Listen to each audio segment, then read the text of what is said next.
Reborn in the 1980s, George initially believed that as a time traveler, his illustrious life would be adorned with titles such as super genius, film mogul, financial tycoon king of Hollywood, fashion giant, and the nation's beloved husband. Little did he expect that during his formative education, his grandmother would regale him not with the tales of the Brothers Grimm, but rather with the history of the magical world. Here lies the Hogwarts School of Witchcraft and Wizardry. Here stands the prodigious Hermione, and here unfolds the realm of Harry Potter. It seems that before I can fulfill my desires, I must first vanquish Voldemort, George remarked with resignation. Chapter 1. Traversing into Harry Potter's world. Anna, wielding a dining knife, meticulously sliced the sugar cubes into equal, perfect squares.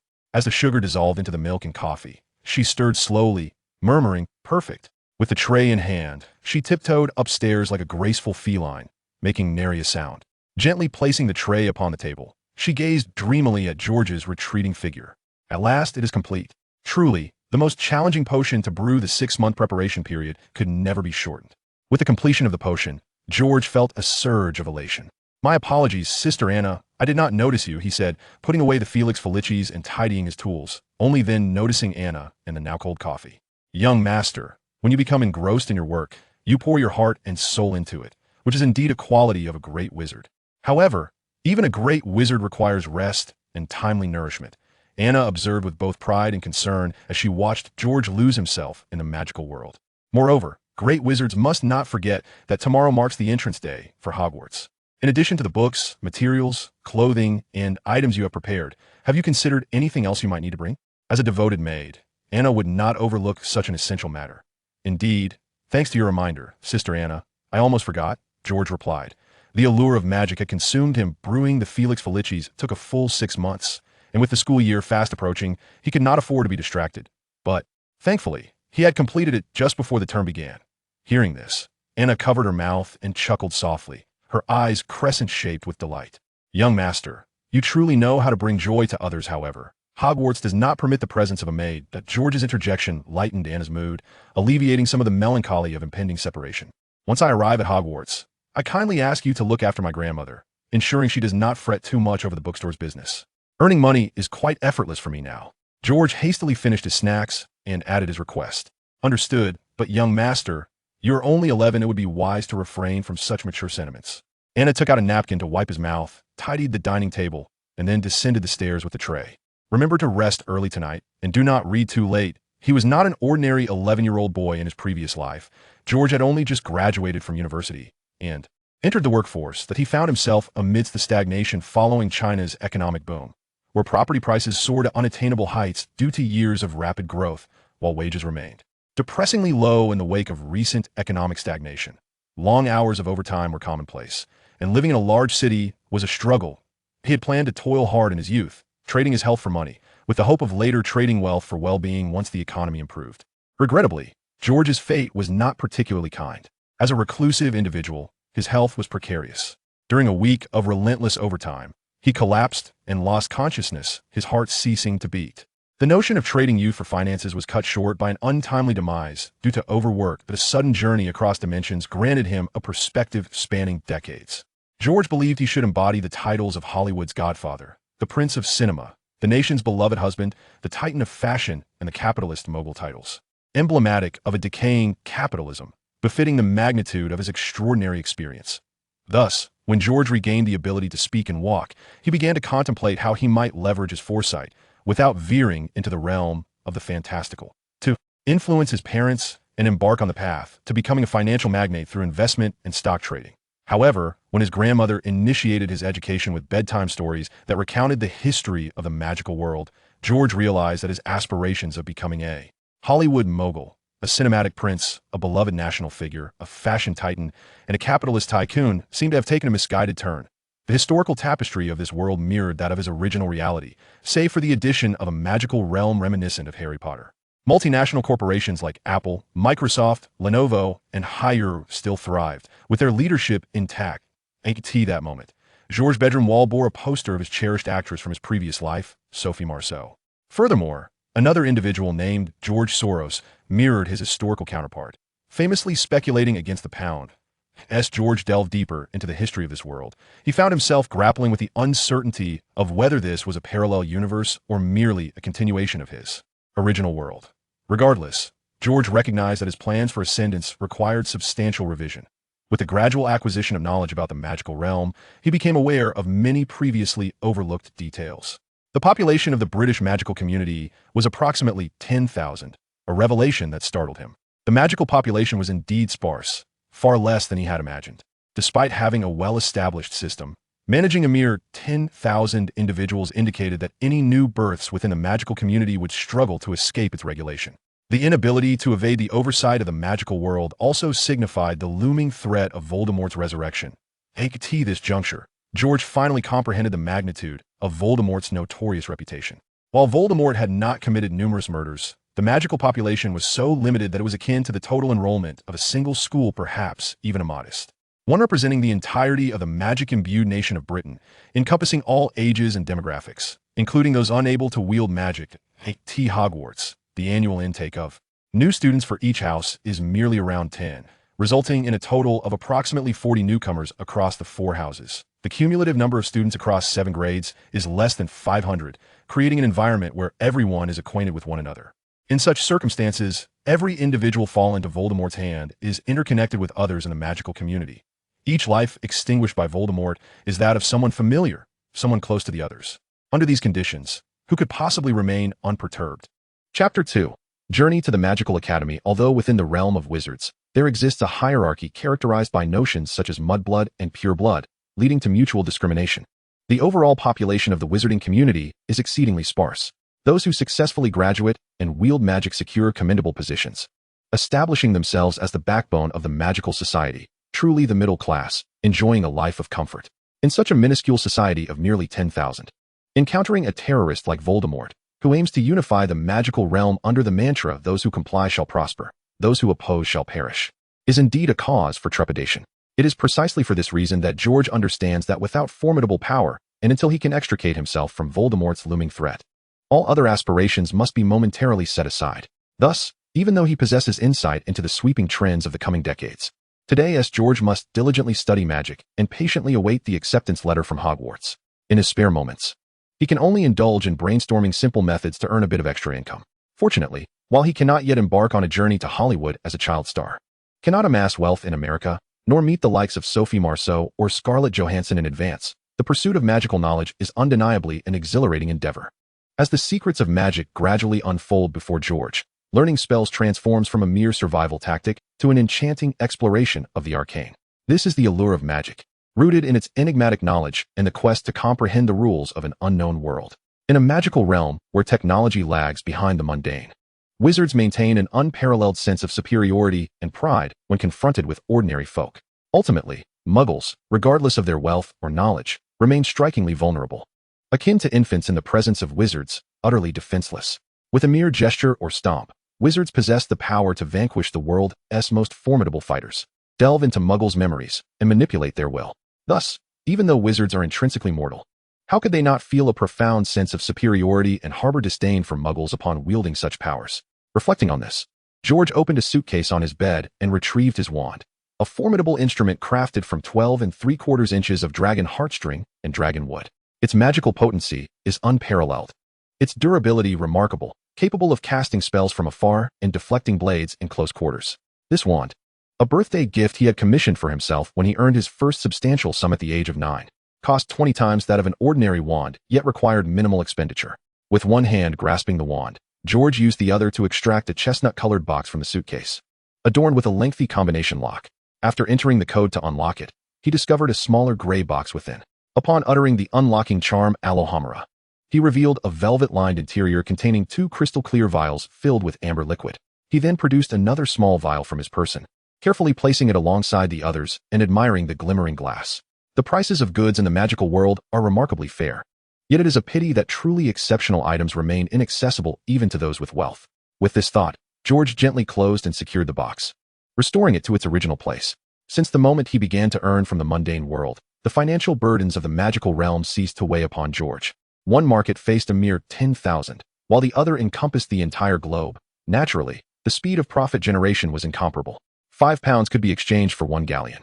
with the typical price of a wand being less than 10 galleons, equating to a mere 500 yuan, an astonishingly low price for George, who had always lived in a world of high costs.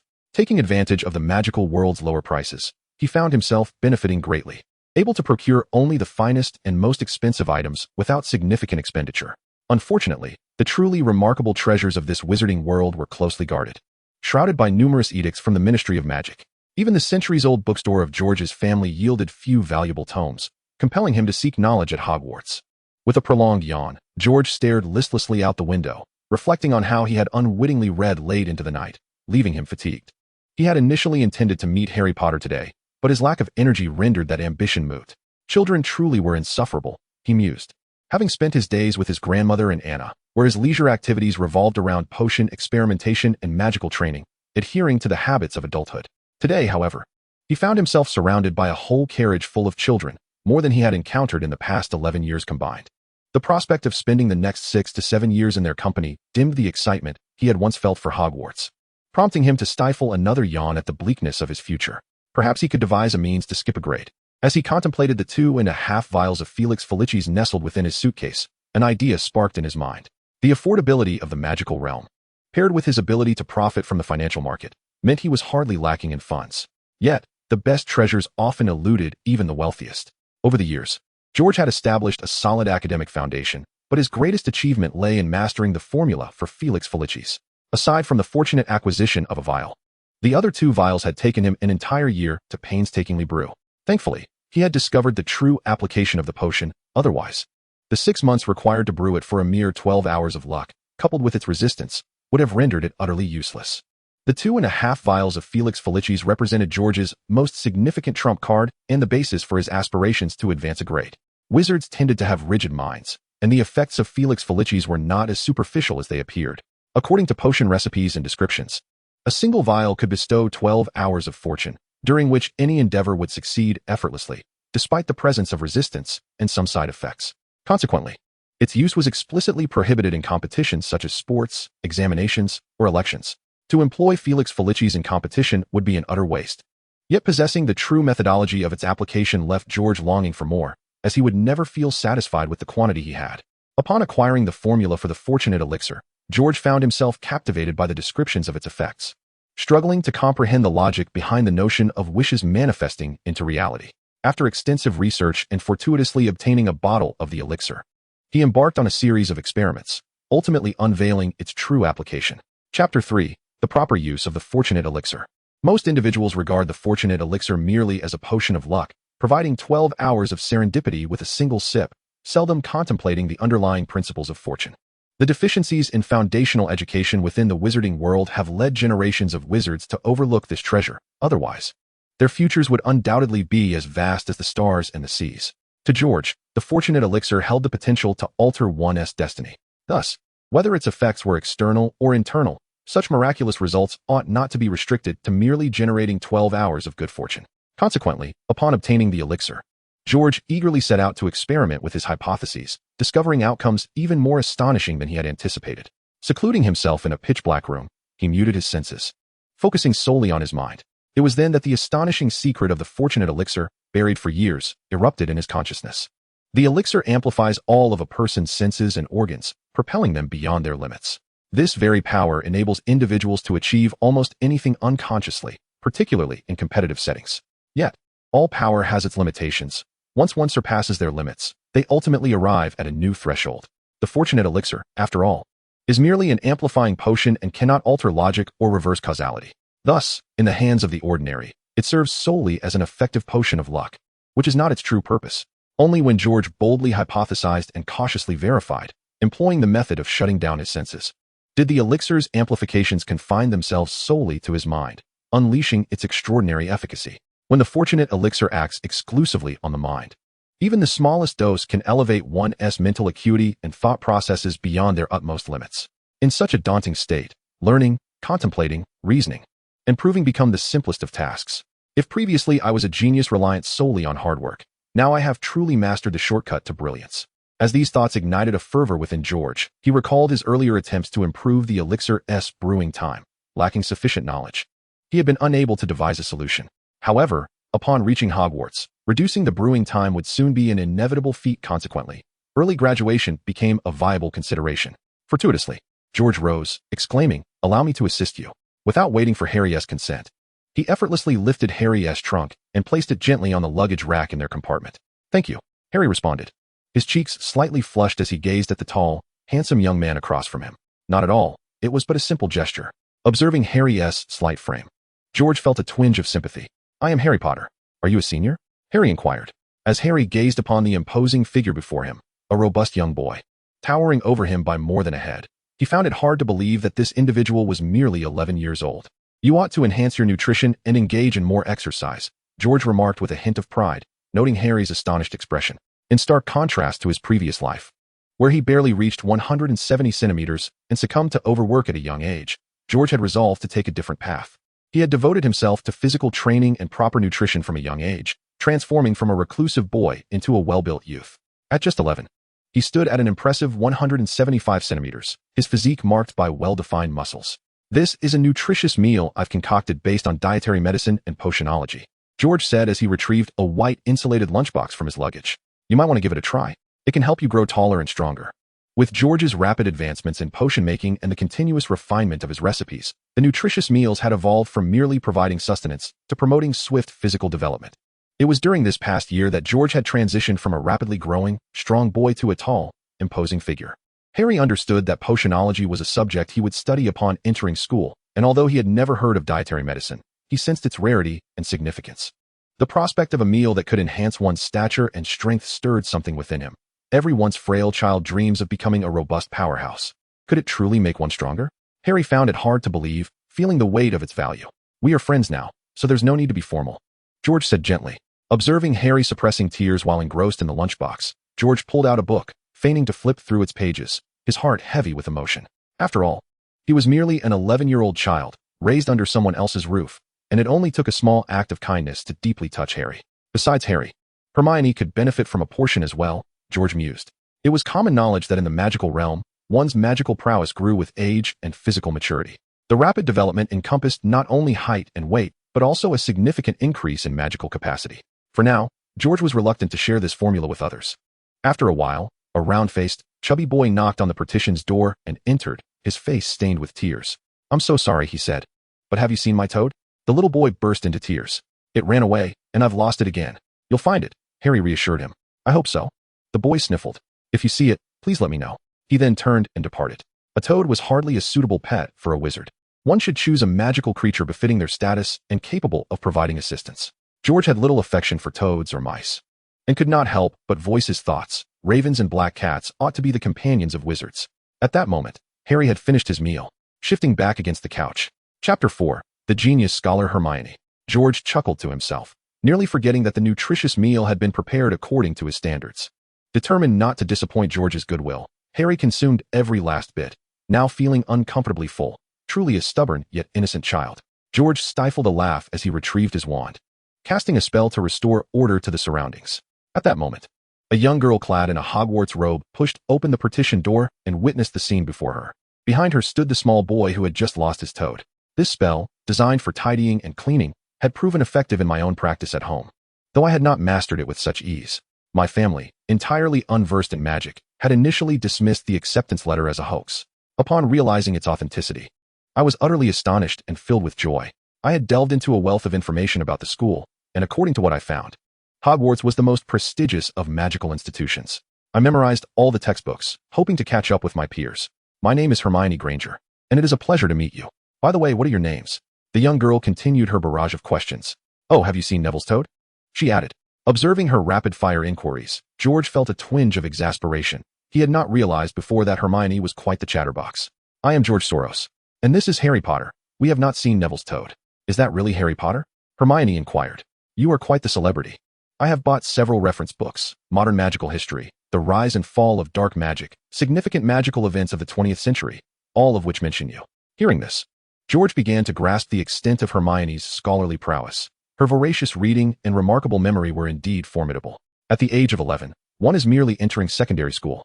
And given the magical community's struggles with population issues, foundational education has always been lacking. Thus, first-year textbooks are relatively simple, Memorizing all the course materials is an intimidating task for an 11-year-old, yet George found it manageable. However, titles like Modern Magical History, The Rise and Fall of Dark Magic, and significant magical events of the 20th century were decidedly adult literature, making Hermione's ability to read and retain such text a testament to her prodigious intellect. Harry, overwhelmed by Hermione's barrage of questions and the lengthy list of book titles, exclaimed, "Goodness, you seem to know everything. If I were mentioned in any books, I would certainly memorize them all." Hermione replied in astonishment. "By the way, do you know which house you will be sorted into during the upcoming sorting ceremony? I hope to be placed in Gryffindor. Upperclassmen have told me it is the best. Moreover, the greatest wizard, Dumbledore, graduated from there. However, Ravenclaw also seems quite admirable, as they admit many intelligent individuals." Hermione continued, her enthusiasm palpable. "What a spirited young girl," George murmured to himself before turning his attention to comfort Harry. "Don't worry about others' opinions. Focus on mastering your magic, and all your questions will eventually find answers." "Thank you, George," Harry replied. Feeling his previously taut nerves begin to relax at George's reassuring words. Since arriving in this enchanting realm of magic, it appears that everyone is familiar with him, possessing an intimate understanding of his identity. Yet, he remains utterly oblivious to himself, a true outsider in this extraordinary world. All around him, discussions revolve around a Harry Potter, a figure he has never encountered nor recognized. This peculiar environment keeps a taut string of anxiety within Harry, leaving him feeling lost and disoriented.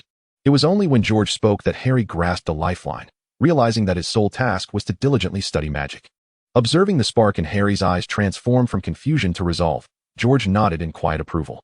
Harry lacked neither talent nor opportunity. He was destined to become a formidable wizard. However, whether he would achieve greater accomplishments or find happiness depended solely on himself. After a while, the door swung open once more, and this time it was neither Hermione nor Neville who entered. 3 boys stepped in, one of whom was a pale child Harry had encountered in Diagon Alley. With a scrutinizing gaze, he looked at Harry with keen interest, making Harry feel quite uncomfortable. "Harry Potter," he inquired, "everyone on the train is talking about you, saying you will be attending Hogwarts soon and that you have saved the world. You are Harry Potter, aren't you?" "Yes," Harry replied, glancing at the 2 rather unattractive, stout boys flanking the pale child, who stood like a pair of bodyguards. Noticing Harry's gaze on his companions, the pale boy casually introduced them. "This is Crabbe. And this is Goyle. I am Malfoy, Draco Malfoy. Only pure-blood wizards can forge noble friendships. You could be my friend." Malfoy extended his hand for a handshake, but Harry chose to ignore it. Harry's indifference caused a faint flush to rise on Malfoy's pale cheeks. "If I were you, Harry, I would exercise extreme caution.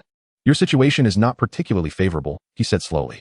"If you wish to avoid the path of your parents, you ought to be wise. You shouldn't be as foolish as they were. Only I can assist you." In a sudden burst of anger, Harry stood up, exclaiming, "Get out of here right now." "We have no intention of leaving," Malfoy retorted, his interest piqued by the prospect of provoking the famous Harry Potter. "I hope, Malfoy, that you maintain this bravado during the end-of-term exams.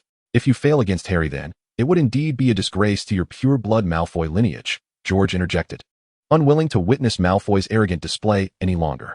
Malfoy glanced at the tall, handsome young man before him, failing to recognize him but suspecting he was an upperclassman. "Humph," Malfoy thought, realizing he could not gain an advantage. With a haughty tilt of his chin, he turned on his heel and departed with Crabbe and Goyle in tow. Chapter 5, Arrival at the Magical Academy. After Malfoy's departure, Hermione Granger promptly entered. "What happened? I have so much to learn. I am certain I will lose to Malfoy in the exams and may be the worst student in the class." George's earlier mention of exams struck a chord with Harry, who had been preoccupied with this very concern, prompting him to speak without thinking. "Do not fret. The population of the wizarding world is rather sparse, and the standard of education has been consistently poor. Students from non-magical families often outperform those from wizarding households." George reassured Harry. "Is that truly the case? Children from wizarding families do not excel beyond us?" Hermione inquired eagerly, her excitement evident at George's words. "You see, my family lacks any understanding of magic. I researched and discovered that this is the most esteemed school, and I fear I may struggle to keep up. I invested considerable effort just to memorize the textbooks." "Do not worry, Hermione. You will undoubtedly surpass them in your studies." Hearing that Hermione, a diligent scholar, was driven by the fear of falling behind, George could not help but develop a deep admiration for the resilient young girl. "Do not concern yourself with the notions of muggle and pure blood. They are merely misguided youths. Such ideas are nothing but deception. To this day, the population of the British magical community hovers around 10,000. In the past, it was even more pitiful, and the concept of absolute pure bloods was non-existent." In his effort to encourage Harry and Hermione, George also sought to enlighten them about the current state of the magical world.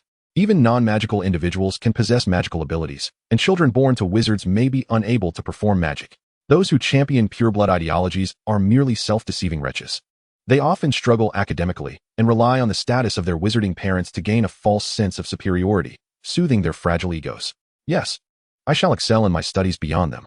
Hermione, buoyed by George's encouragement and insights into the wizarding world, radiated enthusiasm. Receiving an acceptance letter from Hogwarts brought immense joy, but also significant pressure. Throughout her journey to enrollment, she had faced disdain, referred to derogatorily as a muggle-born, which deeply wounded her strong sense of self-worth. With George's support, she finally found a means to channel her frustrations, resolutely determining to outshine the wizarding children academically. Hermione's mission upon entering was to excel in her studies. As George spoke, he turned his gaze towards Hermione, who stood proudly with determination etched on her face, reminiscent of an earnest 11-year-old child. George chuckled softly before shifting his attention to Harry, who immediately straightened, resembling a soldier awaiting orders. Harry's objective was to ensure his grades did not lag too far behind Hermione's. A melodic laughter escaped Hermione, akin to the tinkling of wind chimes. Meanwhile, Harry's smile was somewhat sheepish, tinged with a sense of helplessness as he awkwardly scratched the back of his head. George glanced out the window, noting that night had fallen, with the horizon painted in hues of twilight over the forest. The train gradually began to slow. Hastily, he shed his outer garment and donned his black robe. "What is it?" George inquired, wearing a snug vest beneath his outerwear. George changed into his robe without paying mind to the two youngsters beside him, unaware of the striking impression his well-defined muscles had left on them. Noticing Harry still dawdling, George gently tapped his head, urging him to change attire, prompting Hermione to take her leave. Harry appeared somewhat anxious as he glanced at George's robust figure, which helped him regain his composure. He followed the flow of people down the aisle. The train gradually slowed to a halt. Passengers jostled past one another, surging towards the doors. Upon exiting, they found themselves on a dark, cramped platform. The moment he stepped out, a chill swept over Harry, causing him to shiver. Yet warmth soon coursed through his body. Then, a tall silhouette emerged, holding a swaying lantern. Hagrid. Harry heard Hagrid call out, "First-year students, come over here, follow me." "Harry, are you all right? Hurry over." Amidst the throng, Hagrid smiled, his towering frame appearing less intimidating.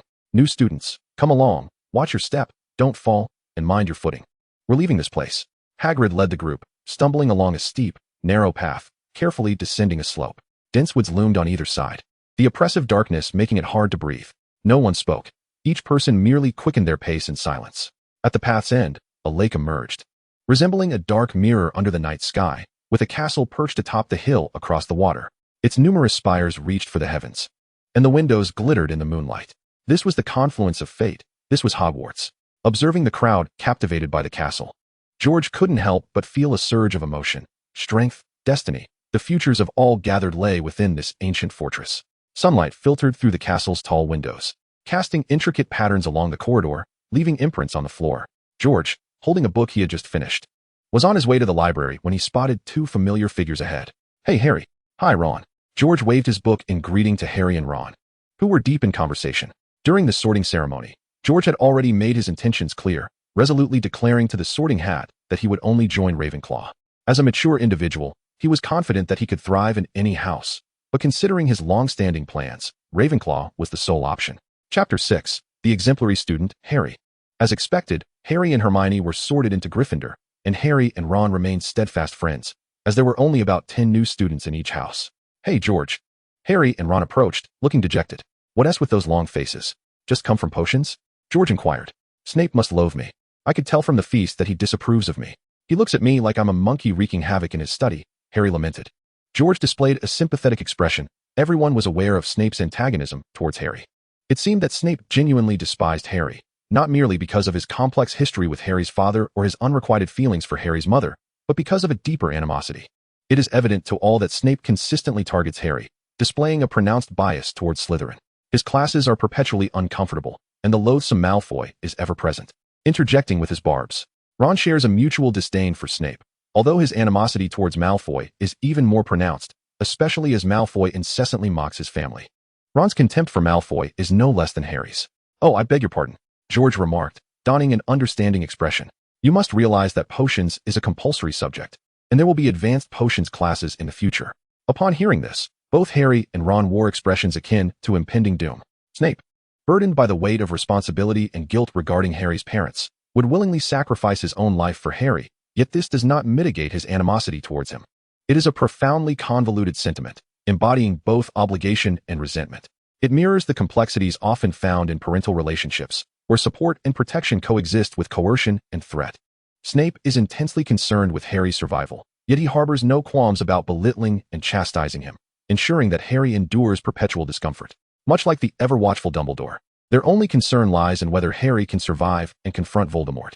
They are indifferent to whether an 11-year-old Harry is equipped to bear such burdens, or to the emotional scars left by a childhood filled with neglect and abuse. Perhaps they do care, yet, akin to many old-fashioned figures, they believe that true virtue arises from hardship, and that adversity is the crucible of strength. George abhors this approach. He detests such methods, and thus cannot emulate those he despises by becoming an ambitious schemer lurking in the shadows. Instead, he chooses to actively engage with and assist Harry, becoming a friend to Harry, Hermione, and Ron, rather than adopting the manipulative tactics of Dumbledore or Snape. Now cheer up. Let us not dwell on potions. Your other subjects have been progressing remarkably well, George encouraged, deftly sidestepping the topic of potions. Indeed, I never anticipated that I would manage to keep pace with the coursework and perform adequately, Harry exclaimed, his face alight with enthusiasm. He had harbored considerable anxiety regarding his studies prior to enrollment. Even during the train ride, despite George's reassurances, he remained apprehensive. It was only after officially starting school, with George enlisting Hermione to provide supplementary tutoring for Harry and Ron, that Harry discovered the coursework had become manageable. After all, school is a place of learning, and academic performance holds significant importance for every student. Excelling academically brings favor from teachers and alleviates personal anxiety, leading to a more vibrant campus life. Initially, Harry and Ron faced numerous distractions, and once they fell behind, the mounting workload became increasingly daunting, setting the stage for a cascade of misfortunes. George understood that a lack of interest in learning often stems from early struggles. One may know they should strive for improvement, yet find themselves unable to focus, perpetually distracted and riddled with anxiety, all because they encountered difficulties from the outset. As the saying goes, a good beginning is half the battle won. This statement holds considerable truth. It does not imply that a favorable beginning guarantees a positive outcome, but rather that every endeavor undertaken by an individual is imbued with purpose and necessitates feedback and stimulation. Only through positive feedback and encouragement can one's actions progress smoothly. Humans, after all, are not machines. Without feedback and stimulation, it becomes virtually impossible to engage in any task over an extended period. George, in his previous life, experienced such hardships. During his childhood, when he attended school, he was able to concentrate on his studies and felt the impact of feedback, allowing him to become engrossed in lessons. In a state of focus, he could effortlessly navigate a 40-minute class. Learning under such conditions was remarkably effortless. However, as the material became overly simplistic and progress lagged, he developed a habit of distraction in class, ultimately losing his ability to concentrate. Consequently, he could no longer perceive clear feedback in his studies, shattering the positive feedback loop essential for learning. In such a state, all education morphed into a burdensome task, fraught with anxiety and easily disrupted by external influences. Once he fell behind, he faced ridicule and criticism from peers and teachers, as well as reprimands from family. Paradoxically, the more intense the anxiety, the poorer his performance became, culminating in a snowball effect, an oversight that grew larger and altered the trajectory of his life. This chain of events became unbreakable, leaving him with no choice but to seek breakthroughs elsewhere, rendering it nearly impossible to alter his fate through school alone. In the original narrative, despite Harry and Ron's various adventures and their superior intellect compared to their classmates, destiny favored them, yet they could not achieve breakthroughs in their academic performance, remaining mired in mediocrity for similar reasons. In this lifetime, under George's influence and with Hermione's early tutoring, Harry and Ron found themselves at a significantly improved starting point, leading to a marked enhancement in their academic and personal lives. Chapter 7. The Burden of Education. At this juncture, George assumed the role of an elder brother, providing both pressure and support to the trio. Though he was not particularly loquacious, his influence was ever present. The conflicts and minor irritations among the three diminished considerably in the presence of an older figure. Harry became less prone to outbursts, and Hermione paid more attention to her tone. George was surprised by the impact he had, yet he welcomed this transformation and actively fostered this friendly chemistry. If you have questions, do not hesitate to ask Hermione. She is a top student, George added. Much like the snowball of disadvantages growing larger, an initial advantage can similarly expand. Those high achievers who secure annual salaries of 300,000 or 500,000 upon graduation are not merely geniuses. Rather, the snowball of disadvantages and advantages diverges ordinary individuals from the outset. A snowball of accumulated advantages paves a smooth path, while one of accumulated disadvantages creates a treacherous journey. Harry and Ron are now beginning to amass their own snowball of advantages, and George hopes it will grow ever larger, eventually overwhelming even Voldemort with its magnitude. What could account for Malfoy's poor academic performance? His family must be wealthy, hiring private tutors since childhood? Harry inquired with a hint of skepticism. In truth, Malfoy's academic performance was not particularly poor. He was situated in the upper echelon of students. However, considering George and Hermione, Harry and Ron had surpassed Malfoy in their studies thanks to Hermione's formidable tutoring, leading Harry to perceive Malfoy as academically lacking and merely superficial. For children of their age, there is perhaps no greater delight than triumphing over those they dislike. Yes, each time they witnessed Malfoy's expression of defeat in the face of their superior results, it brought immense joy. The prospect of besting Malfoy academically filled Ron with exhilaration, fueling his motivation for learning. I have previously remarked that the foundational education in the wizarding world is rather lacking. The vast population of wizards presents a significant challenge. Without ample opportunities or sufficient competition, substantial progress remains elusive. This was a conclusion George arrived at through his own observations. Noticing the bewildered expressions on Harry and Ron's faces, George endeavored to simplify his explanation further. In essence, the wizarding world suffers from a sparse population of teachers, with truly exceptional educators being exceedingly rare. Those who can facilitate an enjoyable learning experience are almost non-existent. Oh, upon hearing George's straightforward analogy, Harry and Ron nodded in understanding. Therefore, one should not harbor a sense of superiority simply because they are wizards. Hermione is an excellent teacher, and if you can keep pace with her studies, you may one day become a remarkable wizard, George encouraged Harry and Ron. Upon hearing this aspirational goal, Harry and Ron felt their breaths quicken, as the tangible and controllable nature of magic rendered its study far more engaging than that of Muggle knowledge. The magic demonstrated by their professors in class had already broadened their horizons. Now, with commendable grades and a solid foundation, their ambitions soared, both hoping to become powerful wizards in the future. What a pity that you are not in Gryffindor, George. Encouraged by George's words, Harry's spirits lifted considerably, and he lamented the fact that they were not in the same house. Indeed, if only George were in Gryffindor, we would not fear Snape's torment. Ron expressed his agreement, recalling that George excelled in all subjects and had already earned considerable points for Ravenclaw in just a few weeks. Contemplating this, Harry's expression turned peculiar. Ever since he consumed the nutritious meal George had provided on the train, he had noticed his previously frail body gradually becoming more robust. His school robes no longer felt as if they could be filled with wind, while the prospect of becoming strong and sturdy delighted Harry immensely. The thought of soon resembling George, a brawny figure amidst a group of 11-year-olds, sent a shiver down his spine. Ron gazed enviously at George's towering stature. Having endured enough teasing from his 5 older brothers, he longed for a physique like George's, imagining himself lifting Malfoy with one hand and Fred with the other, relishing the prospect of their playful torment. This whimsical thought caused Ron to break into a silly grin. Observing the peculiar expression on Harry's face, George recognized his thoughts, especially when juxtaposed with his gradually solidifying physique since their time on the train. However, he refrained from offering any reminders. The nutritional meals Harry consumed were, after all, limited in quantity. Without continued supplementation, their effects would merely enable Harry to become sturdier than his peers, while to attain a robust build akin to his own, broad-shouldered and rapidly developing, would necessitate both exercise and an increase in nutrition. Yet here he was, a muscular figure, compelled to remain among a group of 11-year-old children, attending foundational first-year classes and practicing spells he had mastered years prior. After a few weeks, George found himself increasingly exasperated. While a solid foundation is undeniably essential, the first-year curriculum offered little to no benefit to him. He could sense the awkwardness in Professor McGonagall's demeanor each time she awarded him points, as he felt like a giant in a realm of diminutive beings, which added to his discomfort. The Ravenclaw library was indeed superior to those of the other houses. With this thought, Harry nodded in understanding of George's inclination towards Ravenclaw. Chapter 8. The Library. Farewell. Watching Harry and Ron embark on a trajectory far better than the one they had previously followed, George felt a swell of happiness.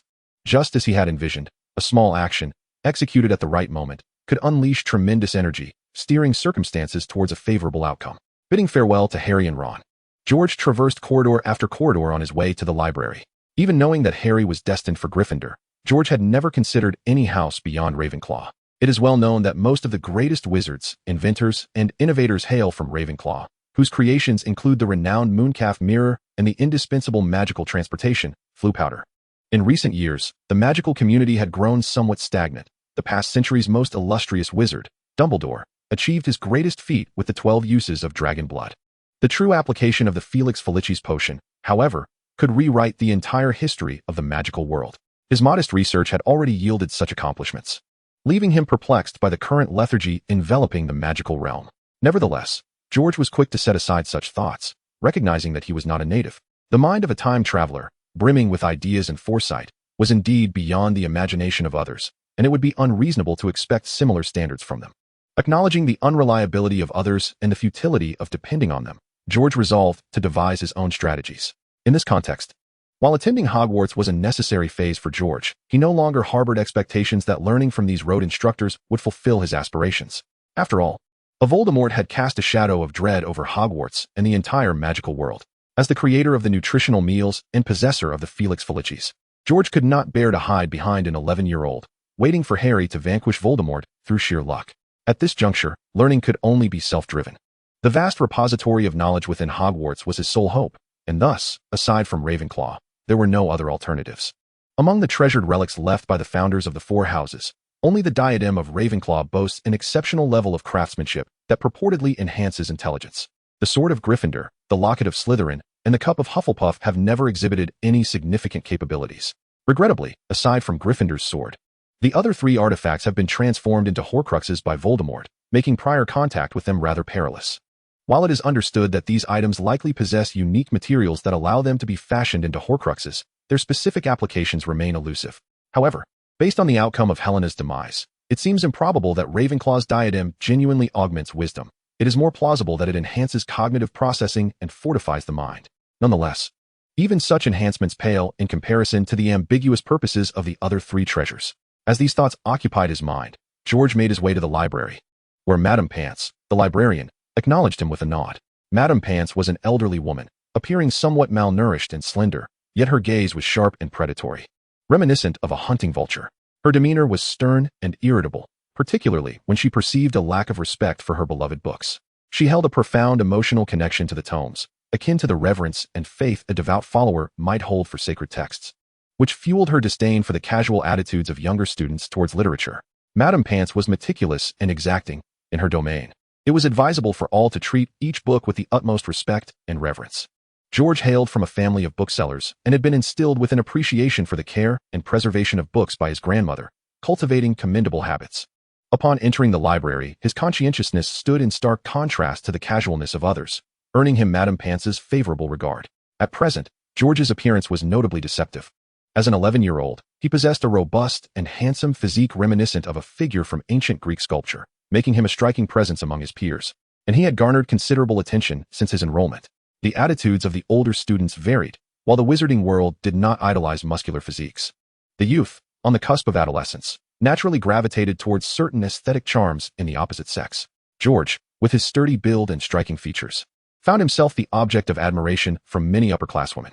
Yet, being merely a first-year student, he was still somewhat overlooked by the senior girls, who were more inclined to appreciate such masculine allure as they approached graduation, a time when they were preoccupied with their studies and impending departure. The faculty also took note of this tall first-year student, impressed by his academic prowess and poised demeanor. George excelled in all his subjects, and his decorum left the teachers uncertain of how to engage with him, leading them to adhere rigidly to protocol. Thus, he enjoyed a period of relative solitude, free from disturbances. Whenever he found spare time, he immersed himself in the library or the Ravenclaw common room, delving into the college's collection of literature. At that moment, the library was sparsely populated, with only a few individuals scattered about, each engrossed in their respective texts. The library, being a shared space among the four houses, was designed to maintain a respectful distance from any single house. Therefore, essential textbooks related to coursework were typically kept in their respective common rooms. When students visited the library, they generally had a clear intent to locate specific volumes.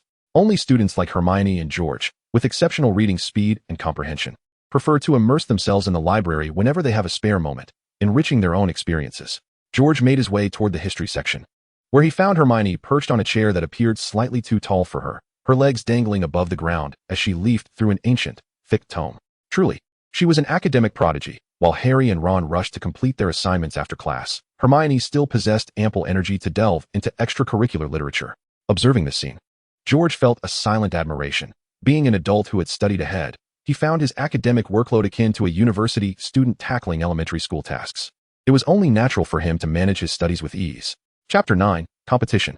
Hermione diligently absorbed new knowledge while also balancing her extracurricular pursuits, embodying the very essence of a true scholar.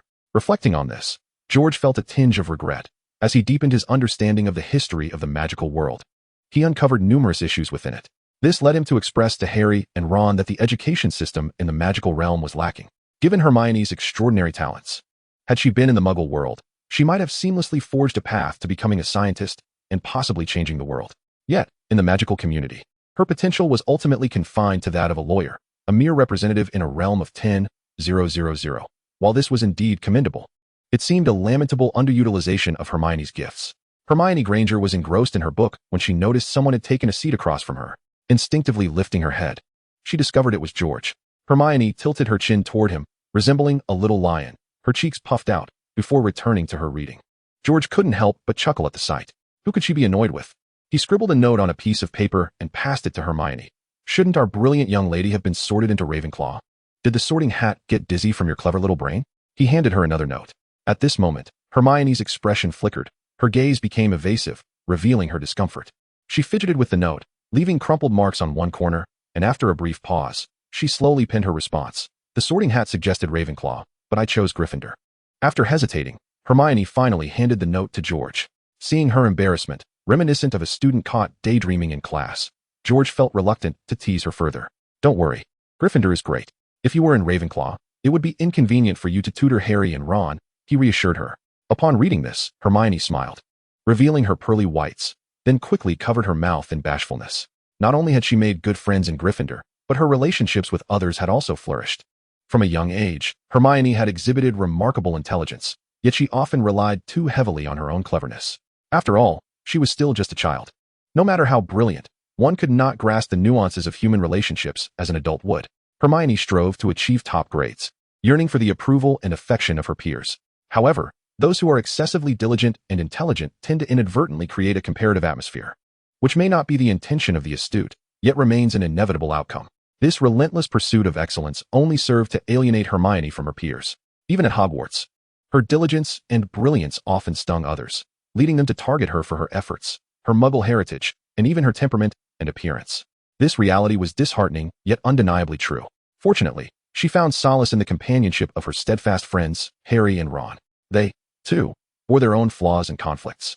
Yet together they forged a profound bond of friendship. In this iteration, Harry and Ron were considerably more fortunate, as was Hermione.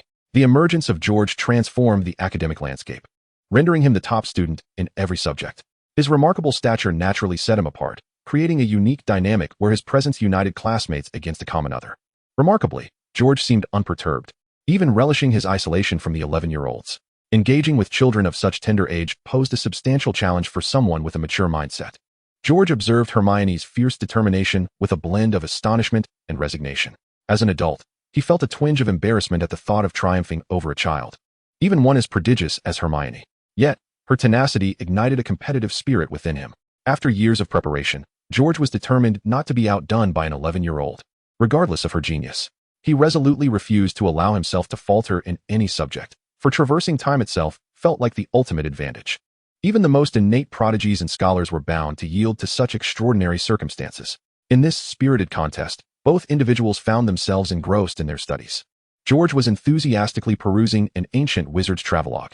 As a first-year student, he faced significant restrictions on the library's collection. Access to advanced spells was out of the question, and even basic ones required a teacher's approval. Thus, his current reading material consisted of various historical accounts, travel narratives, and some whimsical tales of ancient wizards. Fortunately, the library's tomes were verifiable and authentic, with George's selections boasting a lineage of several centuries. As he delved into this travelogue, he felt a peculiar resonance. Though the book itself was ancient, the author's spirit remained vibrantly alive. The title, Gulliver's Travels, chronicled the journeys of a formidable wizard named Gulliver, detailing encounters with enchanting beings such as fairies, elves, and other captivating races documented in wizarding history. The more fantastical accounts, like those of Lilliput and Brobdingnag, broadened George's horizons immensely. It appeared that ancient wizards and their modern counterparts differed significantly. This marked George's 20th treasured volume of ancient history, evolving from mere casual browsing to discerning valuable insights within the text. If history is half speculation and half prejudice, then perhaps novels are half deception and half truth. As George delved deeper into ancient history, he encountered various interpretations of the past, realizing that the notion of a singular, true history is but a myth. Meanwhile, Hermione diligently pursued new knowledge while also engaging in extracurricular activities, embodying the essence of a true academic prodigy. Reflecting on this, George felt a tinge of regret. It was only through his growing understanding of the history of the magical world that he recognized numerous issues within it. This understanding led him to express to Harry and Ron that the education in the magical realm fell short of expectations. Given Hermione's exceptional intellect, had she navigated the Muggle world, she might have become a scientist capable of transforming the world. Yet, within the confines of the magical community, she was destined to become merely a lawyer, serving a mere 3,000 individuals, a commendable role, indeed, yet one that seems to underutilize her remarkable talents. Engrossed in her studies, Hermione noticed someone had taken a seat across from her and instinctively looked up, revealing it was George. She nodded towards him with a slight lift of her chin. Her cheeks puffed out like a small lion, before returning to her reading. Observing her, George couldn't help but chuckle internally. Who could possibly be the object of her ire? He scribbled a note and passed it to Hermione. Shouldn't our brilliant young lady have been sorted into Ravenclaw? Did the sorting hat faint from the brilliance of your clever mind? He handed her another note. At this, Hermione's expression flickered. Her gaze became evasive, appearing rather troubled. Her delicate fingers fidgeted with the note, leaving crumpled marks on its edge. After a moment's hesitation, she slowly wrote back. The sorting hat suggested Ravenclaw, but I chose Gryffindor. Hermione hesitated a moment longer before reluctantly passing the note to George. Seeing her embarrassment, reminiscent of a student caught daydreaming in class, George felt a pang of compassion. Don't take it to heart. Gryffindor is quite splendid. If you were in Ravenclaw, it would be inconvenient for you to tutor Harry and Ron, he reassured her. At this, Hermione smiled, revealing her pearly teeth, only to quickly cover her mouth in bashfulness. Not only had she forged strong friendships with Harry and Ron in Gryffindor, but her relationships with others had also flourished. Hermione had always been remarkably intelligent, yet she often relied too heavily on her intellect. After all, she was still a child. No matter how gifted, one cannot grasp the intricacies of human relationships as an adult would. Her relentless pursuit of academic excellence was driven by a desire for approval and recognition from her peers. However, those who strive too hard or shine too brightly often inadvertently create a comparative distance from their classmates. This may not be the intention of the intelligent individual, yet it remains an inevitable outcome. Consequently, the more Hermione excelled, the less she was liked by her peers. Even in Hogwarts, her diligence and brilliance could sting others, leading to her being targeted for her efforts, her Muggle background, or even her temperament and appearance. While this reality was disheartening, it was nonetheless true. Fortunately, she found companionship in her good friends, Harry and Ron, who, despite their own flaws and conflicts, ultimately forged a profound friendship together. This time, Harry and Ron are considerably more fortunate than before, and Hermione, too, enjoys a greater stroke of luck. The arrival of George transforms the top of every academic endeavor into a realm dominated by his presence. His remarkable stature naturally sets him apart from his peers, creating an environment where, paradoxically, the camaraderie among the others flourishes in the face of such a unique individual, almost uniting them against him. Fortunately, George is indifferent to this isolation, even relishing the opportunity to be distanced from the 11-year-olds. For someone with a mature mindset, engaging constantly with children of that age presents a formidable challenge. Nonetheless, Hermione, unwilling to concede, remains undeterred, especially when confronted with George's towering figure excelling in every subject. Surprised yet somewhat resigned by the fierce determination reflected in Hermione's eyes, George acknowledges his adult status. Although he triumphs in every competition, he does not take pride in defeating a child, yet Hermione's tenacity spurs him on. After years of preparation, George cannot afford to lose to an 11-year-old. Even if she is the prodigious Hermione, he, too, refuses to allow himself to falter in any subject. After all, traversing into this world serves as his greatest advantage. Even the most gifted and talented individuals must bow before the supremacy of such an extraordinary boon. Thus, two ambitious souls find themselves ignited by a shared competitive spirit. They engage in a silent contest, each engrossed in their respective studies. At that moment, George is eagerly perusing an ancient wizard's travelogue. As a first-year student, he faces significant restrictions when it comes to accessing the library's vast collection. Advanced spells are off-limits, and even basic ones require the approval of a teacher. Consequently, the only volumes available to him consist of various histories, travel accounts, and even some scandalous tales from the annals of ancient wizards.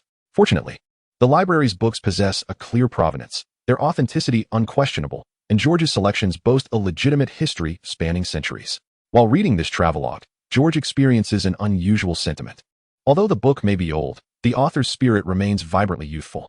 The tome, titled Gulliver's Travels, chronicles the adventures of a powerful wizard named Gulliver as he journeys through diverse lands, encountering enchanting beings such as fairies, elves, and beautiful women from various races documented in wizarding history. The more dubious accounts of realms like Lilliput and Brobdingnag expand George's horizons considerably. The distinction between ancient and modern wizards becomes apparent to him. This marks the 20th precious historical work he has delved into, evolving from casual glances to a discerning eye that uncovers valuable insights within the text. If history is indeed half conjecture and half prejudice, then novels are equally divided between falsehood and truth. As George immerses himself in an increasing array of ancient histories and diverse interpretations, he realizes that true history, as a concept, is a mere illusion. Chapter 10 of Gulliver's Travels reminds us that whenever an individual's genuine thoughts are articulated, they are immediately susceptible to profound alterations due to the nuances of language and semantics. Furthermore, subsequent interpretations by others can give rise to even greater ambiguities. History can never be accurately depicted or narrated by those who experienced it.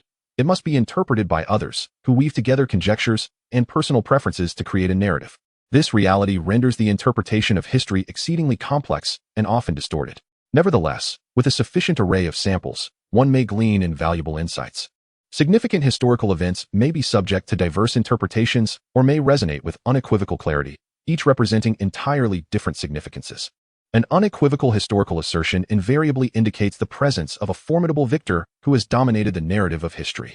Ancient texts, such as Gulliver's Travels, mention forms of magic that starkly contrast with contemporary understandings, resembling more the incantations of a sorcerer, requiring prolonged guidance to unleash immense destructive power. Although the discourse on ancient magic is undeniably less comprehensive than modern interpretations, its potential for devastation should not be underestimated, despite its apparent absence in present-day discussions. George, hailing from a lineage of booksellers, found no records of ancient magic in his family's extensive library.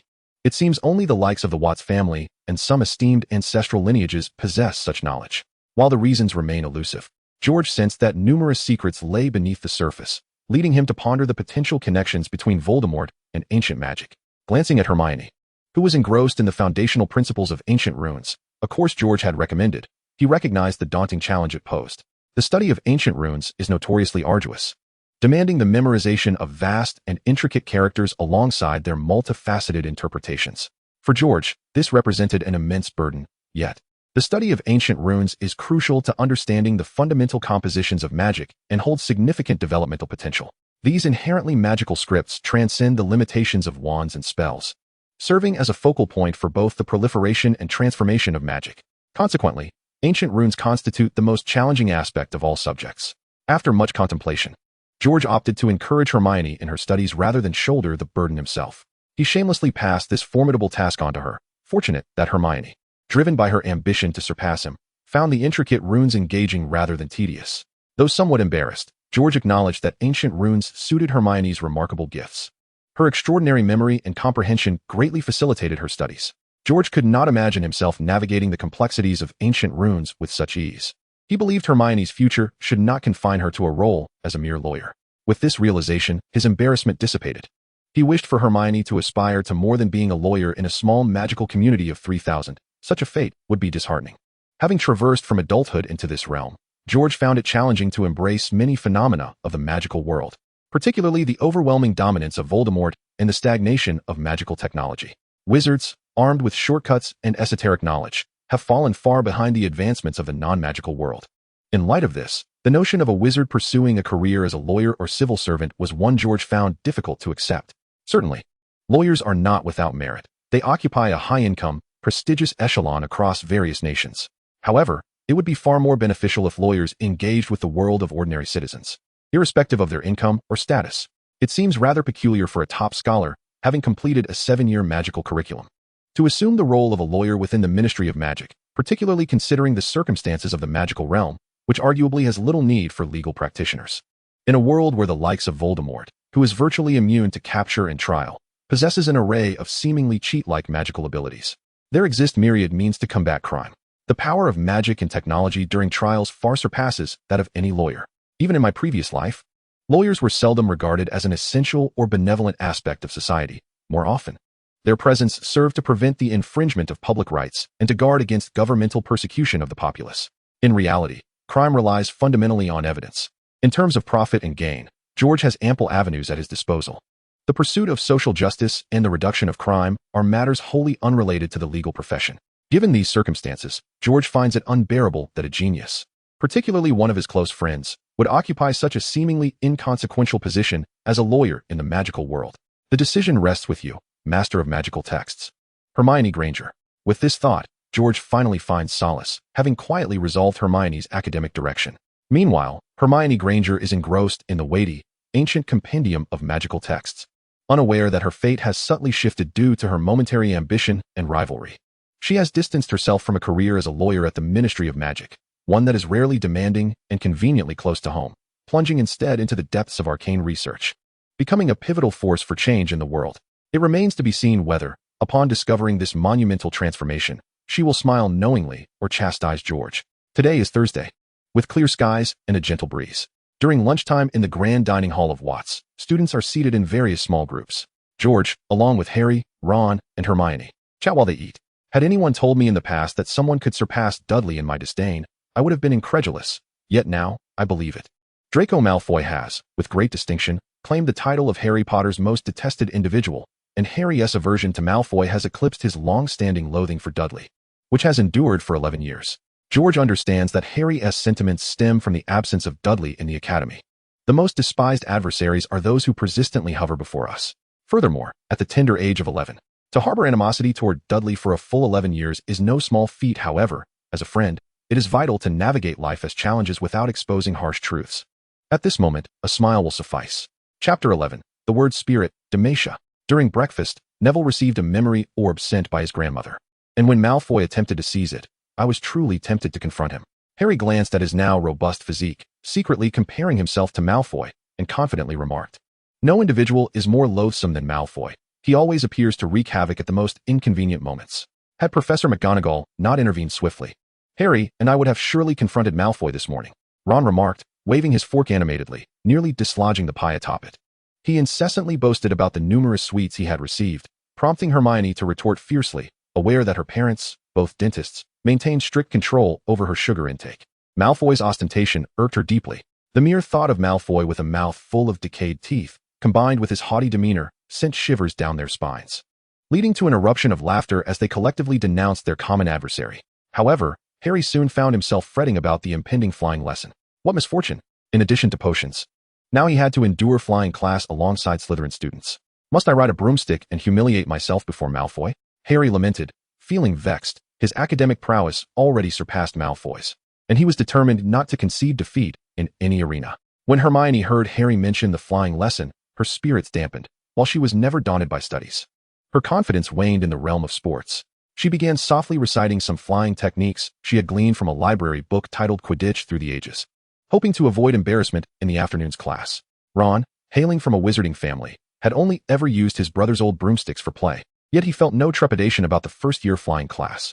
Flying was not inherently difficult. Observing Harry and Hermione's anxiety, George slowly interjected, capturing their attention with his words. A broom, much like a wand, is an extension of your being. It senses the emotions you convey and your inner fears. George's calm demeanor and charisma began to alleviate Harry and Hermione's tension, allowing them to relax.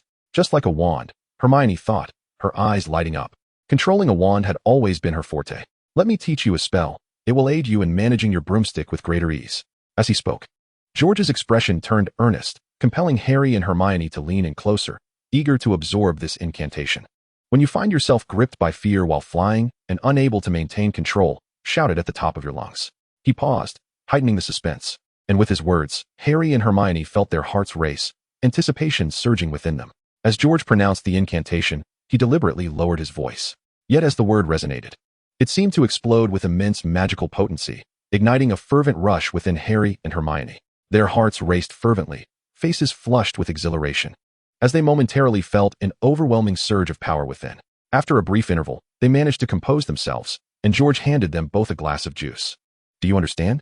Though they were uncertain of the events unfolding, Harry and Hermione exchanged glances, each seeing boundless determination reflected in the other's eyes, dispelling any lingering anxiety about the flying lesson. Ron, however, scratched his head in confusion, entirely in the dark.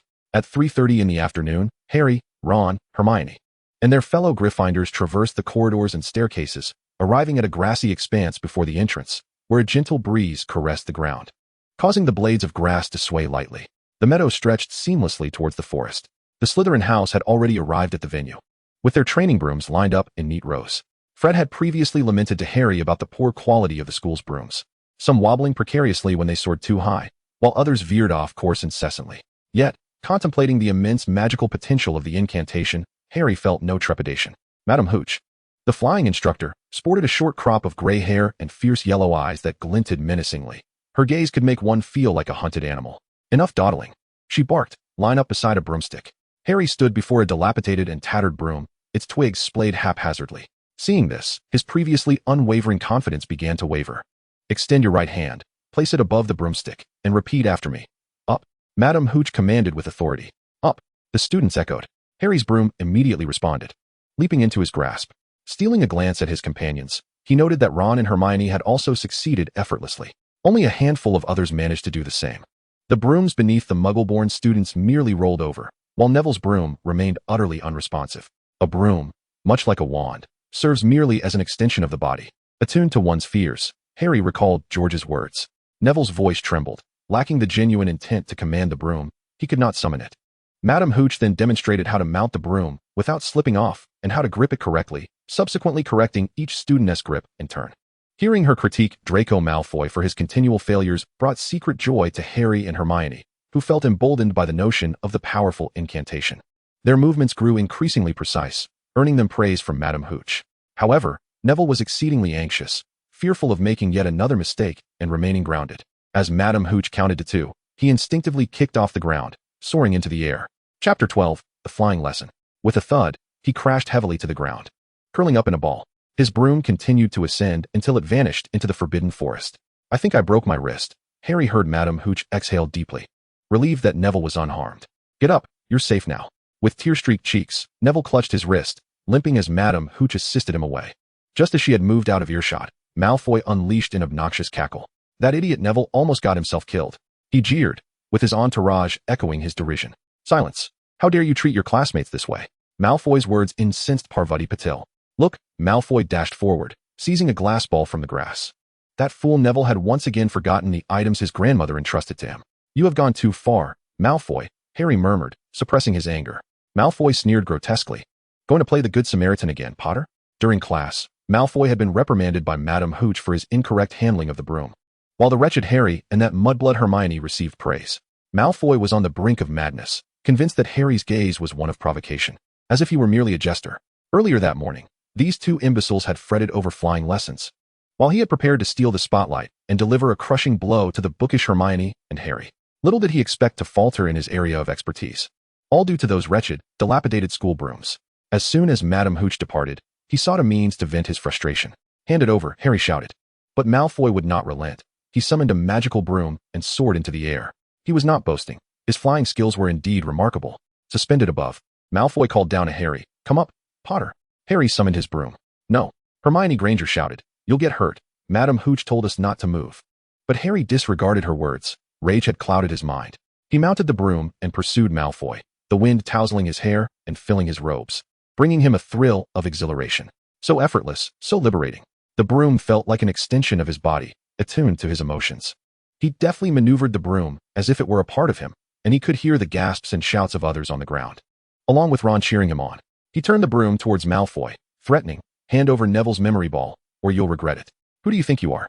Malfoy retorted, attempting to laugh, though anxiety had rendered his face rigid. Harry controlled the broom with remarkable agility, leaning forward as he hurtled towards Malfoy like a swift arrow. Malfoy barely managed to evade him, and Harry adjusted his broom once more, aiming directly at him, inciting applause from his classmates who loathed Malfoy. "Malfoy, there are no warm embraces from Crabbe and Goyle here," Harry taunted, prompting a chorus of gasps from below. Watching Harry charge forward like a bull, Malfoy began to feel fear. Harry saw the memory ball ascend in slow motion before plummeting rapidly. He leaned into the broom, accelerating downward in pursuit of the ball. The wind howling past him mingled with the cries of the crowd. "Harry Potter!" A furious voice rang out.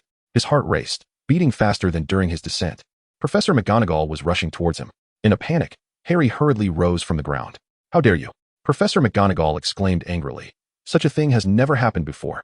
After all my years at Hogwarts, you could have broken your neck." Her voice trembled slightly, and the fury in her eyes was palpable.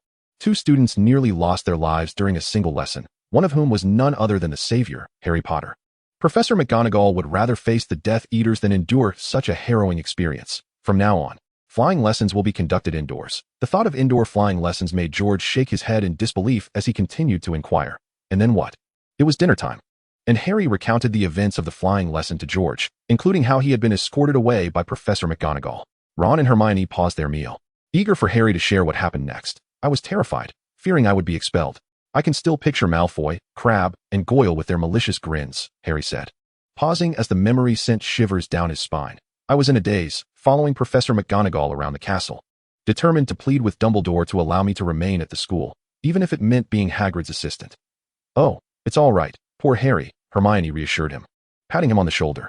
Fortunately, those dreadful outcomes did not materialize. Professor McGonagall introduced me to Oliver Wood, who made me the seeker for the Quidditch team. Harry took a deep breath to calm himself and continued. Wood informed me that I am the youngest player the school has seen in a century. He took a bite of pie. Feeling especially hungry after the exhausting and exhilarating afternoon, they promised to provide me with a Firebolt 2000, Harry added. Ron gazed at Harry enviously. That is fantastic. I've never even touched one. Wood asked me to keep it a secret and not to tell anyone else, Harry said. I'll start training with the team next week. However, a flicker of concern crossed Harry's mind. But will Professor McGonagall really make us have flying lessons indoors? He had been too frightened earlier to ask her directly. Ron and Hermione shared his apprehension. Professor McGonagall was notoriously strict and resolute. Could it be true that they would indeed have to conduct flying lessons indoors? But you all really need to be careful, otherwise, who knows? We might end up being wizards who can only fly indoors. George chuckled at the peculiar nature of Professor McGonagall's punishment. I'm sorry for dragging everyone into this, Harry said, feeling somewhat guilty for his impulsive actions that might lead to them having indoor flying lessons. It's not your fault. It's that blasted Malfoy, Ron grumbled, adding another tally to Malfoy's list of annoyances in his mind. Seeing Harry's dejected expression, George felt compelled to offer some words of encouragement. Harry, you're right. Helping a friend is always the right thing to do. The reason we faced punishment today, and the reason it affected everyone, is not because you did anything wrong. So what should we do differently today? Harry asked. Hermione was somewhat perplexed. She had always been an exemplary student, accustomed to following the directives of her teachers. Her uncertainty mirrored that of Harry and Ron, who were now intensely focused on George, hoping he might possess a viable solution. George, you should be able to catch Neville, thus preventing him from getting hurt, Hermione confidently remarked, glancing at George's physique. If you were present, Malfoy would be deterred and too afraid to provoke. Ron also shared his perspective. Professor McGonagall will penalize Malfoy, not you, Hermione added. As they engaged in this exercise of perspective-taking, Harry and the others felt they were edging closer to the correct answer, prompting them to think more rapidly. George, your strength and quick reflexes will enable you to catch Neville. Hermione's thoughts always raced ahead. With your power and capability, Malfoy cannot contend with you and would fear your retaliation, thus refraining from confrontation. With Hermione's guidance, Ron swiftly arrived at a conclusion. George, your strength and prowess allow you to resolve provocations with ease. Your academic excellence and capabilities will earn the professor's trust in your words, leading to Malfoy's punishment. Harry grasped the essence of the issue and summarized their findings. Well said. Thus, you have independently discovered the answer. George contemplated for a moment and decided to impart some thoughts related to strength. Harry, today you were correct. And the reason for your correctness extends beyond merely aiding a friend. Pausing to ensure Harry and the others were attentively listening, George continued, the reason lies in your abilities. You possess talent in flying and the requisite skills. This is why you were right today and the foundation upon which you can assist Neville. Observing the contemplation sparked by his words, George pressed on. Had you lacked the talent and ability in flying today, you might have collided with Malfoy, resulting in a shared misfortune. George presented a grave example to underscore the seriousness of the situation. Your punishment today does not stem from any wrongdoing, but from the fact that your capabilities have yet to be recognized. The professor does not trust your ability to handle matters independently. George continued. Is it right due to possessing ability? Is it wrong due to insufficient capability? Noticing the puzzled expressions on Harry and the others' faces, George understood that at their tender age of 11, comprehending such nuances was understandably challenging. Because I possess strength and power, the professor trusts me. Thus, I have better solutions for the occurrences today, while you do not. Harry and the others pondered this insight. With greater power comes greater responsibility. George slowly articulated. With greater power comes greater responsibility. Harry and the others echoed in unison. Justice requires formidable strength, the greater the ability, the more one can protect their friends. Only with capability can one assist others. Lacking such capacity, one not only endangers oneself, but may also jeopardize others. Do not neglect your studies. Do not forget to learn, for this is the source of your strength to protect others, George concluded before quietly departing. At this moment, Harry and his companions were still unable to comprehend the truths of the adult world. However, as they continued to embark on adventures, influenced by George's teachings, they would soon begin to yearn for improvement, a pursuit that necessitated strength. Not long after George's departure, Ron's two brothers approached Harry. "Hello, Harry," Fred whispered. "We heard from Wood that you are our house's secret weapon. We are the beaters for the team, and when the time comes, we will protect you. All you need to do is catch the golden snitch, and victory will be assured. This year, we are destined to win." Fred continued, "We have prepared extensively, having not tasted victory in a long while. But with you on our side, our excitement was beyond words when Wood informed us." Chapter 14. The fault lies in insufficient ability. "Well, we came to see you. We must take our leave now. Lee Jordan seems to have discovered a secret passage, and we must investigate." Just as Ron's brothers departed, an insufferable figure emerged, Malfoy. Glaring with a scowl, he cracked his knuckles and declared, "Damn Potter, I challenge you to a duel. If you possess even a shred of courage, meet me for a wizard's duel. How about using wands to vanquish a loathsome opponent? Although, I suspect you are unfamiliar with the concept of a wizard's duel." "Of course he knows," Ron interjected. "He'll have you begging for mercy. I am his assistant. And what of yours?" Malfoy assessed Crabbe and Goyle before stating, "Crabbe, my assistant is Crabbe. Midnight, trophy room. Be there or be square. Let's see who prevails." With that, he turned on his heel and departed. "Oh, just a duel. If you lose, I will take over," Ron remarked. "What if I wave my wand and nothing happens?" Harry expressed his doubts about his magical prowess. "Then don't use your wand. Just aim for his nose and give him a good punch," Ron suggested, optimistic about Harry's potential against Malfoy. "I say, you two aren't actually considering a duel, are you?" Hermione asked, somewhat incredulous. "Wandering the halls at night will cost us many points. Justice requires formidable strength. We ought to teach Malfoy a lesson," Harry mused, having absorbed some peculiar insights from George's earlier words. "Indeed, it's high time Malfoy faced the consequences of his actions," Ron echoed, having long awaited such an opportunity. "Cheers to justice." Harry and Ron exchanged glances and clapped, brimming with anticipation for the evening's duel. "Those two fools," Hermione sighed, shaking her head in disbelief.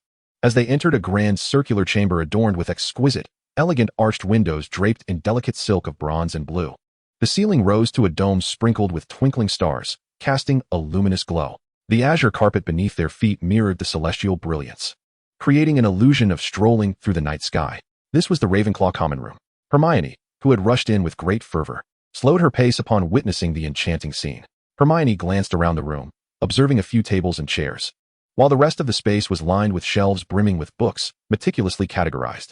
Across the doorway, in a niche, stood a white marble bust of Rowena Ravenclaw, the founder of Ravenclaw House. Above a door adjacent to the statue lay the entrance to the Ravenclaw dormitory. George approached her from beside the bookshelf, carrying a cup of water from the resting table, and inquired about the urgency of her visit. After a brief sprint, Hermione found herself fatigued and slowed her pace, explaining, "Harry and Ron, those two imbeciles, have arranged to duel Malfoy at midnight in the trophy room. I tried to dissuade them, but they wouldn't listen. Only you can convince them." Upon hearing this, George paused and asked, "Why would they heed my advice when they ignored yours?" Hermione recalled his earlier words and replied, "Because you are stronger than both Harry and Ron, and they trust you more than they do me. What other solution do you propose?" George continued to press her. Hermione furrowed her brow in contemplation before shaking her head. "I don't know. I can't inform the teachers or anyone else, nor can I allow them to act recklessly. That is why I came to you. You can persuade them." "I have a better idea," George said, taking her by the arm and leading her in a different direction. Intrigued by the prospect of a superior solution, Hermione followed George into an unoccupied classroom. "Take out your wand," George instructed. Hermione produced her wand, a powerful 14-inch instrument crafted from vine wood with a dragon heartstring core. "Your wand is formidable, and so are you. What you need is to master your own power. Repeat after me, the disillusionment charm." George waved his wand, demonstrating the spell. "Disillusionment charm," Hermione echoed, gently swaying her wand and noticing her own color fading slightly. "A promising start, brilliant Hermione Granger." "We still have several hours," George encouraged, performing the spell once more. As he waved his wand, his form blended seamlessly with the surroundings, resembling a humanoid chameleon. "This is a safe and reliable charm, though regrettably, the school does not intend to teach it to you," George lamented. "If you miss this opportunity today, you'll have to wait 7 years until after graduation to learn it." This notion ignited a thrilling sense of defiance within Hermione, compelling her to immerse herself fully in the training. Maintain a steady tone while casting the spell. It must remain at a consistent frequency. Magic flows through you like water or blood. Do not attempt to control it, as it cannot be commanded. Instead, Guide it gently, akin to turning on a faucet. If you prefer, you may also recite it silently. Keep your mind calm and your spirit relaxed. This is a non-aggressive spell and not particularly difficult. With George's continual reminders and corrections, Hermione gradually mastered the charm. Well, in truth, this is quite a challenging spell, which is why the school refrains from teaching it entirely. Until Hermione mastered the disillusionment charm, George immediately changed his tune, encouraging her with fervor. Hermione beamed, excitedly waving her wand. There was nothing more delightful than the ability to wield a practical spell. You are a genius. You have grasped it far more swiftly than I did on my first attempt, George genuinely praised. Chapter 15, The Disillusionment Charm. Thank you, George. I know what to do now. I will make sure to educate Harry and Ron properly, Hermione declared, and without further inquiry into George's methods. She eagerly departed from the classroom. This was the power of knowledge. Watching Hermione dash out, George chuckled, compared to the frantic energy she had shown upon her arrival. Mastering a single practical spell could instantly transform one's outlook. This exemplified the essence of magic, the potency of power. Hermione excitedly left the classroom, traversing the winding staircase, and subsequently waited in the Gryffindor common room. Observing Harry and Ron stealthily navigating the portrait passage, she muttered under her breath about the two fools, then cast the disillusionment charm upon herself, quietly trailing behind them. As Harry and Ron reached the corridor's end, they spotted Neville curled up on the floor, emitting a series of hissing sounds. When Harry approached, Neville jolted awake. Thank goodness, at last someone has come. I couldn't remember the new password and have been locked out for several hours. Witnessing this scene, Hermione sighed, another fool. Perhaps I truly ought to consider joining Ravenclaw. Keep your voice down, Neville. The new password is pig snout, but I have no idea where the fat lady has wandered off to, Harry replied. How is your arm? It's fine now, Neville cheerfully answered, raising his arm for them to see. Madame Pomfrey healed it right away. Good, Neville. Stay here for a moment. We have other matters to attend to. We'll see you later. Don't leave me behind. Neville protested, following closely. I don't want to stay here. The ghost of blood-haired Barrow has passed by me twice already. All right, but speak softly. They proceeded along their path, moonlight streaming through the windows, casting intricate shadows upon the floor.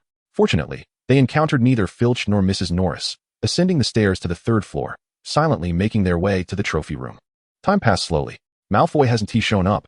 What a coward, Ron remarked. Just then, a voice from the adjacent room caused them to tense up. Harry raised his wand, hearing voices that were not Malfoy's. Darling, find and capture those little miscreants for me. It was Filch and Mrs. Norris. Terrified, Harry quickly gestured for Ron and Neville to follow closely, and they stealthily moved toward another door. As they rounded the corner, they heard Filch enter the trophy room. At the rear, Hermione felt a surge of frustration, having underestimated Malfoy. The cunning Malfoy had informed the teachers, and foolish Harry and Ron had fallen into his trap, dragging her along in their folly. I must have caught the idiocy from them. They sought refuge, but Filch muttered ominously, "You can't escape." Harry gestured for everyone to follow him quietly down the armor-lined corridor, yet Filch drew ever closer. Neville, unable to contain himself, let out a shriek and bolted, inadvertently pulling Ron along with him as they crashed into a suit of armor. The resounding clang echoed throughout the castle. Hermione, what are you doing here? Harry and Ron suddenly noticed her presence. Malfoy tricked you, Hermione gasped. He had no intention of dueling. He set a trap. The clever Malfoy divulged your plan to Filch, awaiting your capture.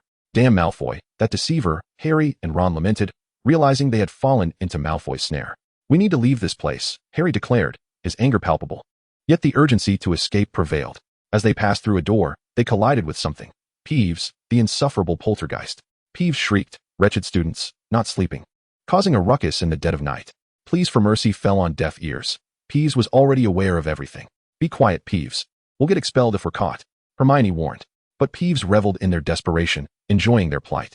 Damn it, Ron exclaimed, kicking Peeves aside. Run. Peeves amplified his shrill cries in the corridor of the charms class, while students scattered in panic. They dashed to the end of the hall, colliding with a locked door. We're doomed, Neville sobbed. Stop crying, Hermione urged, brandishing her wand at the door lock. She whispered, Alohomora. With a click, the door swung open, and they rushed inside, quickly shutting it behind them. You'll never guess what we found behind the door, Hermione stated, her eloquence captivating, vividly recounting the events of the previous night, stirring the emotions of Harry and Ron, who felt a sudden tension. What was it? George inquired, playing the role of an eager listener. Although some time had passed, he retained a vague recollection of the significant events, knowing that a three-headed dog lurked behind the door, yet he refrained from showcasing his foresight at that moment.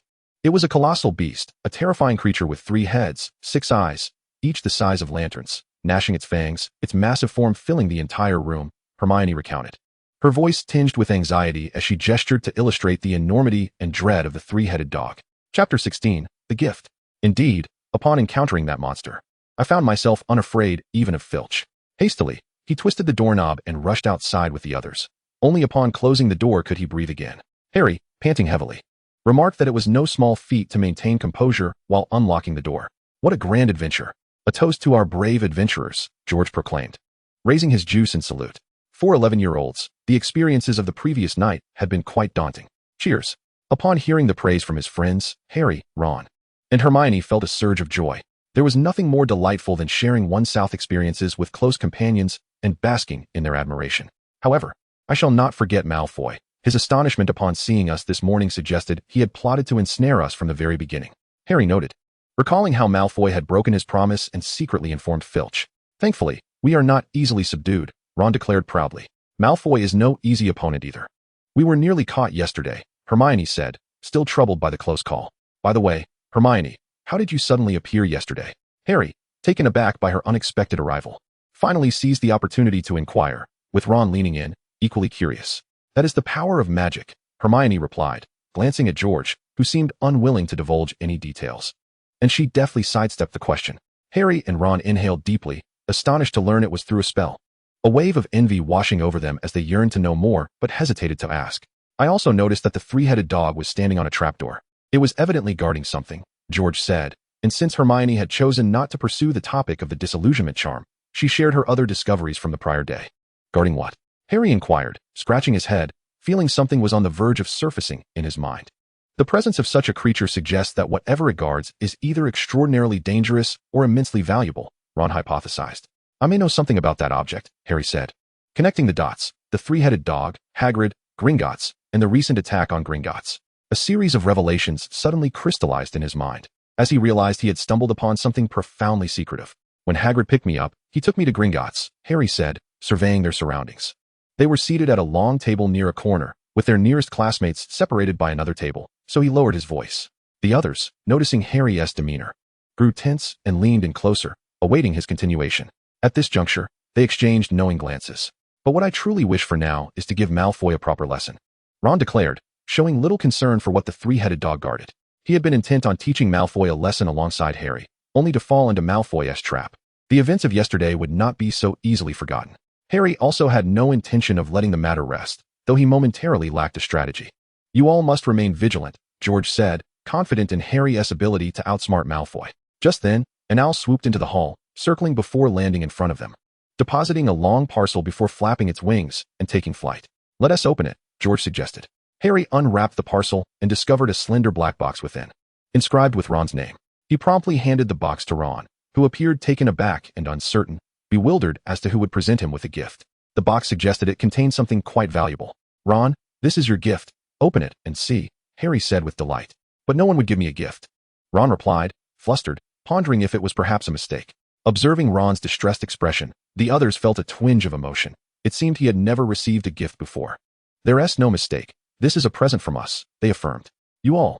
Ron was momentarily at a loss for words, silently unfastening the box. Inside lay a stunning wand, 14 inches in length, made of willow and featuring a core of unicorn hair. It's beautiful. Ron gently caressed the wand, as if fearing to startle such a delicate treasure. This is the best gift I've ever received, he said, his voice thick with emotion. Witnessing this scene, Harry felt tears welling up, placing a hand on Ron's shoulder, reminiscing about the first time he had received a gift. We noticed your wand was nearly broken, so we pooled our money to buy you a new one. Initially, we intended to get one identical to your old wand. When we wrote to Ollivanders, we learned you had tried this particular wand, and we decided to purchase it, Hermione thoughtfully explained. Oh, I remember it. I tried it at Ollivanders. It's still so lovely. Ron stammered, somewhat incoherent. Observing the scene, Hermione felt a pang of emotion. In truth, she and Harry had not been aware of Ron's plight. Although they had become good friends, they had never considered giving him a gift. It was George who had discreetly informed her and Harry, orchestrating everything, only symbolically accepting a single silver sickle from them, insisting they present the gift as a trio. Hermione and Harry had contemplated revealing the truth, but were swiftly persuaded by George. Had it been solely from him, Ron might have hesitated to accept it. George, witnessing the moment, felt a degree of sympathy. Unlike the humorous anecdotes and stories, this was a reality for someone genuinely involved. Poverty and hardship are indeed grievous matters. He was not an ardent follower of the original texts. His memories of the events within the stories largely faded. Yet, Seeing Ron clad in his brother's old robes and wielding his brother's used wand, he understood the emotional toll on an 11-year-old child. Children are not the irresponsible creations of negligent parents, devoid of character and understanding, compelled to obey. Chapter 17. The Mutual Aid Society. Children are more sensitive, more fragile, and less equipped to withstand the world's malice. Consequently, with even a slight nudge, these children can morph into vessels of the world's greatest malevolence. Behind unruly children often stand negligent parents. Yet tragically, many obedient children are similarly supported by such parents, and these unfortunate children, upon reaching adulthood, may also become negligent parents themselves. George did not overestimate the impact of a small gift, yet for someone who had already become affluent, why not lend a helping hand? He began to understand why some wealthy individuals in his previous life engaged in philanthropy. Harry, Hermione, and Ron. George did not wish to prolong the atmosphere of melancholy among them. I plan to establish a mutual aid society, allowing classmates to borrow funds to purchase books, wands, and broomsticks they desire. They can repay the money after graduation or contribute by working for the society in the meantime. George articulated his vision. Harry, Hermione, and Ron exchanged incredulous glances, unable to fathom how such a cumbersome endeavor could possibly involve them, especially as first-year students. Do not worry, I will primarily oversee the society. You can assist me, provide suggestions, and I will compensate you for your efforts. George had already devised a plan, and inviting them to join was not only to seek their assistance, but also to share the burden of scrutiny. He was not concerned about their ability to manage the task. I am not afraid of inconvenience. It sounds as though I might concede to you, Hermione, inspired by George's determination, responded with spirited resolve. Though she did not fully grasp the concept, she was eager to contribute. Ron, still elated from receiving a gift, was oblivious to the details of George's proposal, solely wishing to be of assistance. I can help too, Harry added, unwilling to be left behind. It is not a complicated matter. In essence, I will provide the funds, and you will contribute your efforts. We lend money to our fellow students, who can either work for us or sell study notes, magical techniques, or even practical little spells they invent. George endeavored to simplify the proposal to alleviate any concerns Harry and the others might have. What if the borrowers cannot repay the money? Hermione raised her query. Despite her youth, her extensive reading had imbued her with a keen sense of inquiry, and she offered valuable feedback. Initially, we lend substantial amounts. We are a mutual aid society, not a loaning institution, George patiently clarified, having already formed a detailed plan. Wands, uniforms, and essential textbooks are relatively inexpensive, and once we confirm, we can directly purchase them for the students. These loans are fundamental and crucial to ensure that no student is hindered in their studies due to financial constraints, George explained slowly, allowing Hermione to follow his reasoning. This is indeed a commendable initiative, Harry remarked, grasping the essence and resolutely deciding to lend his support.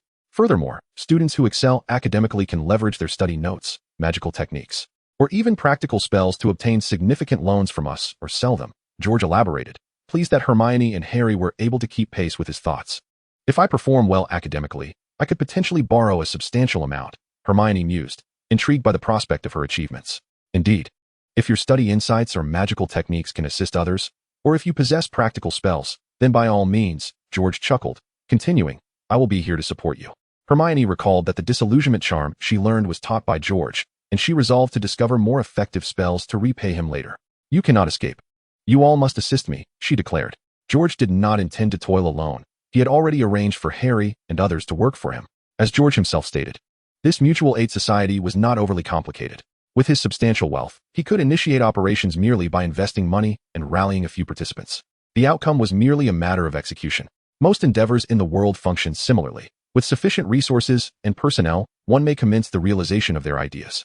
Whether such ideas transform the world or merely skim the surface is contingent upon execution. George felt an unwavering confidence in his plans, as this marked the commencement of significant actions stemming from a month of observation since his enrollment. Although he spent most of his time immersed in books, during moments of leisure or class absences, his thoughts were consumed by these matters. Restricted by being merely a first-year student, he lacked access to the library's vital collections, and he could not rely on the professors or peers for assistance. After much contemplation, he conceived a breakthrough approach. While money is not omnipotent, a lack thereof is indeed crippling. Leveraging his financial advantage, he identified an opportunity. As days passed, George's mutual aid society swiftly began to operate. Ron emerged as the most enthusiastic participant. When George offered a generous salary and demonstrated that the position warranted such remuneration, Ron instantly became the society's most fervent advocate, promoting it tirelessly. Today, a rather unique guest arrived. If you have something to discuss, please speak directly. I will ensure confidentiality, George remarked with a hint of impatience.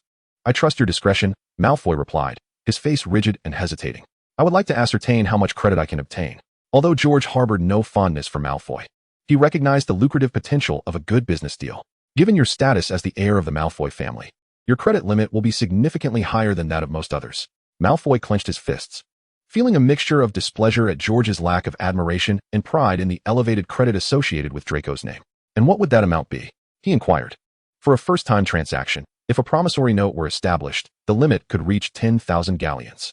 George contemplated briefly before presenting a figure that was neither too high nor too low. 10,000 galleons. Malfoy was taken aback, unable to fathom such a sum, having never encountered such wealth. Even though his family was affluent, his allowance had never exceeded 100 galleons in his lifetime. What if no promissory note is left? Malfoy asked, surprised at the value of his name. Without a note, you may borrow 1,000 galleons, George replied, showing no inclination to complicate matters for Malfoy. Very well. I shall borrow 1,000 galleons, Malfoy said, unreservedly accepting the maximum amount. Now, please sign your name here. George did not present a formal contract. Instead, he produced a sign-in sheet, stating that this document recorded your participation in the Mutual Aid Society's activities today, serving as proof of your attendance to prevent future forgetfulness. Malfoy skeptically glanced at the sheet before signing his name. Was it truly this simple? Malfoy peered into his bag, observing the gleaming coins, somewhat incredulous. An annual interest rate of 10%, coupled with the opportunity to exchange learning insights, magical techniques, or even self-invented spells for gold galleons through the Society's activities, seemed almost too good to be true. After a moment's contemplation, George thought this proposition might be impractical for Malfoy, so he continued, You know, as a Ravenclaw, our most prized possessions have always been books. If you wish to acquire more, you could provide some valuable tomes. We could return the originals after we confirm the transcription. George held a genuine interest in the Malfoy family's collection. Very well, I shall consider it. Securing such a substantial loan with such ease left Malfoy quite pleased. He disregarded George further, stealthily concealing the package within his robes, cradling it as he turned to leave. After Malfoy departed, a blonde-haired, blue-eyed girl approached. President, who was that? I saw him clutching a large bag. How much did you lend him? Apologies, Kate, but that is a confidential borrower. While it was not a matter of great significance, George felt it prudent to maintain the borrower's privacy. Kate Winslet, once a significant client of George's, was now a member of the Mutual Aid Society. Kate, were there any noteworthy insights from today's collected study notes? George inquired. Indeed, most of the notes that people were willing to share have already been submitted. One cannot expect everyone to be as skilled as you. George did not feel disappointed. The recent outcomes had exceeded his expectations. You are too kind. My reading magic is not as extraordinary as you claim. Flattered by George's persistent praise, Kate felt a tinge of embarrassment. You are simply being overly modest and failing to recognize the potential of your reading magic. For wizards, knowledge equates to power, and the ability to swiftly absorb the contents of a book through reading magic is, in itself, remarkably potent. George placed great importance on the reading magic Kate had exchanged for the Mutual Aid Society's benefit, so upon learning of this magic, he promptly sought her out. Initially, George intended merely to meet Kate occasionally and cultivate a rapport, hoping to eventually enlist her assistance at his family's bookstore after her graduation. However, once he discovered that Kate, also a Ravenclaw, was quite approachable, George swiftly altered his approach, gently persuading her to join the Mutual Aid Society and entrusting her with the organization of the study notes and related materials received by the Society. Is reading magic truly that significant?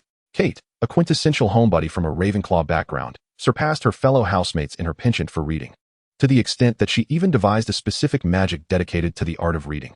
Reading is Kate's passion. Indeed, it constitutes a significant portion of her existence.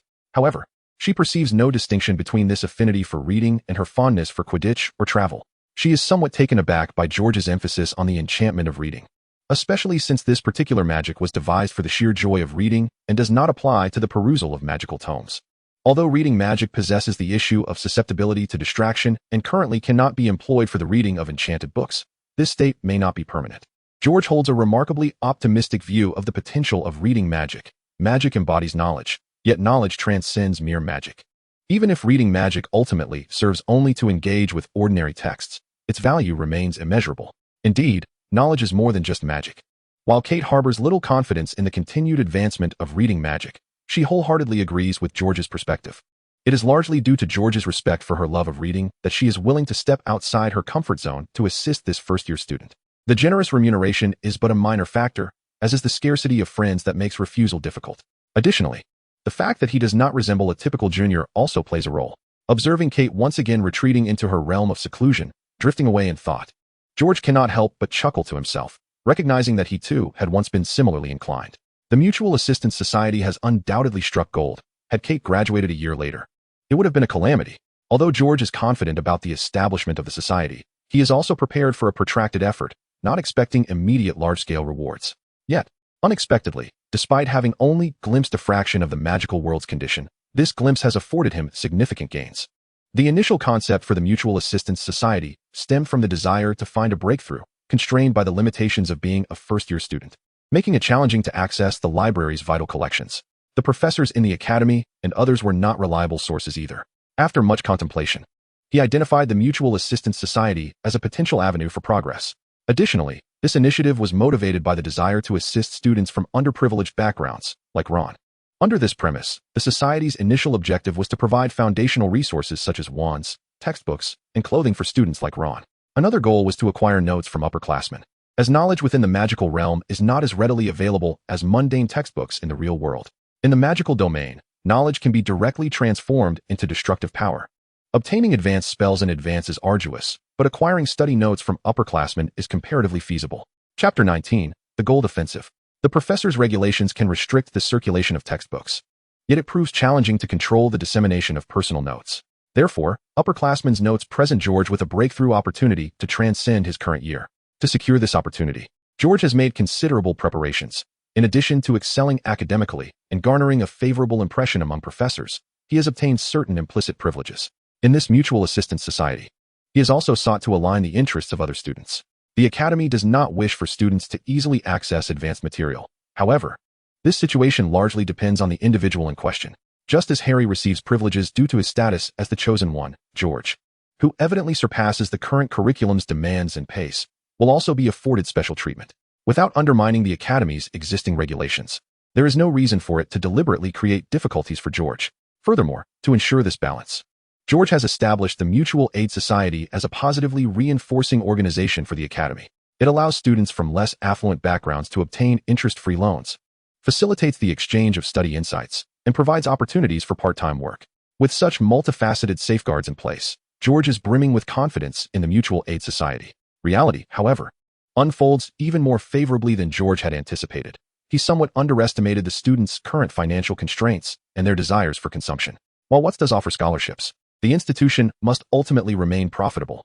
The operational costs of the Academy, including faculty salaries, the maintenance of magical apparatus, and the depletion of magical materials, necessitate a prudent approach to expenditure, severely limiting the scholarships available. Concurrently, societal expectations do not permit impoverished students to live on par with their more fortunate peers. In a certain sense, class distinctions and disparities form the very foundation of societal existence. Without comparison, without hierarchy, how would one discern the differences among individuals? Thus, scholarships must, by all means, ensure that the living standards of underprivileged students remain beneath those of their more fortunate counterparts. Otherwise, it would be somewhat unjust to the ordinary students who have paid their dues, much like the reality of subsidized housing. If such accommodations are truly intended for the most impoverished, they must be devoid of basic amenities and exceedingly rudimentary. Only by rendering these provisions undesirable can they genuinely be reserved for the neediest. This predicament renders students on the fringes of scholarship eligibility quite awkwardly positioned. Mirroring Ron's reliance on his brother's hand-me-downs, scholarships may prevent students from dropping out, yet they do not alleviate the burden on their academic progress, nor do they provide an optimal learning environment. George's Mutual Aid Society serves as an essential supplementary resource, bridging the gap between less privileged and average students, as well as between average and affluent students. Most importantly, it grants both ordinary and exceptional students the opportunity to earn money while at school, a prospect of immense significance. In truth, the Weasley family is not so impoverished that they cannot afford a wand. In comparison to the exorbitant prices of the past, wands are now astonishingly affordable for an item that is indispensable to a wizard and can be utilized for many years. The cost of a wand is merely 7 galleons, equivalent to approximately 35 pounds or 350 yuan, making it quite within reach. The underlying issue lies in the lack of appreciation for children's needs and feelings, which are often disregarded by adults. With Ron's family being large and expenses mounting, they must budget meticulously. Consequently, for items like clothing and wands, which are deemed unimportant, Ron is left to use his brother's cast-offs, a situation that is truly unfortunate. The Weasley household is akin to the Longbottoms, and countless other families share this sentiment. While adults may not mind the extravagant expenses of socializing and card games, children, as mere assets of the family, find it exceedingly difficult to acquire disposable wealth. Even the affluent Malfoy, during such times, receives but a paltry allowance, which is precisely why he resorts to borrowing from the Mutual Aid Society. In contrast, George possesses a remarkable ability to generate wealth that surpasses that of most adults. Amidst his peers, he stands out like a resplendent golden leg. The allowance afforded to children may, indeed, be the most cost-effective expenditure in the world. George mused quietly, astonished by the bounty he reaped from the Mutual Aid Society.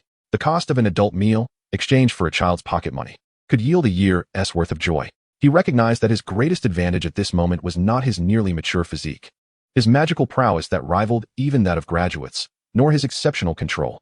It was, rather, his unparalleled influx of gold. George is formidable. Voldemort at his age could scarcely rival his strength. Yet, in the real world, age does not grant one any leniency. Youth often invites oppression. The harsh reality does not confine opponents to one's own age group.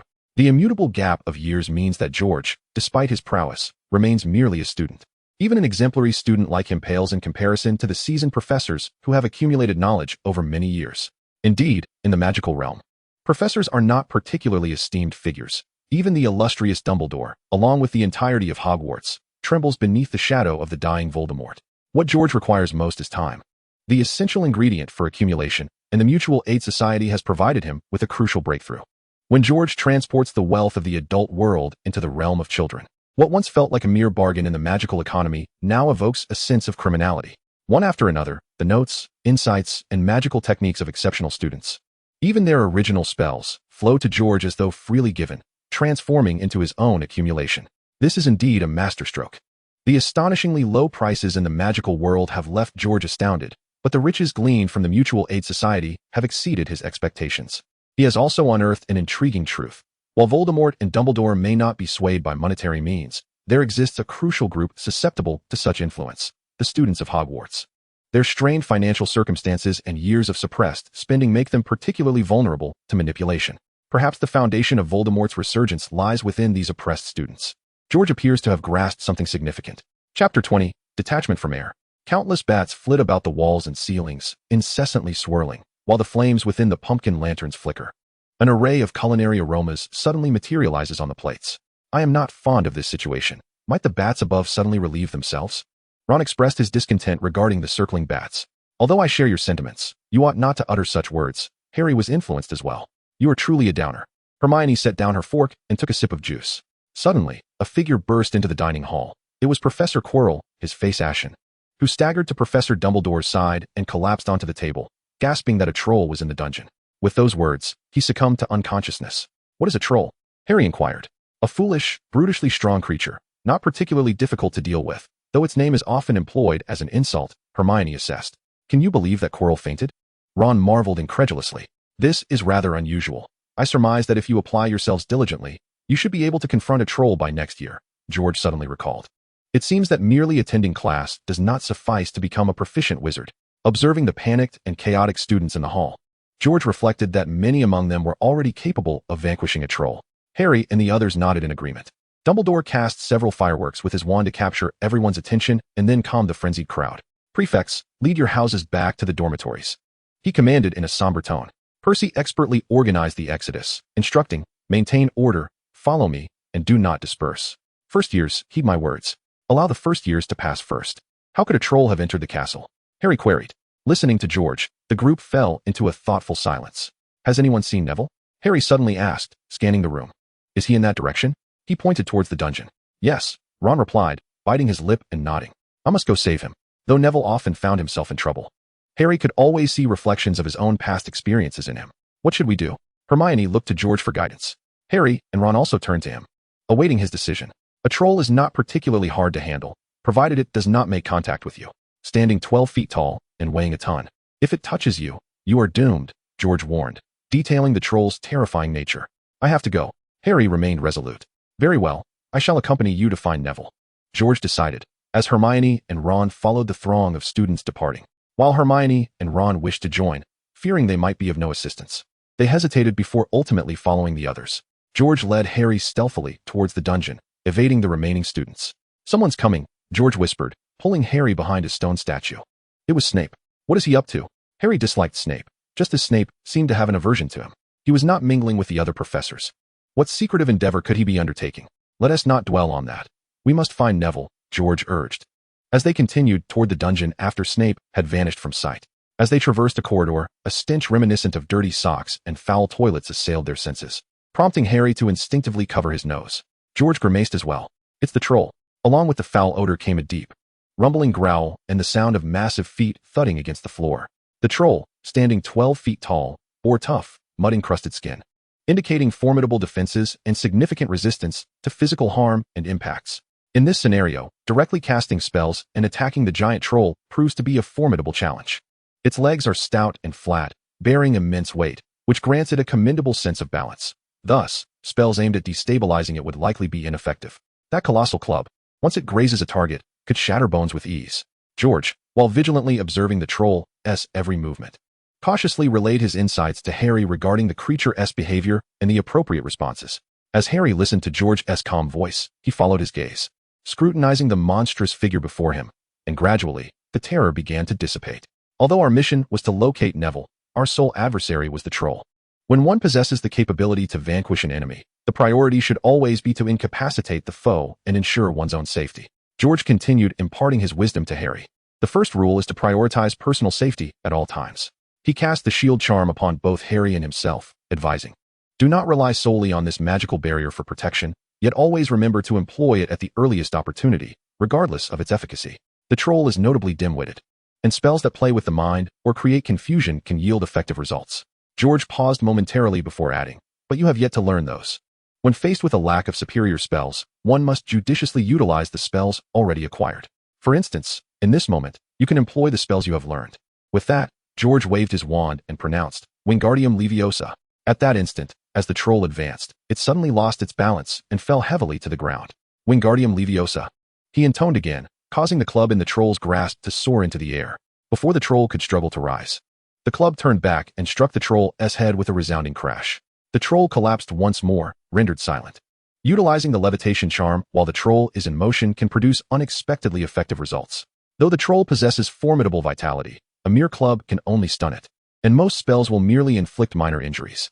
However, this does not imply that it has lost its threat. A moment of negligence could awaken it to rend you apart.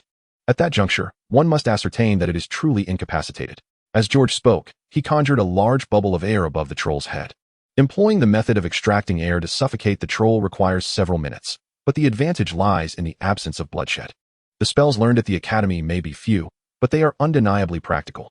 Their fundamental nature ensures that the school will not teach overly perilous incantations. George instilled this lesson in Harry, cautioning him not to expect that adhering to the school curriculum would suffice to become a powerful wizard. Chapter 21. You should discard the toad. Voldemort's activities would become increasingly frequent, and George could not rely on Harry to emulate the narrative, perpetually depending on a streak of good fortune to conquer Voldemort. Rather, he hoped for Harry's accelerated growth. This spell for extracting air felt vaguely familiar. Harry pondered for a moment before inquiring. George regarded Harry with approval, surprised that he had made a discovery from just a single incantation. This is a new spell I devised, based on the cleaning charm, specifically designed to extract air. I have previously stated the importance of not underestimating the spells you have learned. Even if they lack potency, they are fundamentally sound. Whether in combat or experimentation, a wizard must harness their imagination. A well-timed levitation charm can vanquish a troll, and the right incantation can yield optimal results. Modified spells can be employed in a myriad of contexts. George places significant emphasis on the enhancement of basic spells. Each new foundational spell embodies immense potential for growth. Once you have thoroughly mastered a fundamental charm, you may begin to make alterations to it. George also encourages Harry to adopt a more audacious approach, as Voldemort's machinations are merely beginning, and Harry cannot afford to merely adhere to the school's curriculum. Pondering this, Harry nodded thoughtfully. He remained unaware of the trials that lay ahead, yet the competitive spirit, even in a child, is ever present. All right, the troll's heartbeat has ceased, and the dispelling charm will persist for another 5 minutes. We must seek out Neville. Having successfully dealt with the troll, George wasted no time and continued the search for Neville alongside Harry. Neville, where are you? Harry called as they walked. I'm over here. Neville emerged cautiously from behind a low shrub. Fortuitously, he had kept a safe distance from the troll. Upon initially spotting the creature, he quickly concealed himself within the foliage, too afraid to move. The troll, with its poor eyesight, failed to detect him, and soon George and Harry arrived. Upon hearing Harry's call and realizing that George had subdued the troll, Neville timidly crawled out. It's all right now, Harry reassured the frightened Neville. I risked being killed by the troll just to find you, George added sternly. You must keep a closer watch on your toad. If it causes any more trouble, you ought to dispose of it. Neville stared blankly at Harry, his voice choked with emotion. I'm so sorry, it's my fault. I'm just so useless. It's all right. You should be a bit braver, Harry said, recalling his own past insecurities while observing Neville's timid demeanor. Harry, thank you for coming to find me. Neville wept. He felt clumsy and constantly caused trouble, believing that no one liked him, not even his toad, which frequently attempted to escape. Yet Harry was always there to assist him. To divert the professor's attention, students often found themselves lured into such predicaments. Neville had simply had a stroke of bad luck. But George did not absolve him of responsibility, particularly as he held a distaste for toads. Quirrell glanced at the troll and prudently kept his distance. While Professor McGonagall rushed over to check if Harry had sustained any injuries, Professor Snape bent down to examine the troll. Harry stood beside George with a serious expression, while Neville followed behind, awkward and uncertain. You really ought to dispose of your toad, Professor McGonagall admonished Neville. He frequently made mistakes and struggled academically, making it difficult for teachers to harbor a favorable opinion of him. Neville lowered his head, feeling more lost than ever, muttering apologies repeatedly. Fortunately, none of you were harmed.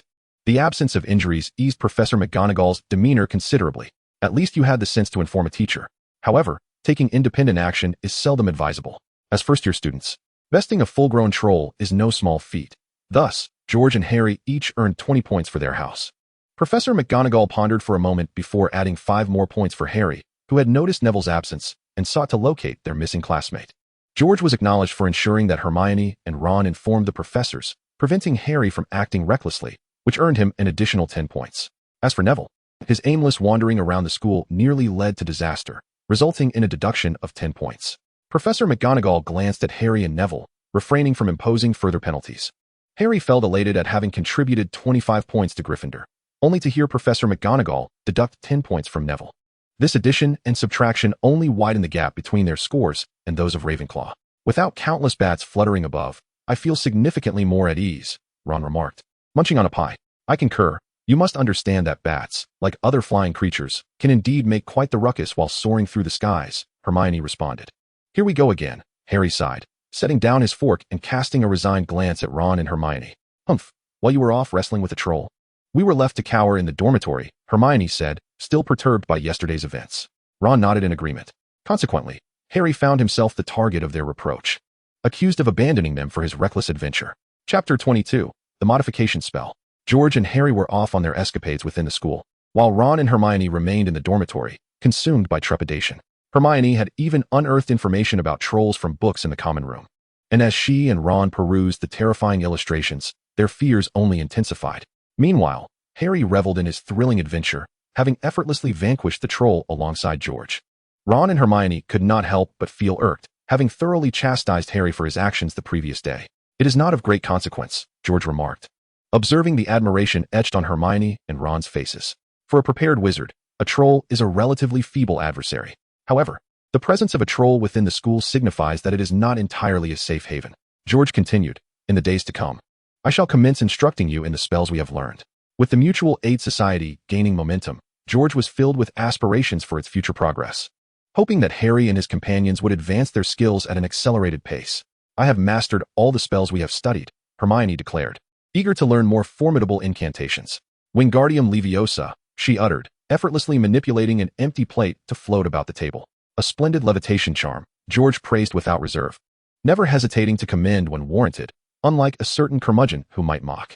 I can teach you the air extraction spell I employed against the troll. This incantation has numerous applications, and you may gradually discover its potential. Once you can successfully modify a basic spell, I will impart more offensive spells to you. George aimed to kindle a spirit of competition among Harry and his friends, since Hermione had already mastered the spells they had learned. He seized the opportunity to teach her the air extraction spell. Oh, Harry and Ron gazed at each other with envy.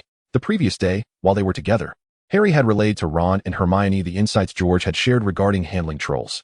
Subsequently, they had secretly deduced numerous alternative applications for the spells George had employed. Reflecting on their own shortcomings in comparison to Hermione, they felt too shy to make similar requests of George. Yet they harbored a quiet determination to master the spells they had learned. How splendid it would be. Soon, they would create their own foundational spells. Hermione, too, was brimming with excitement, but her aspirations reached even higher. Besides learning more spells from George, she yearned to devise a powerful foundational spell that would astonish him. Wow. Hermione's lofty ambitions stirred a hint of jealousy in Harry. She was perpetually exceptional. Casting another glance at George, Harry hesitated momentarily before voicing a previous thought. George, may I teach the art of speech to Neville? Harry said, feeling somewhat embarrassed. Having always relied on George's guidance, he now contemplated imparting George's teachings to Neville, which made him feel rather ungracious. However, Neville's timid nature often led him to make mistakes, leaving him vulnerable to bullying and devoid of friends. This reminded Harry of his own past, igniting a persistent desire to assist Neville. Unlike spells, which require precise gestures and incantations to be effective, the art of speech demands profound conviction and willpower to manifest.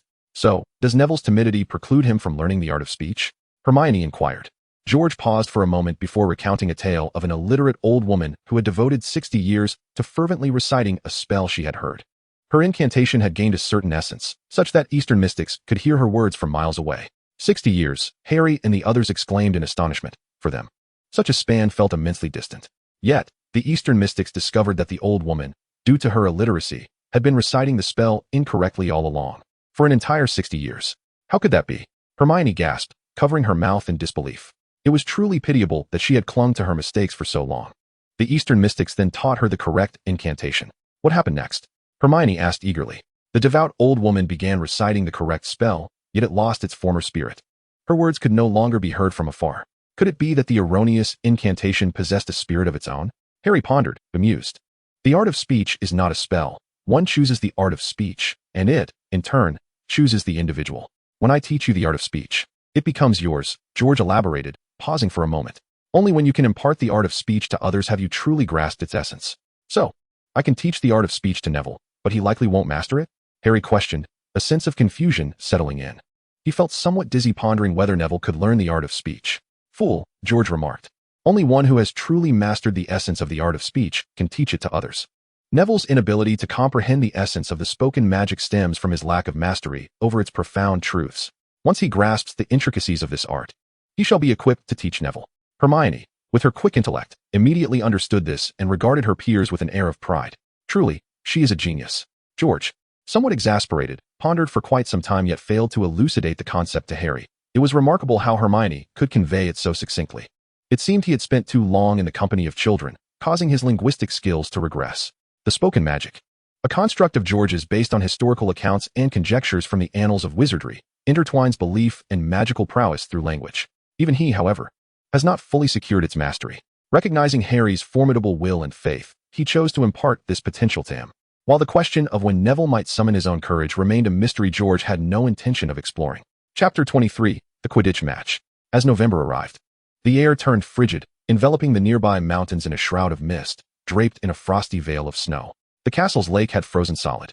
Each morning, one could observe Hagrid clad in a lengthy moleskin coat, donning thick leather gloves and oversized boots, diligently de-icing the brooms on the Quidditch pitch. The Quidditch season commenced, and after weeks of training, Harry was poised to participate in his inaugural match, serving as the seeker for Gryffindor in their contest against Slytherin. George, Ron, and Hermione were present to cheer him on. They had not witnessed Harry's training, as Wood had initially intended to keep Harry's role as Gryffindor's secret weapon under wraps. However, one could not expect true confidentiality among a small academy populated by adolescents. One student discreetly informed a close friend, urging discretion. This individual, in turn, shared the news with another friend, who was similarly sworn to secrecy. Word spread rapidly, and soon the entire school was abuzz with the knowledge of Harry's participation in the Quidditch match and his remarkable skills. Consequently, Wood's only recourse was to vigilantly guard the training pitch's entrance, preventing others from witnessing Harry's actual practice sessions. Nonetheless, anticipation for Harry's debut remained high. Some even suggested that the school should provide a mattress to accompany Harry's broom, should he fall. This idea undoubtedly originated from Malfoy. Harry found this proposal utterly ridiculous, causing his previously buoyant spirits to wane into anxiety. Yesterday, Snape had deliberately sought to provoke him and had used a flimsy excuse to deduct 5 points from his house. Harry could not fathom why Snape harbored such animosity towards him. Harry, you know we cannot coexist amicably with everyone. Some individuals will inevitably harbor disdain for you. Regardless of the circumstances, George mused in an attempt to console him. Like Malfoy, Ron interjected with a pertinent example. And Snape, Harry added, noting that Malfoy could not deduct points from him. Yet Snape would not hesitate to deceive you in a duel, seeking to expel you from school. Hermione pondered for a moment before presenting a positive perspective. Oh, how fortunate. Listening to her friend's comforting words, Harry found some solace in envisioning Snape as Malfoy. At least Snape had no intention of expelling him from the house, which would have been an utter misfortune. Pausing briefly, Harry speculated. I wager it was he who unleashed the troll, merely to divert the professor's attention. He glanced at George, eager to hear his thoughts. While a reasonable inference, the evidence remained scant, George replied. Harry's deduction was indeed plausible, and George had no inclination to dispute it without cause. How could that be? I know he isn't pleasant, but he would never pilfer the school's hidden treasures. Hermione's eyes widened in disbelief as she regarded Harry. Hermione, you cannot assume that all teachers are virtuous, Ron interjected brusquely. I concur with Harry. I believe Snape is capable of anything, just like Malfoy. The crux of the matter remained. What precisely was the three-headed dog guarding on the fourth floor?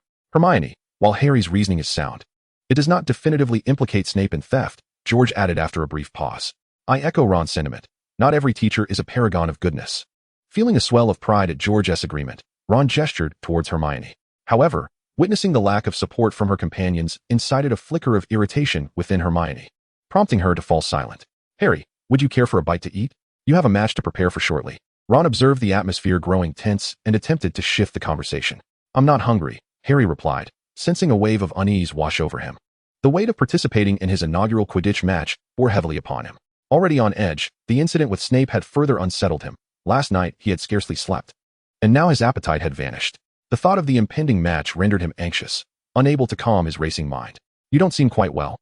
Don't fret too much. Just focus on that spell, George remarked, having noticed Harry's distress. He hoped that the incantation would provide him with some comfort. All right, thank you. Oddly enough, as he concentrated on the spell, Harry felt his nerves start to dissipate, replaced by a newfound confidence. At 11 o'clock, the Quidditch pitch was teeming with spectators. Numerous students had brought binoculars, and the seating had been elevated high above the ground. Yet even then, it was often challenging to discern the finer details of the match. I suppose I should teach Hermione and Ron the Eagle Eye charm, George mused, scanning the stands from the Ravenclaw section. After all, participating in a match on flying broomsticks made clear visibility imperative. He recalled reading that a Quidditch match could sometimes prolong for several months. If the golden snitch were not captured, the game could potentially stretch on indefinitely. Shuddering at the thought, George hastily cast the Eagle Eye charm upon himself. Meanwhile, Ron and Hermione stood on the opposite side, in the highest row, accompanied by Neville, Dean, and Seamus. Neville and his companions seemed to have become fervent admirers of Harry, as they proudly paraded a colossal banner crafted from bed sheets, emblazoned with the slogan Potter for Victory, beneath which a magnificent Gryffindor lion was artistically rendered. Hermione, in a moment of enthusiasm, produced her wand and enchanted the banner, causing its colors to shimmer with a myriad of lights. After a brief interval, the stadium erupted with excitement, transforming into a jubilant spectacle as Harry, Fred, and several others emerged from the changing room, striding towards the field and waving cheerfully to the spectators in the stands. The atmosphere grew increasingly vibrant as the crowd echoed the players' cheers and gestures. Chapter 24, The Match. Referee Madame Hooch stood at the center of the pitch, wielding her flying broomstick. The Quidditch referee must keep pace with the players in flight. A task that is no small feat as both teams took to the field. Old rivals exchanged fierce glances, and Madame Hooch called the players to gather for pre-match preparations. Now, let me not prolong this. I simply hope for a fair and honest contest today, she declared, casting a pointed glance at the Slytherin captain, Marcus Flint. As if to issue a warning. Prepare yourselves, everyone mount your brooms. Madame Hooch commanded with authority. All players mounted their brooms, and with a resounding whistle, the match commenced. 15 broomsticks soared into the sky as Lee Jordan and Professor McGonagall began their commentary. Gryffindor's Angelina Johnson seized the quaffle right from the outset, demonstrating her prowess as a remarkable chaser, and her beauty was equally captivating. Lee Jordan's commentary was lively and animated. All right, Professor, he acknowledged, disliking overly formal narration, but respecting her status as a professor. Angelina sprinted forward, executing a splendid pass, delivering the quaffle to Alicia, another talent unearthed by Oliver Wood. Last year, she had merely been a substitute, yet this year she had risen to a pivotal role within the team. She relayed the ball to Johnson, but alas, it was unfortunate that Slytherin's captain, Marcus, surged forward and snatched the quaffle away, a towering figure who was nearly unstoppable. Marcus aimed to score, yet Gryffindor's keeper Wood intercepted the ball with his unwavering reliability. Now, Gryffindor was set to restart the game, with chaser Katie Bell taking the lead. Oh, but Marcus was on the attack again. In an attempt to evade him, Katie was struck on the back of her head by the bludger, and once more, the quaffle was in Slytherin's possession. Lee Jordan's commentary synchronized with the players' breathtaking maneuvers in the air, igniting the crowd's fervor. Even George, who had previously shown little interest, began to recognize the allure of Quidditch. The speed of flight reached exhilarating heights, making even the peculiarities of the game and its rules captivating. The 14 players darted across the pitch, and any moment of carelessness could lead to a collision, causing even George to feel a surge of tension. The players resembled a series of high-speed trains, careening recklessly across a field devoid of traffic regulations, brushing past each other time and again. Often, George felt a jolt in his chest, anticipating a thunderous collision that never quite transpired. DeLeon Pughs surged toward the Gryffindor goal, only to be knocked down by a bludger, which Fred deftly evaded. Johnson seized the opportunity, racing forward into an unguarded expanse. She accelerated swiftly, dodging yet another bludger, evading the goalkeeper with finesse. She scored. Gryffindor had triumphed. The jubilant cheers of Gryffindor students drowned out the furious roars from Slytherin. Observing the players darting about like trains while evading bludgers and striving to score, George felt a surge of excitement. He mused that if the players donned armor for protection and increased their speed, the cacophony of the game would surpass even that of rugby in its thrill. At that moment, Harry soared gracefully through the air, squinting to catch a glimpse of the elusive golden snitch. The match would only conclude upon capturing the snitch, rendering its control the essence of Quidditch. If one could attain such speed as to seize the snitch upon its emergence, victory would be assured with ease. Thus, the fastest and most agile seeker always became the core of the team, their secret weapon. Bearing the immense responsibility of leading the team to victory, both exhilarated and pressured Harry. Fortunately, once airborne, with the wind whistling past his ears, he felt utterly at ease, as if he were a fish in water.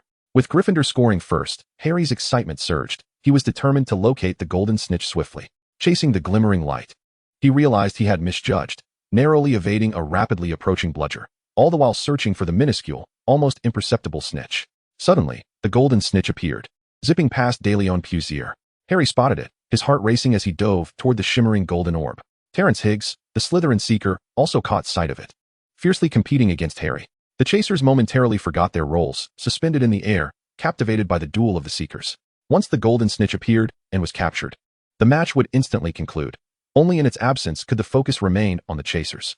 Harry's speed exceeded that of his rival as he discerned the fluttering, darting little ball, prompting him to accelerate even further. Suddenly, Marcus Flint deliberately collided with Harry, striving to create an opportunity for his teammate.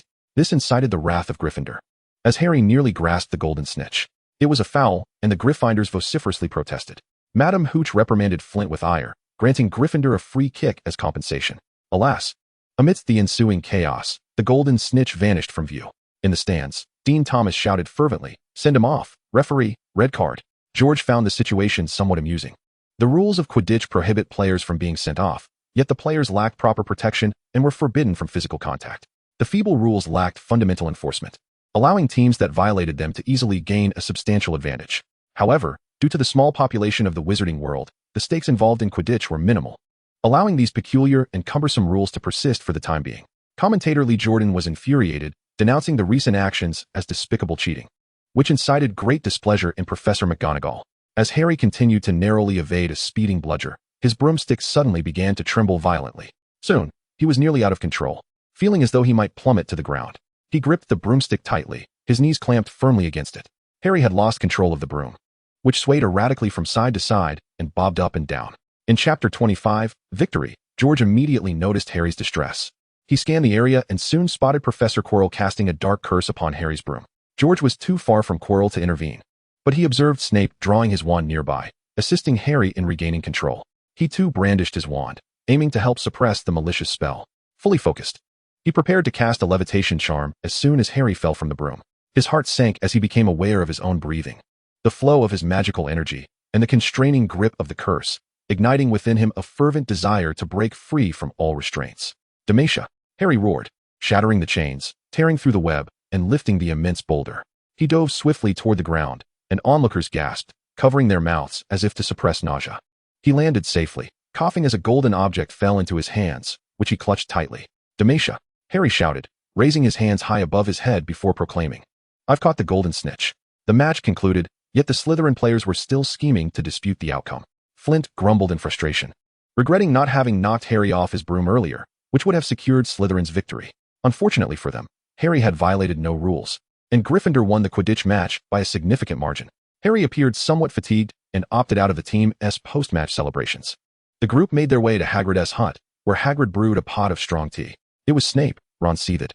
"Hermione, and I saw him casting a spell on Harry's broom." "Nonsense," Hagrid scoffed, for he was only concerned with watching the game and was oblivious to the events in the stands. Why would Snape do such a thing to Harry? Where did you hear about the three-headed dog? Hagrid seemed quite astonished. The dog? Harry inquired. It's mine. I acquired it from a Greek last year and lent it to Dumbledore to guard something important, Hagrid replied. What is it? Harry pressed. That's none of your concern. It's a matter of utmost secrecy, Hagrid brusquely interrupted Harry's questioning. However, Snape intends to steal it. Harry has not yet given up. Nonsense. Hagrid appeared quite displeased. Snape is a teacher at Hogwarts and would never engage in such actions. Then why does he wish to harm Harry? Hermione, equally incensed, recalled witnessing Snape casting a spell at Harry from the stands and rushed forward in an attempt to intervene, leading her to lose faith in Snape. There are certainly teachers at Hogwarts who wish to kill Harry, perhaps even more than one, George interjected, revealing another piece of information. While I was using a spell to suppress the dark curse from the stands, I sensed two sources of magic. You are all mistaken, Hagrid said, now visibly agitated. I do not know what Harry has encountered, but Snape cannot possibly be the culprit. You must leave now. This is not your concern. Forget about the large dog and what it guards. It is dangerous. This matter pertains to Professor Dumbledore and Nicholas Flamel. This incident also involves someone named Nicholas Flamel. Harry, too, was displeased. He had nearly lost his life today. He had long despised Snape, and with Ron and Hermione witnessing the events, it was infuriating that Hagrid stubbornly believed in Snape's innocence. As they exited, Harry pondered for a moment and declared, it must be Snape. Is there another person involved? Harry was astonished to learn that there could be another individual besides Snape. Perhaps it is a professor at the school who discovered Snape casting the dark spell and assisted Harry in suppressing it, Hermione suggested as a possibility. Snape is highly suspicious. You may doubt him, and you should.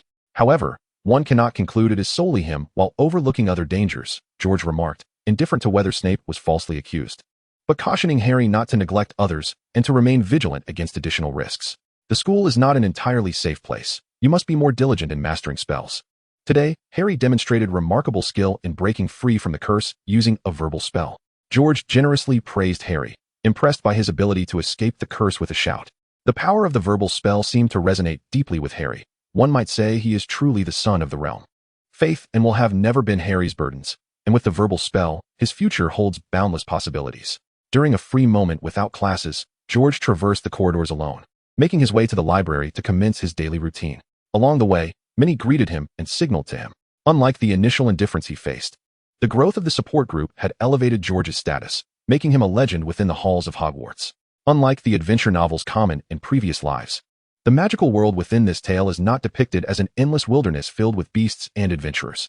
After all, this is Earth, and the year is 1991. In an age where human technology has surged and power has expanded, there are few places untouched by ordinary people. The entire magical realm must retreat in the face of the overwhelming expansion of the mundane world, the endless wilderness, the multitude of beasts, and the countless adventurers belong to stories of centuries past. In the present day, wizards also engage in respectable professions, relying on their skills to sustain themselves. Wizards have long transitioned from being adventurous combatants to resembling ordinary citizens, akin to diligent workers in a bustling town. Chapter 26, Festival. As rumors of George's rising fame spread, both younger students enamored with sweets and toys, as well as older students facing the pressures of impending graduation, began to perceive George in a different light. It was reminiscent of Harry's initial days at school, akin to the fascination of the real world observing a celebrity. Fortunately, this is merely a school environment, and everyone is preoccupied with their own affairs. George finds himself reminiscing about the efficiency of the mundane world's internet.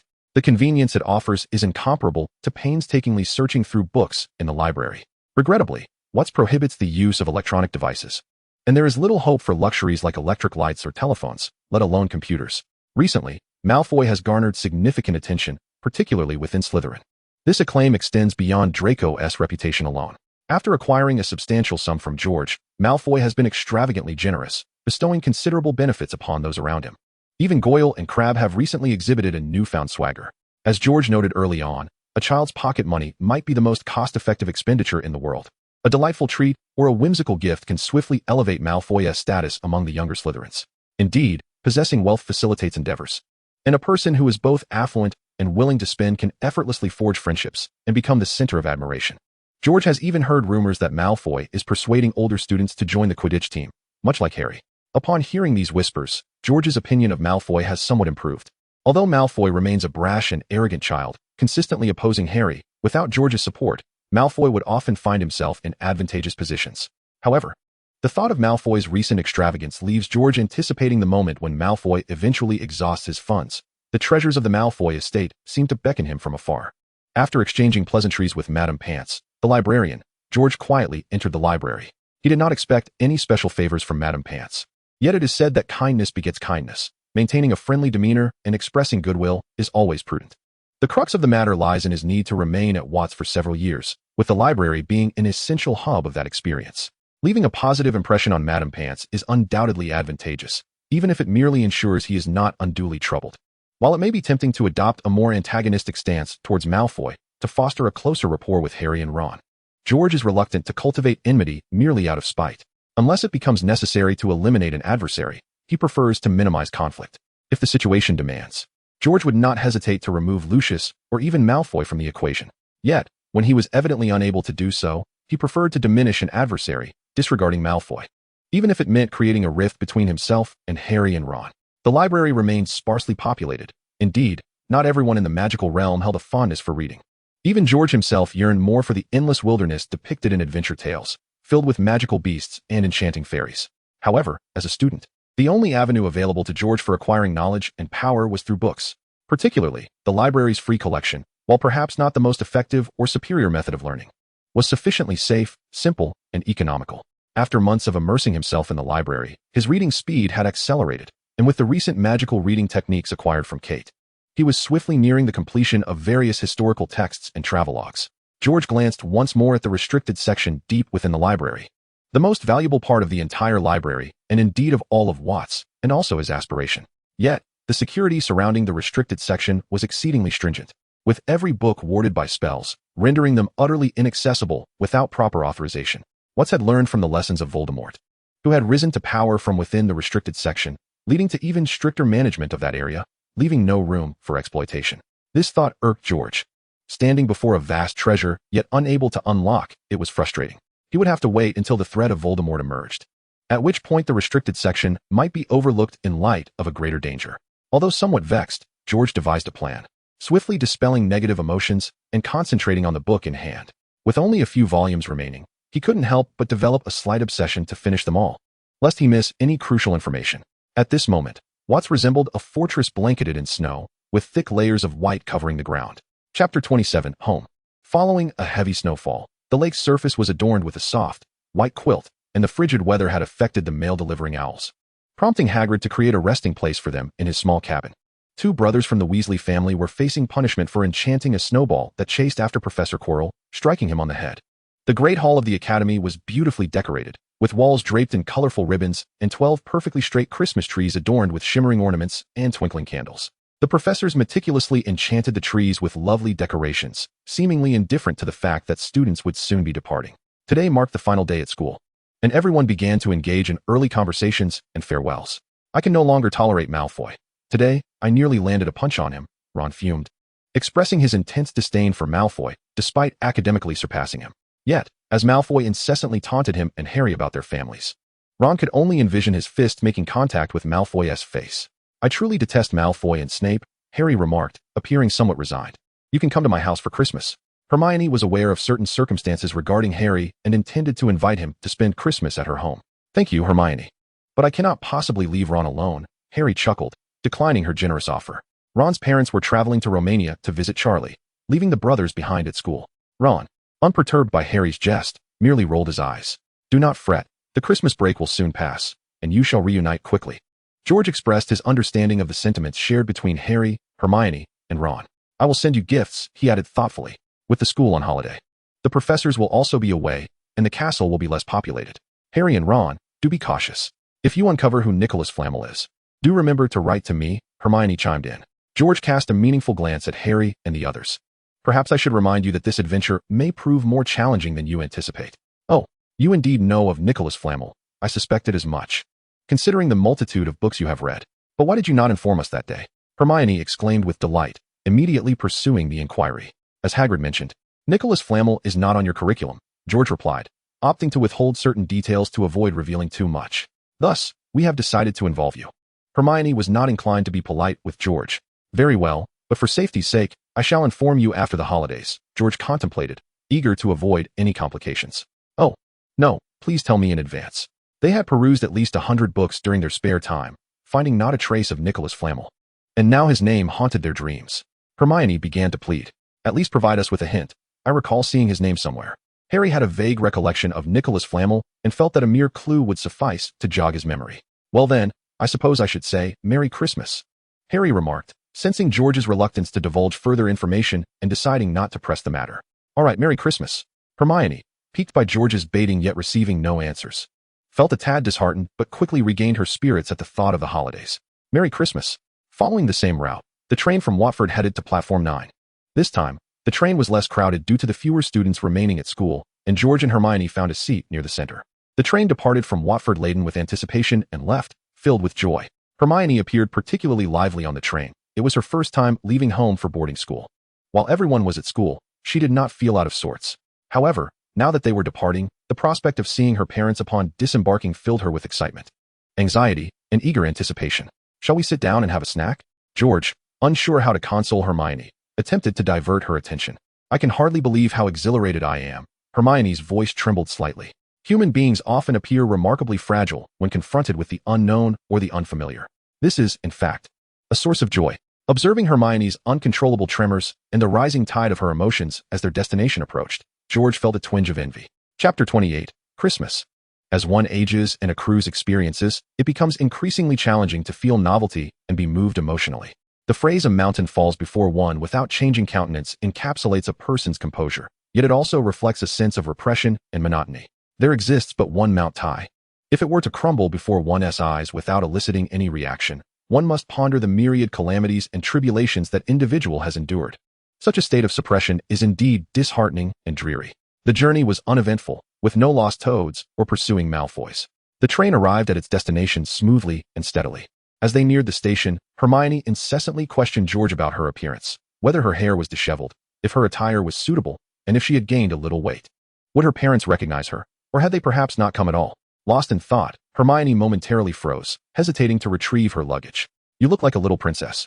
And there is no better adornment than this. You've gained a bit of weight since the beginning of term. It seems the school's meals are quite splendid.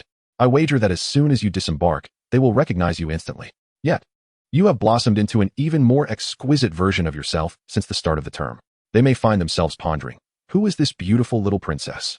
George effusively praised Hermione, attempting to ease her anxiety. Listening to George's typically serious demeanor transform into a cascade of exaggerated reassurances brought a smile to Hermione's face, warming her heart and alleviating her tension. George had already taken hold of their suitcases and was poised to clear a path for Hermione as soon as the train came to a halt. As George had predicted, upon alighting from the train, Hermione spotted a couple in the distance waving excitedly at her, rushing toward her. Her eyes suddenly glistened with tears as she dashed forward, enveloping them in an embrace. What's the matter, darling? Why are you crying? Is school treating you poorly? If it is, we shall forego your studies, Mr. and Mrs.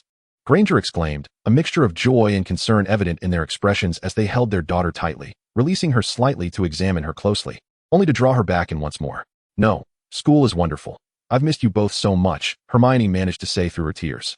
Hearing her words, the Grangers finally felt reassured. Mr. Granger, Mrs. Granger, fret not. Hermione has simply been longing for you both. She became quite emotional on the train. Additionally, she is an exemplary student at her school, well liked by her peers. Just look, she has even gained a little weight, George remarked.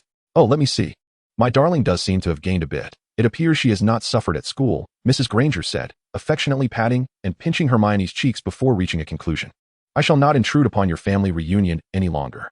Farewell, George declared, not wishing to disrupt the joyful occasion, and he set down Hermione's luggage before turning to depart. What a handsome and polite young man, Mrs. Granger mused. Mr. Granger expressed his admiration for George's demeanor, momentarily contemplating the prospect of forming a friendship. However, he suppressed this notion, for his precious daughter was his paramount concern. George, clutching his suitcase, approached a tall blonde lady. It's been a while, Anna. Young sir, I would prefer you to be like your classmates, Anna remarked, gesturing towards the tightly knit Granger family in the distance. Observing Anna's generous figure, George set down his luggage, stepped forward, and embraced her warmly, exclaiming, It's been too long, Anna. The fireplace blazed with a vibrant flame, flanked by 2 splendid Christmas trees, while the walls adorned with amber magical lights cast a particularly cozy glow in the living room. The Christmas dinner for 3 was not boisterous, yet it radiated warmth. Nevertheless, George found himself outmatched by his grandmother and Anna, who had prepared an abundance of his favorite dishes. Despite his earnest efforts, he could not possibly consume all the ample provisions they had laid out. They ate sparingly, seemingly content simply to watch George indulge himself. After dinner, As they sat on the sofa by the fireplace, Mrs. Soros remarked, "So, our George has finally made a friend, a lovely young lady, no less." Anna chuckled softly, covering her mouth with her hand. "Grandmother, I am merely 11. George sat helplessly on the sofa opposite Mrs. Soros, enduring the scrutiny of both her and Anna. "Who could possibly guess you are only 11? Mrs. Soros and Anna exchanged glances and burst into laughter. "I am not concerned about your studies or your ability to care for yourself. Those have never been issues for you," Mrs. Soros said, gazing at George. After a pause, she continued, "What brings me joy is that you are making more friends. If necessary, I shall invite them to our home." George replied nonchalantly, "You are always so organized." Unlike a child, Mrs. Soros's tone was ambiguous, neither entirely a compliment nor a reproach. "However, it's no wonder. It is just the two of us at home. How could I expect you to be like other children?" Mrs. Soros suddenly appeared pensive, yet she brightened at the thought of Anna. As she spoke, she reached out and pulled Anna to sit beside her. Seeing his grandmother starting to feel guilty, George attempted to shift the conversation to more practical matters, redirecting her attention. "I have established an organization at school called the Mutual Aid Society, where I have met many friends, including some soon-to-graduate students, whom I hold in high regard. It seems you truly have high hopes for those students, considering your previous indifference towards the bookstore." Mrs. Soros pointedly observed George's transformation. "With only you and Anna at home, managing the bookstore consumed your time. Now that there are new hands to help, I still hope you can carve out more time for your own joy." George candidly replied. Anna, seeing George's resolute expression, helplessly gestured to Mrs. Soros, indicating that our young Mr. George remains stubbornly devoted to caring for us. Chapter 29, The Advancement of Magical Reading. Wizards come of age at 16. George did not mind Anna's teasing and emphasized his own age. This elicited a burst of laughter from Mrs. Soros and Anna. Upon returning to his room, George retrieved a thick notebook he had meticulously prepared from his suitcase. Over the past few months of the Cooperative Society's operation, the most prevalent items exchanged were indeed study notes. After all, study notes were ubiquitous. Most students possessed numerous notebooks. And who would resist the opportunity to trade unnecessary notes for a bit of pocket money? Even rewriting and transcribing notes was hardly a burdensome task when it came to exchanging them within the Cooperative Society. As the influx of notes grew overwhelming, redundancy began to emerge, prompting George to entrust the organization of these notes to Kate. She meticulously revised and filtered the notes, eliminating duplicates and retaining only the most systematic and significant content. At this juncture, the notes in George's possession were a reduction of Kate's consolidated work, rewritten through his own understanding and logic.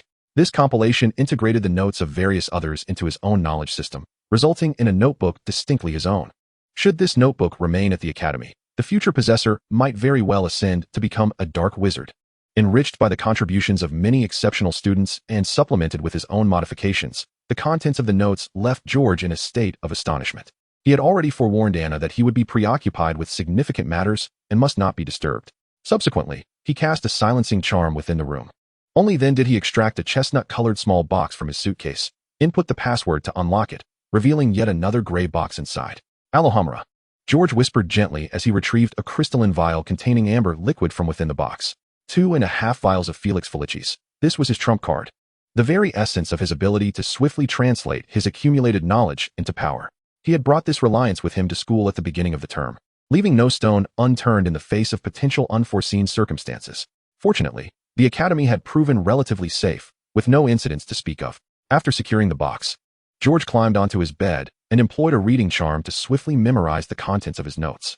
He then carefully twisted open the vial and poured the remaining liquid into his mouth, subsequently sealing off his senses. The potion coursed down his throat, dispersing throughout his body, merging with his blood and infiltrating his breath, sensations that George could no longer perceive. All he felt was his consciousness ensnared in the sea of awareness, devoid of sensation. As his body and senses were cloaked in darkness, the perception of the external world and the passage of time faded into insignificance. Even his mind lost its instruments of measurement, oscillating between the fleeting moment and the semblance of a century past. His consciousness, confined within a box, was continually compressed until it could bear no more, culminating in a cataclysmic explosion. It was akin to a spark igniting an oil vat, erupting in an instant, unleashing an unquenchable flame that surged endlessly. As the fire spread, it expanded to the very edges of time. Within the blaze, clear runes began to materialize, no longer extinguishing but taking on a life of their own. The amplified dosage he consumed yielded effects that were astonishing, precisely as he had anticipated. It was for this very reason that he was willing to expend such resources to consume nearly half a vial of Felix Felicis, and following the bounties of Christmas Eve, he had triumphed. The enchantment of reading, even when immersed in the spellbinding tomes of memory, no longer hindered him. endowing him with remarkable reading and recollection abilities, for which he had devised methods to harness. Harry's transformation was evident to all. He no longer cared for the identity of Nicholas Flamel.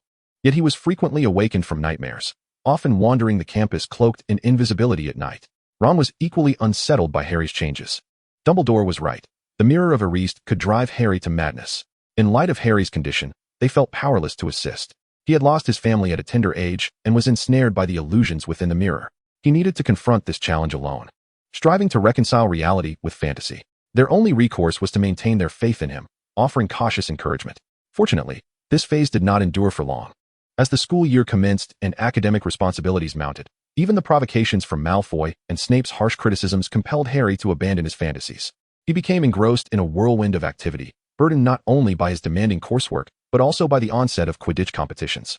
After several years, he achieved a hard-won victory, prompting Wood to adopt a more stringent approach. He would not allow the fruits of their labor to slip from his grasp again, training the team with fervor that intensified even amidst the relentless rain following heavy snowfall. Chapter 30. The Philosopher's Stone.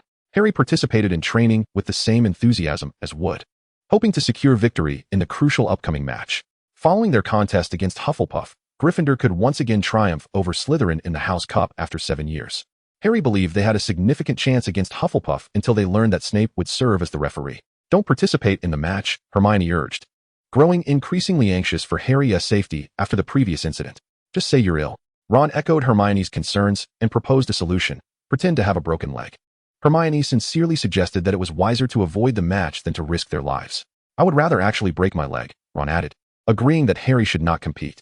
"All right, let us not frighten Harry," George interjected, noting that Snape officiating had its advantages. At least he could not meddle during the match. "Yes, I cannot flee," Harry replied. "I am the only seeker on the team. I cannot withdraw midway, or it would jeopardize the entire team. Do not worry too much. I will keep a close watch on you during the match. If you fall, I will surely cast a levitation charm to assist you," George promised earnestly. "Oh, that is not comforting at all," Harry said, feeling more anxious in light of George's pledge. Just then, Neville stumbled into the common room, his legs magically bound together by someone who had cast the leg locker curse, laboriously hopping up the stairs like a rabbit. Hermione, infuriated, rushed to him and dispelled the charm. Neville stood trembling. "Malfoy," he uttered with a quavering voice. "I encountered Malfoy outside the library. He used me for practice." "You must inform Professor McGonagall," Hermione urged Neville. "I do not wish to cause any trouble," he replied. Neville shook his head, murmuring softly. "You must confront him bravely," Ron encouraged Neville, as Malfoy loomed imperiously over them. "We cannot yield. We must not allow him to succeed." Malfoy claimed that Neville was unworthy of being in Gryffindor, and Neville knew he lacked courage. Once more, tears began to well in Neville's eyes. He unwrapped a piece of chocolate, managing to force a smile. "Harry, thank you. I think I'll head to bed now. Do you need the card? Or you can keep it." Neville left the remaining card from the chocolate and made his way to the dormitory. Harry inhaled sharply, staring at the image of Dumbledore on the card, then looked up at everyone. "I remember now. I mentioned having heard of Nicholas Flamel before. I recall where I heard it, on the Hogwarts Express." He continued, "Dumbledore's most significant contributions include defeating the dark wizard Grindelwald, the 12 uses of dragon's blood, and his remarkable achievements in alchemy alongside his partner, Nicholas Flamel." Hermione echoed this statement, turning to George. "Now, you ought to explain who Nicholas Flamel is." At that moment, she held a thick, old book in her arms. "I already know. You don't need to tell me," Hermione whispered excitedly. "This is a leisure read I borrowed from the library a month ago." Observing Hermione had discovered information about Flamel, George refrained from interrupting her enthusiasm. Waiting for her to uncover the details on her own, Hermione rapidly flipped through the pages, her fingers gliding over the lines, and found it. Nicholas Flamel, the sole creator of the Philosopher's Stone. Philosopher's Stone? What is that? Harry and Ron had never heard of it. "You've never read about it? You don't know such a famous object?" Hermione pushed the book towards Harry and Ron, pointing to a line of text. "A remarkable creation of ancient alchemy. The Philosopher's Stone can transform metal into gold and produce the elixir of life, which grants immortality. Historical records abound regarding the Philosopher's Stone, and the only surviving stone belongs to the great alchemist Nicholas Flamel, who celebrated his 665th birthday last year with his wife, Perenelle. They currently reside in Devon. Now do you understand?" Hermione continued. "The three-headed dog guarding the stone on the 4th floor is likely under Dumbledore's watch, as he has placed it there to protect Flamel's treasure. Dumbledore is aware that someone is after the Philosopher's Stone, hence its relocation from Gringotts to Hogwarts. A stone that can produce gold and grant immortality," Harry remarked. "It's no wonder everyone desires it. It's not surprising that Snape is interested in it. I, too, am intrigued by the Philosopher's Stone," especially its creation process and methods, George mused, stroking his chin. If given a chance, the Philosopher's Stone would be a coveted item for him, yet he yearned more for the method of its creation. Haha, I want it too. Listening to Harry and George, Hermione also began to ponder the allure of the Philosopher's Stone, the ability to create gold. Ron, having begun working in the study group, felt less constrained. Yet the notion of a stone that could produce gold piqued his interest immensely. Until the following morning, the commotion surrounding the Philosopher's Stone persisted unabated. Hermione envisioned establishing a library as grand as, if not more so than, that of Watts, contingent upon her financial resources. Ron declared that if he were to acquire the Philosopher's Stone, he would purchase a Quidditch team solely for himself. Harry, for the time being, had not contemplated any acquisitions. Rather, he found himself intrigued by the elixir of immortality that the stone could provide, despite the fact that he had no immediate use for it. A latent fear of death seemed to linger within him. George realized that he was capable of fulfilling Hermione's and Ron's aspirations, and Harry's dream was not insurmountable. His primary interest lay in unraveling the principles behind the miracle of the Philosopher's Stone. Chapter 31, Eagle Eye Technique. Early in the day, Harry made a resolute decision to participate in the competition. He was determined not to let Snape and Slytherin's machinations succeed, nor could he abandon his teammates in their time of need. George, accompanied by Hermione and Ron, came to offer their support, repeatedly assuring Harry that should he fall from his broom, they would cast a levitation charm to cushion his descent. This assurance only heightened Harry's anxiety, yet it also instilled some confidence in him. George's formidable prowess was a source of comfort. With Hermione and Ron's encouragement and his previous success in escaping a curse through verbal incantation, he began to believe that perhaps the worst would not come to pass. His teammates appeared somewhat apprehensive. They had endured 7 consecutive losses to Slytherin, and the mere thought of breaking this dreadful streak and triumphing over their rivals filled them with exhilaration. What needed only to mention the prospect for spirits to soar and fervor to ignite. Their concerns did not extend to Hufflepuff. Their sole apprehension rested upon the biased officiating of Snape. This realization stirred guilt within Harry, as he felt that Snape harbored an intense animosity towards him, as though he had stolen Snape's romantic interest. Snape seized every opportunity to belittle and insult him, and Harry even suspected that Snape stalked him throughout the school, manifesting unexpectedly to mock him before deducting Gryffindor points, all while strutting away in arrogance, awaiting the next moment to humiliate him. The weekly potions class had morphed into a veritable nightmare for Harry. He speculated that Snape had discerned his investigative pursuits. He felt an unsettling conviction that Snape could penetrate his thoughts, which only deepened his loathing and fear of the professor. In the afternoon, Ron and Hermione visited the changing room to bolster Harry's spirits. Observing their anxious countenances momentarily tempted Harry to forego the competition, but glancing at his surrounding teammates, he clung to the hope that, as George had suggested, Snape's role as referee would prevent him from taking direct action against them. Clad in his team uniform and wielding his Firebolt 2000, Harry anxiously awaited the commencement of the match, his mind too occupied to heed Wood's pre-game encouragement. Meanwhile, Ron and Hermione made their way to the stands to join the Gryffindor section, where Neville, Dean, and Seamus had gathered to cheer for Harry, brandishing a banner crafted from bedsheets. Beneath the bold proclamation of Potter for victory, a magnificent representation of Gryffindor's lion roared proudly. Hermione drew her wand, and with a gentle flick, infused the banner with vibrant colors, subsequently casting the eagle eye charm upon herself and Ron. It was Ron's first experience of watching a Quidditch match through the lens of this spell. His eyes widened in astonishment as he gazed around, exclaiming how superb the charm was, far clearer than any binoculars. George had begun teaching the charm a few days prior, and only Hermione had quickly mastered it, now able to cast it effortlessly. Meanwhile, Harry was overwhelmed with rigorous training, lacking the time to learn the spell, and thus found himself unable to employ it during the match. Don't just focus on the game. Remember our purpose, Hermione chastised, feeling frustrated by Ron's distracted demeanor, which made her uneasy, especially as they bore the crucial responsibility of safeguarding Harry. All right, I know we are here to protect Harry from Snape, Ron whispered. Let us not only keep an eye on Snape. George mentioned that others may cast spells as well, Hermione replied, lowering her voice and scanning the area. I've spotted George. He is across from me and just waved. Since we are prepared, let us proceed as planned. George will watch over Harry, and should he fall from his broom, he will rush onto the field to rescue him, Hermione stated gravely, casting a stern glance at Ron. You keep an eye on Snape while I watch for others. With the enhancement of the eagle eye charm, Ron's vision was astonishingly acute, and Hermione's piercing gaze unnerved him, prompting him to comply, calming his nerves. Goodness, such clarity can be quite frightening. Ron fixed his gaze intently on Snape, clutching his wand tightly. The moment Snape made a move, he would cast the Leglocker curse to thwart him from ambushing Harry. Professor Dumbledore has arrived. This is splendid. Harry is safe, Ron suddenly exclaimed, having seen Dumbledore attending the match. Indeed, it is Professor Dumbledore. Now Harry is secure, as Snape cannot harm him in Dumbledore's presence. Hermione said, feeling reassured by Dumbledore's arrival, yet her cautious nature compelled her to add, "We must remain vigilant. It is better to be prepared." Observing Snape's grim expression, Ron felt confident that Snape had lost any opportunity to harm Harry. He dismissed the notion that Snape could deceive Dumbledore and turned his attention back to the game. Suddenly, a sharp tap on the back of his head startled him. It was the detestable Malfoy. "Ah, if it isn't the Weasley. Waiting for Harry to fall so you can whisk him off to the hospital?" Malfoy sneered. Flanked by his two lackeys, Ron and Hermione remained focused on the pitch, ignoring Malfoy, while Snape had begun aiding Hufflepuff by awarding them a penalty. At that moment, Harry soared like an eagle above the field, scanning for the elusive golden snitch. "How long do you think Potter can stay on his broom this time? Care for a wager, Weasley?" Malfoy continued to shout. Perhaps Malfoy was sent by Snape to create a distraction, Ron and Hermione thought, further solidifying their resolve to disregard him.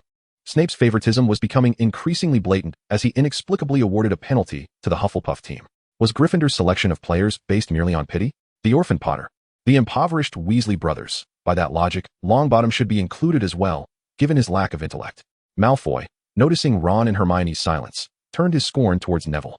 "I am far superior to you, Malfoy," Neville stammered, his face flushed with embarrassment. Malfoy and his two lackeys erupted in mockery, declaring that Longbottom's intellect was even less than the coins in the Weasley household, and therein lay the crux of the issue. Ron, unable to divert his gaze from the field, urged Neville on. "Neville, show him what you're made of." Chapter 32, The So-Called Genius. "Ron, look," Hermione suddenly exclaimed. "What is it? Where?" Ron immediately turned his attention to Harry. He witnessed Harry execute a swift dive, eliciting gasps from the audience as he shot towards the ground like a bolt of lightning. Ron realized at once that Harry had spotted the golden snitch. Suddenly, he lunged at Malfoy, knocking him to the ground before swinging his fists at his face. Neville, momentarily stunned, rushed to assist. "Faster, faster!" Hermione, oblivious to the commotion around her, fixated her gaze on Harry, her fists clenched and her feet tapping anxiously. Harry darted through the throng, past Snape, a streak of lightning, until he abruptly halted. With arms raised, he grasped the golden snitch tightly in his hand. The crowd erupted into cheers, a fervor igniting as it dawned on them that this would set a new record for the fastest capture of the snitch. Only 5 minutes had elapsed from start to finish. "Ron, look, Harry has won. We are victorious. The match is over," Hermione squealed, bouncing on her seat in sheer excitement. Meanwhile, George stood atop the highest row of the Ravenclaw stands, flanked by a sixth-year prefect, the pivotal member of the study group, Katie Bell. "You've modified the Eagle Eye spell to be silent?" Katie observed, having not seen George cast the incantation, yet noticing his ability to clearly view the match from the uppermost row, an unmistakable sign of the Eagle Eye enhancement. "Such a useful spell certainly necessitates a silent version," George replied nonchalantly. "It's precisely because it's so effective that the modification is so challenging. A minimalist spell strips away all extraneous branches while maintaining stability in its effect. Continuing to simplify it further presents an extraordinary difficulty." Katie's eyes widened in astonishment. "You're only a first year. You truly are remarkable. After all, this is a spell I developed myself, so simplifying it was considerably easier." "Your reading spell is also a silent incantation," George remarked, finding nothing extraordinary about his accomplishment. He could not hold himself to the standards of a first-year or lower-year student. That would be unfair to others and to himself. "True, although my reading spell was conceived in my 4th year, taking a year to become a silent incantation, I certainly did not apply myself as diligently as you." Kate pondered for a moment, recalling the vast array of notes she had meticulously organized at the study group, and slowly remarked, "Your reading magic is also a silent spell, refined to its utmost simplicity." Having compiled such a plethora of notes, advancing to develop a spell capable of memorizing magical incantations should not pose a challenge. George has already mastered a spell for memorizing magical texts. Yet the shortcuts he employed render it difficult to impart this knowledge to others. He endeavored to guide Kate in developing a more advanced spell independently, as this would be the most suitable for her. Initially, he had not considered this approach, but witnessing her prodigious talent compelled him to abandon his complacency. "After dedicating so much time to organizing numerous notes, I cannot claim to have gained nothing," Kate, after a brief contemplation, defiantly stated. "If we were to scrutinize this matter, ordinary students can only obtain a modest loan in advance through the study group. While this assists them in mitigating financial constraints on their academic progress, it is merely a temporary measure.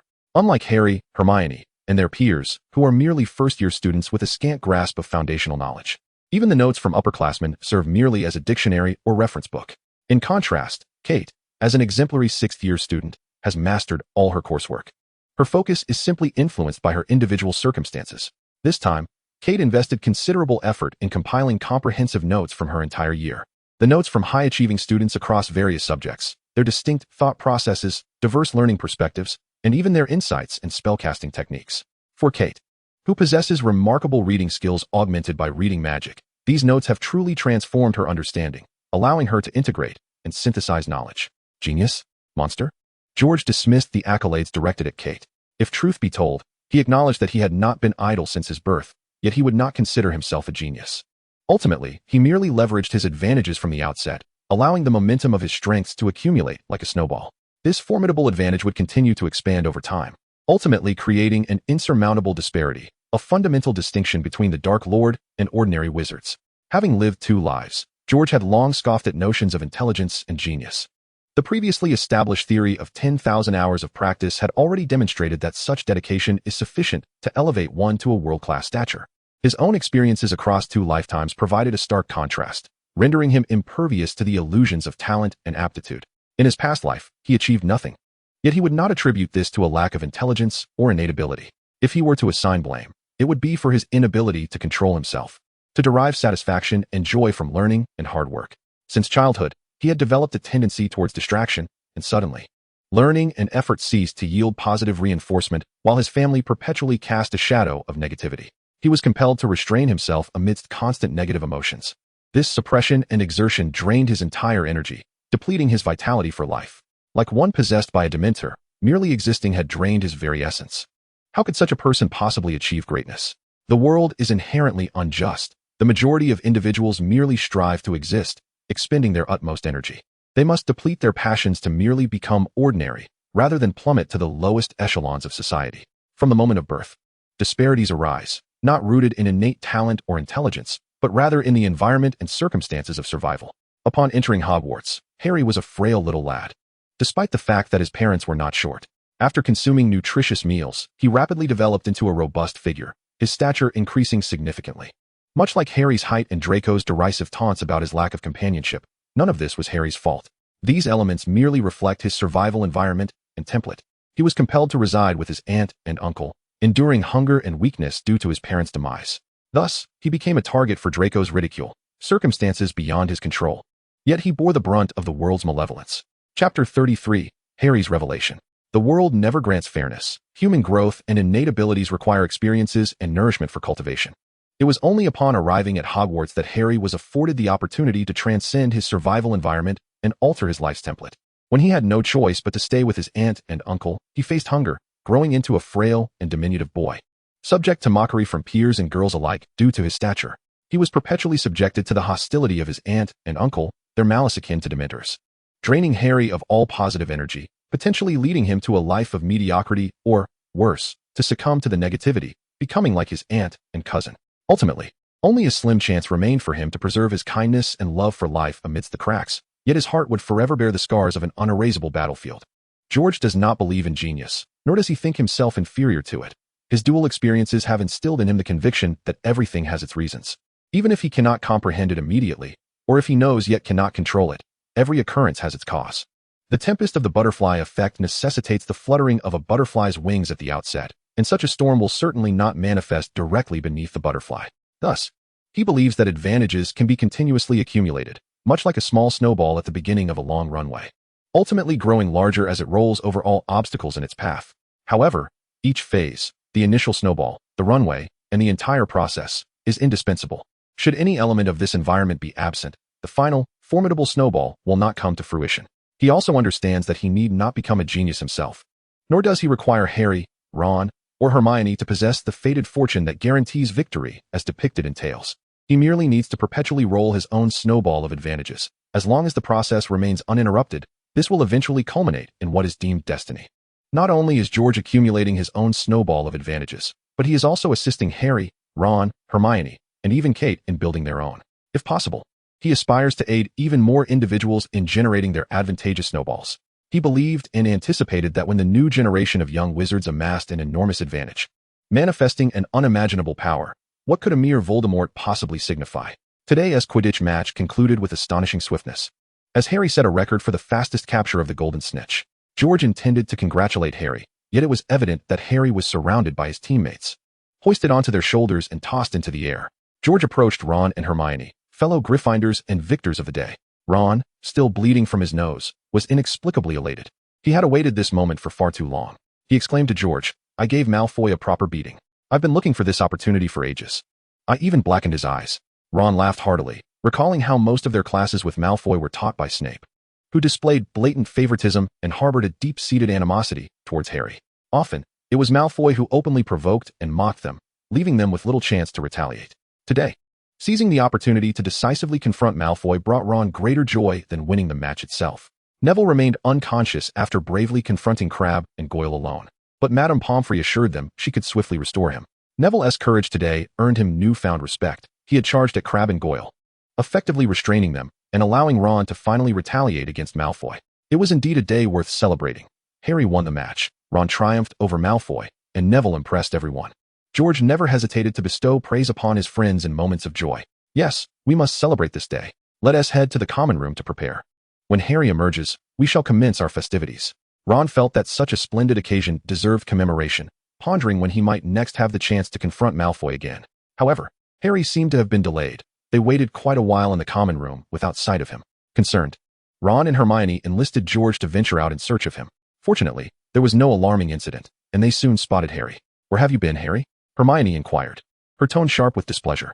"Don't mind her. She was worried about you. Just relax. Today is a day to celebrate," Ron said, giving Harry a hearty pat on the shoulder. "I've discovered something," Harry whispered, lowering his voice.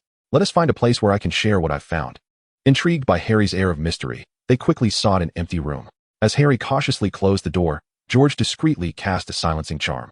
"You actually sneaked into the Forbidden Forest? Do you have any idea how dangerous that place is?" Hermione exclaimed, her voice laced with alarm. "What preparations did we undertake to confront Snape directly at the pitch? And you dared to follow him alone? In the depths of the Forbidden Forest." Any unforeseen incident would leave Harry, with his limited prowess, to rely solely on the so-called protagonist's luck, a notion he dared not test nor depend upon. "I believe that delivering a resounding thrashing to Malfoy was quite audacious."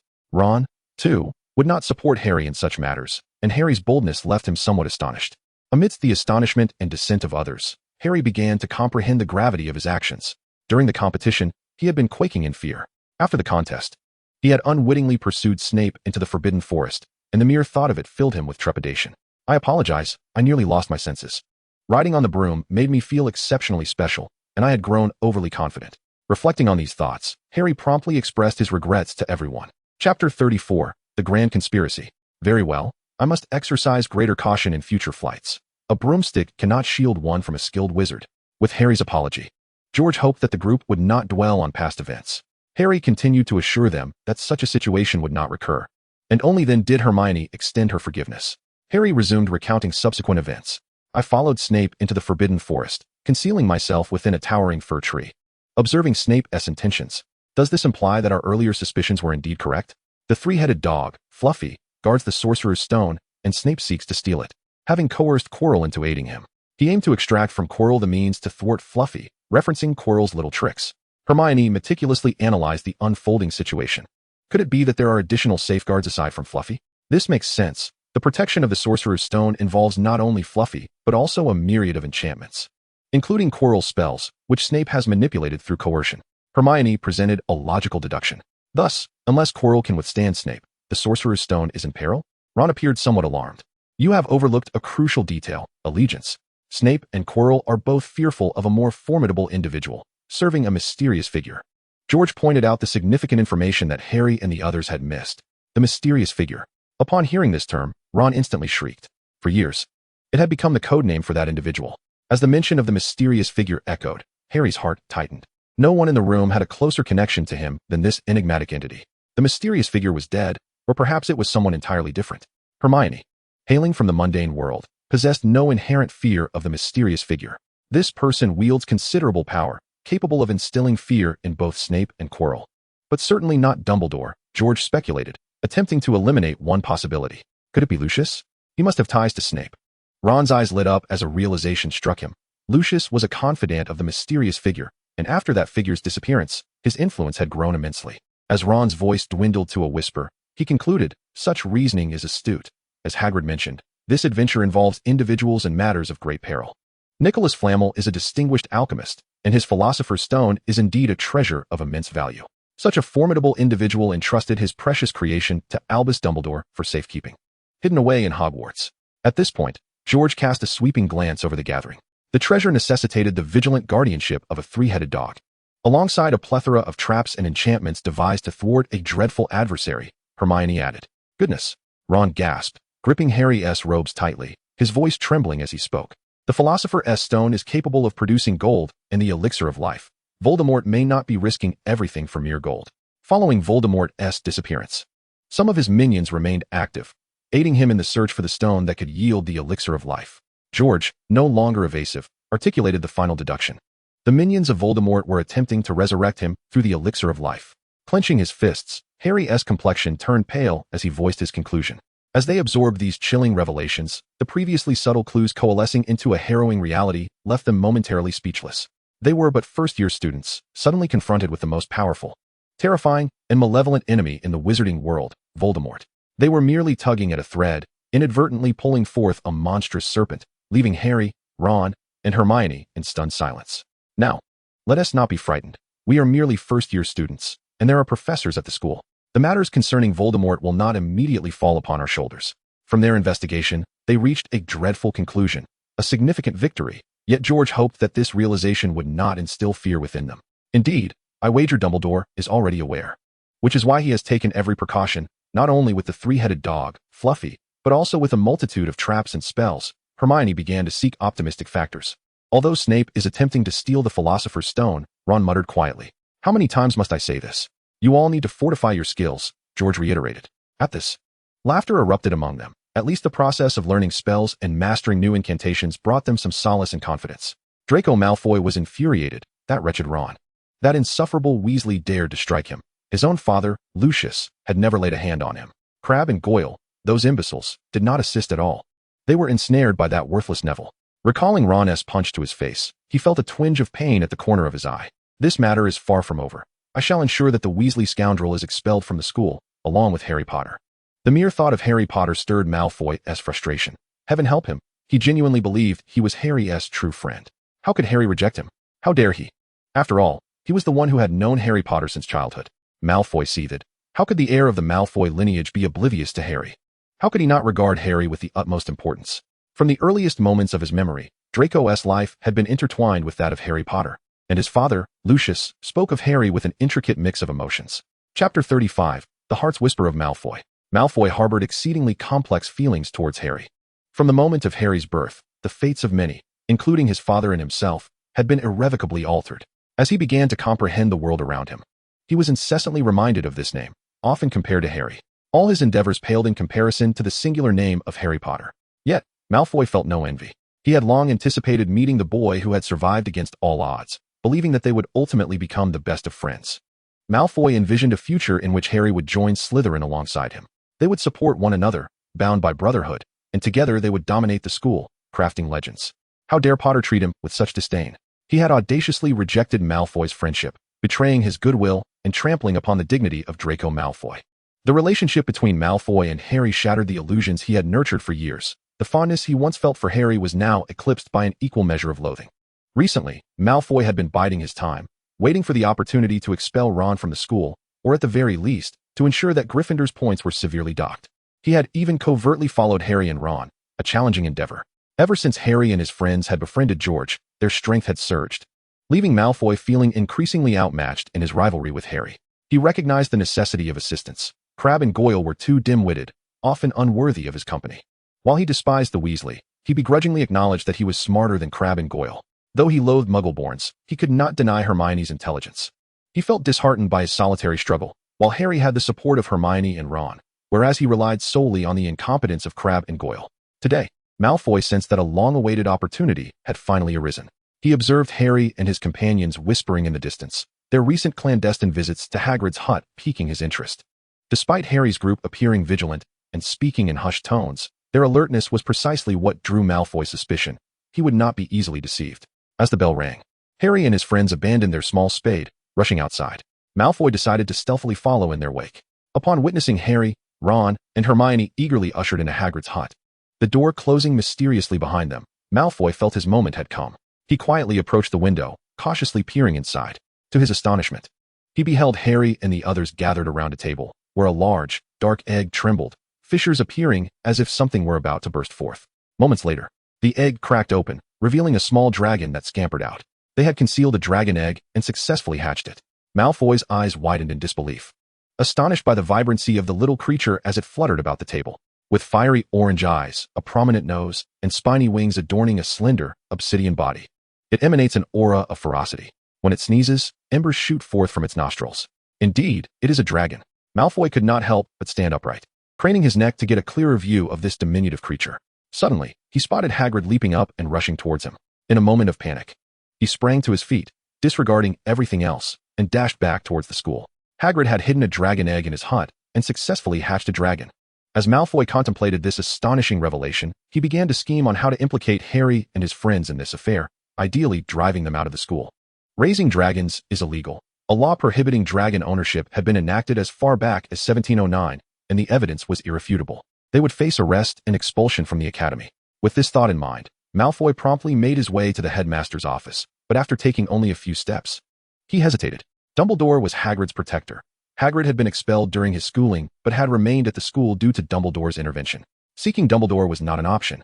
Malfoy pondered briefly and considered approaching Professor Snape, who would undoubtedly relish the opportunity to deal with Gryffindor's troublemaker. Yet, he quickly faltered again, realizing he had already been spotted. Hagrid and his associates would surely have concealed the dragon by now. Its size made it exceedingly easy to hide. Being in Hagrid's residence would guarantee no discovery, and he risked being outmaneuvered. For a moment, Malfoy was engulfed in indecision. He had stumbled upon a significant secret, yet how to leverage it required careful consideration. Perhaps it was best to wait. Dragons grow rapidly, and soon they would be unable to conceal it any longer. When the time came, the evidence would be undeniable, and they could all be expelled from the academy. This thought brought Malfoy a sense of joy, hoping that before then, they might even fall victim to the dragon's bite. For dragon teeth are venomous. Maintain your focus, continue to concentrate on your breathing, and feel your magic. Do not attempt to control your magic forcefully. Instead, guide it and experience it as you would your breath. Do not pause. There are still 10 more to go, George remarked leisurely as he paced. With a sigh of relief, Ron collapsed onto the ground, disregarding appearances, while Harry stumbled against a chair before gradually sitting down. Only Hermione managed to retain her composure, continuing to steady her breath. As a diligent learner, Hermione's progress consistently pleased her instructors, albeit occasionally tinged with frustration due to her remarkable intellect. Harry excelled in defense against the dark arts. More precisely, his unique connection with Voldemort endowed him with extraordinary talent in the release and counteraction of dark magic from a young age. In comparison, Ron's performance was modest. However, having 5 exceptionally gifted brothers had fostered a resilience within him through a lifetime in a competitive environment. While he may not have shown in the trio's training sessions, he consistently managed to keep pace, refusing to be a burden to his friends. Chapter 36. What is the best defense? Due to the influence of Quirrell, the defense against the dark arts class at the academy has devolved into a farce. George found himself compelled to expend considerable effort assisting Harry and his companions in their studies. Ever since the investigation into the incident involving the Philosopher's Stone unveiled a dreadful conspiracy, it became apparent that the followers of the Dark Lord were attempting to steal the stone to facilitate his return. Whether it be Harry and his friends, or George himself, there was a collective intention to bolster their training and defense against the dark arts. Your performance is commendable. I am confident that among the first-year students in defense against the dark arts, you must be in the top 3, perhaps even more than just first-year students, George remarked, casting a glance at Harry and his companions, encouraging them with a sense of responsibility. Except for you. Harry, Ron, and Hermione chorused in unison. Before erupting into laughter at their shared camaraderie, George chuckled softly. It was often difficult for him to embody the persona of a first-year student, leading him to occasionally forget that identity. I saw Professor Quirrell again today. His complexion has grown increasingly pallid, and he appears to be losing weight. The minions of the Dark Lord are on the verge of breaking him, Hermione whispered, rolling her eyes.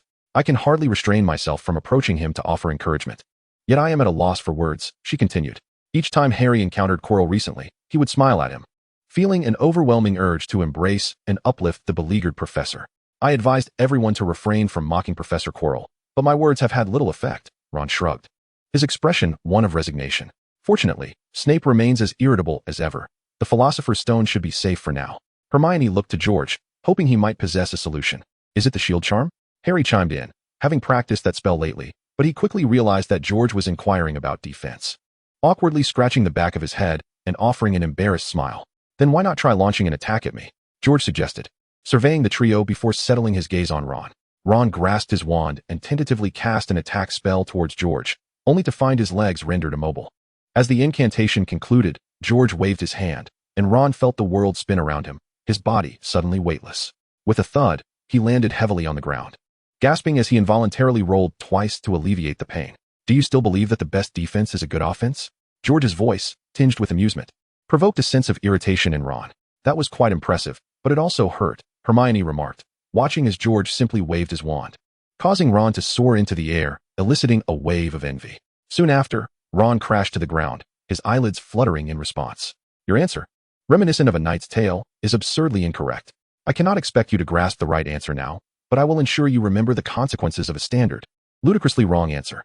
Ron, will you still stand by your response? George asked, fixing his gaze on Ron with a tone that bore a hint of seriousness. Hermione and Harry looked at Ron eagerly, their eyes conveying a silent plea for him to concede. Typically gentle, George transformed into a fervent instructor during training and battles, strict and relentless, never allowing their mistakes to go unpunished. Your current performance has truly astonished me. George observed Ron's swift concession with a hint of astonishment, feeling a mix of surprise and frustration at his lack of cooperation, which thwarted any continuation of his role as a cautionary example. It seemed that their close relationship made it difficult to incite their anger, as George's criticism transformed into praise. Hermione and Harry sensed they had grasped something significant. They exchanged knowing glances and shared thoughts. You have once again astonished me, though you were merely a hair's breadth away. You have arrived at an admirable conclusion, yet it is not the focal point of my current discourse. George surveyed the crowd, relishing the communicative style that allowed them to derive insights through his hints. Noticing the contemplative expressions on their faces, he pressed on, stating that there is no singular best approach in the world. Every individual, in their existence, must exert their utmost effort. It is through the activation of one's intellect that one can navigate life as an ordinary person, rather than succumb to the depths of despair. As wizards, you must not forsake your faculties. Do not expect every situation to yield a straightforward and unequivocal answer. As George concluded, without providing a definitive solution, an odd sensation enveloped the group. They had grown accustomed to standard answers in class and uniform expectations at home. However, George was enlightening them, imparting the notion that life is devoid of absolute answers, which left them somewhat disoriented. Chapter 37. Water nourishes all things yet competes with none. Though the world may lack the ideal method or the most correct answer, there will always exist commendable approaches, and errors will invariably persist. While George conveyed to Harry that there are no definitive answers, he did not assert that there is no distinction between good and bad. In the face of a giant, even the most foolish of wizards would not don armor and charge recklessly. Instead, one must engage their intellect, conceal themselves from the giant's gaze, and strike when it remains oblivious. Set traps before it detects your presence, and resolve the issue while it is still unaware of you. George illustrated his point with the example of confronting a giant alongside Harry, who was present during that ordeal. Listening to George's personal account, Harry began to comprehend the reality underlying George's words. An ancient Eastern proverb states, "The highest virtue is like water, which benefits all things without contention." Like water, one must adapt to various situations and alter responses accordingly. The best defense is to minimize conflict, addressing issues at the outset. Finally, articulating his conclusion through examples, George prompted the group to reflect and strive to understand this resolution. The real world does not operate on mindless exchanges of blows or spells. George continued to present further examples. Magic is indeed powerful, yet humanity is fragile, and life itself is delicate. A wizard requires 18 years to traverse from birth to graduation. Under normal circumstances, they can easily live to 100 or even 200 years, yet a single spell can effortlessly end their life, regardless of the time they have left, the wealth they possess, or the knowledge they have acquired. The weight of George's examples cast a somber silence over the group. After a brief pause, Hermione resumed her earlier line of questioning. She was undeniably astute. In comparison to Snape and Quirrell, we felt utterly diminutive. Should we confront them directly, the likelihood of our demise would be alarmingly high. Regardless of the beauty we might perceive in tales and reality, or the enchanting fantasies we hear, there exists a fundamental truth that one cannot escape. Mistakes can very well lead to death. This is a stark reality that remains unchanged, despite any emphasis placed on the world's splendor. Even more terrifying is the notion that death may not be the most dreadful outcome. Failure could precipitate a series of unfortunate events, including death. Hermione continued to gaze at Harry and Ron, asserting that we could not afford a direct confrontation with Snape and Quirrell, thus we must refrain from appearing amidst their clash. Observing Hermione's ability to employ protective measures and engage in sound reasoning, George realized that his words had indeed made an impact. As Hermione articulated her analysis, Harry began to engage his own intellect, She had grasped the true significance of George's lesson today, and he would not concede easily. The wisest course of action was to remain out of sight and preemptively mitigate conflict. We must not encourage quarrel, nor should we confide in Dumbledore or Hagrid. First and foremost, we need to ensure our safety. Until we discover a secure resolution to the problem, we must remain hidden and feign ignorance. Harry understood the importance of their forthcoming actions. With so many professors at the academy, each more formidable than us, and Dumbledore as the headmaster, these matters should rightly fall under their jurisdiction. With Hermione and Harry's insights, Ron began to voice his thoughts, glancing at George, who was undoubtedly more capable and intelligent. When action was necessary, George would not pretend to be oblivious.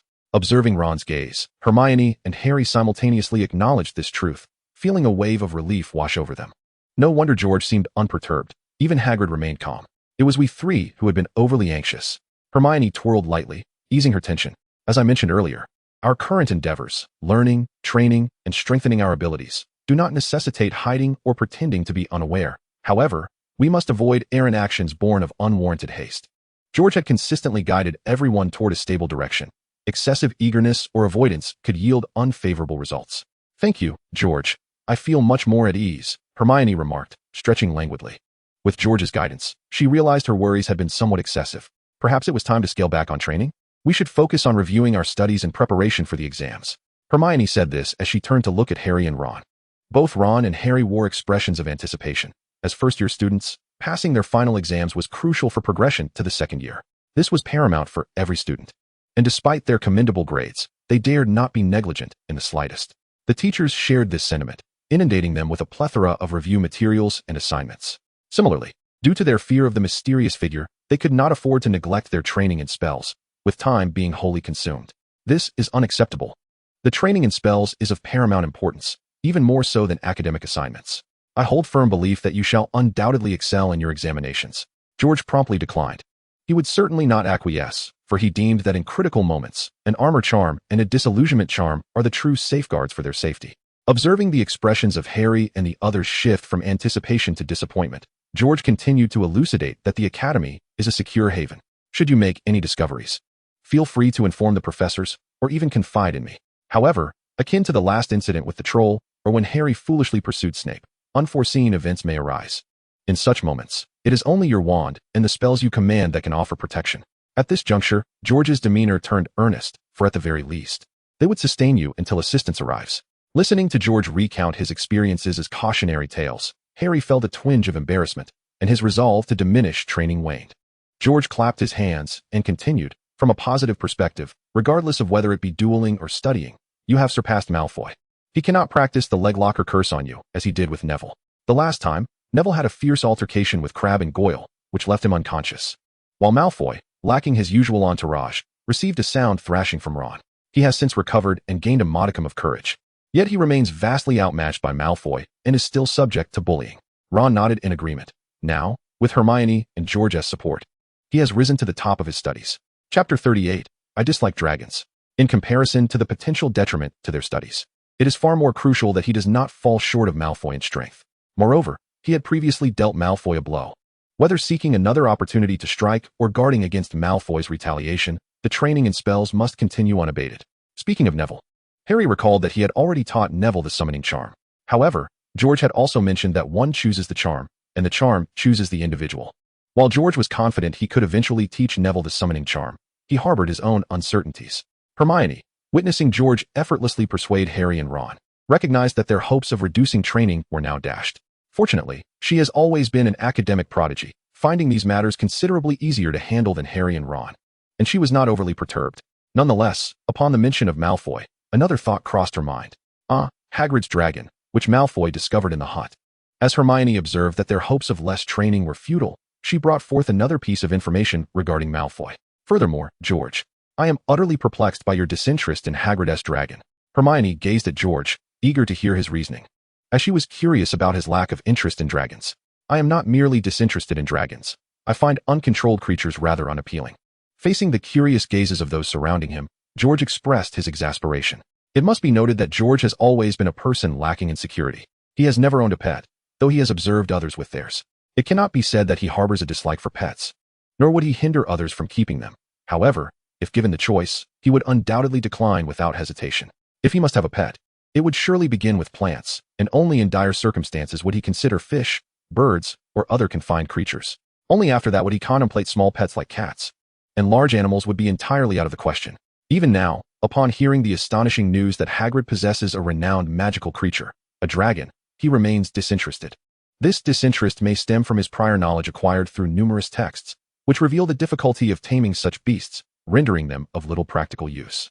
The dragon's enormous appetite, coupled with its rather unimpressive capabilities, dissuades him from investing further thought into such beings. George, you don't fear dogs, do you? Hermione seemed to have made a realization, her eyes widening and mouth agape in disbelief. Upon hearing Hermione's conjecture, Harry and Ron were nearly rendered speechless, astonished that George might indeed be afraid of dogs. A wizard capable of effortlessly casting a multitude of spells, a figure of immense power that they looked up to, a walking weapon. A man of towering strength reminiscent of a demigod. Could he truly fear dogs? The thought drove Harry and Ron to distraction. As this speculation might bear truth, George might genuinely be afraid of dogs. Not to mention that in this life, even with a multitude of dogs charging at him, it would not be enough to intimidate him into refraining from spellcasting. Yet, even now, he remains reluctant to have large dogs in his vicinity. Observing George's displeasure, Harry and the others hastily departed from the meeting room. Could it be that George fears dogs? No wonder he never showed interest in visiting Hagrid or the Philosopher's Stone. After leaving the meeting room, Harry remained incredulous. Surely it couldn't be fear. George also expressed disdain for dragons, and given his ability to effortlessly vanquish trolls, it seemed unreasonable for him to fear dogs. Perhaps he simply dislikes animals. Though Hermione was the first to suggest George's fear of dogs, upon further contemplation, she found it illogical. A more plausible hypothesis emerged. George seemed to harbor an aversion to Hagrid as well. Ron mulled it over and concurred with Hermione's new theory. What then? Does George truly enjoy? Aside from reading and spells, Harry posed the question. It seemed that George had no particular passions. His preferences resembled those of an adult. Hermione, resting her chin in thought, took a while before responding. Yes, much like an adult. Harry and Ron exchanged glances, wholeheartedly agreeing with Hermione's analogy.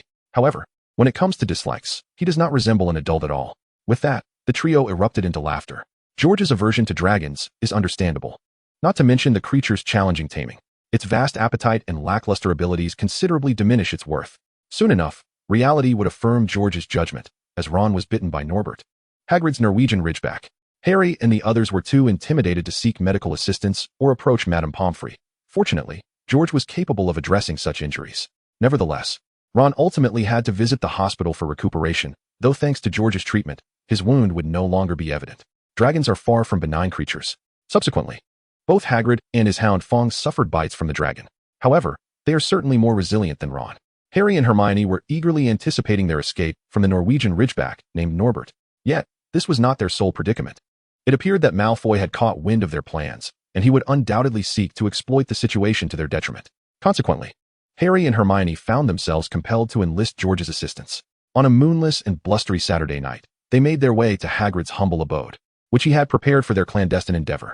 He had confined Norbert in a large wooden crate, stocked with an abundance of mice and brandy for the dragon's journey. To further amuse the creature, he had even included a toy bear, though the sounds of clashing and tearing emanating from the crate suggested that Norbert was not particularly fond of its company. After Hagrid bid farewell to his dragon, George cast a levitation charm on the crate, rendering it weightless and preventing Norbert from causing any further disturbances. For added safety, he also employed a soundproofing charm. Harry and Hermione cloaked the crate in an invisibility cloak and, with great care, slipped beneath the fabric, gently lifting the box. As they cautiously maneuvered the crate, George contemplated suggesting that one person follow outside using the disillusionment charm while the other carried the box, as it would expedite their progress. However, observing the synchronized efforts of his companions, he refrained from voicing his thoughts. The trio traversed the marble staircase of the hall and descended to the tower, which was shrouded in silence at the stroke of midnight. They ascended the tower safely until they neared the highest level, when suddenly, they were startled by a noise that almost caused them to drop the crate.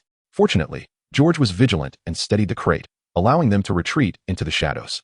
Ahead, illuminated by a lamp, two figures were engaged in a struggle. As the figures approached, their identities became clear. It was Professor McGonagall and Malfoy, the former gripping the latter's ear as she escorted him. Malfoy had no opportunity to flee. He was to be confined.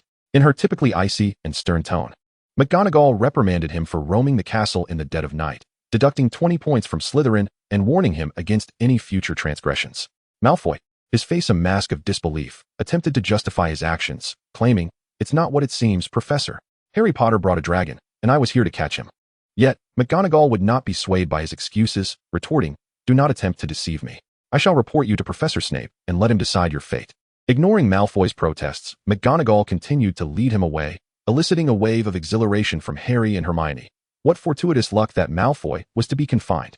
The unexpected turn of events imbued their final steps up the spiral staircase with an air of delight, and they felt a sense of lightness. Upon reaching the rooftop and setting down the crate, Hermione even danced on her toes, reveling in the moment. Malfoy's antics that evening had proven far less astute than before. Seeing Malfoy in a predicament filled Harry with delight, even prompting memories of his previous dual deception, leading him to jest about his own misfortune. After a brief wait, for brooms descended from the night sky, signaling the arrival of Charlie and his companions. Charlie's friends, brimming with enthusiasm, expressed their gratitude before escorting Norbert away. They secured the brooms in a net-like formation, anchoring Norbert at the center to alleviate concerns about his weight exceeding the broom's capacity. Once Charlie and his group vanished into the vast night, Harry and Hermione exhaled deeply, relieved to have finally sent Norbert away, liberating themselves from his presence. "Do you still wish to raise a dragon?" George teased. Harry and Hermione shook their heads vigorously, now disinclined even towards the idea of keeping a pet. Observing their newfound clarity, George felt a sense of joy. As they entered the corridor, Harry narrowly avoided a collision with Filch, retreating just in time to circumvent him. He breathed a sigh of relief, whispering, "It seems Malfoy wasn't less clever than before. Rather, our luck this time has improved significantly." Hermione, upon seeing Filch's sudden appearance, surmised that Malfoy had tipped him off, and since Malfoy had been caught, it appeared to be a twist of fate. The mere thought of being apprehended and confined with a group of children sent a shiver down his spine, and he quickly decided to leave without further ado. Upon hearing George mention that Professor McGonagall might return, Harry and Hermione's anxiety heightened, prompting them to hasten towards their dormitory. "Neville, I am truly sorry. I was caught by Professor McGonagall. I overheard Malfoy mention that you were hiding a dragon, and he was coming to apprehend you. I intended to warn you. But I was intercepted by McGonagall on the way, causing our house to lose 50 points. Tears welled in Neville's eyes as he spoke, his voice breaking. Observing Neville's distress, Harry and Hermione felt a wave of guilt wash over them. Neville had suffered because of their predicament. Though they had escaped detection, it was Neville who bore the consequences. "All right, Neville, you were an immense help to Harry yesterday. He did indeed go to the tower, and it was sheer fortune that he remained undetected. After you were caught, Professor McGonagall went to the tower and apprehended Malfoy, who will now face detention." The typically timid Neville had made significant strides with Harry's support, and his nighttime venture to warn Harry was no small feat. George was anxious that this incident would not cause Neville to revert to his former timidity. "Indeed, we owe you our gratitude, Neville. You've ensured Malfoy's detention. That is simply splendid." Harry, inspired by George's words, encouraged Neville further. 50 points lost in exchange for Malfoy's confinement is an excellent trade. You did brilliantly, Neville." Ron stepped forward, enveloping Neville in a hearty embrace. Thank you. Neville choked out, feeling a mix of indignation, pity, and shame for the loss of house points.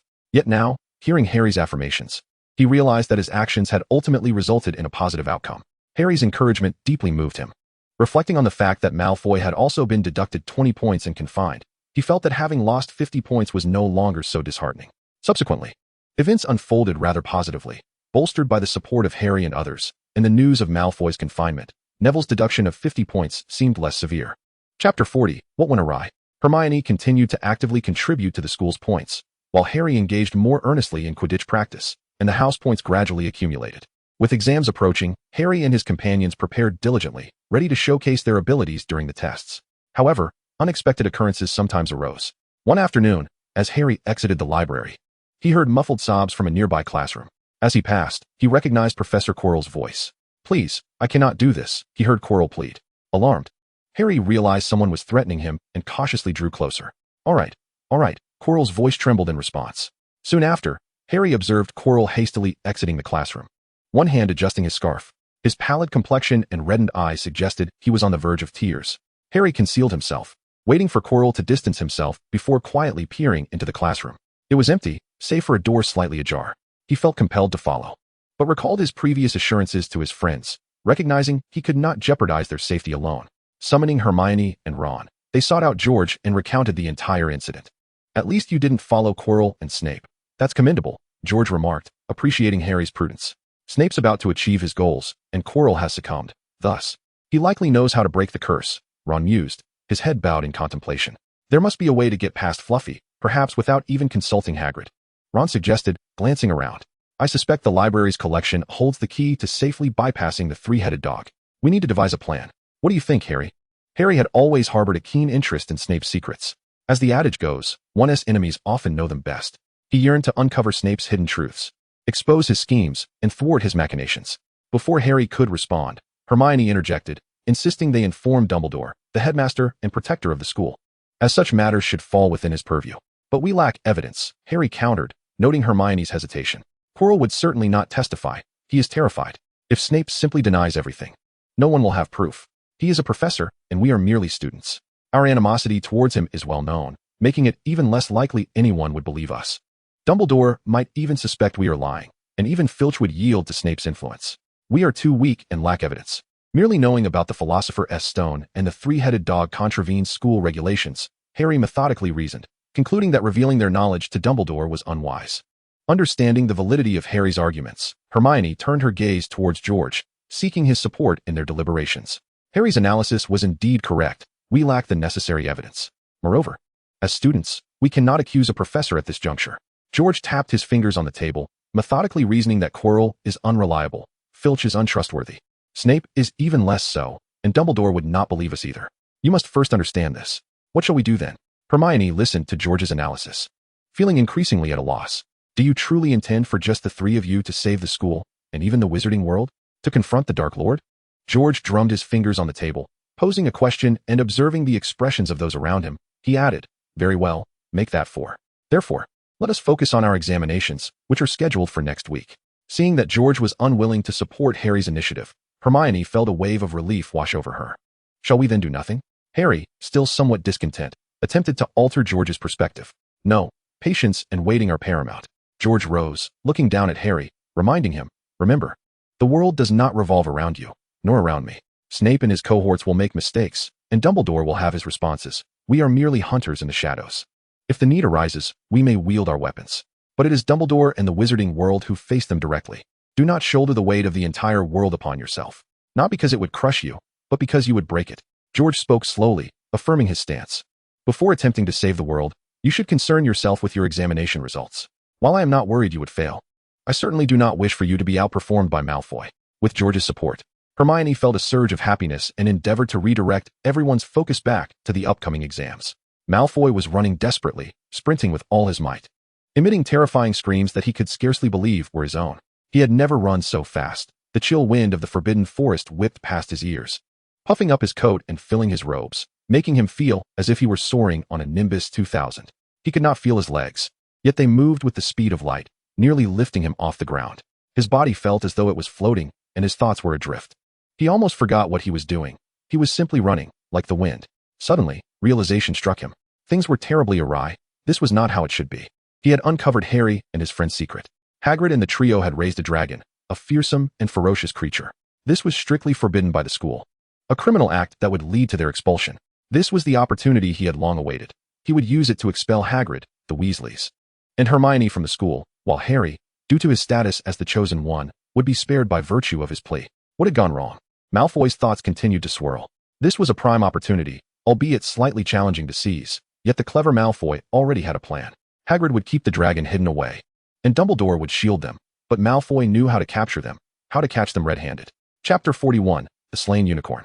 Malfoy did not directly expose Hagrid's secret of raising a dragon. Instead, he patiently awaited the dragon's growth, until it became impossible to conceal, which did not take long. As Hagrid's dragon grew larger and increasingly ferocious, the Weasley family's fool was bitten and ended up in the hospital. Regrettably, the dragon merely bit his finger, rather than a more critical area. Malfoy felt some disappointment. Any other injury would have been preferable to a finger. He was pleased to see events unfolding as he had anticipated, to the point that he hesitated to report Harry and his friends. However, he soon realized he must hasten his plans, as Harry and his companions could no longer bear the dreadful dragon and sought to send it away. He could not afford to wait any longer to witness their misfortune. Surely, something had gone awry, and Malfoy recalled a series of terrifying events that followed. He informed Filch about Harry and the others attempting to send the dragon away under the cover of night, just as he had previously set a trap by inviting Harry to duel and then reporting him to Filch. This time, to prevent Harry from escaping capture as he had before, he even resolved to take matters into his own hands. Things were not meant to unfold this way. The subsequent events exceeded his expectations. He should have captured Harry and Hermione along with the dragon on the spot. This would have enabled him to expel Hagrid, Ron, and Hermione from the school. Harry might not have been so easily dismissed, but Malfoy was indifferent to that. Yet what transpired was utterly absurd, beyond belief. Upon arriving at the tower, he was promptly caught by Professor McGonagall. How could she possibly be here? It was midnight. She should not be present. Professor McGonagall not only disregarded his explanations, but also deducted 20 points from Slytherin and sentenced him to detention. That old woman had surely been waiting for the opportunity to retaliate against him, having previously deducted numerous points from Gryffindor. He was taken away by Professor McGonagall. Missing the chance to seize Harry Potter, while useless Filch allowed Harry to escape once again, which was the worst outcome imaginable. No, there was something worse. He was sentenced to detention. No, this was far worse than detention. He was punished by being made to patrol the Forbidden Forest at night. How could they? How dare they? How could they allow Draco's heir to traverse the Forbidden Forest, teeming with werewolves and beasts, under the cover of night?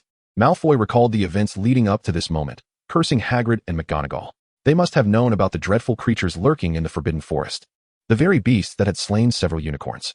Yet Professor McGonagall dared to send him into the forest for patrol. They had evidently conspired to have him slain by the monsters emerging from the woods.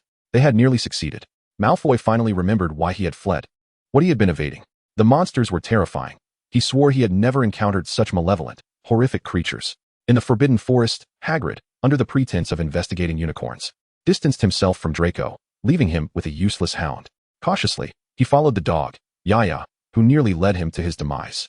The thought sent a chill down Draco's spine, as a grim and haunting image flashed through his mind. Under the moonlight, a pristine white form shimmered. It was the majestic unicorn, one of the most powerful magical creatures, nearly impossible to capture. Yet, this elegant and formidable being lay lifeless on the ground, reduced to a mere heap of flesh. Regardless of its former swiftness akin to the wind or the lethal horn that could pierce through lightning, it now lay beneath a more dreadful entity. This creature, cloaked in robes as dark as shadows and wearing a hood reminiscent of a black void, bent over the unicorn's wound, drinking its blood.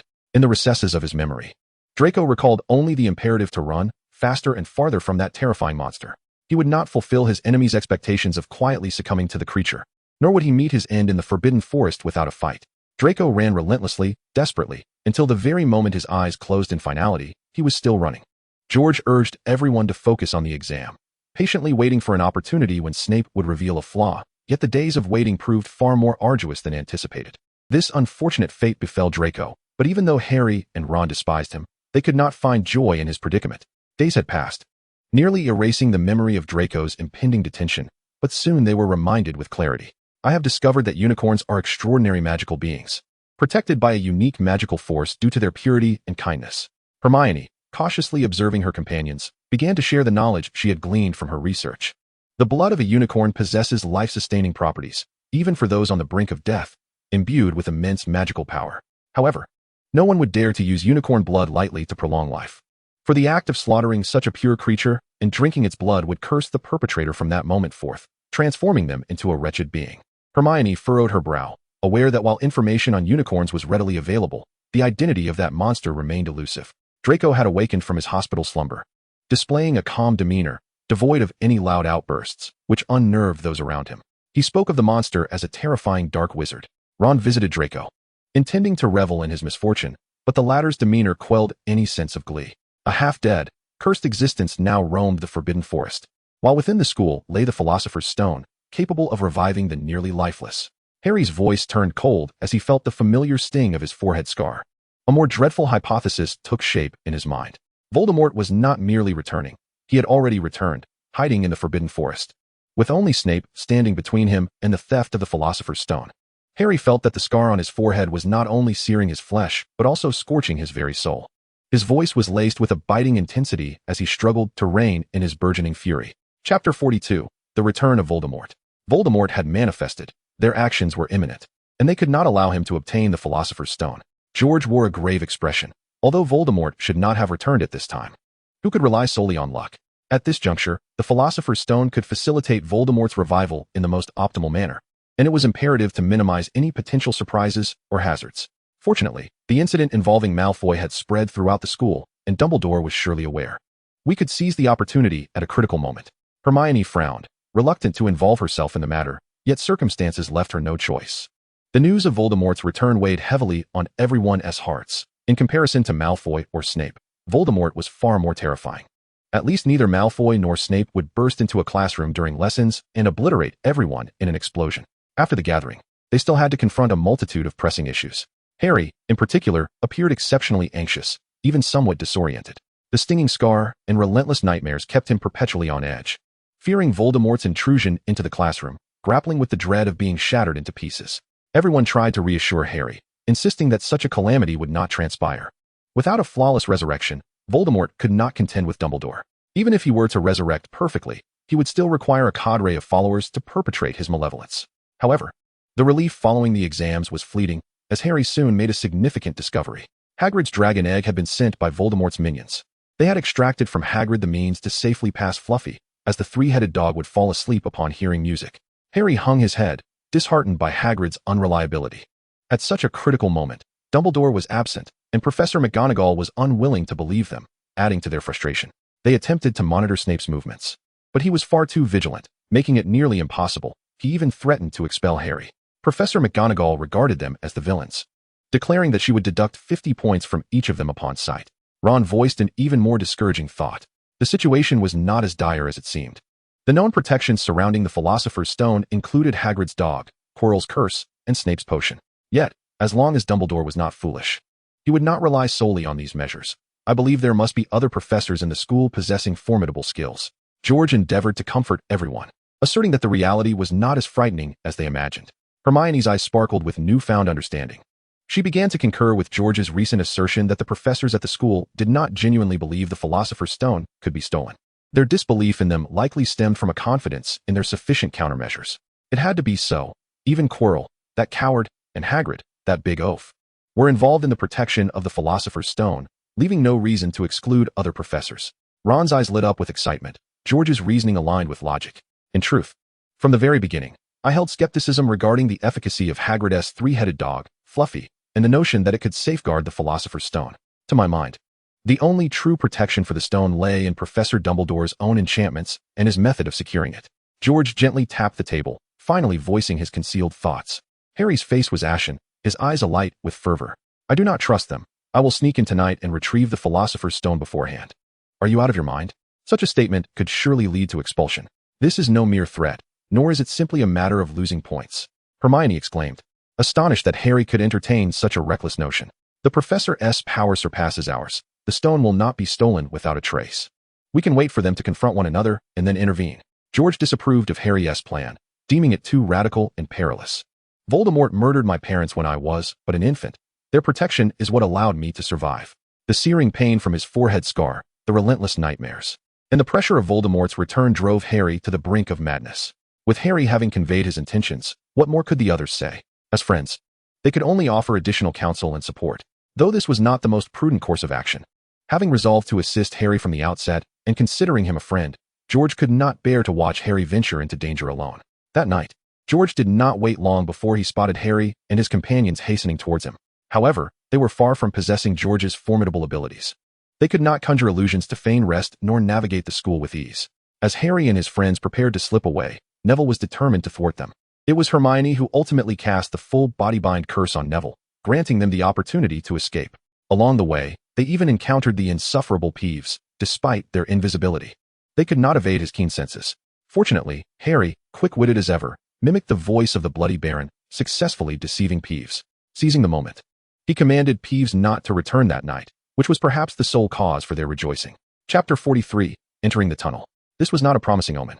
Just leaving has already led to a host of troubles, Ron muttered quietly, apprehensive about what lay ahead. With the arrow already on the string, it was too late for such reflections.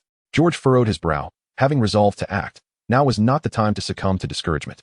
The four steadied their nerves and cautiously pushed open the heavy wooden door leading to the three-headed dog, Fluffy.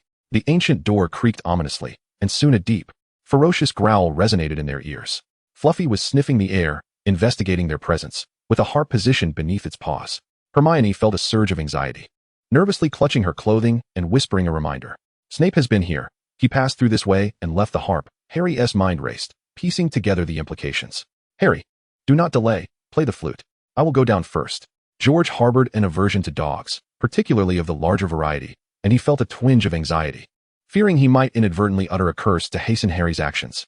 The sound of the flute was somewhat discordant, lacking in melody, yet it captivated Louis. As Harry's notes resonated, Louis's 6 eyes drooped and gradually closed. Harry, unwilling to cease his playing, continued, and slowly, the dog's barking subsided. With a thud, it swayed feebly, its legs giving way, and it collapsed onto the floor, sinking into a deep slumber. George pulled open the hatch and peered inside, then turned to caution Harry and the others that it concealed a steep slide, one so deep that nothing could be discerned. I shall descend first. Once I have landed safely, I will signal for you to follow. His gaze darted among Harry and his companions before he added, when I give the signal. Ron shall be next, followed by Hermione. Harry, keep playing the flute. You shall descend last. Ron nodded and approached the edge of the hole, watching as George slid down. He stared intently at the dark opening, even though it was shrouded in pitch blackness. After a moment, a beam of light emerged from the depths, accompanied by George's voice proclaiming safety. Ron, you may follow, then Hermione, and finally Harry. Do not dawdle, I will catch you. Ron turned a gesture towards Hermione and Harry, assuring them that George had confirmed it was safe below. I will descend first, followed closely by Hermione, and then Harry. Let us hasten. With that, Ron slid down the opening without waiting for further discussion. As soon as he landed, Hermione, feeling anxious, followed suit, sliding down after him. Finally, it was Harry's turn. He was the last remaining. He dared not pause his flute playing, clenching it tightly as he leapt into the slide. Ron glided down the chute, the cold, damp wind whipping past his ears, sending shivers across his skin. The sensation of weightlessness spun him around, reminiscent of the lessons George had imparted during training. Followed by a resounding thud, he landed with a dull impact, and a fleeting thought crossed his mind. The floor was much softer than the training grounds. Before Ron could rise, a soft object landed heavily upon him, causing him to emit a groan. Hermione, feeling a surge of trepidation, was next in line after Ron. Upon witnessing Ron's descent, she felt compelled to act quickly and followed him down the slide. The moment she landed, it seemed as though she had crushed something, only to be lifted by a large hand. All right, do not linger at the opening. Harry is coming down shortly. George moved Hermione aside, allowing Ron to get up. This is favoritism, Ron protested, having been used as a cushion for Hermione for a brief moment. Just then, Harry descended, and upon entering the hole, he was greeted by the loud barking of the three-headed dog, which had awakened with remarkable speed. Sitting on the ground, Harry felt the soft surface beneath him, resembling some kind of plant. What is this? Harry, do not sit on the ground. This is the devil's snare. Observing that everyone had landed safely, George waved his wand, and an orange flame, reminiscent of the morning sun, burst forth from its tip. Bathed in light, the group gradually realized that, unbeknownst to them, their feet and even their bodies had become entangled with vines of varying thickness. What is this? Hermione exclaimed, her face ashen. The thick and numerous vines coiled around them like lurking pythons. It was not until George conjured flames that these terrifying serpents retreated, rustling away like a receding tide, stimulated by the warmth and brightness. This eerie spectacle sent a chill down the spines of the three children.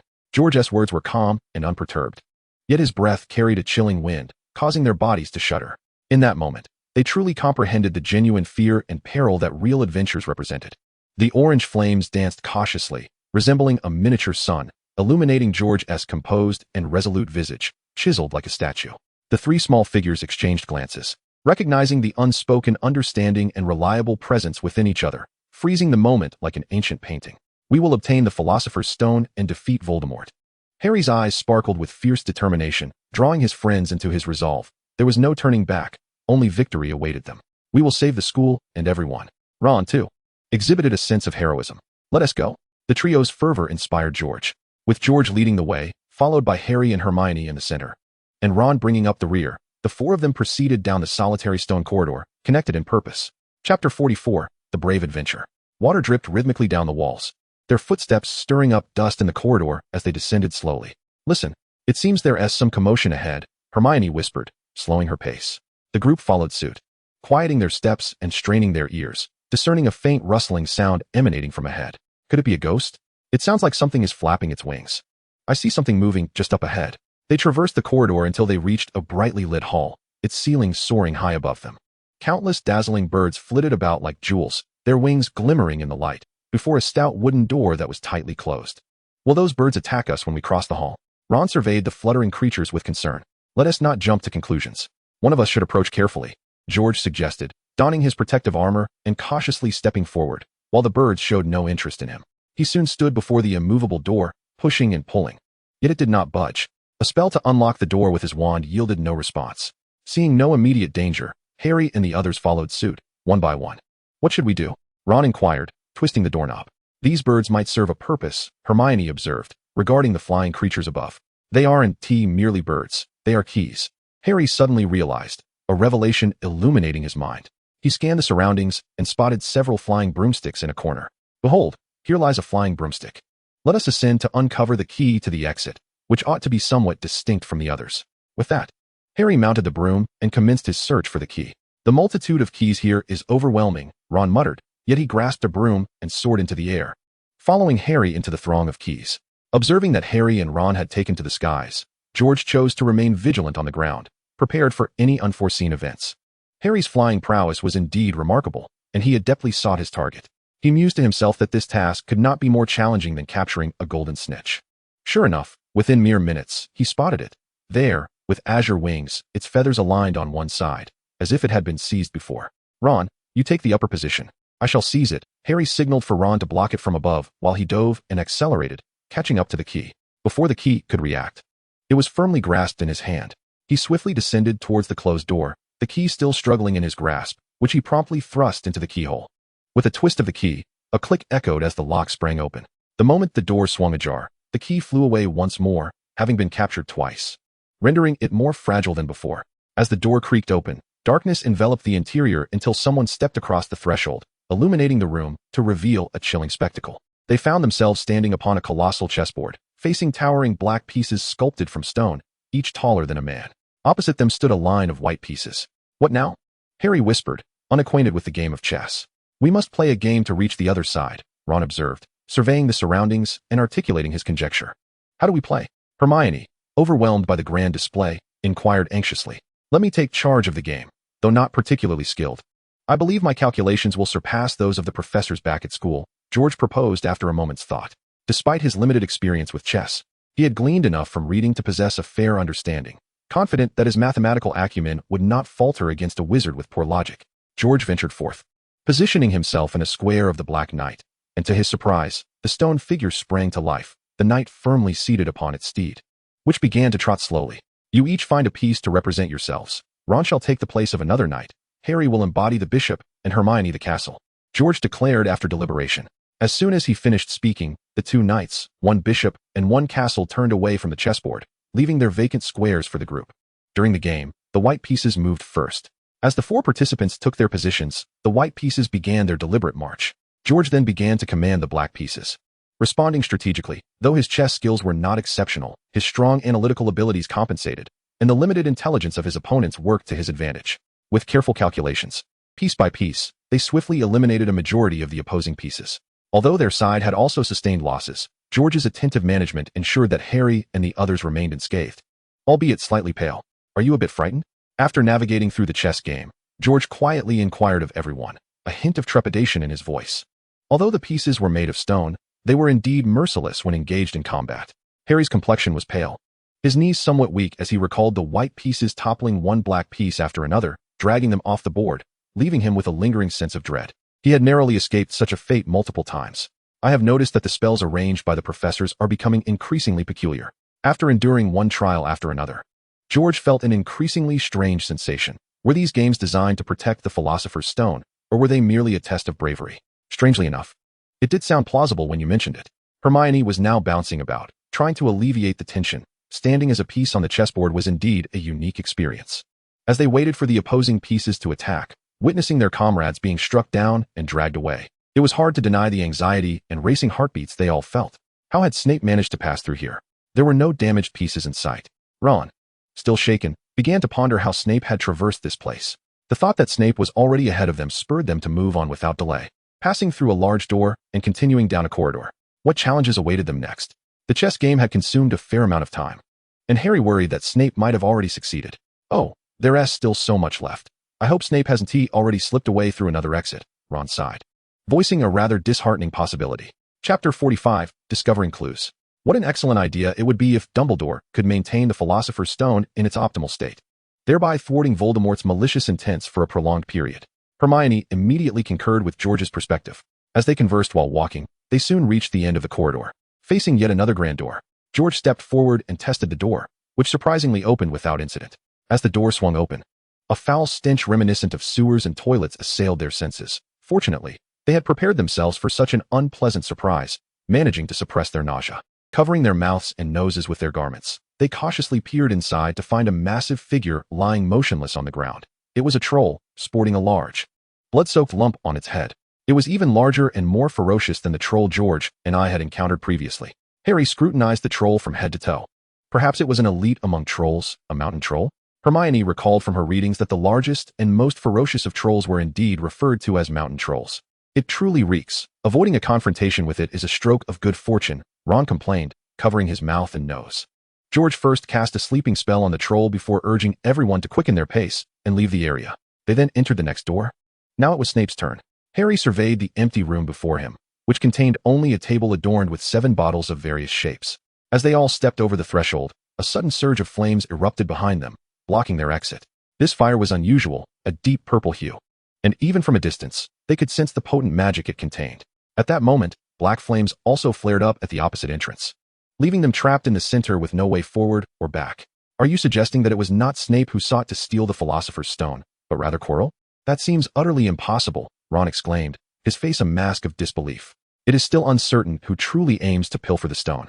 But there is no doubt that both Snape and Quirrell are untrustworthy. If Quirrell unleashed the troll here, it stands to reason that he may have orchestrated the previous troll incident within the castle as well. George's voice bore a chill, his words laden with implications. Quirrell's brazen arrangement of the troll raises questions about the professor's and Dumbledore's awareness. Were they not privy to the fact that Quirrell was behind the troll's presence in the school? With each clue uncovered, the group edged closer to the truth, inching toward the hidden machinations at play. Let us first examine the contents of this challenge, but do not dismiss the possibility that Quirrell could be behind the forthcoming obstacles, George suggested, not wishing to engage in further speculation. Once we proceed past this point, the identity of the culprit will become evident. I merely wish to forewarn you. I shall take a look, Hermione declared, her curiosity piqued by the parchment on the table. She began to read aloud the text inscribed upon it.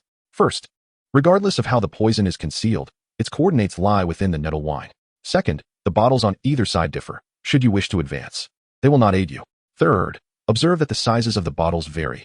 Neither the largest nor the smallest contains the elixir of death. Fourth, although the second bottle on the left and the second bottle on the right appear dissimilar, they possess the same aroma. Hermione recited the lengthy riddle, which was less a spell and more a logical conundrum, akin to a daring quest. Yet, it was evident that many great wizards lacked fundamental deductive reasoning skills, a challenge that could ensnare them. The problem was not particularly difficult, and regardless of who had come before, it was clear that this riddle had not served its purpose. Employing a logical puzzle to confound wizards was a feasible strategy, though it was hardly a sound one. What shall we do? How do we escape? Ron's mind buzzed, preoccupied as he was with the pressing concerns of the moment, and he turned to Hermione for clarity. The potion in the smallest bottle will allow one to safely traverse the black flames ahead and reach the Philosopher's Stone, Hermione announced, clapping her hands in delight. As I said, it took me mere minutes to decipher this riddle. Listening to Hermione, the others gathered around to gaze at the inconspicuous little vial. They exchanged wary glances, the atmosphere thick with tension. This potion permits only one person to pass through, and it is barely a mouthful, Ron blurted, breaking the awkward silence. I must go forward. It is my responsibility, and I have involved you all in this, Harry asserted, his eyes steeled with determination. No matter what lay beyond the flames, he could not allow himself to falter, nor could he let anyone else take the risk in his stead. If it comes to strength, I should be the one to proceed, George pondered, contemplating the current predicament. There must be a better choice, but it would require a moment of reflection. There must be other ways. Perhaps we should contemplate further. Hermione also recognized this crucial point. Being here, she was even more reluctant to let Harry or George venture alone. Indeed, we might consider alternative methods. We could even wait here, as Snape is bound to emerge from this place eventually. Ron, unwilling to merely observe, proposed a sensible suggestion. Chapter 46. Through the Fire. Hermione immediately clapped her hands together, exclaiming that this was the correct approach. The final barrier was Dumbledore's protection, which served as the greatest safeguard for the Philosopher's Stone. This challenge was indeed the most critical and exceedingly difficult to overcome. We could linger here. Perhaps Snape would not manage to obtain the stone at all. Even if he did, he would likely be utterly exhausted, and we could seize it from him. Harry's eyes flickered with indecision. He was nearly swayed but soon adopted a resolute gaze. We have come this far. I shall not allow myself to retreat. Remaining here may indeed be a prudent course of action. Yet, Snape might extract the stone through other passages, and Voldemort could be lurking within, poised to regain his strength through the stone. Hermione, frustrated by Harry's stubbornness, shook her fist and exclaimed loudly, "If Voldemort is inside, how can you dare to go in? What makes you think you can thwart him?" Harry's expression betrayed a hint of helplessness. He was aware that his rationale lacked conviction. I have defeated Voldemort once before. Have I not? I always manage to turn misfortune into fortune. He pointed to the scar on his forehead, stating, I can feel it searing my body, burning my soul. I cannot allow myself to falter. I cannot give up, as that would signify defeat, and I would forever live in the shadow of Voldemort's terror, losing everything. Harry's voice trembled with emotion. Hermione's lips quivered as she sought to persuade him further. Yet, gazing upon this pitiful, fragile figure who wished to bear the weight of the world, she found her words faltering, merely asking, does it hurt much?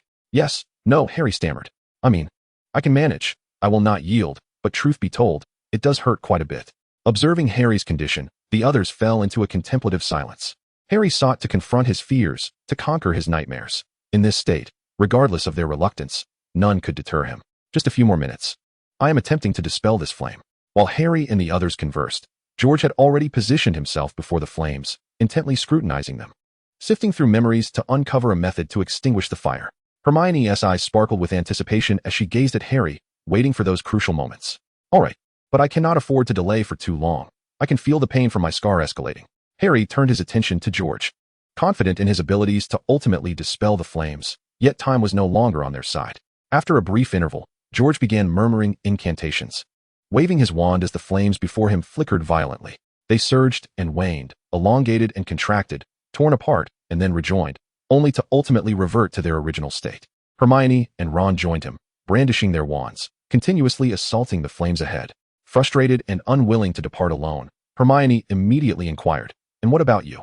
I can no longer wait. I must traverse the flames immediately. I can distract Snape. I am acutely aware that I am far from his equal, yet I can lead him away, with George and Ron aiding me. It took Harry considerable time to devise this rationale to persuade everyone. Hermione turned her head, her gaze filled with anticipation towards George. George, can you dispel this fire? It will take some time. The flames did not arise spontaneously. They are sustained by the unique environment here, bolstered by a magical array. Otherwise, I would have extinguished them long ago, George replied, a hint of helplessness in his tone. A single incantation would undoubtedly be insufficient to halt him, yet before a meticulously laid trap, he found himself momentarily at a loss. Harry was reluctant to linger any longer. Fear gripped him, fear of Snape ahead, of Voldemort, and of his companions falling into the chamber only to perish at Voldemort's hands. The burning scar on his forehead served as a stark reminder of his adversary's formidable power, and suddenly, he felt the urge to forge ahead alone, a wave of trepidation washing over him. Yet he also felt courageous. He bravely advanced, resolutely facing his opponent. Regardless of whether it was Snape or Voldemort before him, he would not yield to them. He might be defeated, he might be slain, but he would not be vanquished. He would not concede, just as his parents had done. Harry strode directly to the table and seized the smallest vial, draining its contents in one swift motion. Here I come, enveloped in a swirling mass of black flames. He watched as they consumed him, leaving him devoid of sensation, unable to see, until a sudden weightlessness enveloped him, transporting him to another realm, into a different chamber. There stood a figure, not Snape, not Voldemort. It was Quirrell. Is it you? Harry exclaimed in shock, his breath catching in his throat. Although George had warned him that Quirrell was unreliable and that he might have been the one to steal the Philosopher's Stone, Harry, who had been fixated on Snape and even Voldemort as hypothetical foes, found himself utterly unprepared for this encounter. Quirrell cast a sidelong glance. A look of triumph plastered across his face, devoid of the usual timidity and caution. Of course it is I. His voice took on a colder tone. I was just pondering whether you would make a sudden appearance, and here you are, Potter. But where is Snape? Harry scanned the room, still incredulous that Snape was not present. Snape? Quirrell erupted into laughter, his mirth chilling, as he continued, just as he appears, a demon, akin to a colossal bat wandering through the night, instilling terror wherever he goes. And that is precisely what we need, as long as he is there. Everyone will remain vigilant against him.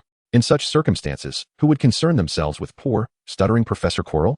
Chapter 47, The Truth Behind. A flicker of unwillingness surged within Harry. He had been deceived, tricked by Quirrell, and George had been right. He had been too careless, too arrogant, and this could yield catastrophic consequences. But during the Quidditch match, Snape intended to kill me. Harry pressed, yearning to understand where he had erred, to unearth more truths, even if it meant facing death with clarity. No. You are utterly mistaken. It was I who acted during the Quidditch match. It was I who sought to end your life. Yet, someone aided you.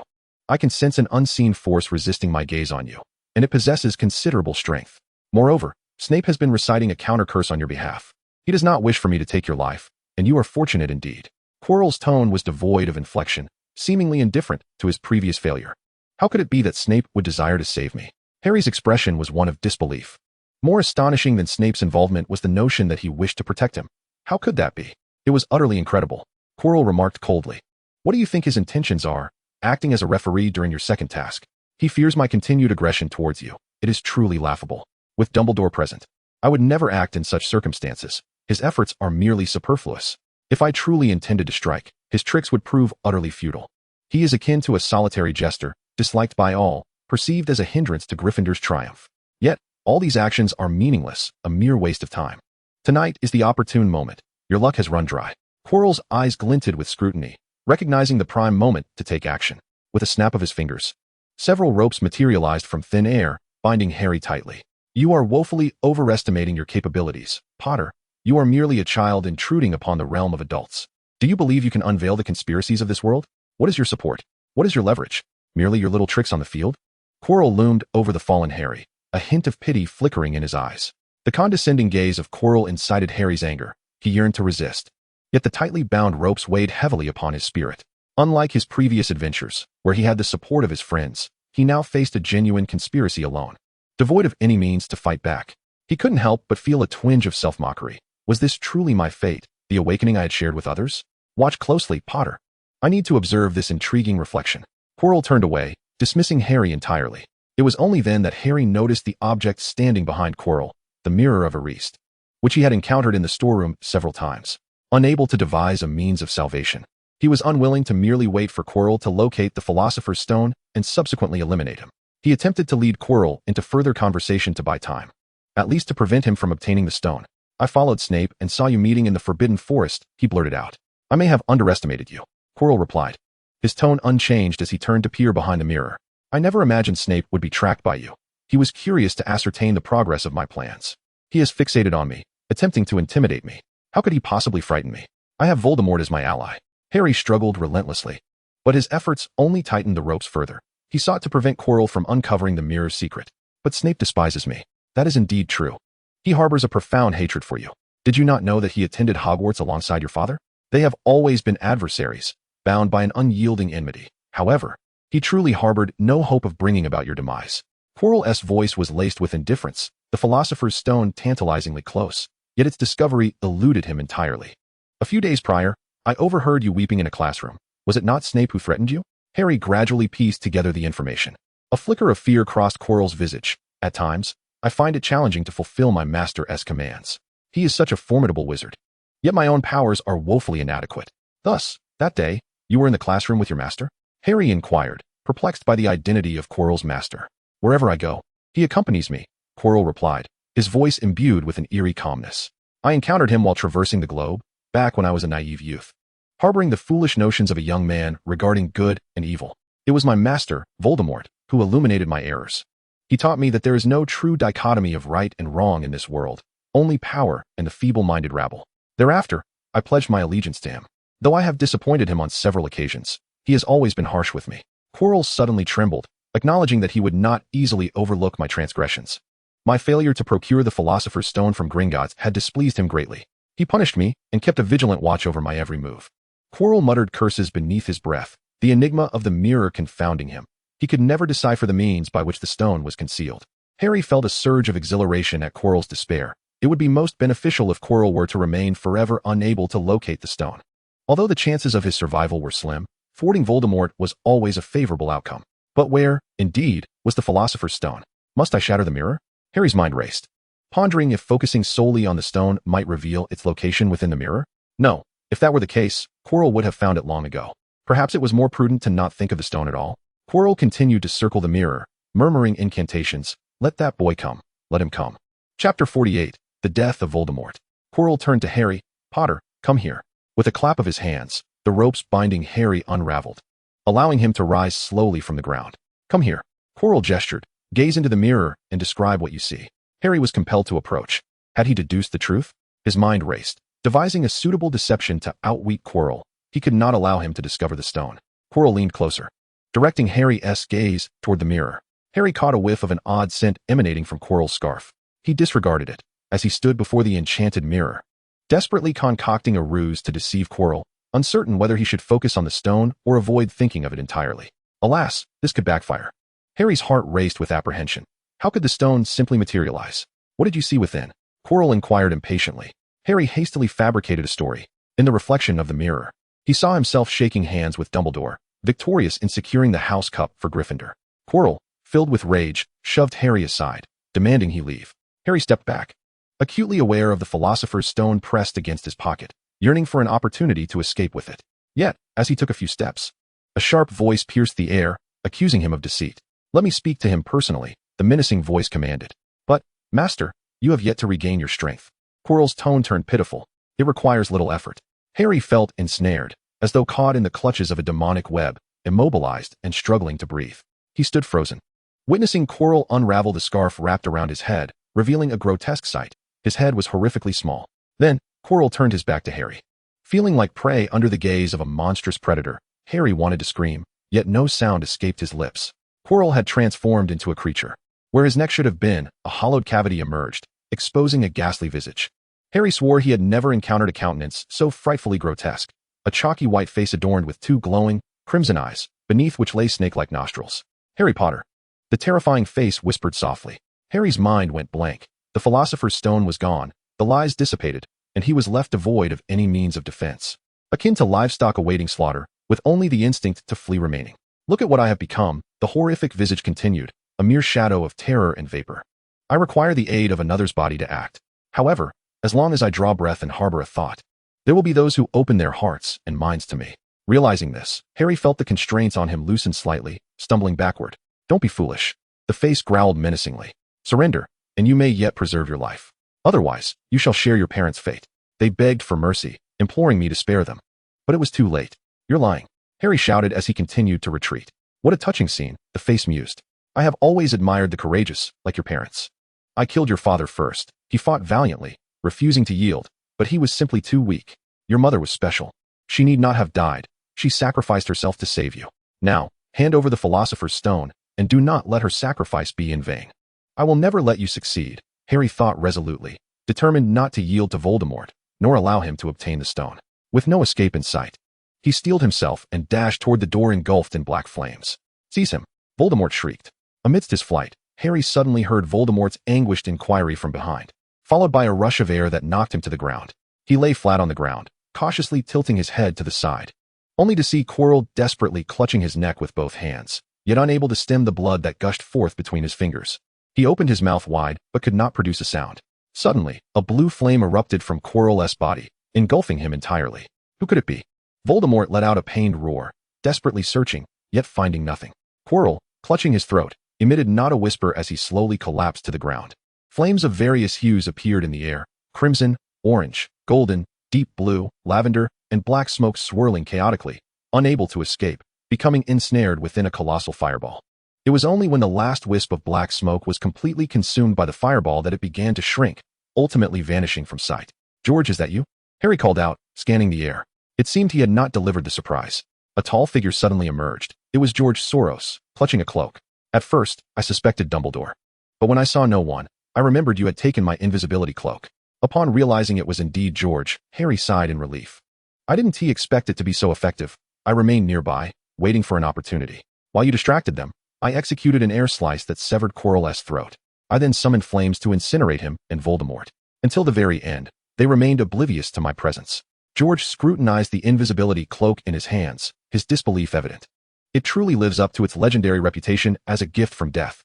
In Harry's possession, it was not particularly conspicuous, but today, George wielded it against Voldemort, who never detected George's presence until his demise.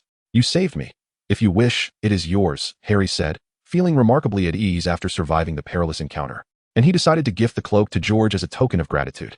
George approached and helped Harry to his feet, saying, You put me in a difficult position. It's far too useful, and I greatly admire it. However, I think it's best left with you, so I can borrow it whenever needed. It may not be easy to find me when you wish to borrow something. Chapter 49, Conquering Inner Demons. Harry's generosity deeply moved George. But considering the relative safety of the academy, and having just vanquished Voldemort while he possessed Quirrell, George felt a surge of confidence in his abilities. Perhaps it was wiser to keep the cloak to protect Harry for the time being. I never expected you to be this powerful. Harry, still somewhat incredulous, acknowledged George's strength, which surpassed even the upperclassmen. Yet, he had lacked even the capacity to resist Quirrell, while George had effortlessly dispatched him.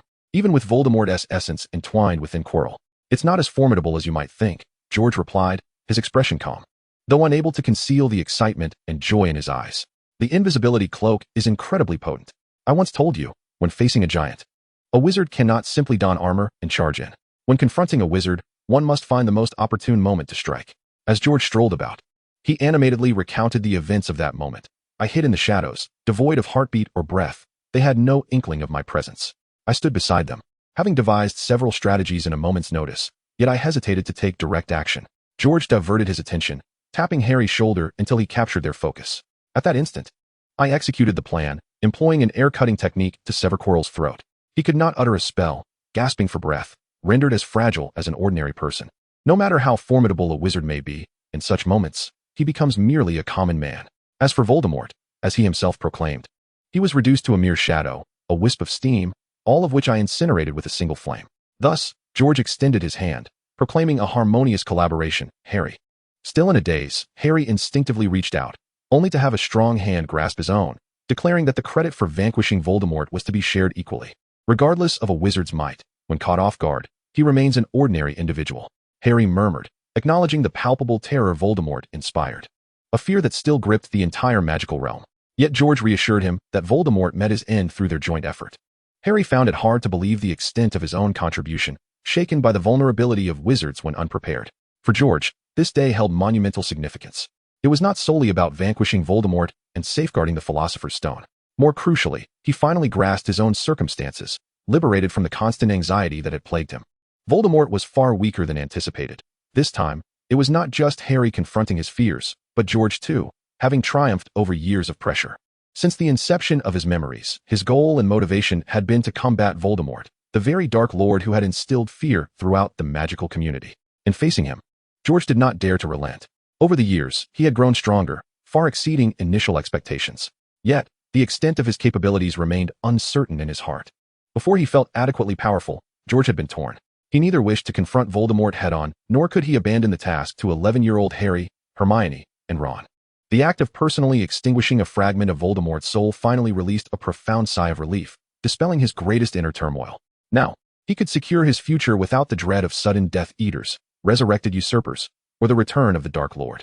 Today, having experienced the slaying of Voldemort's soul, George firmly established his place within the magical realm. With this experience, he would maintain an equal stance when facing any powerful wizard. Conversely, under the cloak's influence, Voldemort's weakened state served as a significant warning to George. He could never afford to regard ordinary individuals as mere muggles, as the ignorant Voldemort and the oblivious magical world did. He understood that an unguarded wizard could never withstand a bullet. Yet years of magical practice had instilled in him a sense of superiority over ordinary people. This realization stirred a sense of concern regarding the vulnerabilities of wizards. If Voldemort was so frail, was he not as well? The Philosopher's Stone had been destroyed. Hermione looked incredulous, unable to fathom how this could be, given the immense effort everyone had invested. What a pity it was. Ron clutched his chest, feeling a pang of sorrow as he watched countless gold coins drift away from him, rendering his dream of acquiring a Quidditch team ever more distant. It seems to me that if one were to destroy something, they ought to first amass a great deal of gold. This was a sentiment echoed by Dumbledore. And while I am uncertain of its validity, I too believe that the destruction of the Philosopher's Stone would be an egregious waste. After George vanquished a fragment of Voldemort's soul, he also overcame his own inner demons, liberating himself from the fears that once haunted him. If given the chance, he would gladly safeguard the Philosopher's Stone himself, no longer trembling at the thought of summoning Voldemort. I should have concealed myself in the stone under the invisibility cloak. George harbored some regret. During his conversation with Harry, Dumbledore had appeared unexpectedly, preventing him from even touching the stone. The Philosopher's Stone belonged to Nicholas Flamel, and Dumbledore had no authority to decide its fate, rendering concealment futile. Hermione sensed that George was speaking out of frustration. Dumbledore's sudden arrival left no opportunity for hiding the stone.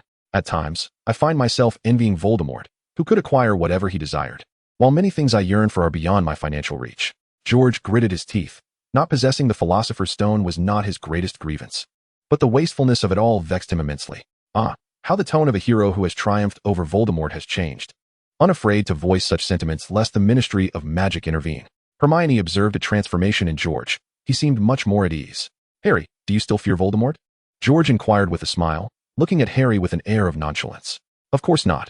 I fear Voldemort no longer. The next Voldemort is mine to vanquish, Harry responded, emboldened by George's influence, his small hand gesturing confidently. What are you two discussing? The next Voldemort? What have I missed? What did the headmaster reveal to you? Ron questioned, bewildered by what he had overlooked. Chapter 50. In defeat, still honorable. By midday, once everyone had awakened, Harry and George were once again summoned by Professor Dumbledore. It was nearly dinner time when they finally had the opportunity to recount the events that had transpired. Harry meticulously shared the entire account with Ron and Hermione. Voldemort was currently in a weakened state, little more than a hollow shell, a mere specter meant to instill fear, devoid of any real power to harm. His minions continued to perpetrate evil on his behalf. The experience from the previous day alongside George enlightened Harry to Voldemort's current frailty, intensifying his disdain for those nefarious individuals who conspired beneath the influence of a nagging ghost. Without their assistance, Voldemort would not survive. In contrast to Voldemort, the true peril now stemmed from his followers, who were actively plotting to resurrect him. After resolving the events of the previous day, George felt no fear of Voldemort. It became clear to him that the real adversaries were those minions left in Voldemort's wake. Yesterday's experience reiterated the notion that villains often meet their demise through excessive verbosity. Nevertheless, Voldemort's indomitable spirit, capable of infiltrating the hearts and minds of others, was a trait that George envied greatly. Setting aside the notion of immortality, his persuasive power surpassed that of typical defeated antagonists by a considerable margin. After all, it is often said that the death of a person is akin to the extinguishing of a flame, and when a tree falls, the monkeys scatter. To have garnered so many devoted followers, Voldemort, despite his defeat, can be said to have achieved a semblance of honor. After George and I vanquished Voldemort, Dumbledore arrived rather belatedly. Fortunately, George was not like him, or I would have truly perished in flames. Harry recalled the scene of George stealthily attacking Voldemort while cloaked in invisibility, seizing an opportune moment with exquisite timing. It was unexpected that the attempt to steal the Philosopher's Stone was not orchestrated by Snape, but by the seemingly timid Quirrell. Ron was astonished by the turn of events. Quirrell certainly proved that one should not judge by appearances. Snape is indeed an eccentric individual. He was a classmate of my father, yet their relationship was abysmal. Much like mine with Malfoy. Harry scratched his head, feeling conflicted about Snape's situation. His father had once saved Snape's life, which filled Snape with resentment.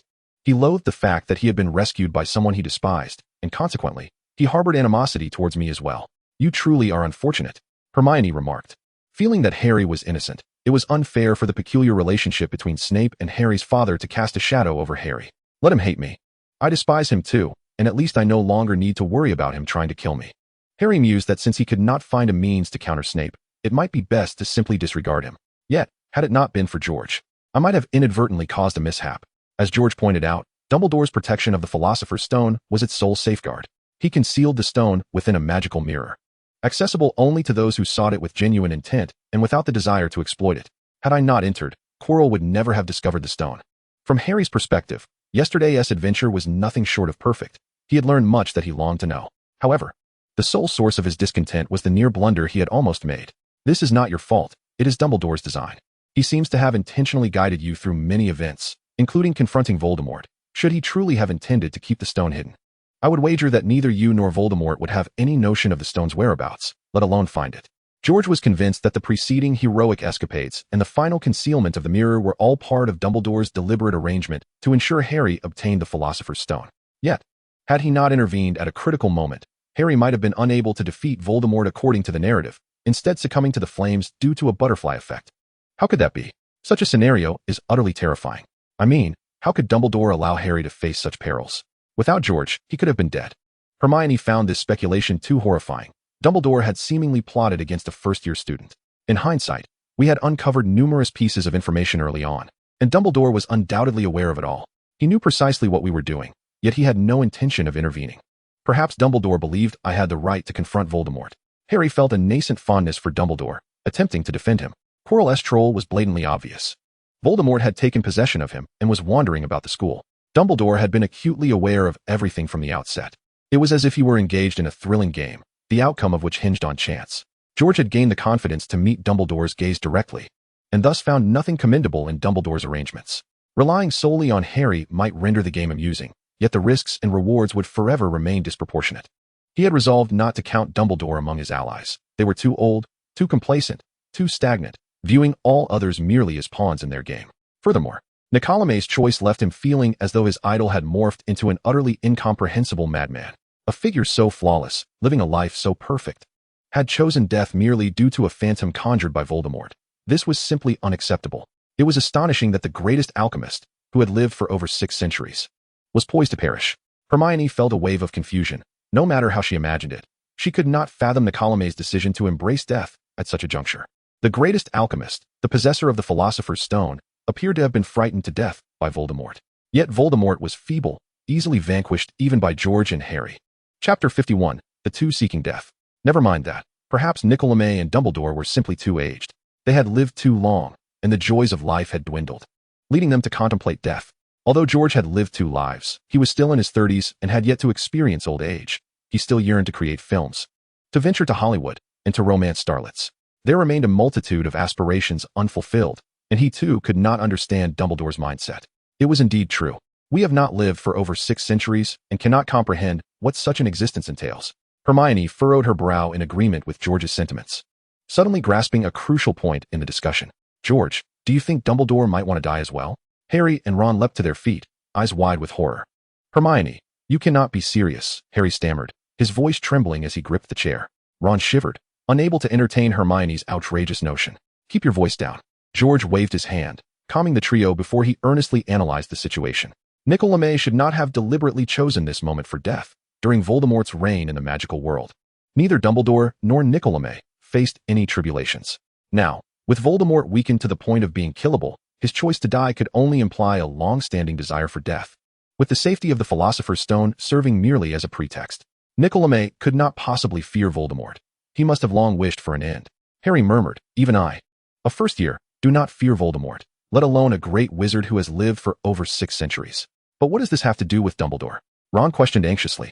Dumbledore is the cornerstone of the magical community. He has lived for far too long. He is the greatest wizard in a white robe, as long as he is alive. We have a pillar of strength, hope, and courage against Voldemort.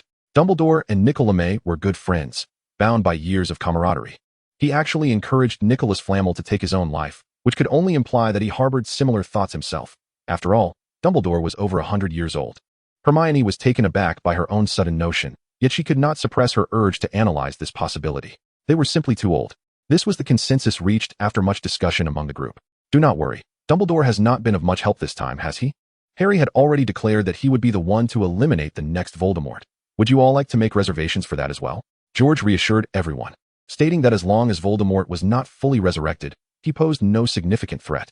Even if Dumbledore had lived long enough, he would not wish for death at this moment. Given a bit more time, even a fully revived Voldemort was not invincible. Moreover, with their interference, Voldemort's resurrection would not be an easy feat. Listening to George's words, Harry forced a smile. Although he was no longer afraid of Voldemort, killing him was no simple task.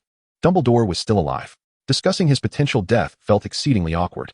However, it seemed that Voldemort might indeed be left for them to confront, which was utterly insane. Hermione felt as though she had been ensnared in a monumental dilemma. The adults in the magical world had thrown down their tools, Nicholas Flamel had committed suicide, and even Dumbledore seemed to contemplate death. Meanwhile, the 4 of them, mere first-year students, were thrust into the daunting role of saving the entire magical realm due to Harry's circumstances. I believe Dumbledore would not easily seek death, but I shall vanquish Voldemort. Harry did not wish to continue discussing whether Dumbledore truly desired to end his life. He turned to face George, bowing his head slightly, and implored for stricter training. He vowed to train with greater diligence, promising to kill Voldemort for himself and for his parents. As long as you adhere to the requirements and complete my training, you will gain the strength to defeat Voldemort. George solemnly accepted Harry's request. Harry's initiative to seek more rigorous training filled George with satisfaction, as it saved him the trouble of previously prepared persuasion. Was this not the very goal he had always pursued? To gather more powerful allies and create a safer world. Only then could he afford to spend his time and money freely, enjoying life without the looming fear of a sudden encounter with a dark wizard. Oh, stricter training. Ron groaned. His talents did not match those of Harry and Hermione. Although he was determined not to hold the group back, if the training continued to intensify, his leisure time would likely vanish entirely. Previously, he had managed to grasp a significant piece of leverage over Harry and the others. They were raising a dragon, an illegal endeavor that could easily expel them from the academy. At that moment, Malfoy had nearly envisioned his greatest victory since enrolling. He would see to it that Hagrid, Hermione, and Ron Weasley were all expelled, and Harry Potter would succumb to his will. If 2 students were expelled, Gryffindor would lose all their points, becoming the laughingstock of the academy, while he would undeniably lead Slytherin to victory in the House Cup. This was how things were meant to unfold. However, due to a dreadful mishap, everything transformed. Nothing unfolded in the customary sequence one would expect. How could this occur? Abruptly, he found himself confined, subsequently punished to the Forbidden Forest. Even more terrifying was the realization that many sought his demise. The mere thought of it made Malfoy nearly grind his teeth to dust. Those wretches, how dare they? Yet they truly dared. And Malfoy recalled the horrifying creatures he had encountered in the Forbidden Forest, grateful for his earlier vigilance. It immediately struck him that there were individuals within the academy seeking to use a knife to eliminate him, the heir of the Malfoy lineage. He ran with an urgency he had never experienced before, his speed unmatched. He could still recall the sharp pangs in his lungs upon awakening. Even today, his legs had yet to fully recover from the exertion of his frantic escape. Chapter 52. Could it be Dumbledore? As Malfoy pondered who might wish him dead, Dumbledore was the first to emerge in his thoughts.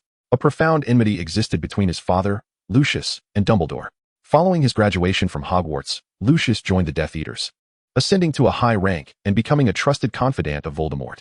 Not only was his father adept in the dark arts, but he also possessed remarkable political acumen, playing a crucial role in Voldemort's expansion. Furthermore, as a shrewd politician, Lucius even surpassed Voldemort in certain respects, simultaneously submitting to him while leveraging his power to augment his own influence and wealth. After Voldemort was vanquished by an infant, Lucius swiftly changed allegiances, evading repercussions from Voldemort's downfall. In fact, liberated from the looming shadow of Voldemort, he flourished even more. Not only was he now a governor of Hogwarts, but he also aspired to oust Dumbledore from the institution. Dumbledore undoubtedly harbored a profound disdain for Malfoy as father, although they often utilized one another to their advantage. Would Dumbledore, then, desire to eliminate me? Malfoy questioned himself, recalling that previously, Hogwarts had been a sanctuary. Otherwise, his father would not have permitted him to attend. However, this year, Harry had also enrolled, and rumors circulated that the Dark Lord would return alongside Harry, intending to reclaim dominion over the magical realm after dispatching him. If Dumbledore feared the return of Voldemort and sought to act against his father, it was conceivable he might target Malfoy as a potential leverage point. Malfoy discerned a motive for Dumbledore's potential desire to end his life. His father remained skeptical of Voldemort's return, yet Malfoy believed in the veracity of the rumors. Initially, he intended to ally himself with Harry to combat Voldemort and wrest control of the magical world from him. Regrettably, the foolish Harry spurned his goodwill. Malfoy had always been convinced of Voldemort's inevitable return, envisioning himself seizing control of the magical realm from the Dark Lord. This particular notion led him to associate many occurrences with the impending return of Voldemort. The mishap in the Forbidden Forest seemed to align perfectly with the Dark Lord's resurgence. Beyond Dumbledore's potential involvement, it was equally plausible that this was a warning from Voldemort himself. The Dark Lord, having lost his power, seeks to make a return. Necessitating my father's support, he may very well consider me a weapon to threaten him. This is another possibility that Malfoy contemplated. But what should I do? Grasping his head with both hands, Malfoy tossed and turned on the hospital bed, feeling the prickling pain in his legs. Oh damn. When he realized he was in peril, Malfoy surprisingly calmed down. After being discovered in the Forbidden Forest and brought to the hospital, he did not react as the outside world imagined, shouting and threatening professors with expulsion, or even accusing the school of negligence. Instead, he quietly regarded the situation as a mere accident, needing to deceive the unseen perpetrator. He recalled his father's teachings. One must not reveal their thoughts nor expose their cards. Silently, he reminded himself that one should not allow others to easily achieve their objectives, waiting for their flaws to reveal themselves. The mere thought of facing death, confronting Dumbledore, and contending with the Dark Lord left him in a state of panic. The realization that he was under the scrutiny of titans from both the light and dark sides of the magical world sent a chill down his spine. Who was there? Following the sensation along his back, Malfoy spotted a figure. It was I, a timid, plump boy entering from the hallway. It was Goyle. Observing Goyle's timid demeanor, Malfoy felt a surge of irritation. Aside from the fleeting joy of having minions upon entering school, he quickly recognized that Goyle and Crabbe were two utter fools, especially after they were thwarted by Neville, leading to a severe beating from Ron. This only solidified his conviction. Often, he was reluctant to involve these two imbeciles, yet as the heir of the Malfoy lineage, he could not always take matters into his own hands. That would bring shame upon his family, forcing him to include them. During these days of recuperation in the hospital, Malfoy understood the gravity of his situation and certainly could not allow himself to sleep away the hours. He spent his time hidden in the infirmary, devising strategies to deal with Dumbledore and Voldemort, relying on Goyle and Crabbe to gather information about the school. However, these two fools could not even manage that. What news did Goyle and Crabbe bring him? Mischief by Peeves, a new flavor of chocolate in the school, and trivial romantic glances exchanged between first years, so-called secrets that turned out to be mere tricks. Malfoy dared not entrust significant matters to these dimwits, fearing that his perilous situation might be exposed. He certainly did not want to awaken the next morning to find the entire school aware of his plight at the hands of Dumbledore and Voldemort. This only intensified his jealousy towards Harry Potter. While Weasley was not particularly clever, he was far superior to Goyle and Crabbe. Hermione, on the other hand, was quite intelligent, if only she were not a mudblood. Potter had two capable allies, whereas he had to guard his secrets against the potential betrayal of these two dolts. Reflecting on this, Malfoy felt a pang of bitterness. Harry Potter, had stirred quite a commotion. In recent days, Goyle has been tasked by Malfoy to gather intelligence, placing him in a rather uncomfortable position. He is accustomed to standing like a mere pillar beside Malfoy, grinning foolishly in hopes of receiving a share of snacks and benefits. Chapter 53, Analysis and Thoughts. Potter, what has he done now? Malfoy's eyes sparkled with intrigue as he eagerly inquired. After days of being bombarded with trivial bits of information, he finally received the news he yearned to hear. Whether it pertains to Voldemort or Dumbledore, neither would overlook the unique status of Harry Potter. The professors are also whispering about it. There is clearly someone orchestrating matters behind the scenes. Are they all discussing Potter? Is there any mention of George? Malfoy harbored doubts about Potter's ability to safeguard the Philosopher's Stone, and even more so about his capacity to defeat Voldemort. It must be George aiding him. Although it is they, the four of them, who are truly protecting the stone, the discussions predominantly revolve around Potter, with little focus on others. With Malfoy as reminders, Goyle too began to notice some peculiarities. Potter was taking significant strides on his path as the savior, while he lay in bed, unable even to be a spectator. I am weary. You may leave first, Malfoy said, waving his hand dismissively, indicating that Goyle should depart. Very well, I shall bring new intelligence tomorrow. The incessant questioning from Malfoy had weighed heavily on Goyle, and he was relieved to have completed his task for the day. No need, for the next few days. We shall not require any intelligence. I will be discharged tomorrow. Malfoy's voice was somewhat subdued and lacking energy. Goyle was taken aback, raising his gaze to Malfoy, who appeared lost in thought. After a brief hesitation, he dared not press further and turned to exit the infirmary. Once Goyle had left, Malfoy began to organize the information from the day. He had no intention of sharing his thoughts with Goyle and Crabbe. That would be utterly foolish. The bad news was that Potter's reputation was growing ever larger, and his prowess was increasingly formidable, even if he played a minimal role in protecting the stone. He had indeed faced the Dark Lord directly. Malfoy, who had always opposed Harry, was acutely aware of Harry's intelligence, and the thought of being outmatched by him was a source of torment. The good news, however, was that the Dark Lord's return had been temporarily thwarted. Dumbledore would likely not act against him in haste, granting him a reprieve for the time being. This was undoubtedly the most favorable news. Serving as a rationale for Malfoy's decision to leave the infirmary, Voldemort's return had been thwarted. Without the looming threat of the Dark Lord, he felt a semblance of safety. But how had they managed to vanquish Voldemort? Even if it was merely the weakened shadow of Voldemort clinging to Quirrell, if only he could achieve the same. Contemplating this ignited a fire within Malfoy.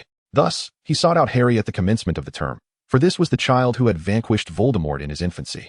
He must possess a colossal secret, one capable of elevating him to greatness. Alas, Harry had now safeguarded the Philosopher's Stone, triumphed over Voldemort, and was steadily ascending to the pinnacle of renown, becoming the true savior. Meanwhile, Malfoy risked becoming a mere pawn in the machinations of Voldemort and Dumbledore against his father. He felt utterly powerless. The reality that he was outclassed by Harry in both strength and accomplishments was a bitter pill for him to swallow. Change is imperative, and I find myself in need of assistance rather than perpetually battling alone. Harry has the support of Hermione and Ron, while I can only rely on the foolish Crabbe and Goyle. Perhaps I should devise a strategy to win George over, at the very least. I must find a way to ensure his neutrality. The thought stirred something within Malfoy. He believed that it would be George, not Harry, who would be more likely to protect the Philosopher's Stone and vanquish Voldemort. Harry may deceive others, but he cannot fool me. Malfoy, I am acutely aware of Harry's capabilities. As this realization dawned on him, he increasingly regarded it as a splendid notion, leading him to recall a series of events. He began to understand that his disadvantage against Harry stemmed from the latter's alliance with George. Malfoy held disdain for Ron and Hermione, and he was not intimidated by Harry. Yet, he recognized that he could not compete with George. Much like George's impressive stature, his intellect and prowess were simply overwhelming. Thus, the next focus must be on how to sway a Ravenclaw. Harry sat beneath a tree, leaning against its sturdy trunk, a thick tome resting upon his knees. Soft light filtered through the leaves, casting gentle illumination upon his face, his body, and the book. A tender breeze caressed his ear, lifting a stray lock of hair and revealing a scar upon his forehead.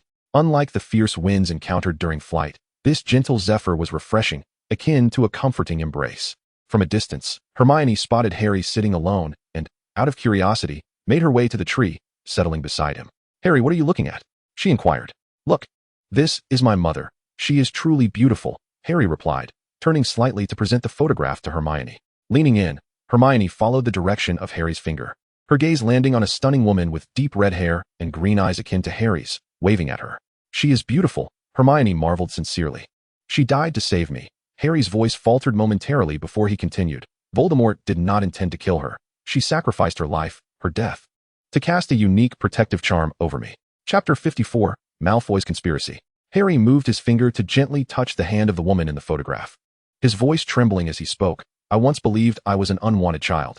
I blamed them for abandoning me, which felt utterly shameful. His voice quivered with emotion. Hermione reached out, tenderly resting her hand on Harry's shoulder. Harry, he struggled to maintain his composure, exerting considerable effort to articulate coherent words. She never abandoned me. She has always been with me. The love she left behind resides within me, etched into my very soul, constantly safeguarding me. Hermione continued to gently squeeze Harry's shoulder. She would be proud of you. Harry murmured. I have always been her pride. Her protective charm flows through my veins. As he endeavored to rein in his emotions, he gradually found solace. She is also my pride. She eternally watches over me. Harry then pointed to various photographs within the tome, narrating the moments they captured to Hermione. This is my father. That invisibility cloak originates from him. Dumbledore mentioned that he enjoyed sneaking into the kitchen with the cloak to pilfer snacks. We are quite alike. I, too, relish wandering stealthily around school with it. However, it was in George's hands that it truly demonstrated its greatest potential, as he used it to rescue me and vanquish Voldemort. This gift was delivered to me by Hagrid, who expressed his apologies, feeling deeply remorseful. Although it was not actually his fault, it was my own decision to confront Voldemort, and I had to face him. Nevertheless, I am exceedingly fond of his gift. He procured numerous photographs from my parents' classmates. At dinner time in the Hogwarts Great Hall, Ron munched on the sausage in his mouth, mumbling about some conspiracy. Harry speared a piece of pizza and lifted his gaze. In a fleeting moment of eye contact with Hermione, he suddenly felt a warmth in his ears and hastily averted his gaze. Hermione, too, seemed struck by Harry's glance, resembling a startled rabbit, her heart racing as she hastily focused her attention on her cup.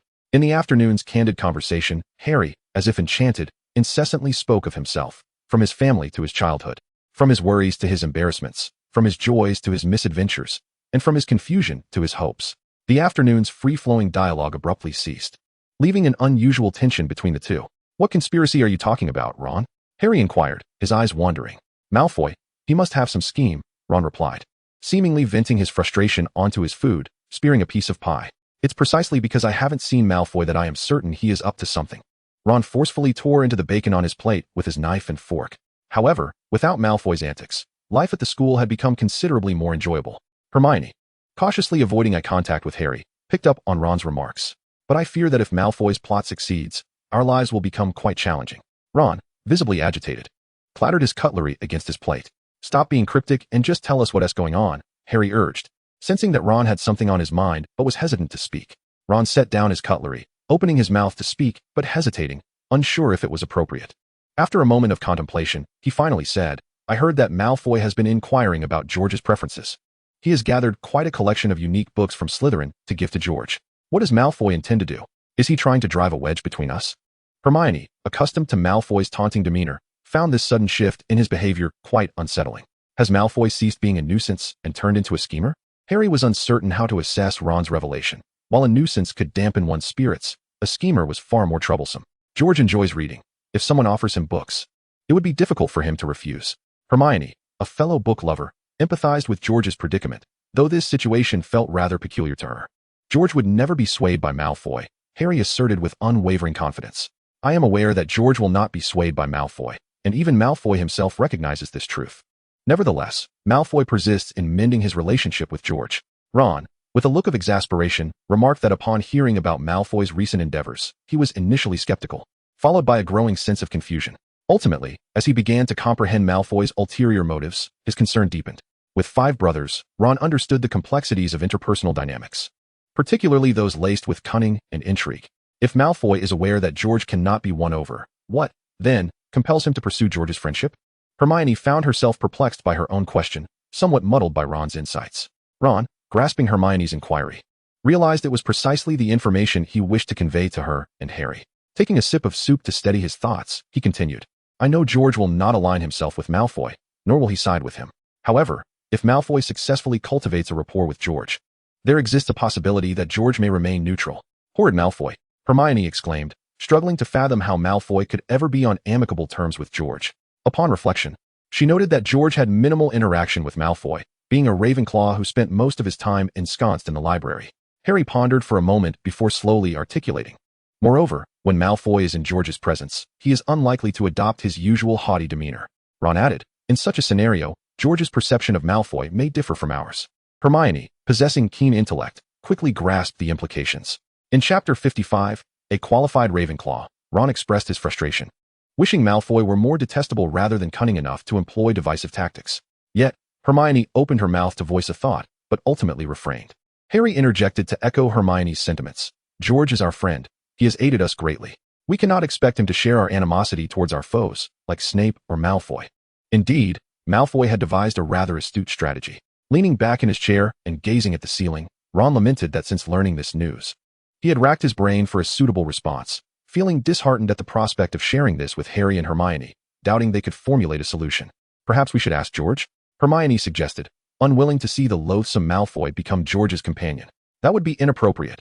We have no right to dictate George's friendships, Harry countered, reflecting on how Malfoy was proving to be a greater nuisance than Voldemort himself. He was unafraid of Malfoy's taunts or humiliations, confident in his ability to overcome him. Yet, the notion of Malfoy ingratiating himself with his friend George truly troubled him. In the activity room of the study group, two figures occupied chairs in front of a bookshelf, a small round table between them bearing 2 glasses of juice. Kate perused a unique tome belonging to Slytherin and casually inquired of the young man beside her, George, have you truly accepted the collection of books that Malfoy sent you? George leafed through the unique tome of Slytherin, reflecting on the strained relations his house maintained with the other faculties within the school. This discord not only hindered their access to resources from other houses, but also made it challenging for others to appreciate Slytherin's treasures, a situation that left George quite dissatisfied. Kate, observing the figure before her who bore little resemblance to a first year, inquired with curiosity, but your friends, aren't their ties with Malfoy rather tenuous? Since joining the study group, Kate had invested considerable effort, and she could discern the dedication George had towards his companions. This only deepened her confusion regarding the unfolding scenario, was it not apparent? How could George be swayed by such trivial gains? George chuckled softly, acknowledging the perennial unpopularity of Slytherin. Yet, can one simply expel them from the school? The 4 houses of Hogwarts each possessed distinct characteristics, and were equally indispensable. While individuals might gravitate towards a favored house, often fostering disdain for another, each house held its own justification for existence, embodying a complex interplay of independence and mutual reliance, hostility and necessity. It was entirely feasible to harbor dislike, animosity, or even hatred towards a fellow student. However, George did not detest Slytherin, provided he was not in their constant company. He would readily sell ordinary items at a premium to Slytherin when the moment called for it. If necessary, Slytherin would always be inclined to procure such items rather than act impulsively. And what of your own views? Kate sought to understand George's personal sentiments rather than the collective stance of the study group. Ravenclaw, with its implicit connotation of greedy marauders, represented a pursuit of knowledge.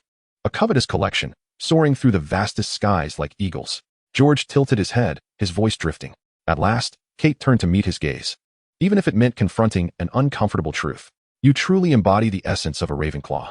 She hastily averted her eyes, unable to withstand the intensity of the flames of ambition that flickered in George's eyes.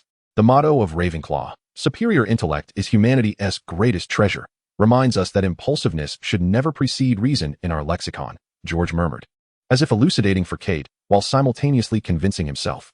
In the days following the conclusion of the Philosopher's Stone incident, everyone's schedules remained packed. Harry participated in yet another Quidditch match, this time against Ravenclaw.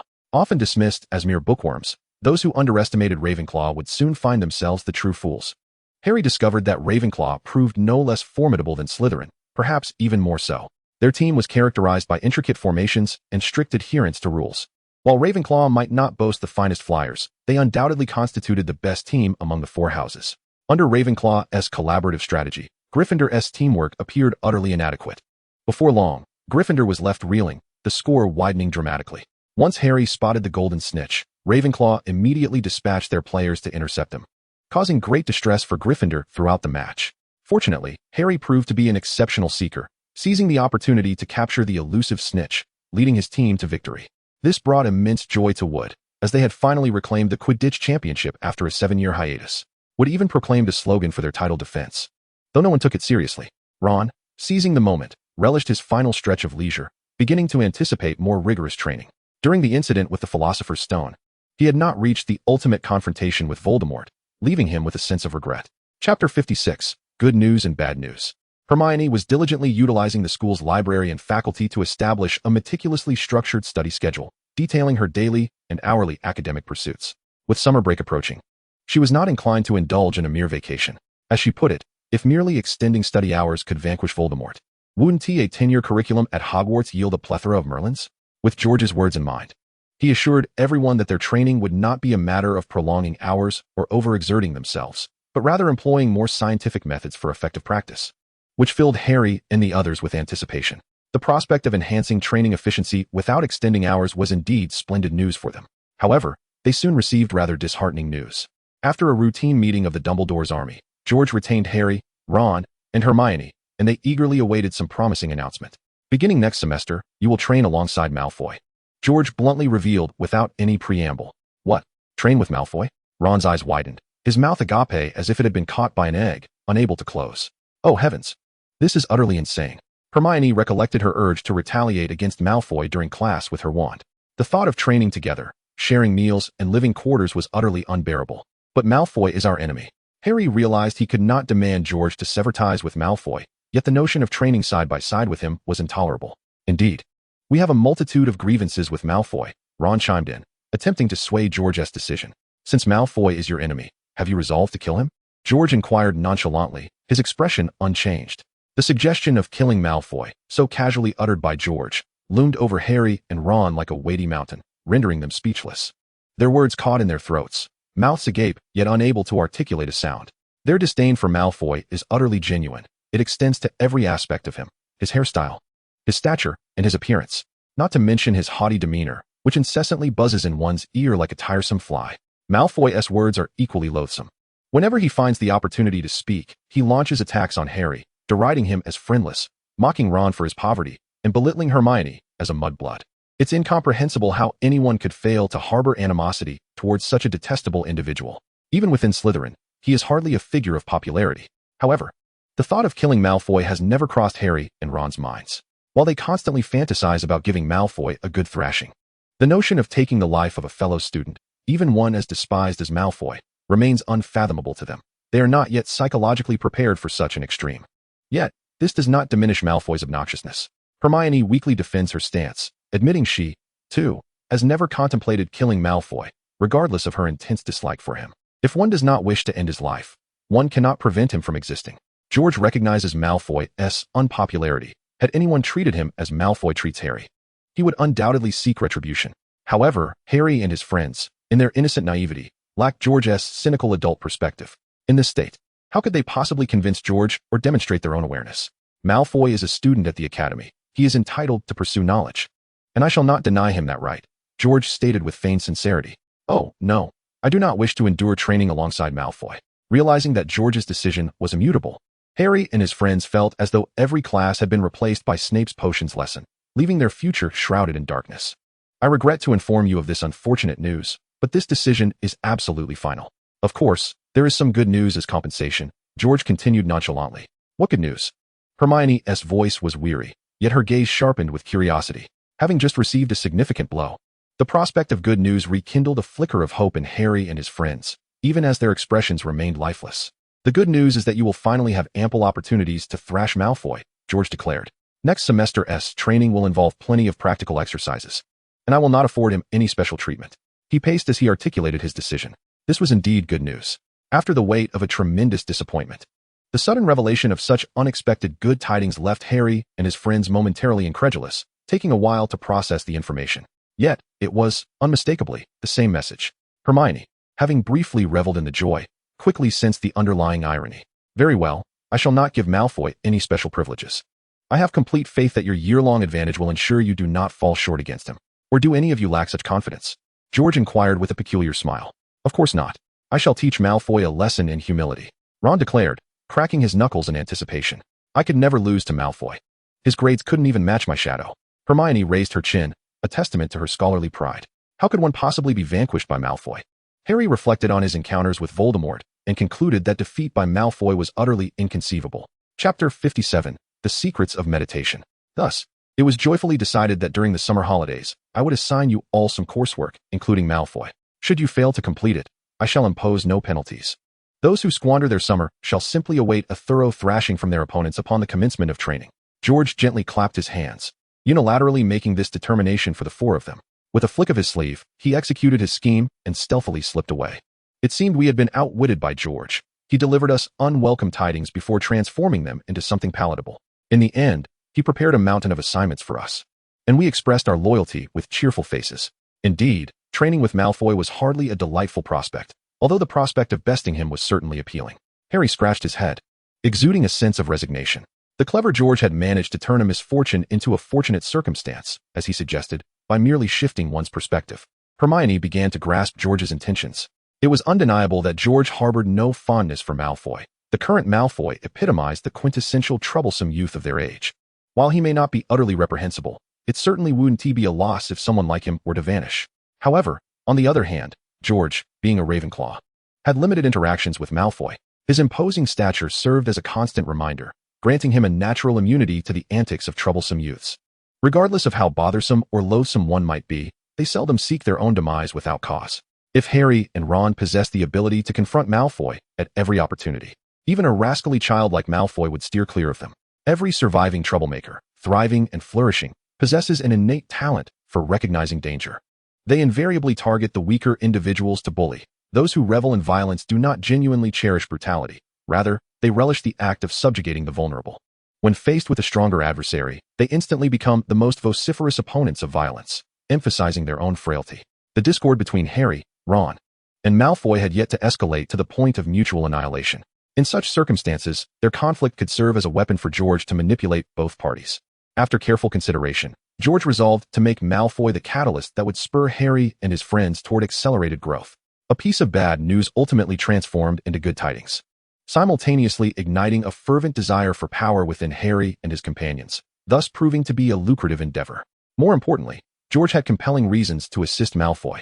Under these circumstances, he could only disregard Harry and his friends' grievances toward Malfoy, opting to place them together in a manner that was not entirely agreeable, yet not overtly detestable either.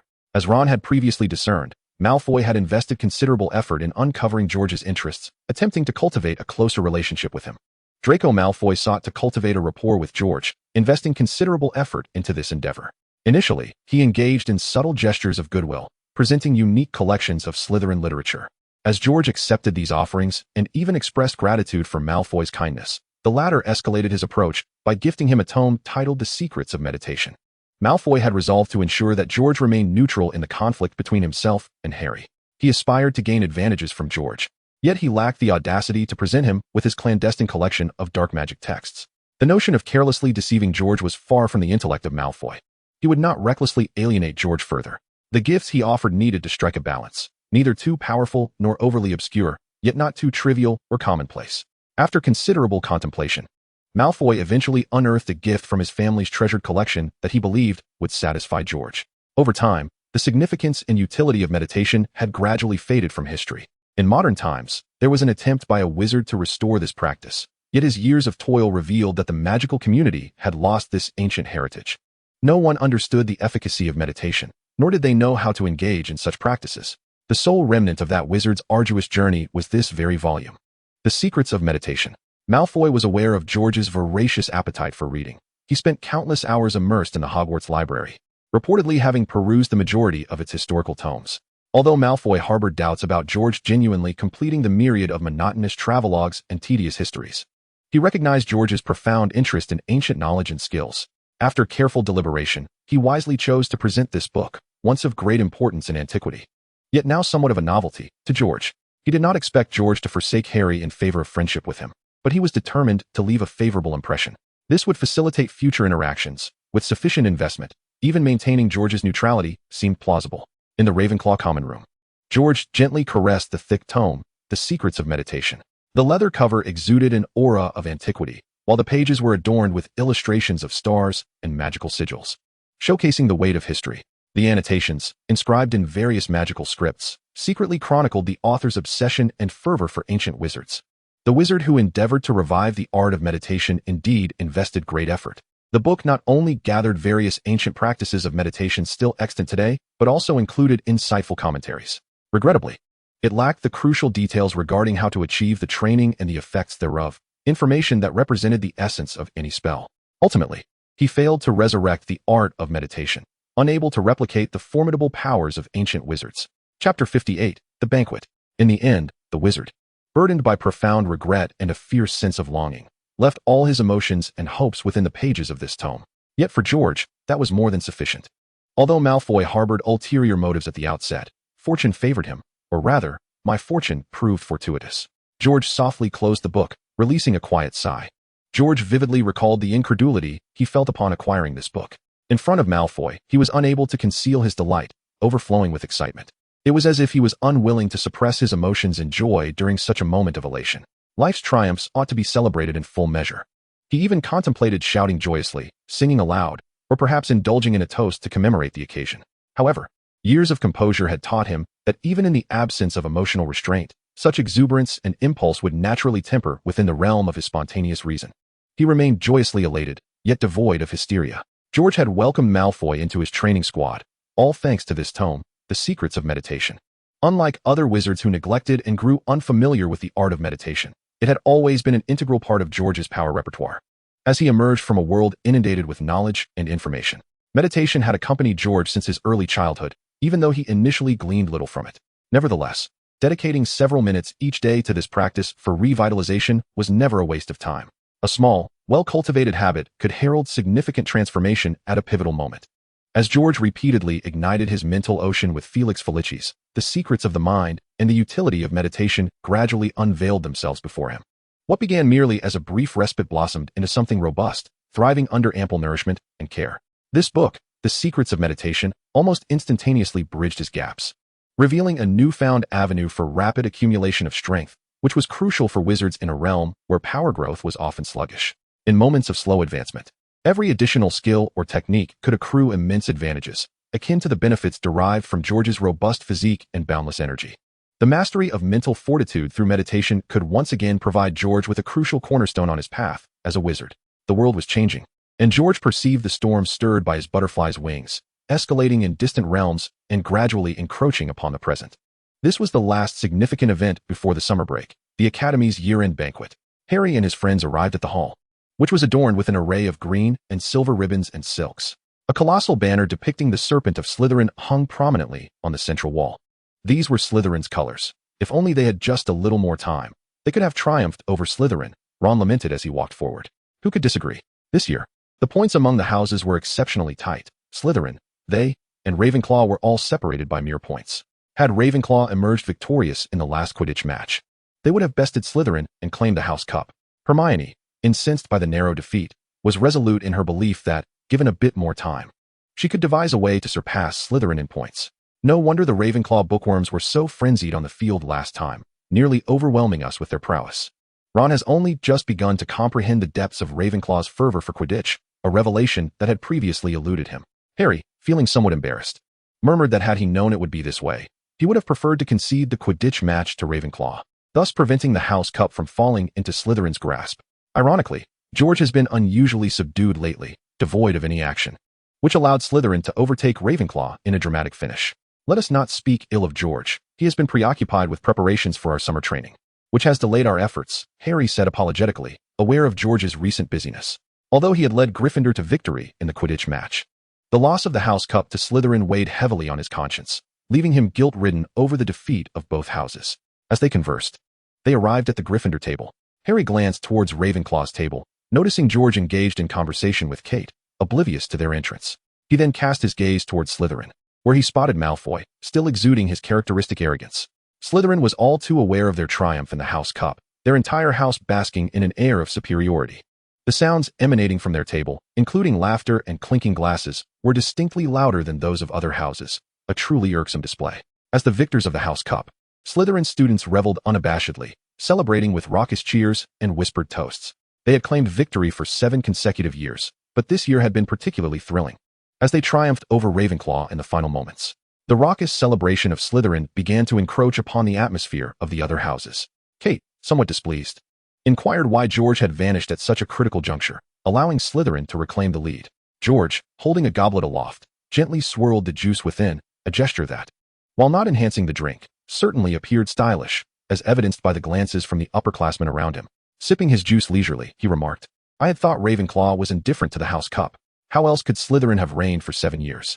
It could be said they were indifferent, but over time, Slytherin began to take their victories for granted, underestimating the other houses, an attitude that is quite exasperating." Kate sipped her water glumly. While Ravenclaw may not care for the House Cup, they certainly resent Slytherin's acquisition of it. As the atmosphere among Slytherin grew increasingly boisterous, George chuckled softly, noting that the tale of the Philosopher's Stone had circulated throughout the school, leaving no house unscathed in its reverberations. The point differential between Slytherin and the following houses, Gryffindor and Ravenclaw, was minimal. A mere few points could shift the House Cup out of Slytherin's grasp, and losing it now would only serve to amplify their embarrassment. Just as Slytherin's revelry reached a crescendo, Dumbledore entered, and the clamor of the hall subsided. Another academic year had passed in this manner. With a beaming smile, Dumbledore addressed the gathering, stating that before everyone indulged in the delightful feast of the evening, he required a moment of their time to reflect on the year gone by. It had been a remarkably splendid year, one that had enriched and empowered your minds beyond that of the previous year, a sentiment I trust you all share. What brings even greater joy is the entire summer holiday that lies ahead for your celebration. As he mentioned summer, Dumbledore scanned the students' faces, noting the knowing smiles that adorned them. Summer awaits you, a time to digest the bountiful knowledge acquired this year, to clear your minds, and to prepare for the coming year. After encouraging the students in their studies, Dumbledore continued, "Now, as per tradition, we shall proceed with the awarding ceremony for the House Cup." He announced the scores: Hufflepuff, 400 points, Ravenclaw, 589 points, Gryffindor, 595 points, and Slytherin, 599 points. No sooner had he finished speaking than thunderous cheers and stomping erupted from the Slytherin direction. Harry noticed Draco Malfoy banging his goblet against his cutlery, producing an obnoxious clanging sound. Truly an insufferable fellow. This year, each house had performed admirably. Dumbledore raised his voice slightly. However, we must not forget the recent events that have transpired and should be taken into account. The hall fell into a sudden hush, and Slytherin's smiles faded. The anticipation thickened. George leaned down to whisper to Katie. Dumbledore cleared his throat. "I have a few points to distribute. Let me think. The first, Mr. Ron Weasley." Ron's face flushed crimson, trembling with excitement, as he had never experienced such recognition before. His pivotal role in securing a crucial chess match had earned Gryffindor 50 points. Dumbledore's voice rang out, and as the words left his lips, the cheers from Gryffindor nearly lifted the enchanted ceiling, causing the stars above to sway precariously. They had surpassed Slytherin. Percy could be heard loudly proclaiming to others, "He is my brother, my youngest brother, you know." Together, they had navigated Professor McGonagall's giant chessboard enchantment. Once the din had subsided, Dumbledore continued, "The second, Miss Hermione Granger." She faced the flames with a calm mind, employing precise logical reasoning that earned Gryffindor another 50 points. Hermione, flushed with excitement, shyly buried her face in her arms. The Gryffindor students were now jubilant, bouncing up and down at the table. The outcome was all but sealed. They had won. And now, the third, Harry Potter. Dumbledore's tone grew solemn, and the hall fell into a profound silence, as he displayed remarkable courage and indomitable spirit. He had secured 60 points for Gryffindor. The uproar reached a crescendo, not solely because Gryffindor had claimed the House Cup, but because they were making history, witnessing history, as the scores had soared to unprecedented heights. Dumbledore raised his hand, and the hall gradually fell silent once more. The fourth accolade goes to George Soros, who has achieved the finest new student record in the history of Hogwarts. Simultaneously, he has exemplified the prowess of Hogwarts' most exceptional students, thereby securing 150 points for Ravenclaw. Dumbledore announced an astonishing score. The hall erupted again, a wave of exuberance sweeping through. As the previous 3 scores had already been remarkable, and now yet another individual had attained such an extraordinary total, something unprecedented since the founding of Hogwarts. They were witnesses to an abundance of historical moments today, with even the more astute among them attempting to calculate just how many points George had amassed. 300? 350? Or perhaps even more. Dumbledore smiled in delight. Curiosity permeated the air. Aside from George's incredibility, what other extraordinary events might unfold today? Courage manifests in myriad forms. In the face of adversaries, one requires exceptional bravery and unwavering resolve, while to uphold one's stance before friends demands a distinct kind of valor. Thus, Mr. Neville Longbottom earned 10 points for Gryffindor, Dumbledore announced with a beaming smile. Though Dumbledore had concluded his remarks, the cheers and celebrations had not abated. The hall resonated with an incessant cacophony akin to waves of explosions, as Gryffindor was engulfed in a sea of jubilant acclaim. Harry cheered, suddenly nudging Ron with his elbow and gesturing toward Malfoy, who appeared ashen, as if ensnared by a full-body bind curse, rendered stiff as a statue.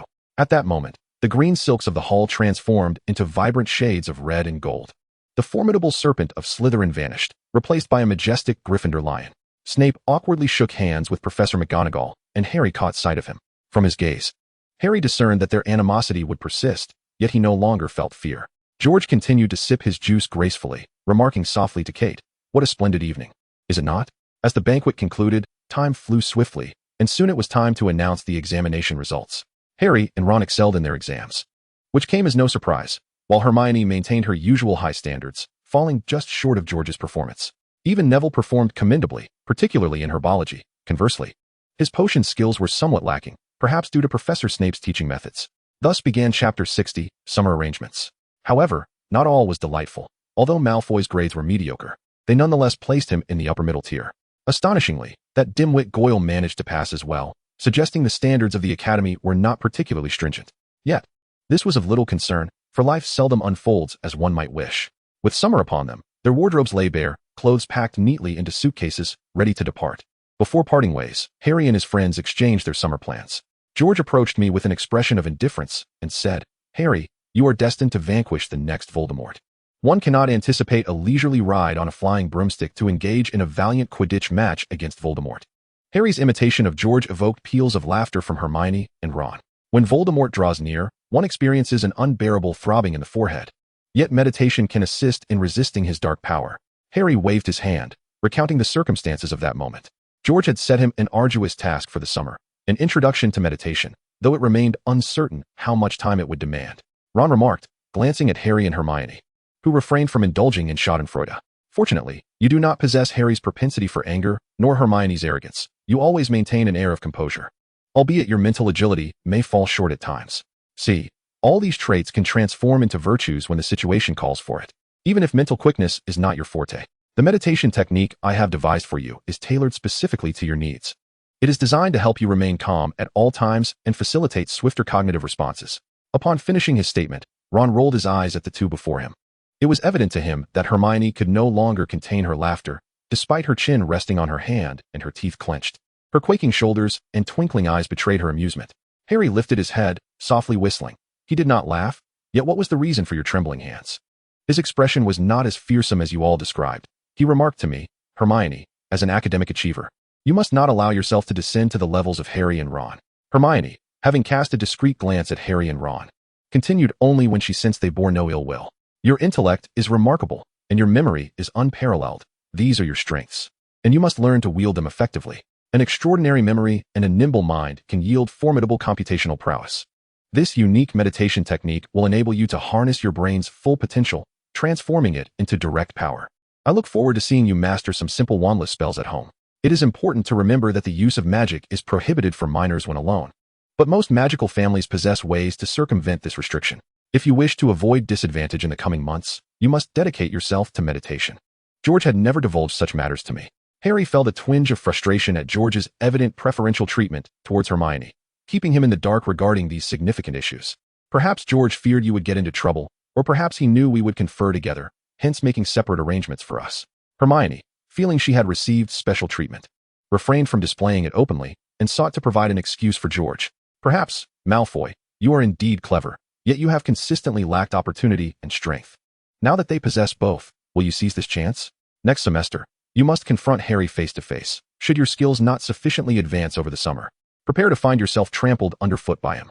Hermione pondered this, imitating George's tone. Harry and Ron nodded in agreement, likely sensing the truth in her words. During the summer break, the trio was assigned diverse meditation techniques by George, and one could surmise that Draco should have had a similar experience. However, Draco was not as fortunate as they were. After all, his long-standing acquaintance with George did not afford him the same thoughtful selection of meditation practices. George had meticulously assisted them in discovering the most suitable and promising methods, whereas for Draco, he merely provided a standard yet commendable meditation technique along with a comprehensive outline of meditation training essentials. Personalized customization? Such a notion was inconceivable, as that would imply paid services for Draco when he sought inquiries and guidance in the future. Regrettably, Hogwarts regulations forbade students from remaining on campus during the summer break. Regardless of their reluctance or dissatisfaction, Harry was compelled to leave the school. While at Hogwarts, these feelings merely simmered silently within him, buried deep in his mind. Yet, once he departed and embarked on his journey home, the anticipation of reuniting with his family unleashed a torrent of emotions, akin to a long-dormant volcano erupting. The intensity left him on the brink of tears, clouding his vision. Harry gazed enviously at Hermione and Ron, yearning for the warmth of the experiences they cherished, sentiments he could never fully comprehend, yet always desired. Though he was aware of the love he received, etched into his very blood and soul, he would never possess the comfort of a warm embrace, a broad chest, or a sturdy back in reality. Chapter 61. Harry returns home. Surrounded by classmates and his closest friends, Harry felt like an outsider, an isolated wildling, a solitary spirit adrift. He yearned for the affections and fervor that enveloped those around him. Only in such moments did he truly sense his uniqueness, his exceptional nature. As the train sped along, the verdant villages outside flourished, and the number of houses lining the route multiplied. The train traversed town after town, and distant pedestrians came into view.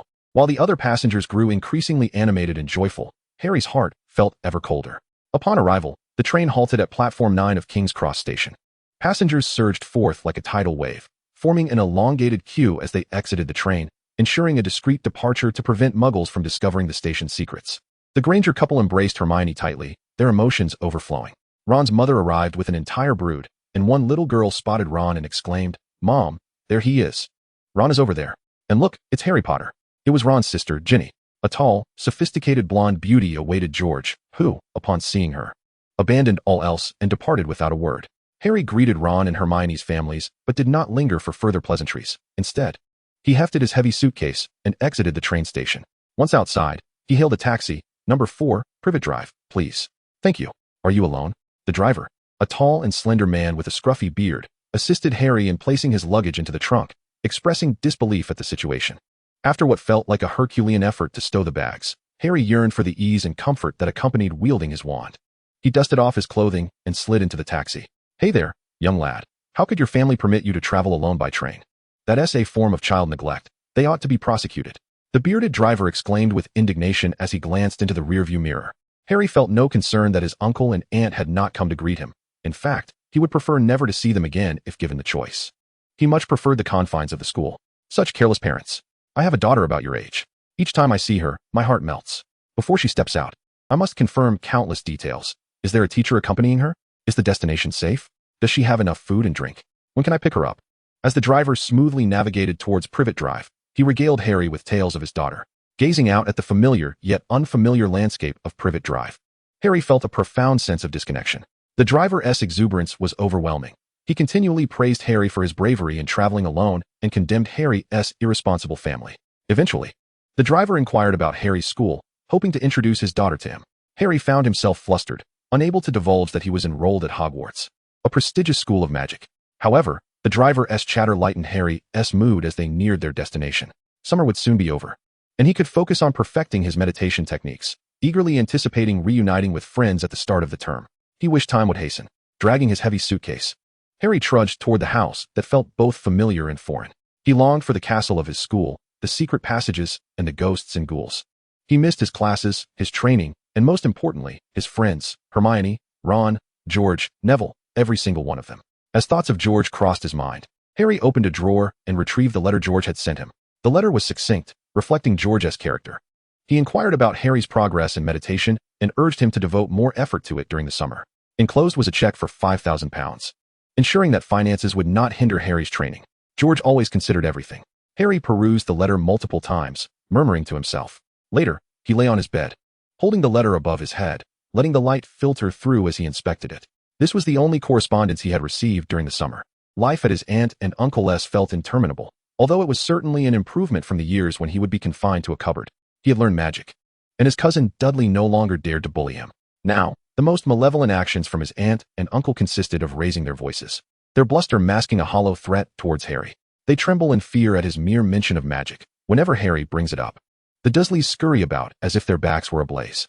In Chapter 62, A Dreadful Existence, Uncle Vernon seizes Harry's suitcase and locks it away in the small, dark cupboard beneath the stairs, before allowing Harry to enter the house as if he were welcoming a monster. Subsequently, he imposes a myriad of restrictions, forbidding Harry from uttering anything related to Hogwarts. Even the very word magic is off limits. They prohibit Harry from venturing outside or meeting friends, and poor Hedwig is confined to her cage the moment he steps inside, forcing Harry to sneak her out for brief flights under the cover of night. Yet, each time, the watchful Dursleys discover his secret, causing a commotion and culminating in a family effort to intimidate him. One wonders if they ever sleep at night. All of Harry's belongings are imprisoned in the cupboard under the stairs, leaving him with only meditation as his solitary practice. He dedicates a considerable portion of his time to it, unsure whether his commitment is sufficient, if George's chosen meditation techniques resonate deeply with him, or perhaps a combination of both. He has begun to grasp the benefits of meditation, feeling invigorated, and has opted to let Hedwig out for a brief respite late at night, though this, too, is invariably discovered by the Dursleys. Harry suspects they might be surveilling him. Recalling the events of the morning, he feels a surge of indignation, primarily directed at himself for foolishly believing they would remember his birthday, a notion utterly ludicrous. George would undoubtedly remember. His meticulous nature ensures that. He wonders if Hermione and Ron will recall, as they have likely been reveling in their summer adventures, neglecting to send him even a single letter. Harry languishes in the cramped attic, as Uncle Vernon prepares to host important guests for dinner, necessitating Harry's presence in the house. Rendered invisible. For 2 weeks, they have been chattering about the wealthy builder and his wife, who are set to attend the Dursleys' dinner that evening. There is a possibility they will order a batch of drilling machines from Vernon's company. If successful, this lucrative deal would significantly enrich Uncle Vernon. They have already earmarked the anticipated earnings for a villa in Majorca. Hearing the sound of the door opening downstairs, Harry dares not make a sound, knowing that any noise from him would incite another frenzy, with the Dursleys inevitably blaming him for any potential business failure, an accusation that would bring him no benefit. This sudden thought ignites a spark of hope within him as he begins to calculate his daily expenses. Given the meager sustenance he receives at the Dursleys, he reflects that, over 6 summers, perhaps just over a year remains, and £5,000 would suffice until his graduation. However, despair soon grips him as he realizes he is merely 12 years old. No landlord would ever rent a property to him. They would surely call the authorities upon seeing him alone, summoning the Dursleys to reclaim him. The United Kingdom stands as a developed modern nation, and even in 1992, the protection and care for minors had been rigorously enforced. Should a 12-year-old child be seen living alone, it would prompt immediate notification to the authorities. The guardians would face legal repercussions, and Harry would find himself relegated to a welfare institution, a fate he would dread.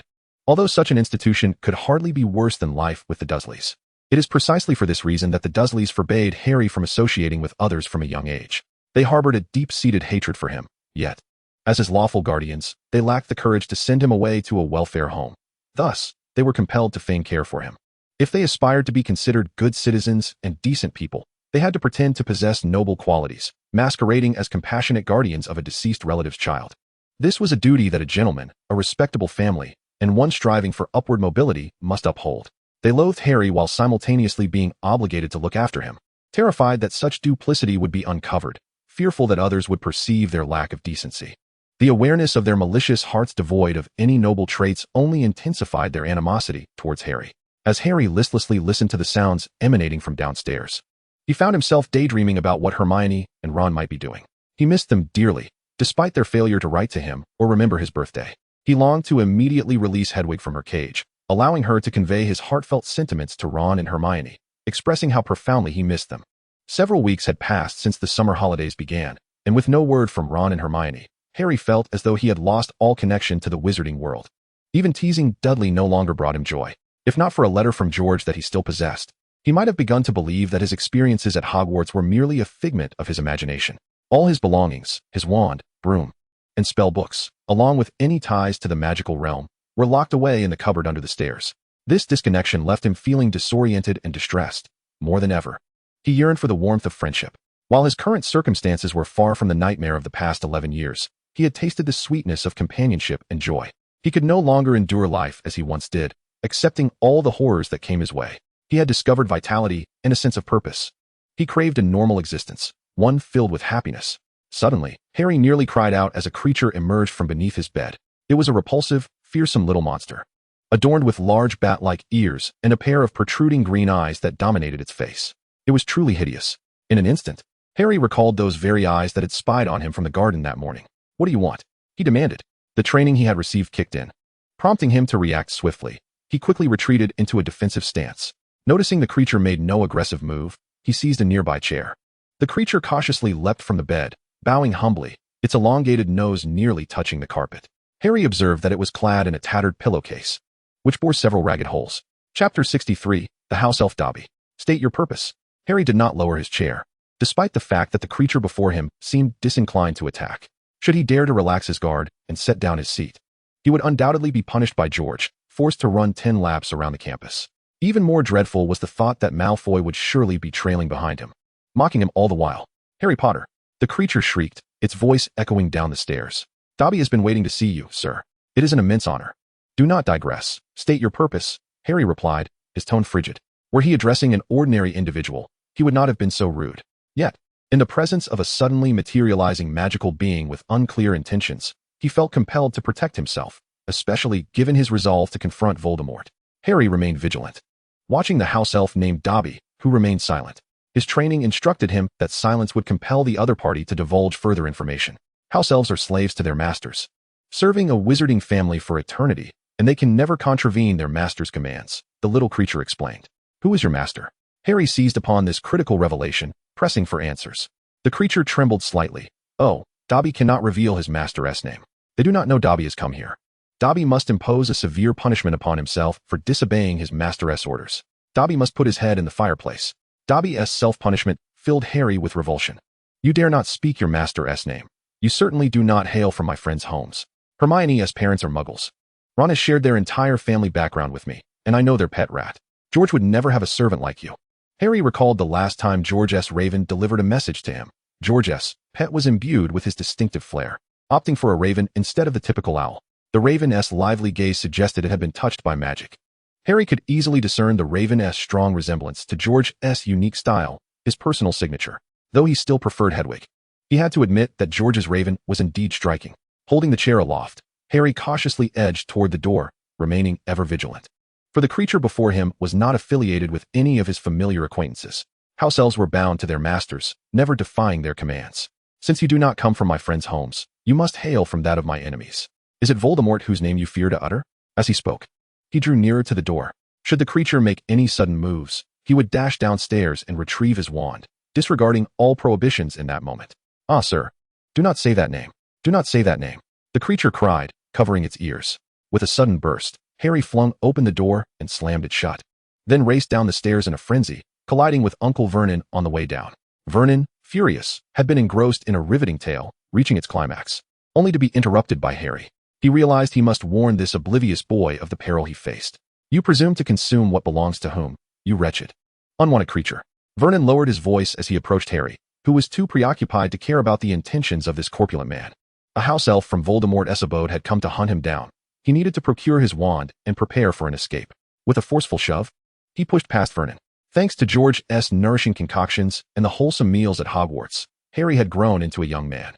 With the wand in hand, Harry's heart steadied slightly. The house elf had not pursued him. How audacious it was for that wretched creature to dare. For the past 11 years, it had been nothing but a coward, enduring every beating and scolding without resistance. Typically, it cowered in submission, but now it seemed emboldened. A surge of fury coursed through Vernon, who nearly lunged at the audacious elf that defied him. Before he could rise, he watched as Harry, like a vengeful specter, dashed to the cupboard under the stairs. With a menacing expression, he shattered the glass, retrieving a dark wand. Vernon's seething rage evaporated instantly. He felt as if he had been doused with a bucket of icy water on a sweltering summer day. His anger, which had yet to be unleashed, was seemingly drawn into a black hole, vanishing entirely.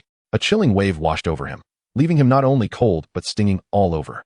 In that moment, he was reminded of the most profound fear he had buried deep within. He was a monster, and despite being merely 11, monsters are ageless. He finally felt a twinge of dread and regret for his past actions, questioning his own foolishness in provoking this creature that could roast them all alive and methodically consume them. For a brief instant, silence enveloped the room. Vernon perceived that the bespectacled boy before him had transformed into a demon, contemplating his demise. The thought rendered him mute. He could only wish that this monster would be diverted by something else. Dudley, witnessing his father sitting on the floor, considered helping him up, but was instead drawn to Harry. He huddled in the corner, trembling in fear, too intimidated to approach. Chapter 64, George's Gift. In the ensuing weeks, Dudley found himself incapable of bullying Harry as he had for the past 11 years. The once small, insignificant boy had metamorphosed into a formidable wizard, perpetually murmuring incantations. Dudley feared that Harry was seeking to transform him into a pig, just as that monstrous figure had done before. Yet now, she held a well-rehearsed script, feeling as though she had wandered into the wrong scene. The homeowner sat vacantly on the ground, while the monster emerged wielding a terrifying weapon. It was a true nightmare. She felt a wave of dizziness wash over her, yearning to awaken from this dreadful reality. Mr. and Mrs. Mason observed the unexpected turmoil unfolding in the household, unsure how to react, and thus remained obediently silent as quiet guests. Harry clutched his wand, cautiously guarding against the creatures lurking upstairs. The Dursleys remained wary of him. The Mason sat quietly on the sofa.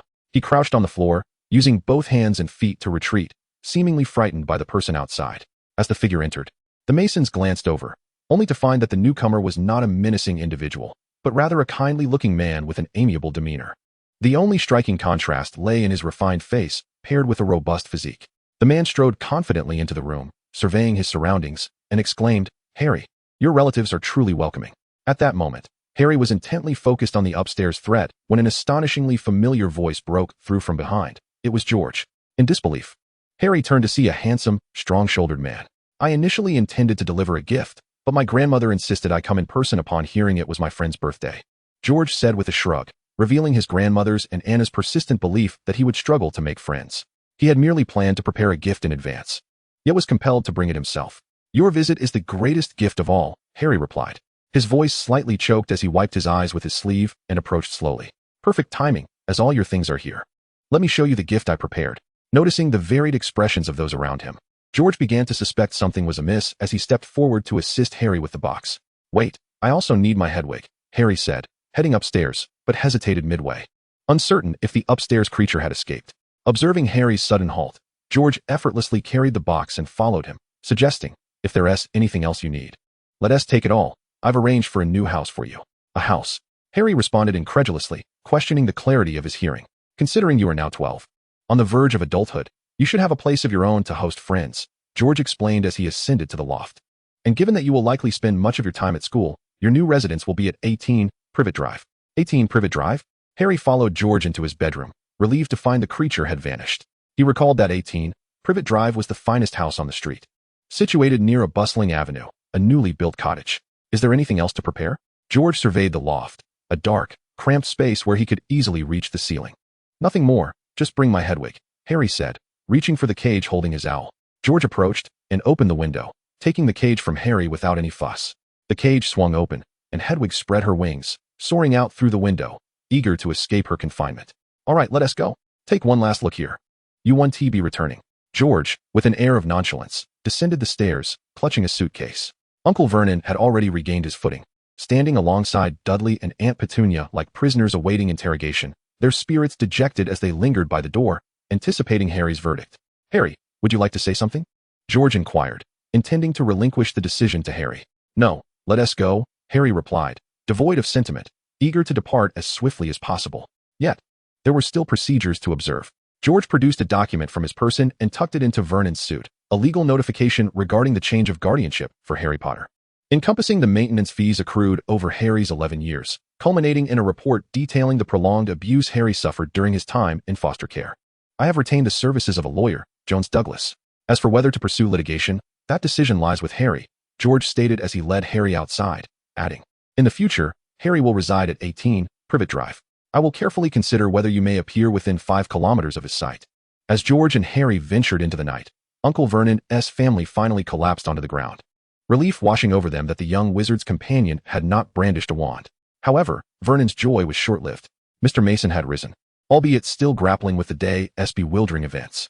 Yet, years of business acumen had instilled in him an awareness that this family had embroiled themselves in significant trouble, particularly upon hearing the name Jones Douglas, a lawyer known for his ruthlessness. While his mind raced with these thoughts, his lips maintained a facade of cordiality. Chapter 65, A New Life. Observing the day's trio, Mr. Mason paused momentarily to add, "Jones Douglas is the renowned attorney known as the Shaving Demon, with an undefeated record in court.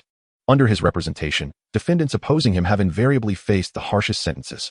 Without allowing Uncle Vernon's family time to react, Mr. Mason and his wife hastily departed. Upon hearing Mr. Mason's final remarks, Vernon's previously calm demeanor erupted anew. His complexion shifted from red to white, then to black, ultimately turning a sickly green. His face oscillating through these colors in a single day surpassed the fluctuations of an entire year. Trembling, he extracted the document from his suit and scrutinized it with effort, the dim light casting shadows on the small print, compelling him to squint. Dudley, meanwhile, wore a look of panic and confusion, hastily fetching a jug of water to splash on his parents' faces. resulting in a cacophony of screams as he accidentally grabbed boiling water, igniting a chaotic frenzy. George and Harry arrived at 18, Privet Drive. I am not particularly adept at gift-giving, nor do I have the luxury of time to ponder it extensively. Yet I understand the discomfort of being a guest beneath another's roof. George reflected, memories from a distant past resurfacing in his mind. In a previous life, he had just graduated from university and begun his career, only to find himself navigating a challenging job market as China's economy faltered, resulting in scarce employment opportunities and inadequate compensation. The housing prices in China are subject to nationwide speculation, placing the country at the forefront globally. It is aptly said that one earns a third-world income yet resides in properties priced beyond those found in the first world. After deducting the expenses of a cramped studio from a month's salary, one barely manages to sustain themselves. Reflecting upon the transformations of a lifetime, it truly feels like a different existence altogether. It would suffice to consider it as an advance on one's salary, simply joining my company post-graduation. George, however, was indifferent to whether Harry genuinely needed to work for him. At this moment, all that was required was a smile, a reason to bring joy to everyone. Indeed, money is a splendid thing. Observing Harry, who clutched a set of keys as if they were a heavy trunk, stumbling towards the door, George couldn't help but reminisce about his own beginnings when he first amassed a significant fortune, although as time passed, wealth became less significant to him. Yet, he always recognized and remembered that money is indeed a wonderful asset. Life without it can be quite unbearable. While it may not be omnipotent, the absence of money is certainly a severe limitation. Whether in pursuit of dreams or in the face of adversity, financial resources are indispensable. Just like Harry now, and George in the past, a sum of money represents more than mere figures. It symbolizes the approach to aspirations and the distancing from hardships. Regardless of the frustrations of a previous life or the vigor of the present, George has never deceived himself into mocking money with false pretentiousness. Money cannot purchase everything one desires, but it affords the power to reject all that is loathed. In the pursuit of dreams and the resistance against suffering, money can pave the way to nearly any destination. It enables a multitude of possibilities. Furthermore, earning money through lawful and reasonable means is far from vulgar. It is the condemnation of others for their pursuit of wealth that embodies the greatest evil and the utmost banality. July 31st, 1992, was an impeccable day. It marked the most splendid birthday in 12 years for Harry, who noted this in his journal. Mr. Potter, it's time for dinner, a red-haired middle-aged woman called from downstairs. She was Barbara Brooke, a kind housewife residing on Privet Drive, now employed by George to care for Harry's daily needs throughout the summer. Most crucially, Harry had finally liberated himself from the Dursleys. Heaven knows how elated he was. The joy he experienced over the preceding decade on Privet Drive paled in comparison to the happiness he felt the previous night. It was indeed a remarkable birthday, reminiscent of the last one. Harry murmured to himself, setting down his pen and emerging from his room, for it is impolite to keep others waiting. Although merely a day had passed, Harry felt an almost otherworldly sensation, perhaps precisely because it was just one day. The events unfolded so swiftly, bringing immense surprise and delight. Throughout the entirety of the previous day, no one paid Harry any heed, not even during the Dursleys' dinner that evening. He had to fill his stomach with a meager portion of food beforehand, then spend the entire night confined to the dim attic above. He must feign his own existence to avoid being discovered by the guests invited to the dinner downstairs, lest it disrupt Uncle Vernon's business discussions.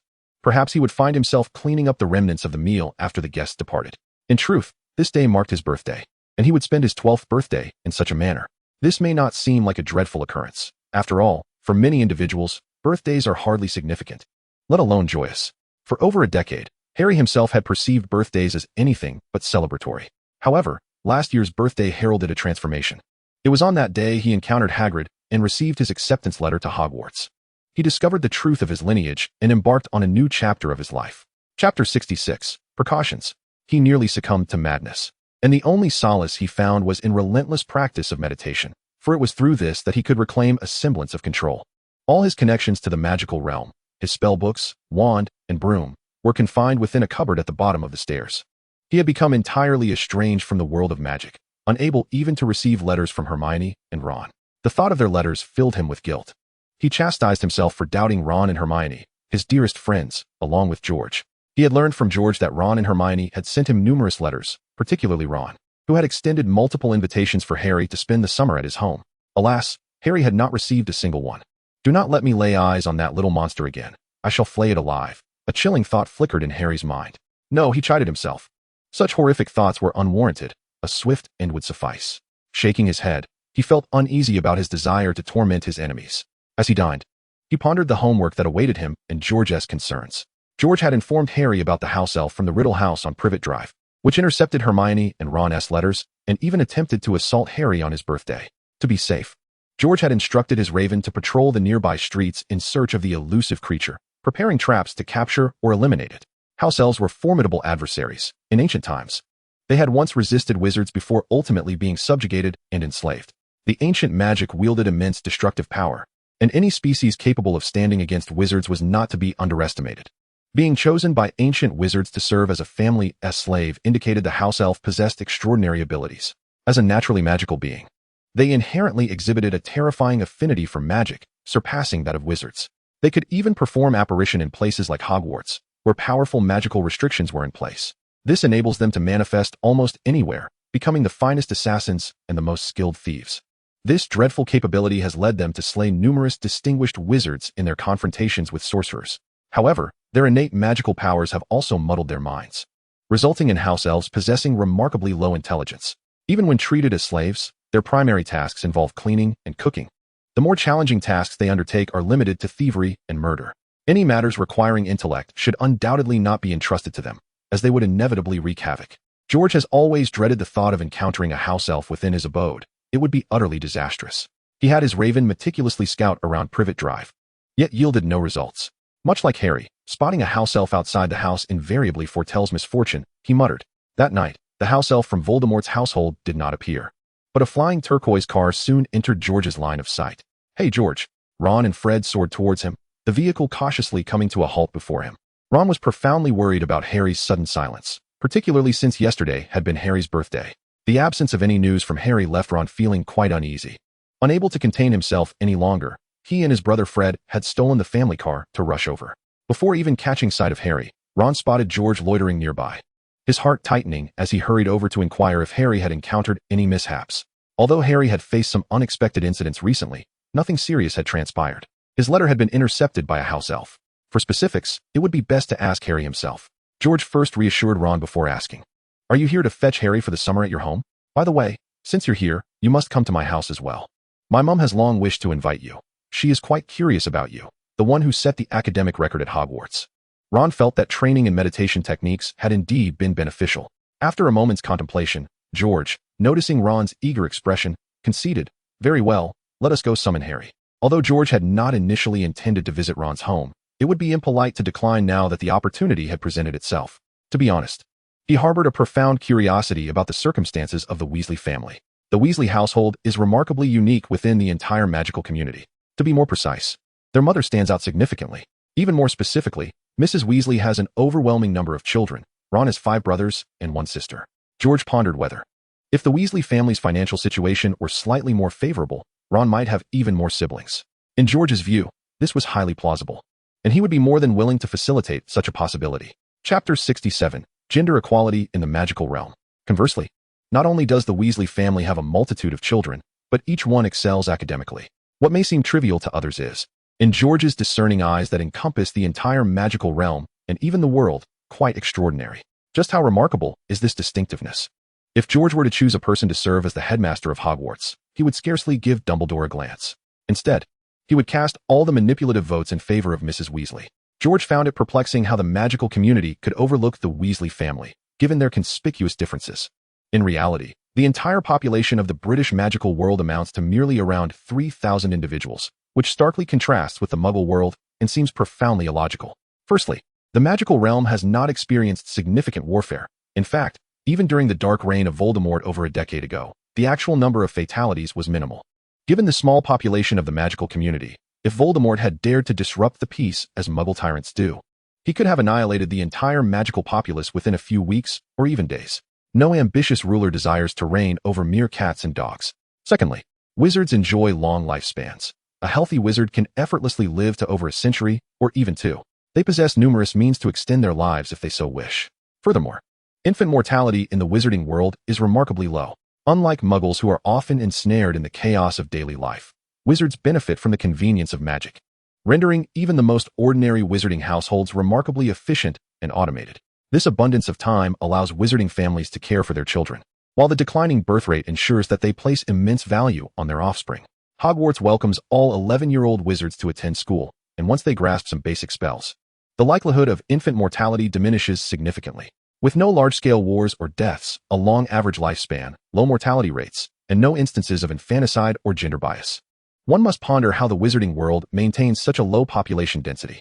Ultimately, after extensive research into historical records, George arrived at a fascinating conclusion. The primary reason for the low population density in the Wizarding World is, surprisingly, its profound gender equality. George had posited numerous hypotheses, diligently corroborating them with historical data. He considered factors such as average lifespan, mortality rates, and infant mortality, yet none emerged as significant influences. Ultimately, the most substantial factor affecting the wizarding population appeared to be the excessively egalitarian stance on gender, which resulted in a low birth rate. It must be noted that the concept of gender equality in the Wizarding World far surpasses that of the Muggle realm by many years. Indeed, power begets influence. Unlike the Muggle world, which only recently underwent feminist movements following technological advancements and the liberation of productivity, female wizards do not require such struggles for equality.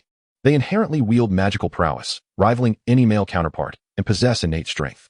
Although political figures in the magical realm tend to be predominantly male due to preferences and societal norms, the ability for girls to become witches, even powerful ones, has elevated the status of women both at home and in society to unprecedented heights. In such a context, the notion of wizards desiring harems or favoring sons over daughters is nothing short of a fanciful dream. Just as in modern society, with the advent of gender equality and effective contraception, a decline in birth rates is an inevitable consequence. In the Wizarding World, no one perceives their existence merely as a duty to reproduce. Ordinary individuals do not view life this way, and self-important wizards are even less inclined to do so. Even the notably affluent and handsome Nicodemus, a true paragon of success within the magical realm, has but one wife. It is worth noting that, had he desired, he could have amassed infinite wealth and an everlasting lifespan. Even witches in the magical community would be enamored by him, potentially accepting a polygamous arrangement. Yet, in his more than 6 centuries of life, this genuine victor of existence, this quintessential affluent individual, has not only chosen to have but a single spouse, but he has not even fathered a single child. For the entire magical community, procreation and reproduction are subjects of little interest. In this context, the Weasley family, with their multitude of offspring nurtured into capable individuals, stands out as particularly peculiar and distinct. Harry, breathless and laden with his trunk, hurriedly approached. To avoid being seen by others, George refrained from allowing Ron to drive his flashy car to number 18, Privet Drive, as it was near a bustling thoroughfare, easily visible to passers-by, which would undoubtedly cause a considerable commotion. George sent his raven to inform Harry, instructing him to bring all his belongings. Harry left a note for Barbara Brooke and then slipped out quietly with his large trunk. Upon gathering, Harry recounted his experiences, revealing the cold treatment he received from Aunt Petunia and Uncle Vernon. On his birthday, he encountered a peculiar house elf named Dobby, who not only intercepted Harry's letters, but also attempted to attack him. Fortunately, George arrived later, and he also acquired a new home. Chapter 68, Speculations.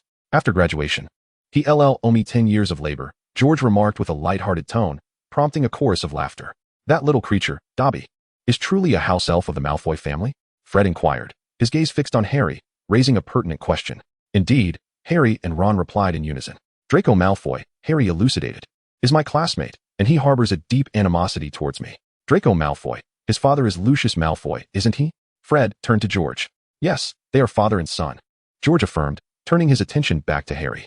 Lucius was a trusted confidant of Voldemort. During Voldemort's reign, his stronghold was at Malfoy Manor. The Malfoy family is exceedingly wealthy and has undoubtedly harbored a multitude of house elves.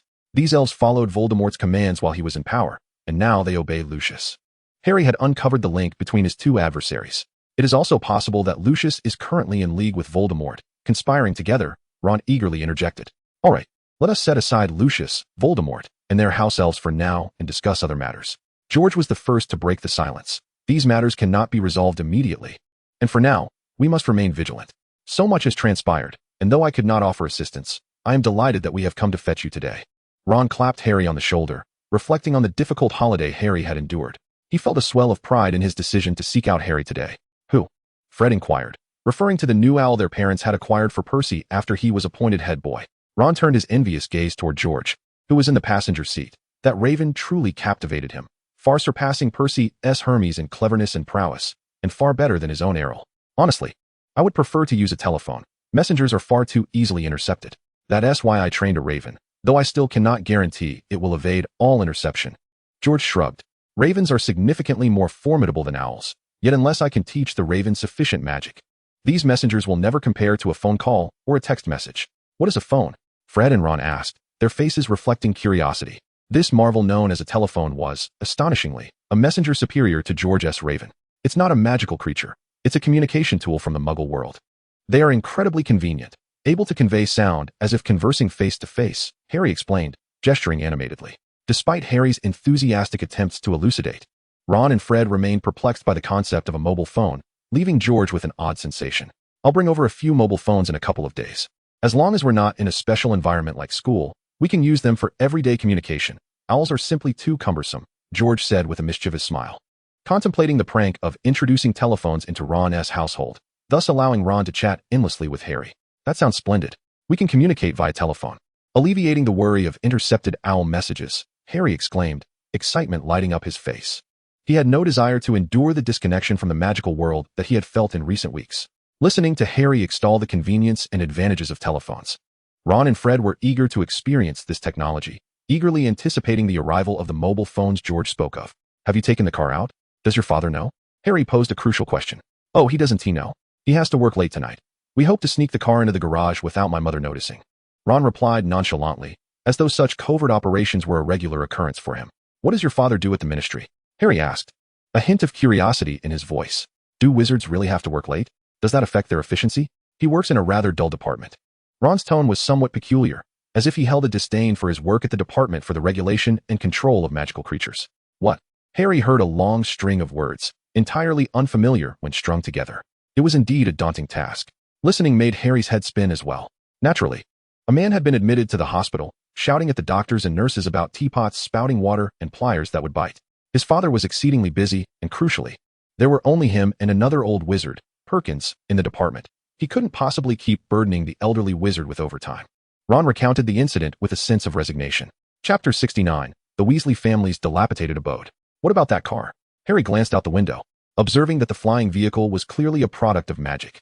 Fred chuckled. Indeed, my father has become quite enamored with Muggle items due to his work. Our home is cluttered with Muggle paraphernalia. He dismantles them and reassembles them using magic. If he were to manage our household affairs, he might very well incarcerate himself.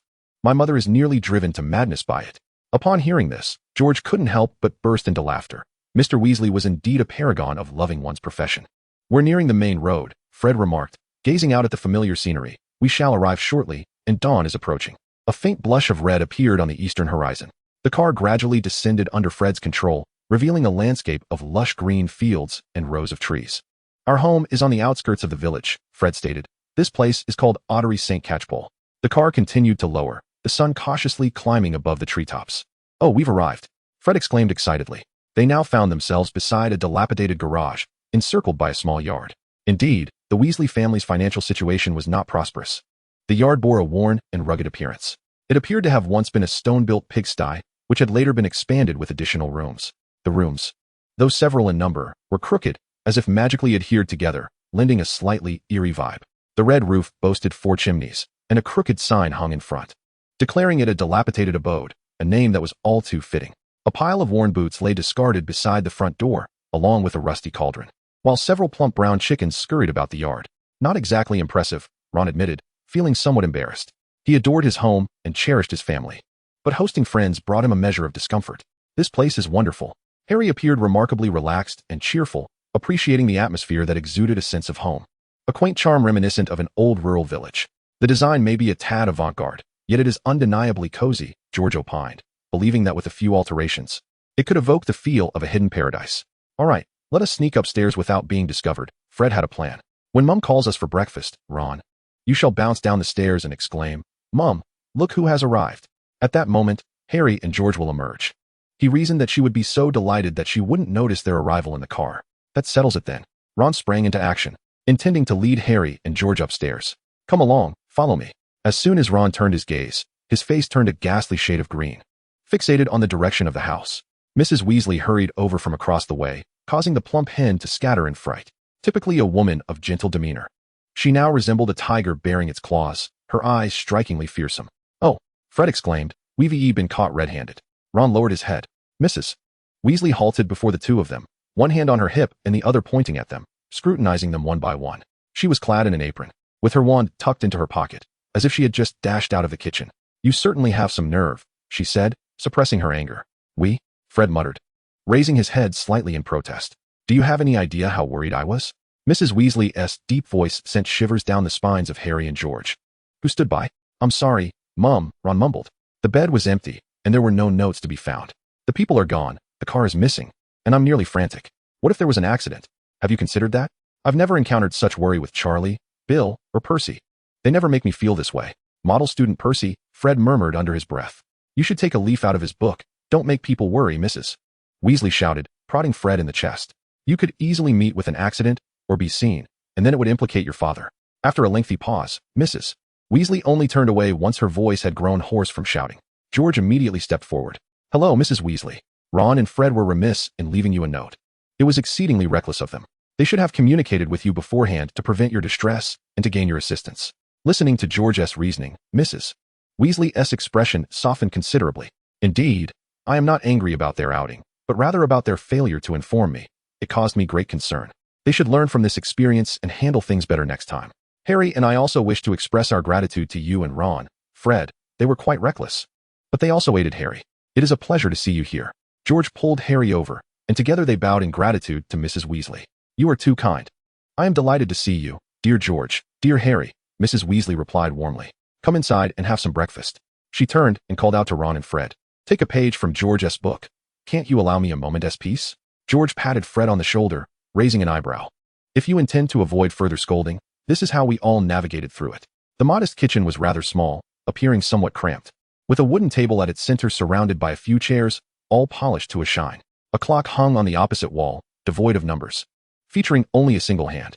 Where the numbers should have been, phrases like breakfast, feed the chickens, and late for school were inscribed. On the mantelpiece, 3 stacks of books were neatly arranged. The Magic of Cheese, The Magic of Bread, Magical Feasts, among others, all concerning culinary enchantments. George silently noted this, recognizing Mrs. Weasley's profound love for her family, encompassing all domestic duties. George cautiously surveyed his surroundings. Although he hailed from the magical realm, he possessed few companions. One cannot expect an adult's spirit to frolic joyfully with children. Were it not for the protagonist status of Harry and others, it would be quite challenging for George to forge friendships with 11-year-olds. His grandmother's concerns about his lack of friends were not entirely unfounded. Chapter 70, Mrs. Weasley. George's insecurity was evident not only in his aversion to dragons and dogs, nor his refusal to keep pets. He harbored worries about anything beyond his control, even expressing distaste for house elves. Furthermore, what could be more uncontrollable than a mischievous child? He certainly could restrain himself without resorting to a spell to send the child flying. However, it was exceedingly difficult for him to remain in the company of children and engage in play. Thus, it was hardly surprising that he lacked friends. Fortunately, George was indifferent to this. With his considerable abilities, many sought his friendship.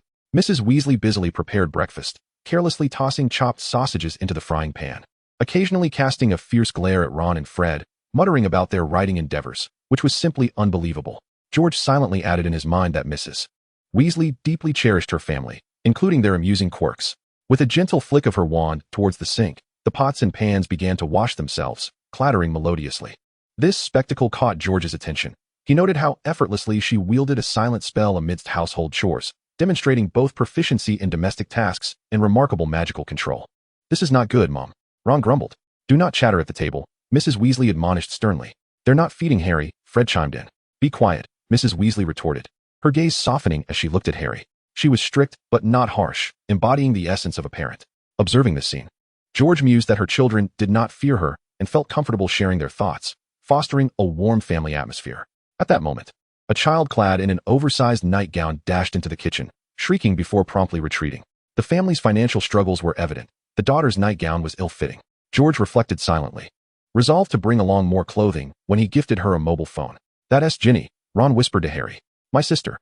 She's been talking about you all summer. She's your #1 fan. She even wants your autograph, Harry," Fred added quietly, casting a furtive glance at their mother before resuming his meal. Tension hung in the kitchen as everyone hastened to finish their food, clearing their plates. "I'm so tired. I'm heading to bed," Fred declared as he set down his dish. "Absolutely not," Mrs. Weasley replied unyieldingly. "This is your own doing. You stayed up all night. Now, go to the garden and deal with those gnomes. They've caused quite a ruckus." "Please, Mom," Fred pleaded with a forlorn look at his mother. "Do not expect to beg for mercy." Mrs. Weasley glared at Ron and Fred. insisting that they could only retire to bed once their tasks were completed. She then turned her gaze towards Harry and George, advising them that they could rest, as they must be utterly exhausted from a sleepless night. Harry glanced at George, feeling somewhat awkward, and replied, "I'm not tired. I'll help Ron with the work. I still don't know what a gnome is." "Good lad, but the task can be rather tedious, Mrs. Weasley remarked as she began to look for guidance in a book. She turned around and retrieved a beautifully ornate tome from the mantelpiece. "No need for that, Mom. We know how to handle the gnomes in the garden," Fred said, looking up with a hint of exasperation. The book Mrs. Weasley held was lavishly bound, its thick cover embossed with the title Gilderoy Lockhart's Guide to Household Pests. The page displayed a large photograph of a strikingly handsome blonde man, who was winking flirtatiously. Mrs. Weasley gazed at him with rapt attention. "He is remarkable. He knows everything about domestic matters."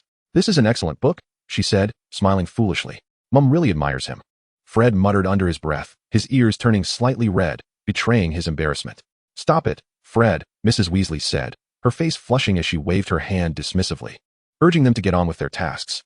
"Since you believe you know more than Lockhart, I shall expect you to prove it. Should I find any gnomes in the garden during my inspection, you will face the consequences." George had quietly slipped out the door, silently mocking his mother's adoration for her family while still harboring the whimsical fantasies of youth, captivated by the superficial charms of dashing men. As the owner of a vast bookstore and a voracious reader, George was no stranger to Gilderoy Lockhart. If asked to evaluate him, he would describe him as a tragically talented entertainer misplaced in the wizarding world. Lockhart understood precisely how to cultivate popularity and diligently pursued it. He may have been a subpar Ravenclaw, yet he excelled in the art of fame and influence. Although George did not particularly like him, he was grateful that Anna and their grandmother also disdained Lockhart's works. Nonetheless, he had to concede that Lockhart was indeed a talent, a specialist in crafting his own notoriety. George had even contemplated a potential business collaboration with Lockhart, given his prominence in the wizarding community, particularly since he was affordable and easy to engage. Yet, he quickly dismissed the idea, recognizing that the wizarding population had yet to reach a stage where celebrity endorsements were necessary. The Weasley brothers trudged into the garden, grumbling as they walked, occasionally stifling yawns. Chapter 71, The Peculiar Law. In truth, even Muggle gardens were plagued by gnomes. As Ron spoke, he buried his head among the peonies, vigorously rummaging through the foliage, causing branches to tremble and petals to fall. Suddenly, he seized something and pulled it out forcefully. "Look, it's this one," he exclaimed, revealing a chubby figure resembling a little Santa Claus, complete with a fishing rod. George held his forehead in disbelief, pondering just how much Ron despised Santa Claus. The goblins bear little resemblance to Santa Claus. In fact, they hardly resemble humans at all. They are bald and rotund, akin to enormous pebbles, and can only be classified as humanoid creatures. However, their facial features are not particularly distorted, making them far more appealing than domesticated house elves. "You must do it this way," Ron demonstrated as he grasped the goblin by the ankle, lifting it high above his head, swinging his arms in broad arcs before flinging it forward with great force. The goblin soared through the air, landing with a thud on the ground behind the hedgerow. This would not cause them harm, merely disorient them so that they could not find their original hole. "You're pathetic. I can throw it over that tree stump." Fred looked at Ron with disdain, forcefully tossing a goblin over the stump. Harry attempted to catch a goblin, but inadvertently received a sharp bite from its teeth, causing him to exercise caution as he turned to observe George's method. "You're cheating." Ron noticed George's approach to handling the goblins. George produced his wand, waving it gently without uttering a spell. Goblins began to rise from the ground, floating high into the air, swept away by a whirlwind that tossed them far and wide. The distance they traveled far surpassed that of Ron and Fred's manual flinging, proving to be significantly more efficient. "A wizard should employ wizardly methods," George remarked dismissively. "If I wanted to engage in physical exercise, I have ample workout plans.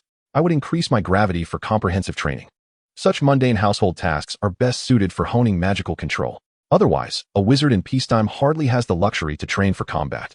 As for the restrictions on minors, much like Ron's father, who prohibited the misuse of Muggle artifacts, how many individuals are there in the Department Against the Misuse of Magic? George recalled there being one or two at most. Speaking of the legal texts in the magical realm, George could easily identify numerous loopholes within just a glance at a law book. One cannot genuinely expect a small group endowed with extraordinary power to possess impeccably structured legal texts unless they employed Veritaserum in all matters. After perusing a few legal tomes, George had become well acquainted with most methods of circumventing prohibitions. "You are correct," Fred said, casting aside the goblin he held with an air of disinterest, with George's magical advantage. It was not long before the goblins were entirely cleared away. As Ron spoke, a loud noise emanated from the door. Upon entering, they found Mr.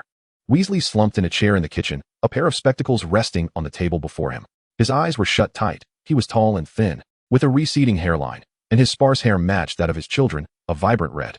His green robe was wrinkled, and he appeared exceedingly weary. "I am utterly exhausted," he remarked, reaching for the teapot without acknowledging the others who had just entered. "I raided 9 homes tonight, and that old codger Mundungus Fletcher nearly hit me with a curse as I turned my back." Mr. Weasley drained the teapot of its tea and let out a long sigh of relief. "Did you discover anything, Dad?" Fred inquired, his curiosity piqued. It was merely a set of keys imbued with a shrinking charm and a rather mischievous teapot that had a penchant for biting. Mr. Weasley, appearing rather listless, stifled a yawn, contemplating the troublesome matters at hand, including a few peculiar ferrets. Thankfully, those were not their concern, as they had been dispatched to the charm's laboratory for examination and confirmation. Why, he pondered, would one enchant keys with a shrinking charm? The answer eluded Ron. Merely to toy with muggles, Mr. Weasley scoffed, revealing his disdain. They sold keys to muggles, which, upon activation of the charm, would shrink, causing them to vanish when needed. This phenomenon befuddled the muggles, who could neither acknowledge nor accept the magical intervention. They would adamantly insist that their keys had simply been lost. Forever oblivious to the magic that lay right before their eyes, they remained unaware, while we, indeed, had cast the spell. One could hardly believe it. Take a car, for instance, right? At that moment, Mrs. Weasley entered, brandishing a poker still smoldering from the stove. Mr. Weasley's mouth fell agape. His words seemingly lodged in his throat as he cast a furtive glance at his wife, uncertain of what she had uncovered. "A car? Dear, what are you talking about?" "Oh, dear, fret not. I suspect you are unaware that he is not breaking any laws." "Of course, he might have informed his wife beforehand," Mr. Weasley hastily explained. "There exists a loophole in the law. In truth, as long as he does not use it for flight, the car's ability to fly is not illegal." "Arthur Weasley, you deliberately left a loophole while drafting the law," Mrs. Weasley exclaimed, her voice rising. "Just to fiddle with those muggle contraptions in the shed? Let me tell you. This morning, Harry arrived here in that flying car of yours." George pressed his palm to his forehead, feeling somewhat speechless. No wonder the magical legal system was riddled with loopholes. It appeared that these regulations were hastily penned by the employees themselves. Each one had left themselves a plethora of backdoors, rendering the magical laws as full of holes as a sieve. Although the real world operates similarly, with lawmakers often finding ways to exploit loopholes, it is not the case that a single department is manned by just 1 or 2 individuals. Entrusting the entire legal framework to a mere handful of people, constrained by personal interests and abilities, resulted in a legal system full of vulnerabilities. Chapter 72, The Kind Mr. Weasley. "Harry?" Mr. Weasley inquired, bewildered. "Which Harry?" He hurriedly scanned the room, finally spotting Harry and leaping to his feet. "Oh my goodness, it's Harry Potter. What a delight to see you. Ron has spoken highly of his new friend and has shared many tales about you." It appeared Mr. Weasley had neglected to wear his glasses and was somewhat careless, failing to recognize who sat before him. "Your son flew that magical car halfway across the country last night to fetch Harry," Mrs. Weasley interjected, hands on her hips. "What do you have to say for yourself now? Is that so?" Mr. Weasley was not angry, but rather inquisitive. "Did it fly well?" "I mean," observing the fury igniting in Mrs. Weasley's eyes, he immediately adopted a serious demeanor, declaring, "This is quite unacceptable. Children, truly unacceptable." George, witnessing this scene, couldn't help but chuckle inwardly. Mr. Weasley was indeed a kind and amusing individual. It is worth noting that Mr. Weasley was not merely an ordinary figure. The ability to wield magic in daily life is not a skill possessed by every wizard. More significantly, the transformation of Muggle items into magical artifacts is an endeavor that is far from simple. As he had previously mentioned to Ron, other wizards, regardless of their boredom, merely enchant ordinary Muggle objects, which, due to the nature of magic, often do not retain their effects for long. Typically, they cease to function after a few activations. More often than not, such endeavors serve solely as pranks. However, converting mundane items into magical ones is a formidable task. Take, for instance, the magical car from yesterday, which piqued even George's curiosity regarding its underlying principles.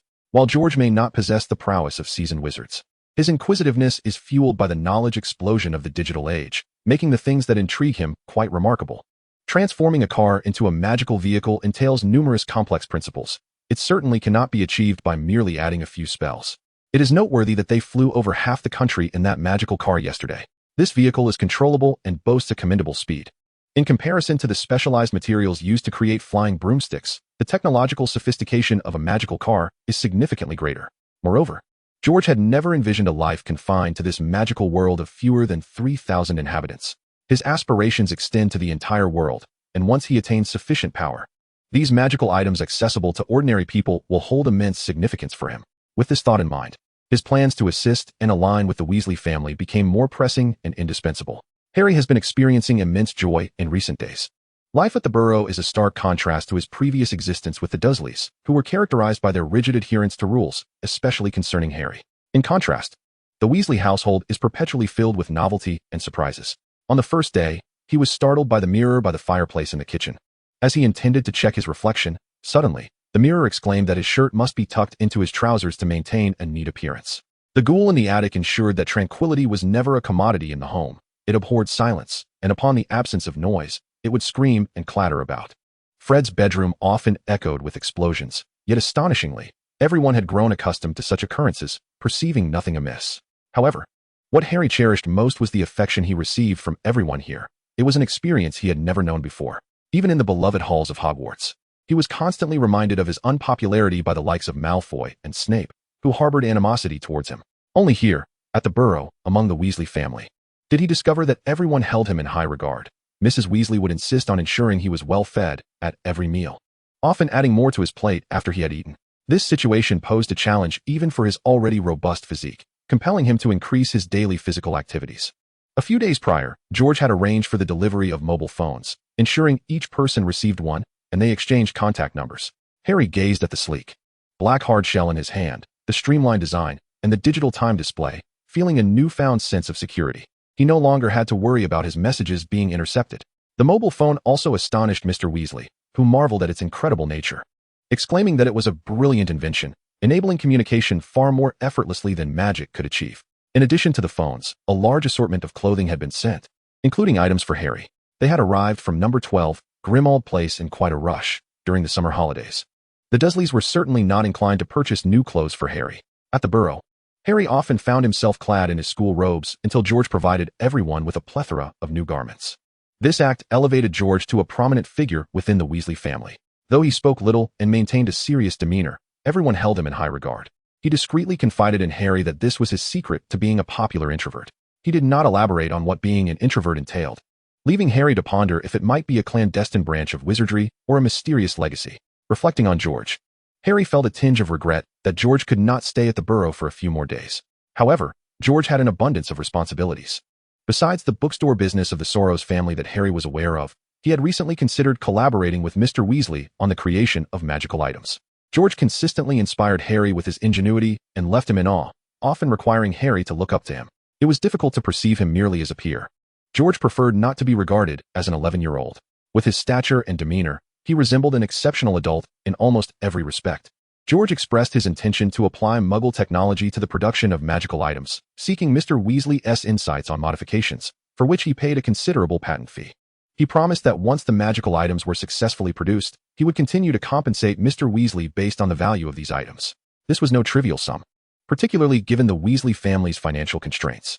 Initially, Mrs. Weasley was resistant, skeptical of the worth of such contraptions, and reluctant to accept financial assistance from others. However, George soon persuaded her with sound business reasoning, a promising market outlook, and the prospect of enhancing life in the wizarding world, providing her with a plethora of compelling arguments. Chapter 73. The Changes in the Weasley Household. George always found a way. Mr. Weasley had long enjoyed tinkering with Muggle inventions. Now, with George's praise and emphasis on their significance, Mr. Weasley regarded him as a confidant. When George presented some of his tinkering as innovative inventions crucial for the future of the magical community, he received a substantial patent fee. Mr. Weasley was so eager to assist George that he dedicated all his spare time to the modification projects proposed by him. Recently, Ron had become quite infatuated with mobile phone games, to the point of neglecting his studies, which caused Harry some concern. He had to invoke George's name to ensure that Ron maintained his daily meditation and studies, lest he succumb to his gaming obsession and be outstripped by Malfoy upon the commencement of the school year. Now, Ron harbored an even greater fear of George, who had become a figure of respect in the eyes of his parents. Mr. and Mrs. Weasley no longer compared George to other children. Instead, they solemnly referred to him as Mr. Soros at home, reserving the affectionate title of Dear George for moments when he was present. In private, they held George in high esteem, treating him as a person of considerable significance.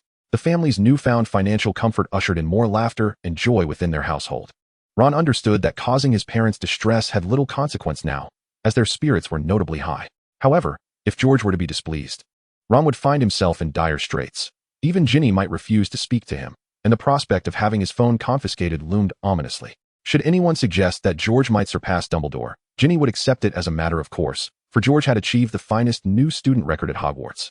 And this was merely a fraction of his capabilities. From the outset, Mrs. Weasley held a special regard for George, who had provided Ron with significant support during his time at school. Within George's cooperative society, Ron had become an integral member, managing to save a portion of his allowance each month. More importantly, his studies had not suffered. He was maturing in understanding and responsibility. This transformation filled Mrs. Weasley, who had long worried about her youngest son, with immense gratitude toward George. During George's visit to their home, Mrs. Weasley treated him as an equal adult, and it became evident that George was not merely akin to an adult. He was a remarkably accomplished one. Initially, Mrs. Weasley opposed George's investment, refusing to accept his financial contributions, as she could not fathom how tinkering with Muggle items could yield valuable magical products. Yet, as she listened to George discuss capital infusion, market prospects, intellectual property, and financial instruments, a flurry of terminology quickly bewildered her. Despite her commendable academic performance at school as an exemplary Gryffindor, she was acutely aware of the formidable intellect found in Ravenclaw, particularly that of a student who had achieved the best results in Hogwarts history. In her words, an outstanding Ravenclaw was akin to a walking encyclopedia. George truly grasped the value of Mr. Weasley's inventions, a concept that Mrs. Weasley herself struggled to comprehend. This realization left her both astonished and embarrassed. Once she was convinced that George genuinely possessed the ability to uncover the potential within these inventions, she found no justification to hinder her husband from pursuing his dreams, transforming the world, and earning money to improve their family's circumstances. She readily accepted George's investment, facilitating a collaboration between Mr. Weasley and George. However, she did not regard this as a given. Her respect for George deepened, not merely for his financial acumen, but for his ability to recognize the value of her husband's inventions, allowing Mr. Weasley to discover the significance of his work, a realization far more valuable than money alone. The circumstances were not merely as they seemed. George not only unearthed the latent potential within her husband, but also revealed to her that she herself possessed immense capabilities, which left her utterly astounded. As a mother of 7, she was a diligent homemaker, tirelessly engulfed in the arduous tasks of household management and the education of her children. Her solitary leisure pursuit was the reading of Gideon Rollowhart's works. She harbored no disdain for her life. She cherished her family and adored her children. Yet, she was acutely aware of her role as a homemaker, with her primary duty being the care of her family. To her astonishment, George proclaimed her an extraordinary sorceress, a remarkable creator, a formidable force in life. George even solicited her to write a book. This revelation was astonishing, God knows. She had always believed that publishing a book was the domain of illustrious figures like Gideon Rollowhart, who were both exceptional and witty. Now, a proprietor of a colossal bookstore wished for her to author a volume, to document her experiences and insights on household management and child education. Miraculously, she consented. This realization deepened her appreciation for George's incredibility, as he sought her counsel on the transformation and application of domestic magic, engaged her in discussions about household organization and child education, and even arranged a writing schedule for her. All these developments felt like a surreal dream. Recently, both she and her husband, Mr. Wesley, felt as though they were ensnared in a fantastical reverie. With a mere awakening, their lives had undergone a dramatic metamorphosis. An ordinary homemaker and a humble civil servant were now engaged in pursuits befitting distinguished individuals. The civil servant had become an inventor, engaged daily in the enhancement of magical items, reputed to be quite valuable. The homemaker had transformed into an author, articulating her insights on domestic duties and child education into manuscripts, under the guidance of professionals. They could not help but hold George in high regard. It was precisely because they were adults that they could comprehend George's formidable nature, recognizing the power of a history-making Ravenclaw. George's erudition left them in awe and reverence, whether in the realm of magical item enhancement or the application of domestic magic. Even in the spheres of household arrangement and child education, they found themselves guided and enlightened by George in their familiar domains. Chapter 74, A Letter. Mrs. Wesley had begun to harbor hopes that her youngest daughter, Ginny, might be sorted into Ravenclaw upon her admission to Hogwarts, and she found herself increasingly admiring and venerating learned individuals. With meticulous care, Mrs. Wesley attended to the household chores that day, unlike before, as she needed to streamline her methods for greater efficiency and simplicity, so that she could transform her tasks into suitable manuscripts come evening. Just then, she spotted an owl soaring towards her, delivering a box. It was a letter from Hogwarts. Mr. Wesley picked up the box from the ground, gently brushing off the dust. Harry and Ron had received letters written on yellow parchment, inscribed in green ink. Fred also ambled over, having received one as well. In addition to the mandatory reading of standard spells for second-year students, the reading list featured an extensive collection of autobiographies by Gilderoy Lockhart, detailing his various encounters with fantastical creatures. Fred completed his review of the list and turned to glance at Harry's, which bore a striking resemblance, overflowing with Lockhart's works. I wager that the newly appointed professor of defense against the dark arts is an ardent admirer of his, likely a witch. Noticing his mother looking over, Fred quickly averted his gaze and resumed eating. These tomes do not come cheaply. Ron recalled the price his mother had paid for Gilderoy Lockhart's books. It's trivial. Your father has been earning quite a bit lately.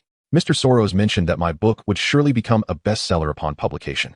Mrs. Weasley manages the family's finances adeptly, knowing precisely where to allocate their funds, especially since Ginny is starting school this year. We ought to purchase her a few more items. Oh, so you will be attending Hogwarts this year as well? Harry remarked, somewhat surprised as he looked at Ginny. She was petite and always appeared exceedingly bashful in his presence. He had assumed she was not yet 10, only to discover she was merely a year younger than he. Ginny nodded shyly, and as Harry's gaze fell upon her, her ears flushed crimson, nearly causing her elbow to topple the nearby condiment jar. Good morning, the weather is splendid today, he said with a light-hearted tone, his mood seemingly buoyant. As soon as he settled into the last chair, he sprang back up, extracting a feathered duster-like object from beneath him. He cradled Errol and approached a perch by the back door, attempting to place him upon it, but Errol appeared incapable of standing, continually slipping down. Ron was compelled to set him on a board, muttering to himself that he needed to remember to have Hermione leave her phone number next time, as Errol was no longer fit for delivering messages. He then tore open the letter in his hand and read aloud. Dear Ron, dear Harry, I wish you both well and hope Harry is safe. I trust that when you go to rescue him, you do not breach any laws, for that would cause Harry trouble. If Harry is unharmed, please inform me at once, but it would be preferable to use a different owl, as I fear this one may perish en route. The letter concluded, your faithful friend, Hermione. Very well, we shall go shopping that day, Mrs. Weasley declared. Settling on a date. Harry felt as though he were being drawn into a colossal vacuum cleaner, his body spinning within it amidst a cacophony of howling winds that deafened him. He could not open his eyes, only vaguely sensing himself enveloped in a swirling green flame. Suddenly, his arm collided with something solid, prompting him to instinctively tuck his head and curl into a ball, akin to a sphere. Training had taught him that this posture could minimize the area subject to harm. The spinning persisted until his hands struck the frigid ground. After a considerable pause, he gradually rose, squinting as he surveyed his surroundings, still disoriented amidst a whirl of confusion. The morning's eggs and sandwiches threatened to surge from his stomach, compelling him to stand motionless, taking shallow breaths to stabilize himself. After a moment, he finally managed to open his eyes, only to find himself utterly alone in a completely unfamiliar location. Alone in the dim yet spacious confines of a wizarding shop, he stood before a stone fireplace. It was Wednesday, the day he had arranged to meet Hermione in Diagon Alley. Mrs. Weasley had roused everyone early, and they hurried through breakfast, donning fresh attire in anticipation of their gathering with friends. From the kitchen mantel, Mrs. Weasley retrieved a small flower pot, nearly depleted. Arthur, remember to remind me to purchase more while we're in Diagon Alley today. Harry, you go ahead, you are our guest. She extended the flower pot toward Harry. Taken aback, he gazed at the others in confusion. What am I supposed to do? Oh, you've never used Floo powder, Ron suddenly exclaimed. I'm sorry, Harry. I forgot you haven't done this before. Never used it? Mr. Weasley inquired with keen curiosity. How did you find your way to Diagon Alley last year? Was it through an elevator? Let us not dwell on that now. Arthur, Mrs. Weasley interjected. Using Floo powder is much quicker, but I worry Harry has never done it before. It's all right, Mom, it's quite simple, Fred said nonchalantly. Harry, just watch how we do it. Fred pinched a small handful of shimmering powder from the pot and approached the fireplace, tossing the powder into the flames. With a whoosh, the fire transformed into a vibrant emerald green, erupting into flames taller than a person. Fred stepped directly into the fire, exclaiming, Diagon Alley. As soon as he uttered those words, he vanished. You need to articulate the words clearly, Harry, Mrs. Weasley remarked with concern, apprehensive about Harry's inexperience with Floo powder. Fearing something might go awry. Remembering the instructions given to him, Harry followed Mr. Weasley, with Ron and Mrs. Weasley advising him to close his eyes, remain still, and wait until he could see Fred and Arthur before emerging from the fireplace. As he tossed the powder into the flames and called out for Diagon Alley, a searing puff of ash singed him, and in an instant, he felt as though he were being drawn into a vacuum, ultimately arriving in an unfamiliar place. Carefully gathering his thoughts, Harry realized he had traveled via Floo powder from the Weasley's fireplace to Diagon Alley, but evidently, a mishap had occurred. He had not arrived at Diagon Alley, but rather somewhere else entirely. He needed to leave this place immediately. Observing his surroundings, he noticed a glass case beside the fireplace containing a withered human hand, a stack of bloodstained cards, and a glass eye. The walls were adorned with grotesque masks, and the counter displayed an assortment of human bones, making it abundantly clear that this was no ordinary establishment. Suppressing the ache in his body, Harry stealthily made his way toward the door, but before he could reach it, two figures suddenly emerged in the entrance. Among them was none other than Draco Malfoy, Harry's rival at school. He could not allow himself to be seen. Quickly scanning his surroundings, he spotted a large black cabinet to his left. He swiftly slipped inside and closed the door, leaving only a narrow crack. Almost simultaneously, the bell chimed, and Malfoy entered. The figure behind him resembled his father, with a similarly pale visage and cold, haughty gray eyes. Mr. Malfoy sauntered through the hall, casually observing the items displayed upon the counter. Before ringing the bell that rested atop it, he turned to Draco, admonishing him not to touch anything. Draco, reaching for a glass eye, retorted, "I thought you were here to buy me a present. I did mention I would procure a broom for the Quidditch matches." Mr. Malfoy gently tapped his fingers on the counter. "First, I must be a member of the student team. Otherwise, what use is a broom?" Draco replied nonchalantly. Harry Potter received a Nimbus 2000 last year and won several Quidditch matches. Dumbledore granted him preferential treatment due to his fame. All because of that ridiculous scar on his forehead. Draco bent down to inspect a shelf filled with various skulls, his own notoriety growing ever greater, eliciting pride from all around him. "You needn't reiterate," Mr. Malfoy expressed his impatience. "I must remind you that while everyone lauds Harry Potter as the hero who vanquished the Dark Lord, you ought not to seek conflict with him." "Ah, Mr. Borgin, Mr." Malfoy shifted his attention to the individual before him. A stooped, hunchbacked man emerged from behind the counter, smoothing his oiled hair. "Mr. Malfoy, it is a pleasure to see you again." Mr. Borgin's tone was as slick as his hair. "It is an honor, Mr. Malfoy. Young Master Malfoy's presence is most welcome. How may I be of service to you? Perhaps you should peruse today's new arrivals. The prices are quite reasonable." "Today, I am not here to purchase, Mr. Borgin. I wish to sell some items." Mr. Malfoy interrupted Borgin's sales pitch, stating his intentions. "Sell items?" The smile on Borgin's face faded slightly, revealing a lack of interest. For Mr. Malfoy's wares were not easily disposed of. "You must have heard that the Ministry has intensified its raids." As he spoke, Mr. Malfoy reached into the inner lining of his robes, carefully retrieving a roll of parchment. He unfurled the parchment for Borgin to see, indicating that certain items, if left at home, would pose a significant inconvenience should the Ministry come calling. Mr. Borgin donned a pair of glasses, carefully perched upon his nose, peering down at the list. "The Ministry should not trouble you, I trust, Mr. Malfoy." Mr. Malfoy raised an eyebrow, recognizing that the Malfoy name still held some weight. As of now, no one had come. However, the Ministry's behavior has grown increasingly erratic. They are even proposing something akin to a Muggle protection fee. It is sheer madness. Undoubtedly instigated by that pure-blood disgrace, Arthur Weasley, who harbors a fondness for Muggles. As Mr. Malfoy spoke with disdain about Mr. Weasley, a surge of anger ignited within Harry, who cursed under his breath, "Damn Malfoy, engaging in unsavory dealings behind closed doors, and now besmirching Mr. Weasley's name. You see, some of the poisons on my list can discreetly entice Mr. Malfoy to showcase his collection to Boking. Certainly, sir, allow me to take a look, and I shall offer a fair price." As Mr. Boking scrutinized the list, he calculated in his mind how to secure a more favorable margin. "I wish to see that," Malfoy said, pointing at the withered human hand encased in glass. "Ah, that is the glorious hand," Mr. Boking exclaimed, abruptly dropping Malfoy's list and hastening to Draco's side to promote the item, placing a candle atop the glorious hand, a light source visible only to its holder. "It is the finest companion for thieves and assassins. You possess great discernment, young Malfoy." A glint of coldness flashed in Malfoy's eyes as he perceived Boking's eagerness tinged with desperation to negotiate a lower price, and he coldly replied, "My son shall not associate with thieves and assassins, Mr. Boking." Noticing Malfoy's growing irritation, Mr. Boking quickly clarified, "I apologize, Mr. Malfoy, I meant no offense." If his grades do not improve, Malfoy continued in an icy tone, he may very well resort to such dealings in the future. "It is the teacher's bias. It is not my fault. The instructor favors that Hermione Granger," Malfoy defended himself. "Huh, serves you right." Witnessing Malfoy being chastised, both humiliated and angry yet unable to retort, Harry felt a surge of delight within, further resolved to keep Draco under pressure in their studies. "Such occurrences are all too frequent," Mr. Boking remarked flippantly. "The value of wizarding bloodlines is diminishing." "I would never harbor such thoughts," Malfoy retorted, turning to assess Boking with a condescending glare. Chapter 76, The Arrival of George. "Sir, you are correct," Mr. Boking said, his heart racing as he immediately bowed in apology to Mr. Malfoy. "Now, shall we resume our discussion regarding my list?" Malfoy appeared somewhat impatient, stating, "I cannot afford to waste much time. I have important matters to attend to." However, despite his words, he displayed no urgency in bargaining, meticulously haggling with Boking. Malfoy, in a fit of boredom, surveyed the items for sale in the shop, revealing that he did not often have the opportunity to visit. Boking approached the counter once more, extending his hand to seal the deal. "Done," Malfoy exclaimed with relief. "Let us go, Draco." Malfoy turned to leave, And Harry loosened his grip on his wand, wiping the sweat from his forehead with his sleeve.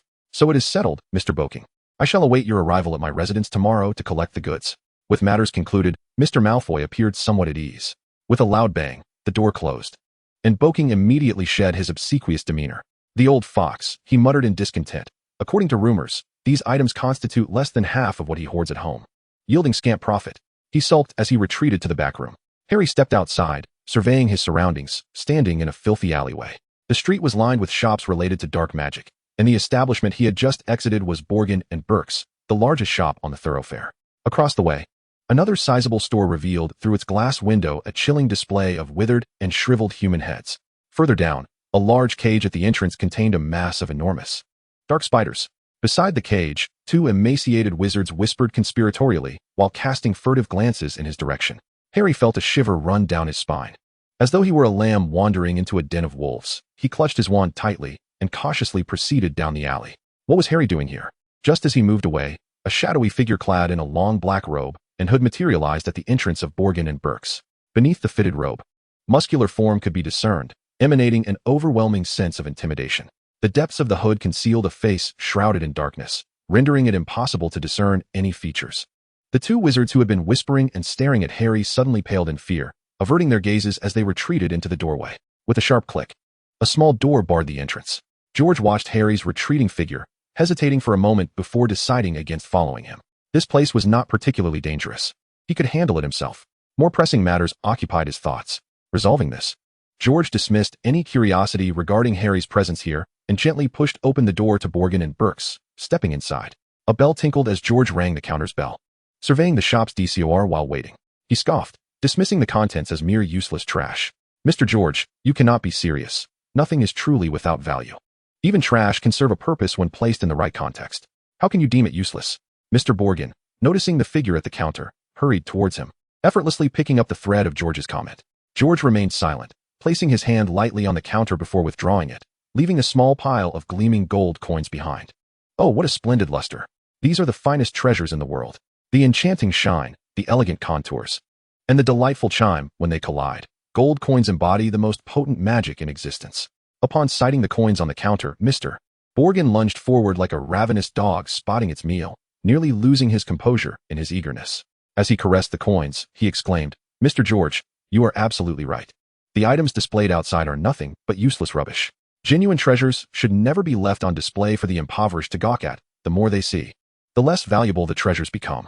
The gold galleons they earn in a lifetime cannot compare to what trickles through your fingers. Mr. Borgin lavished obsequious praise upon his prominent patron, who, compared to others, was indeed exceptionally generous. What quality could be more appealing to a businessman than generosity? If such a quality existed, Mr. Borgin was certain it would be even more generous than generosity itself. If you can procure what I desire, I shall never hesitate to part with my galleons. George spoke with an unwavering tone, casually dismissing Mr. Borgin's theatrics. He remained indifferent to the man's subservience, as this was not his first encounter with such a character. Achieving the status of the largest establishment in the upside-down alley was no small feat. One should not be swayed by their claims of integrity and customer service. Even in a world devoid of supernatural abilities, such assertions could not possibly hold true. If one were to take the merchants of Upside-Down Alley at their word, believing their flattery and empty promises, and even subscribing to the fallacy that the customer is always right, they would soon find themselves stripped of their last coin at the first sign of weakness. Should fortune allow, these merchants would pounce like a pack of wolves, devouring their prey to the bone. As George observed the human bones displayed in the shops along the way, a malicious thought crossed his mind. How many of these bones belonged to customers who had been thoroughly deceived? Dealing with dark sorcerers was undoubtedly treacherous. One could not simply assume that a sharp mind and a fat wallet would guarantee the procurement of valuable goods. Ultimately, one might find themselves reduced to mere merchandise on the counter, a fate George had witnessed before. Oh no. Mr. Borgin suddenly contorted his face in anguish, as if mourning a great loss. Mr. George, the items you seek are exceedingly rare, such as the eggs of the Niven snake, the eggs of the phoenix, the bones of the night steed, and the hide of the Thibaut wart hog. These are nearly impossible to find on the market. Chapter 77, The Threat of George. My money is easily earned. As long as I desire something, I have no qualms about offering a higher price than anyone else. Yet not everyone can profit from me. And therein lies your worth, does it not, Mr. Borgin? George gently tapped the counter, his voice measured and unhurried. You speak the truth, Mr. George. Only those of value can possess gold and everything that comes with it. I have recently expended great effort to gather some extraordinary items from around the world, and I am eager to show them to you." Mr. Bourgin's countenance transformed, resembling that of a dramatic actor suddenly filled with excitement. Listening to George, Mr. Bourgin's expression shifted like a chameleon. "I do not comprehend your meaning, Mr. George." "Oh, Mr. George, please cease. I have just discovered an ancient incantation you mentioned previously, and I intend to present it to you as a gift." Mr. Bourgin clutched his chest, feigning distress, and exclaimed loudly, "Mr. George, did you encounter Mr. Malfoy upon your arrival?" Mr. Bourgin, grasping his chest, lowered his head, avoiding George's gaze and cautiously probing for information. "Still attempting to test me, I see. I am acutely aware of the items Mr. Malfoy intends to sell. Perhaps you might consider giving it a try?" George's voice dripped with iciness, the mist beneath his hood resembling an entrancing black void. "And no, how could I dare, Mr. George? That was merely a jest. For Mr. Malfoy's items, I would take a 10% cut." Mr. Bourgin tentatively raised his head, encountering that abyss beneath the hood, and shuddered, promptly altering his stance. "I shall transfer it to you at the original price, Mr. George. I will acquire it at a 20% markup from Mr. Malfoy's asking price." George's voice softened as he ceased his rhythmic tapping on the counter. "Yet, should you attempt to deceive me, you might find yourself laid bare upon that very counter." In an instant, George's tone turned hoarse and frigid once more. "Certainly not, Mr. Bourgin," he replied, wiping the perspiration from his brow with his sleeve. "I shall fetch that ancient tome of spells for you at once." He hurriedly made his way to the back room, inwardly grumbling about the increasingly intimidating Mr. Joe. Could it be true that he possessed the ability to transmute currency into arcane power? Mr. Bourgin was also plagued with uncertainty, pondering how Mr. Joe had become privy to the confidential dealings regarding Malfoy. He had only just agreed to handle the Malfoy family's clandestine affairs and was poised to reap a substantial profit from the esteemed Mr. Joe. Yet, it was astonishing that Mr. Joe had appeared on the scene immediately after Malfoy's departure. Was it possible that Mr. Joe had eyes everywhere, even beneath Malfoy's watchful gaze? The ever-conniving Malfoy, a man who had served as a stepping stone even for Voldemort himself, now found himself embroiled in such a blunder, revealing secrets to Mr. Joe. This venture promised a lucrative 20% profit, a hassle-free endeavor, and given its magnitude, Mr. Bourgin was elated. However, the very thought of this enigmatic Mr. Joe, who seemed to have a grasp on even the most covert intel of a seasoned schemer like Malfoy, sent a chill down his spine. While the prospect of profit was exhilarating, the reality of dealing with such a formidable individual left him feeling uneasy. George regarded the crafty merchant before him with a sense of resignation. The small size of the magical community did not merely result in a scarcity of goods. It also engendered a near impossibility of establishing a comprehensive industrial chain. All factories operated more like workshops, some larger, some smaller. Commerce and merchants alike remained confined to modest operations.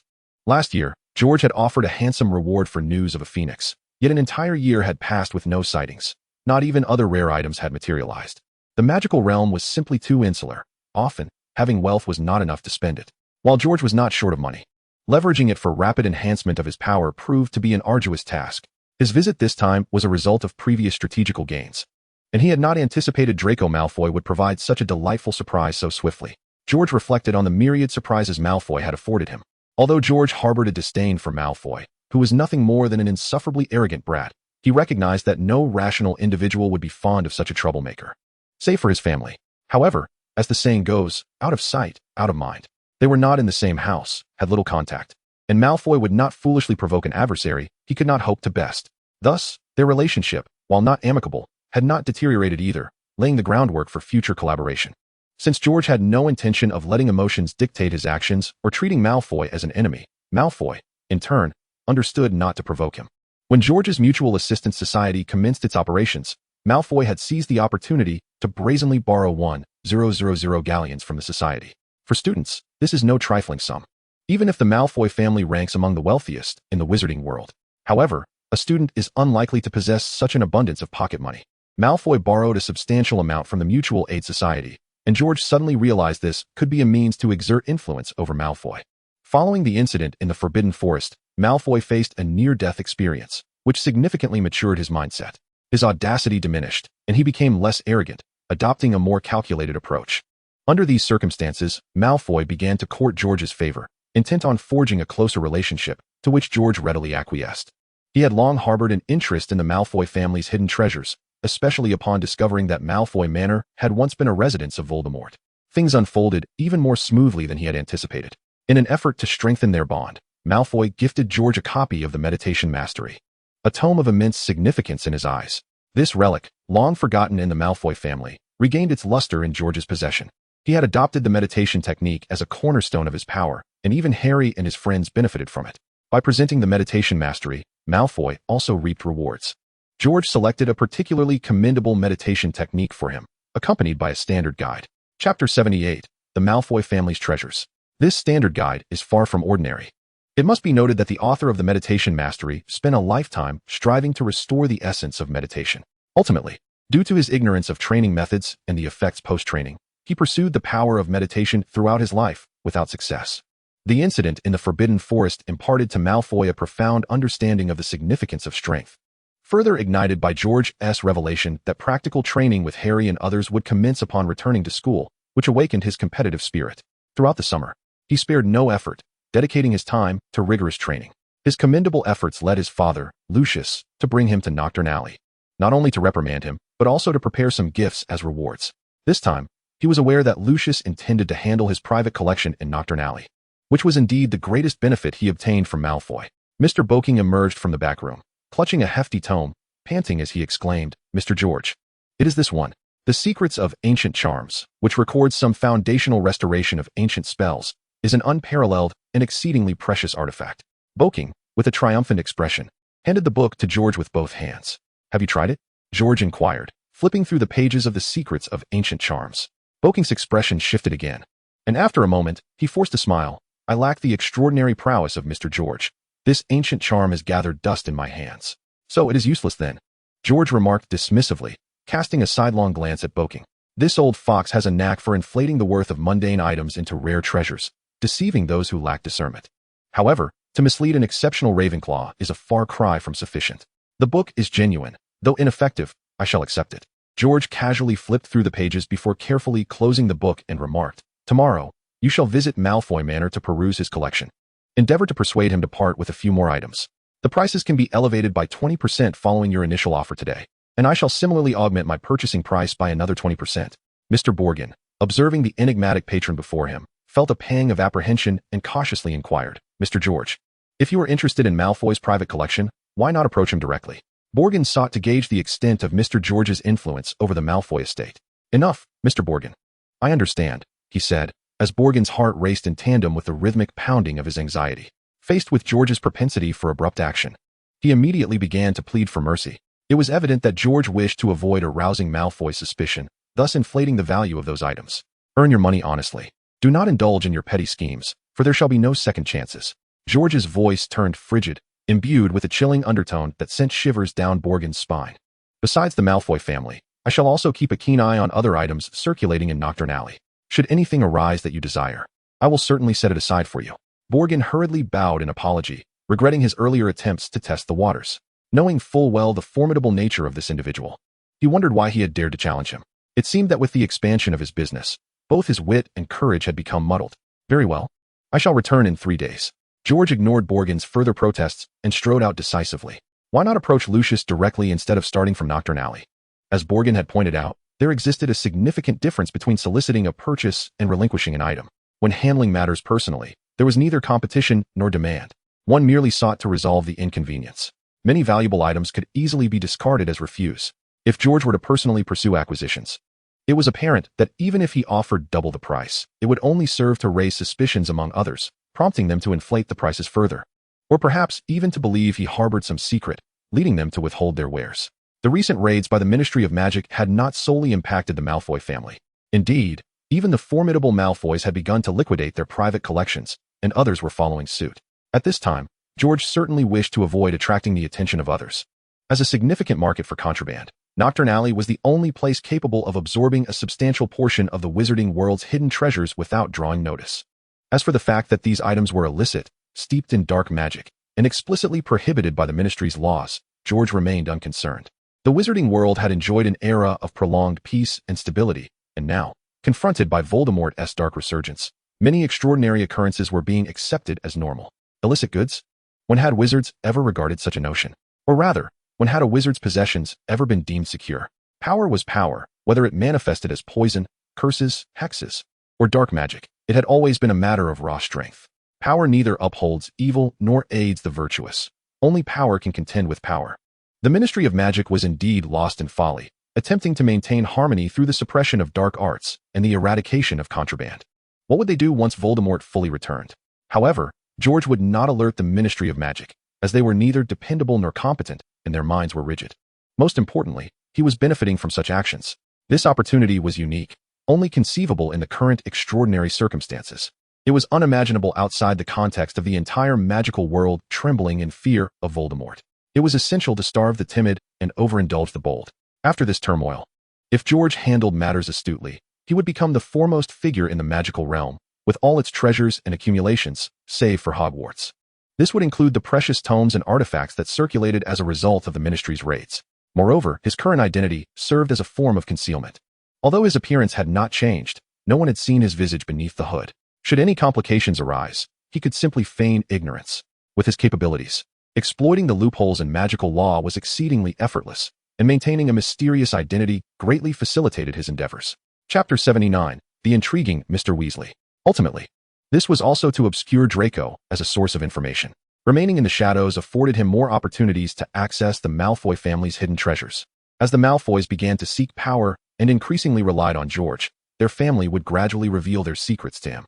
Just as Draco was unaware of the extent to which the meditation secrets would aid George, he similarly did not grasp that a mere piece of information, one that could offset 500 galleons, could yield substantial rewards for George. While Draco was aware of George's wealth, he remained oblivious to its true magnitude. Nor did he know that George could retrieve his father's entire collection from Borgin. Upon exiting Borgin and Burke's, George did not linger and left Knockturn Alley directly. Meanwhile, Harry had located the Weasley family. He had fortuitously encountered Hagrid in Knockturn Alley, who had escorted him to Diagon Alley to find them. Harry, we were all terrified. After everyone emerged, we couldn't find you. Thankfully, all is well, Mr. Weasley panted as he rushed over, wiping the sweat from his brow. Molly has been frantic, searching everywhere for you. I'm truly sorry for causing you concern, Harry replied, his expression filled with remorse. It's not your fault. There was a mishap with the portkey. Where did you come from? Ron asked cautiously. I found Harry in Knockturn Alley, Hagrid stated with a serious expression. How cool is that? Fred exclaimed with excitement. I'm so envious. The adults want to let us go there, Ron added with an envious look.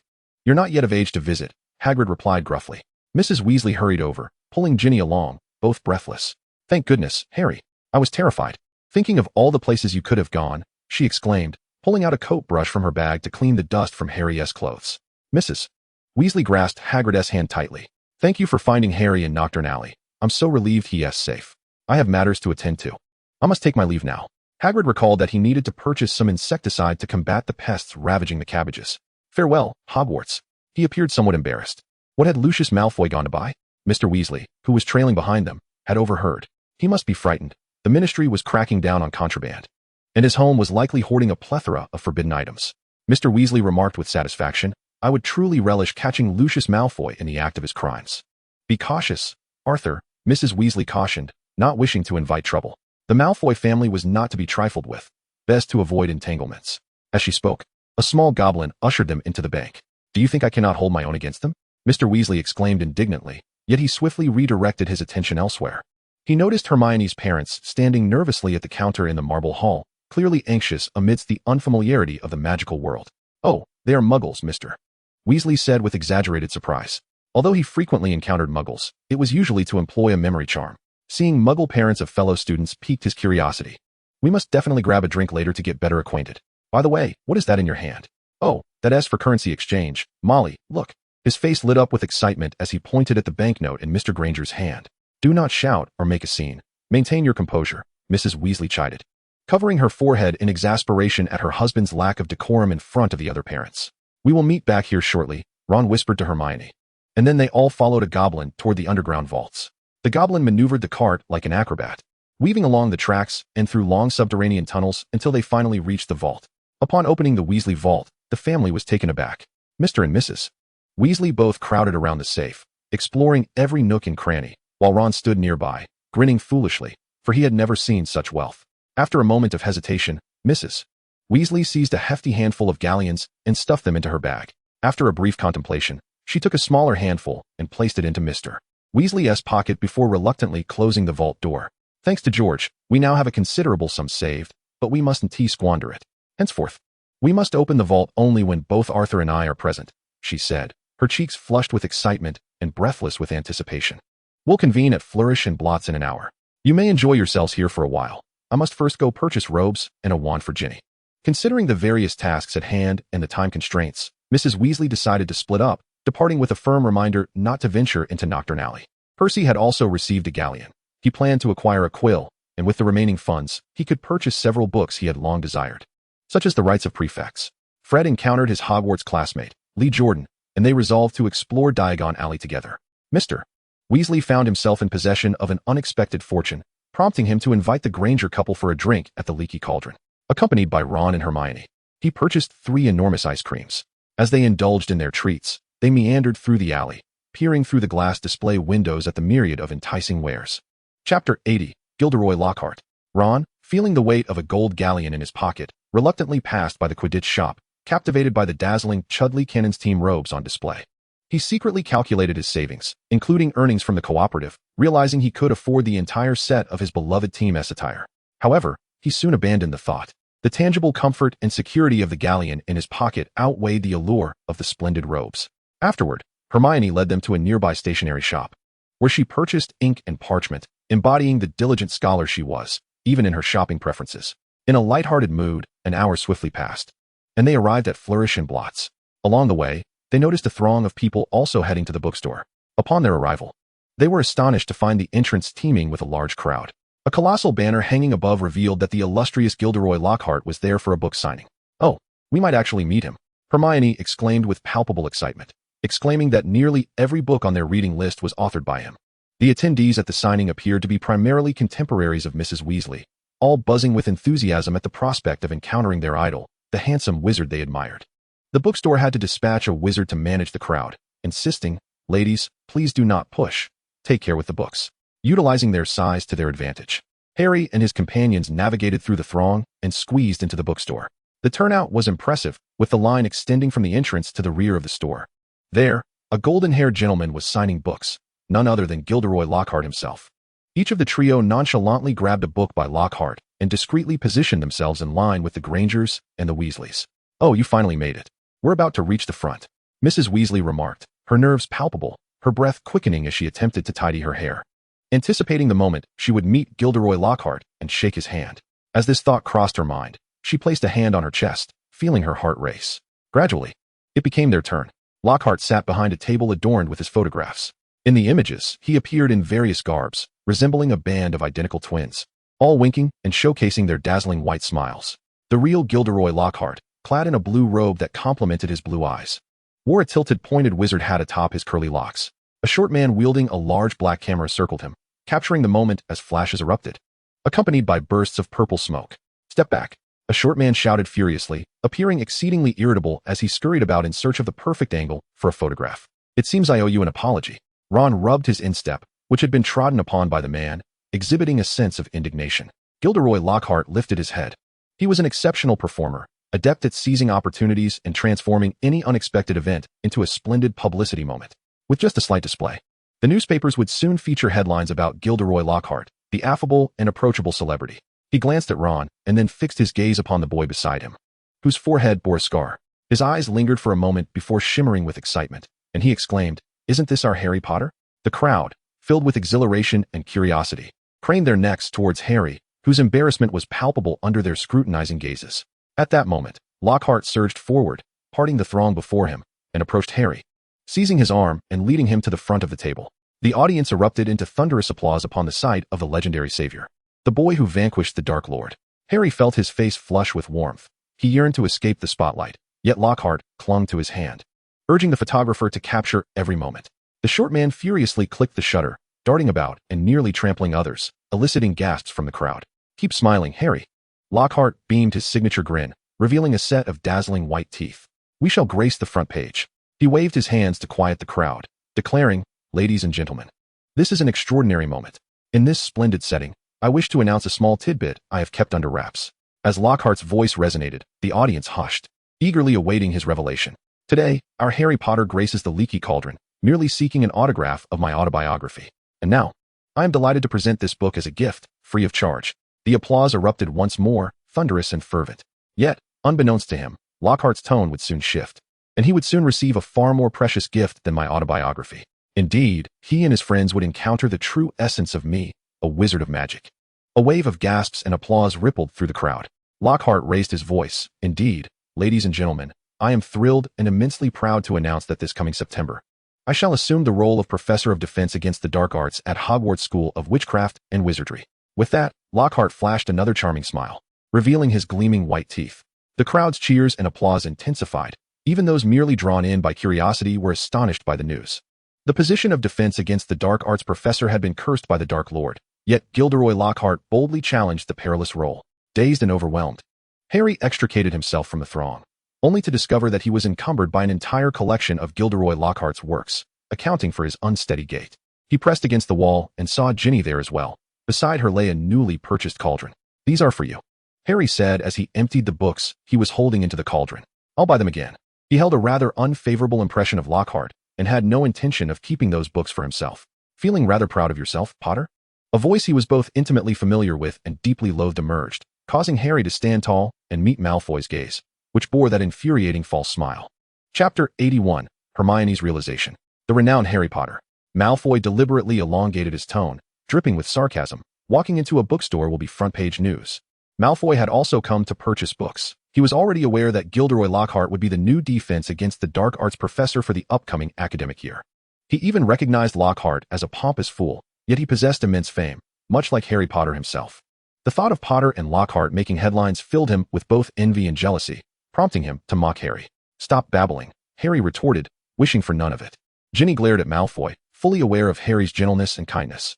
Harry did not desire such notoriety, nor the preferential treatment it entailed, which made her particularly disdainful of Malfoy's words.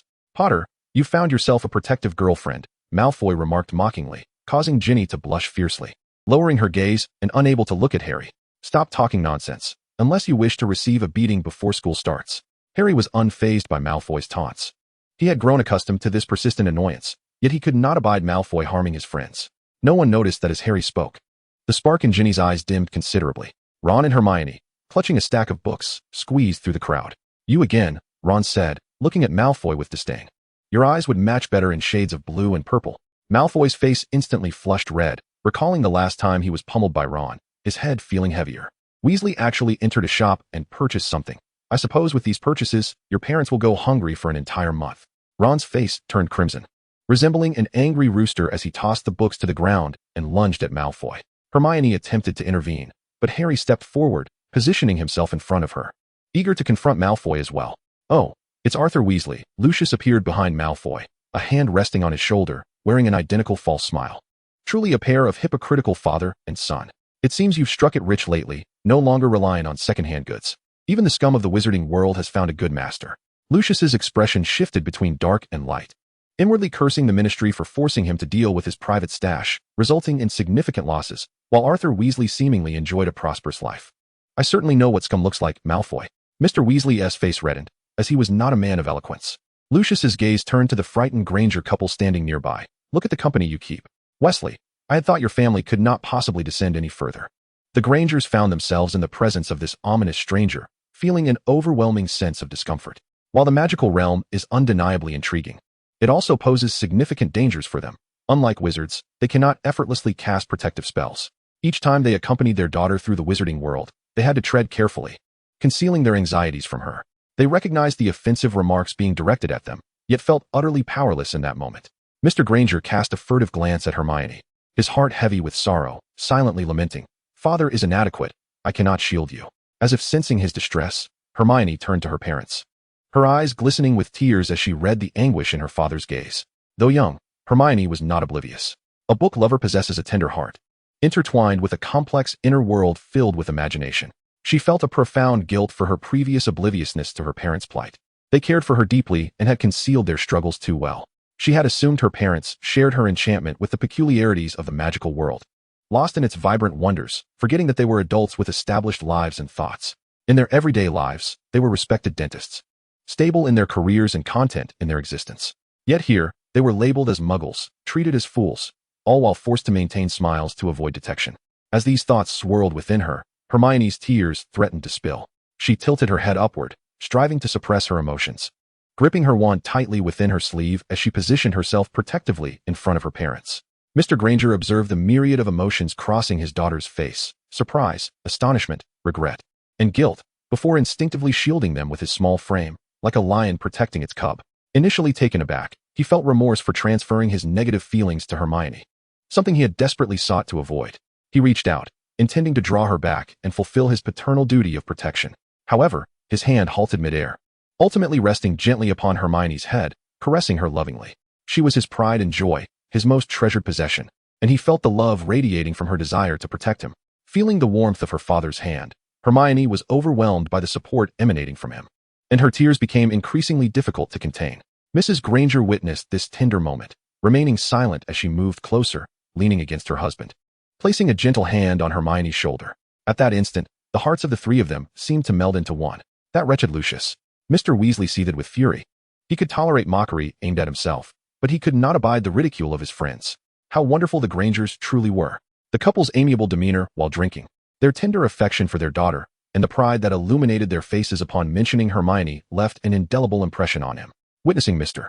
Weasley defend his friend from the insult of Lucius, heedless of the consequences, he charged at Lucius like a bull, enraged. Chapter 82. Mutual Understanding. Before Lucius could react, he was slammed against a bookshelf, which groaned under the weight of thick spellbooks that fell upon their heads in succession. Fred flailed his arms, shouting encouragement. Go on. Hit him. Dad, you're amazing. Mrs. Weasley let out a series of shrill cries. Arthur, stop this at once. Seizing the opportunity, Ron attempted to rush towards Malfoy, but was swiftly restrained by the vigilant Mrs. Weasley. Do you wish to get into trouble as well? The cacophony of screams and chaos in the corner quickly spread to the other patrons of the bookstore, who, in a panic, fled, colliding with more bookshelves and eliciting further gasps of astonishment. Gentlemen, please, cease this madness, implored the bookstore staff in a pitiful tone, but their pleas fell on deaf ears. Suddenly, a booming voice quelled the tumult. Make way, gentlemen, make way. A giant, towering above the crowd, entered the scene. Hagrid, with his barrel-like physique, pushed through the throng and approached. With a single motion, he separated Mr. Weasley from Lucius. Mr. Weasley, his forehead bruised and swollen, continued to glare at Lucius. Even as he stood aside, Lucius, with a purpling eye, clutched Ginny's copy of the Beginner's Guide to Transfiguration. He thrust the book into her hands, his eyes glinting with a menacing light. Take care of it, dear, for your father cannot always afford new things. Lucius extricated himself from Hagrid's grasp, hastily departing with Draco. Pay him no mind, Arthur, Hagrid said, attempting to straighten Mr. Weasley's robes, inadvertently causing him to stumble. They are despicable. Their entire family is the same. It is common knowledge that the Malfoy family is untrustworthy. Their blood is tainted. Do not concern yourself with their words. Let us be on our way. Exiting the bookstore, the Grangers trembled with fear, having heard too many terrifying tales from the Wizarding World. Though the incident had merely been a brawl, the anxiety lingered. Mrs. Weasley gasped. What a fine example you set for the children, publicly brawling. How will Gilderoy Lockhart view this? He's probably thrilled, Fred remarked nonchalantly. As I left, I overheard him instructing that fellow from the Daily Prophet to include our scuffle in his report for the sensationalism. With heartfelt farewells, Harry and Ron made sure to leave Hermione's family phone number. That night, Hermione found herself unable to concentrate on her reading or engage in her usual meditation routine. Her mind felt a whirlwind of confusion, a sensation she had never experienced before. Mother, what if I decide not to attend Hogwarts? Hermione clutched her stuffed bear and knocked on her mother's study door, where Mrs. Granger was engrossed in a bright lamp's glow, perusing an academic report on cutting-edge medical research. Madame Granger lifted her head from beneath the lamp, removing her glasses from the bridge of her nose, and gazed in astonishment at her daughter. She was well aware of her daughter's fervent obsession with Hogwarts. What is it, darling? Are you feeling down? Share with your mother. Mom, I don't want to attend Hogwarts anymore, Hermione murmured, clutching her teddy bear, her head bowed in despondence. Madame Granger rose to her feet, guiding Hermione to the sofa in the study. She encouraged her daughter to take a seat and served her a warm glass of milk. Is it about what happened at the Leaky Cauldron today? Yes, Hermione replied, still staring at the floor while holding her teddy bear tightly. Madame Granger reached out, gently stroking Hermione's hair, her voice soothing. But that is all in the past, my dear. It has been resolved. Mr. Weasley is a trustworthy friend. Do not worry too much, sweetheart. No, it's not in the past, Mom. Hermione's voice trembled. I was so careless. I didn't pay attention. I shouldn't have been so negligent. I cherish the wonders and peculiarities of magic, and I excel at them. I can easily master spells that confound my peers. Yet, Mom and Dad don't need magic. You have your own lives, respected professions. You shouldn't be labeled as muggles. You shouldn't have to worry because of me. Tears glistened in Hermione's eyes as she looked at her mother in confusion. My dear, you are so perceptive, Madame Granger said tenderly. What we desire most is your happiness. That is what matters most to us.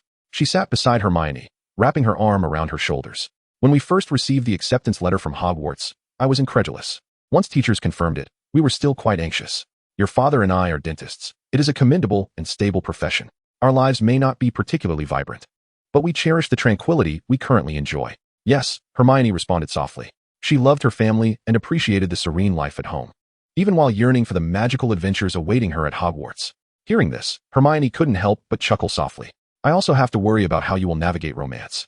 After graduation, you may end up marrying a wizard, for other boys might be intimidated by your witch identity. Madame Granger turned to her, her eyes filled with concern. Listening to her mother's worries, Hermione felt a swell of emotion, her ears warming slightly. How far ahead her mother was thinking. She was only 12. It was your father who convinced me, Madame Granger said, her eyes sparkling. He told me that our daughter is not merely an extension of our lives, nor a continuation of our existence, nor a mere replica of ourselves. Chapter 83. Hermione considers dropping out. Madame Granger gently caressed Hermione's head. You are an independent individual. You will have your own life, your own sorrows, and your own joys. We can support and guide you from behind, but we cannot impede your journey. Dad, Hermione whispered softly. From a young age, you exhibited remarkable maturity, possessing an intellect that surpassed ours by a considerable margin, especially in comparison to your father's childhood. Mrs. Granger mischievously winked. Was Dad really that foolish as a child? Hermione chuckled in response. Friends, she heard her mother say, causing her eyelids to flutter.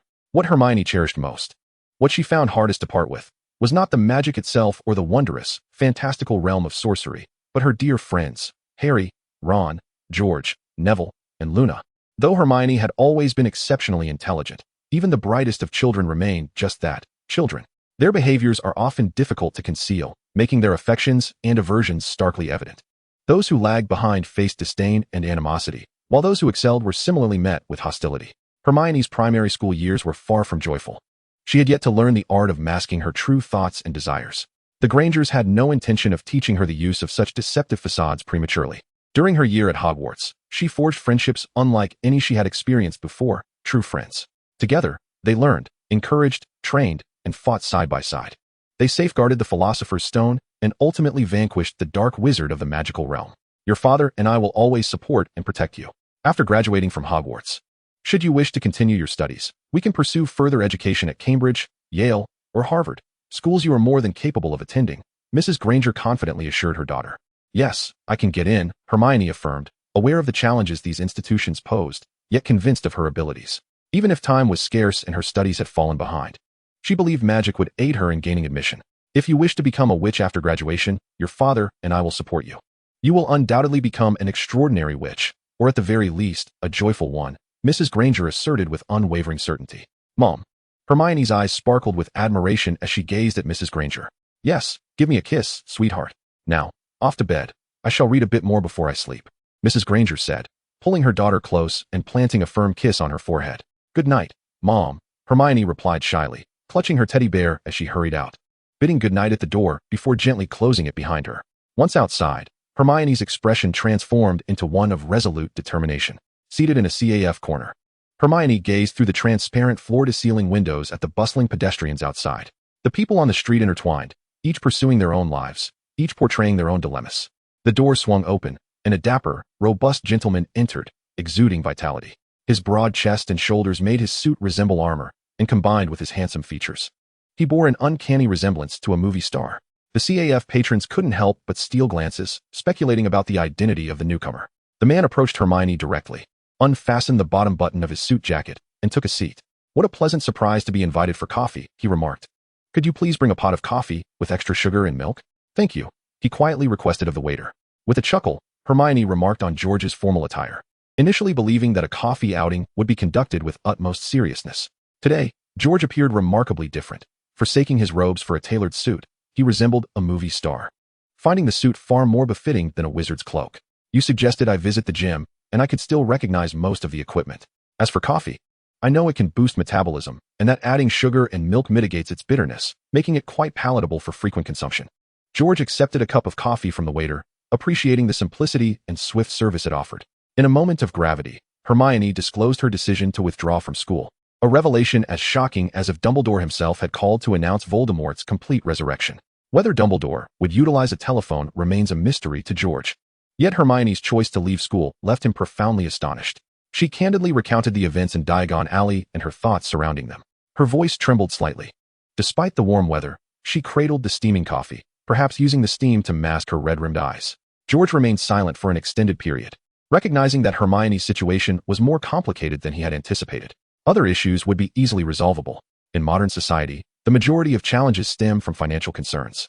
Be it career, aspirations, or family, economic improvement could address such dilemmas. For him, financial matters posed no obstacle. Even if the Grangers opposed Hermione attending Hogwarts, that would not be insurmountable. Encouraging someone to pursue freedom, especially when one can offer tangible assistance, is quite straightforward. People inherently yearn for liberty. When one possesses the means, coupled with ideas and desires, freedom is readily attainable. However, Hermione herself wished to forego school. She did not want to drift further from her parents, did not want to hear others refer to them as muggles, nor did she want them to worry about her. Have you spoken with your parents? George pondered, seeking another avenue of approach. My mother told me they support me, love me, and wish for my happiness. Thus, despite their profound concerns, they still sent me to Hogwarts. They support my choices, hoping only for my joy. Hermione's voice quivered, solidifying her resolve to withdraw. She loved them. Here, George offered her a handkerchief to dry her tears. Don't cry, or others might think I'm a pedophile and report me. Chapter 84, George the Great Deceiver. With laughter, Hermione found herself smiling again, the melancholic atmosphere dissipating thanks to George's antics. You actually need a handkerchief? She exclaimed incredulously. A handkerchief, tissues, an umbrella, sunscreen. These are all essential elements of a gentleman's ensemble. George replied with a serious demeanor, as though stating the obvious. Listening to George, Hermione's disbelief deepened. You are a wizard, hailing from a wizarding family. Yet you seem more feminine than I do. I never carry such items when I leave the house. Being born into a wizarding family merely signifies one's heritage. It is not inherently remarkable. Conversely, being born into a non-magical family does not preclude the possibility of becoming a wizard. George winked at Hermione. You would never guess that I once contemplated living as a mere mortal rather than a wizard. To venture to America in search of gold. To tread the bustling streets of Wall Street. To seek fame in Hollywood. This seemed a far simpler existence to me, one filled with ease and relaxation. Hermione gasped in astonishment, her expression richly conveying her surprise. The idea that George, a naturally gifted wizard, had yearned to be an ordinary person since childhood was utterly unexpected. You know I am well-read. My family runs a bookstore, and books have been my only companions from a young age. Alongside tomes of the Wizarding World, I have immersed myself in countless works from the realm of the ordinary. George explained the origins of his peculiar thoughts. At this revelation, Hermione's heart trembled. She was acutely aware that George's only family was his grandmother. The simplicity of his statement concealed a multitude of untold stories. Thus, from a tender age, I aspired to be an ordinary person. I longed for a life devoid of magical worries. No concerns over spells gone awry, no fear of plummeting from my broom, and no dread of sudden encounters with dark wizards. With a sip of coffee, he continued his reflection. Yet, ultimately, I found myself unable to pursue that path. Unable to make that choice. Had I remained oblivious to the wizarding world, I could have quietly embraced a mundane existence. However, once I became aware of it, escaping the magical realm became impossible. What if I chose to flee now, only to face a future where Voldemort triumphed? What if other ambitious souls emerged? George's voice was calm, yet the gravity of his message was unsettling. Hermione had never considered the implications of Voldemort's potential victory. Initially, he seemed too distant, too far removed from her world of ordinary life. Even during the events surrounding the Philosopher's Stone, Voldemort was merely a name, a symbol devoid of the terror that stories attributed to him. While he commanded fear and respect in the wizarding community, that world was limited in scope. Voldemort's most fearsome reign had scarcely touched the fabric of the mundane reality. What if Voldemort succeeded? Perhaps he would govern the wizarding world for a time in relative peace. Yet, inevitably, discontent would arise, and his malevolence would seep into the realm of the ordinary. He might be vanquished by modern weaponry, but he could also incite war or even dominate the world. George did not exaggerate Voldemort's menace. He did not claim that Voldemort would undoubtedly prevail against contemporary arms. But the mere possibility was chilling. Thus, even though I understood that I could lead a simpler life, one where I could easily pursue my desires, once I was aware of the wizarding world and the potential emergence of Voldemort, I found myself devoid of choices.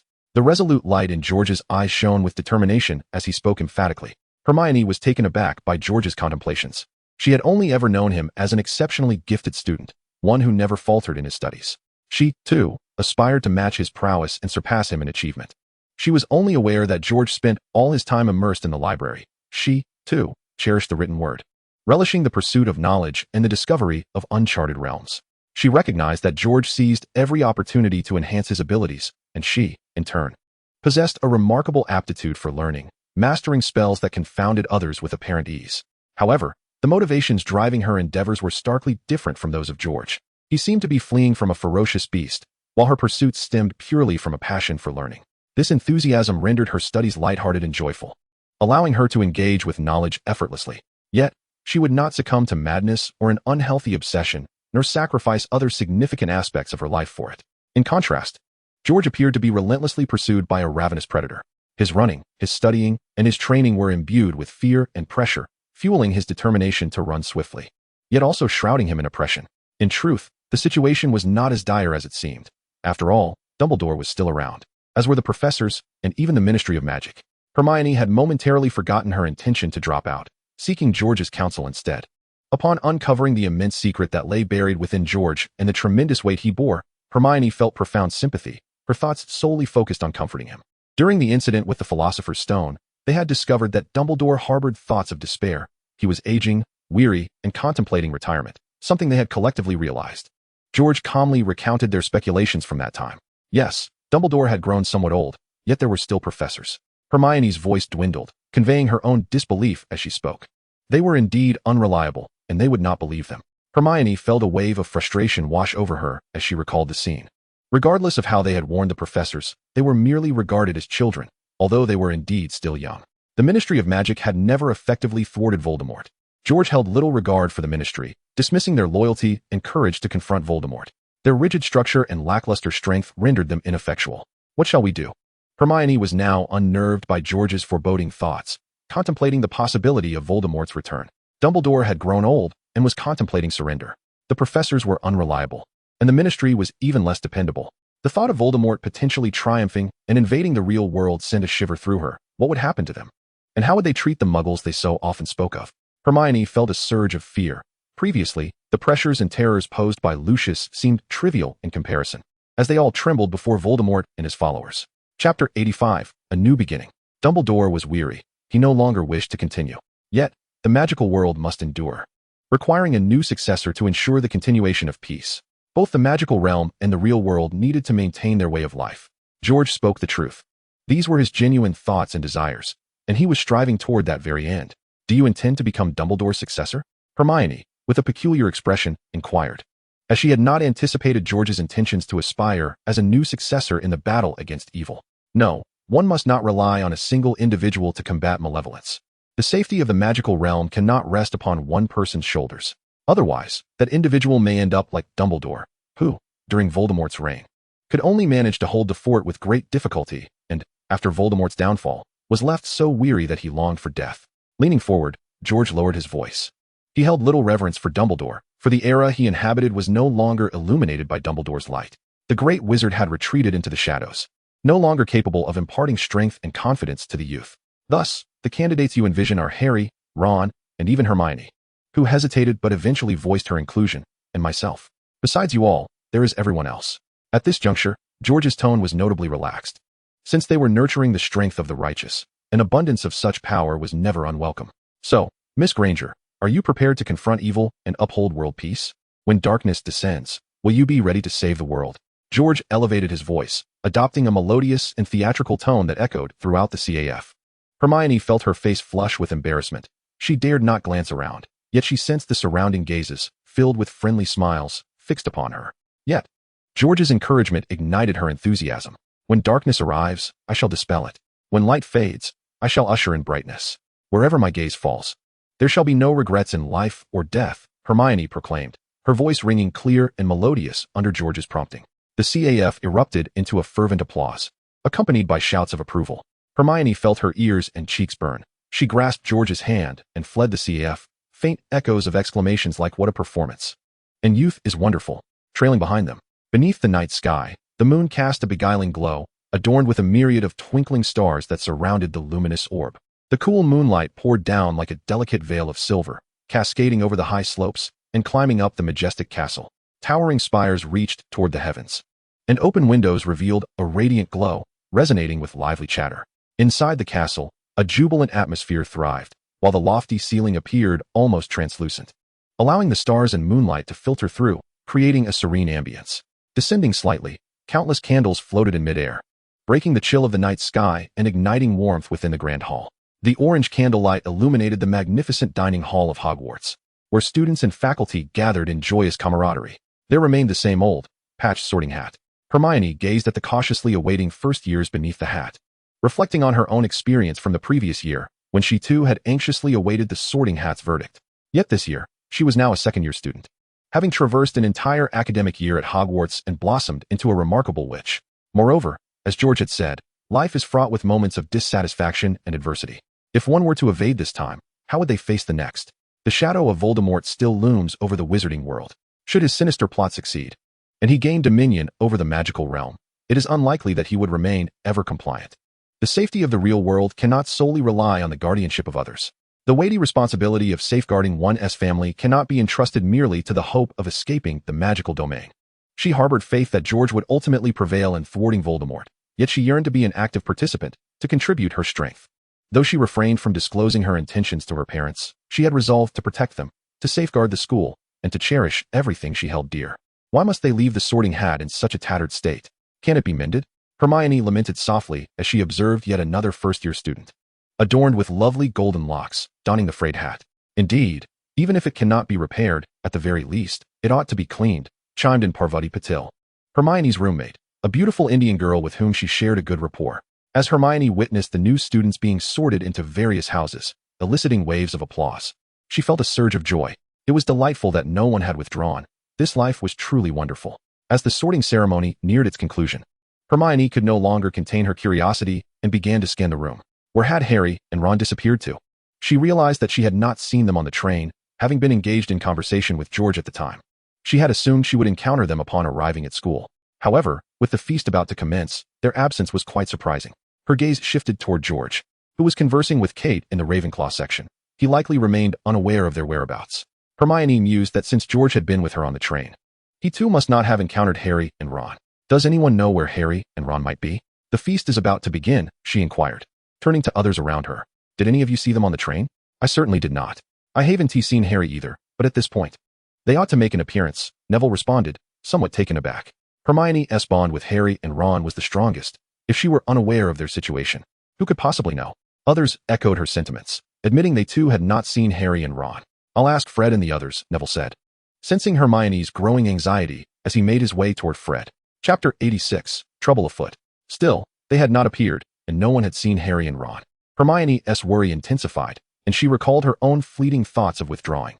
Could it be that Harry and Ron had done the same? Though she deemed such an idea improbable, their continued absence stirred her suspicions and led her to entertain this unsettling possibility. Oh, Hermione exclaimed, pressing her hand to her forehead in frustration. How foolish could they be to miss the train? Couldn't they have arrived at the station a bit earlier? What should be done now? In such bewildering circumstances, Neville found himself at a loss, stammering as he turned to Hermione, hoping she might conjure a solution. We can speak with Professor McGonagall later. Although we may receive a reprimand, the professor will likely arrange for someone to fetch Harry and Ron. Hermione, her eyes darting in contemplation, devised a plan. Though it was inevitable that Professor McGonagall would scold them, the train would not make an exception merely for Harry and Ron. Very well, I shall approach Professor McGonagall, she declared. With a newfound sense of resolve, Neville's stutter dissipated. Harry had aided him on numerous occasions, and he wished to return the favor. Let us go together. The more of us there are, the less severe Professor McGonagall's criticism will be. The onset of the school year had already presented such a dilemma, leaving Hermione somewhat exasperated, yet she felt compelled to support her friends. However, they soon realized there would be no need to seek Harry, for shortly after the feast commenced, peculiar rumors about him began to circulate. Whispers claimed Harry had been expelled, and that a flying car had been spotted pursuing the train.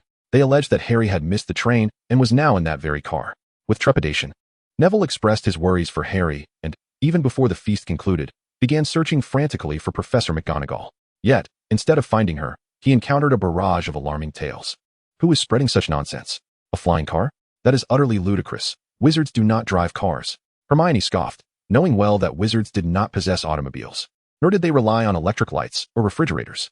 It was Malfoy and his ilk who said it, Neville replied, his complexion paling as he recalled how, during the sorting ceremony, Professor Snape had been absent, followed by the inexplicable disappearance of Professor McGonagall. Ultimately, even Dumbledore and the other professors seemed to have vanished.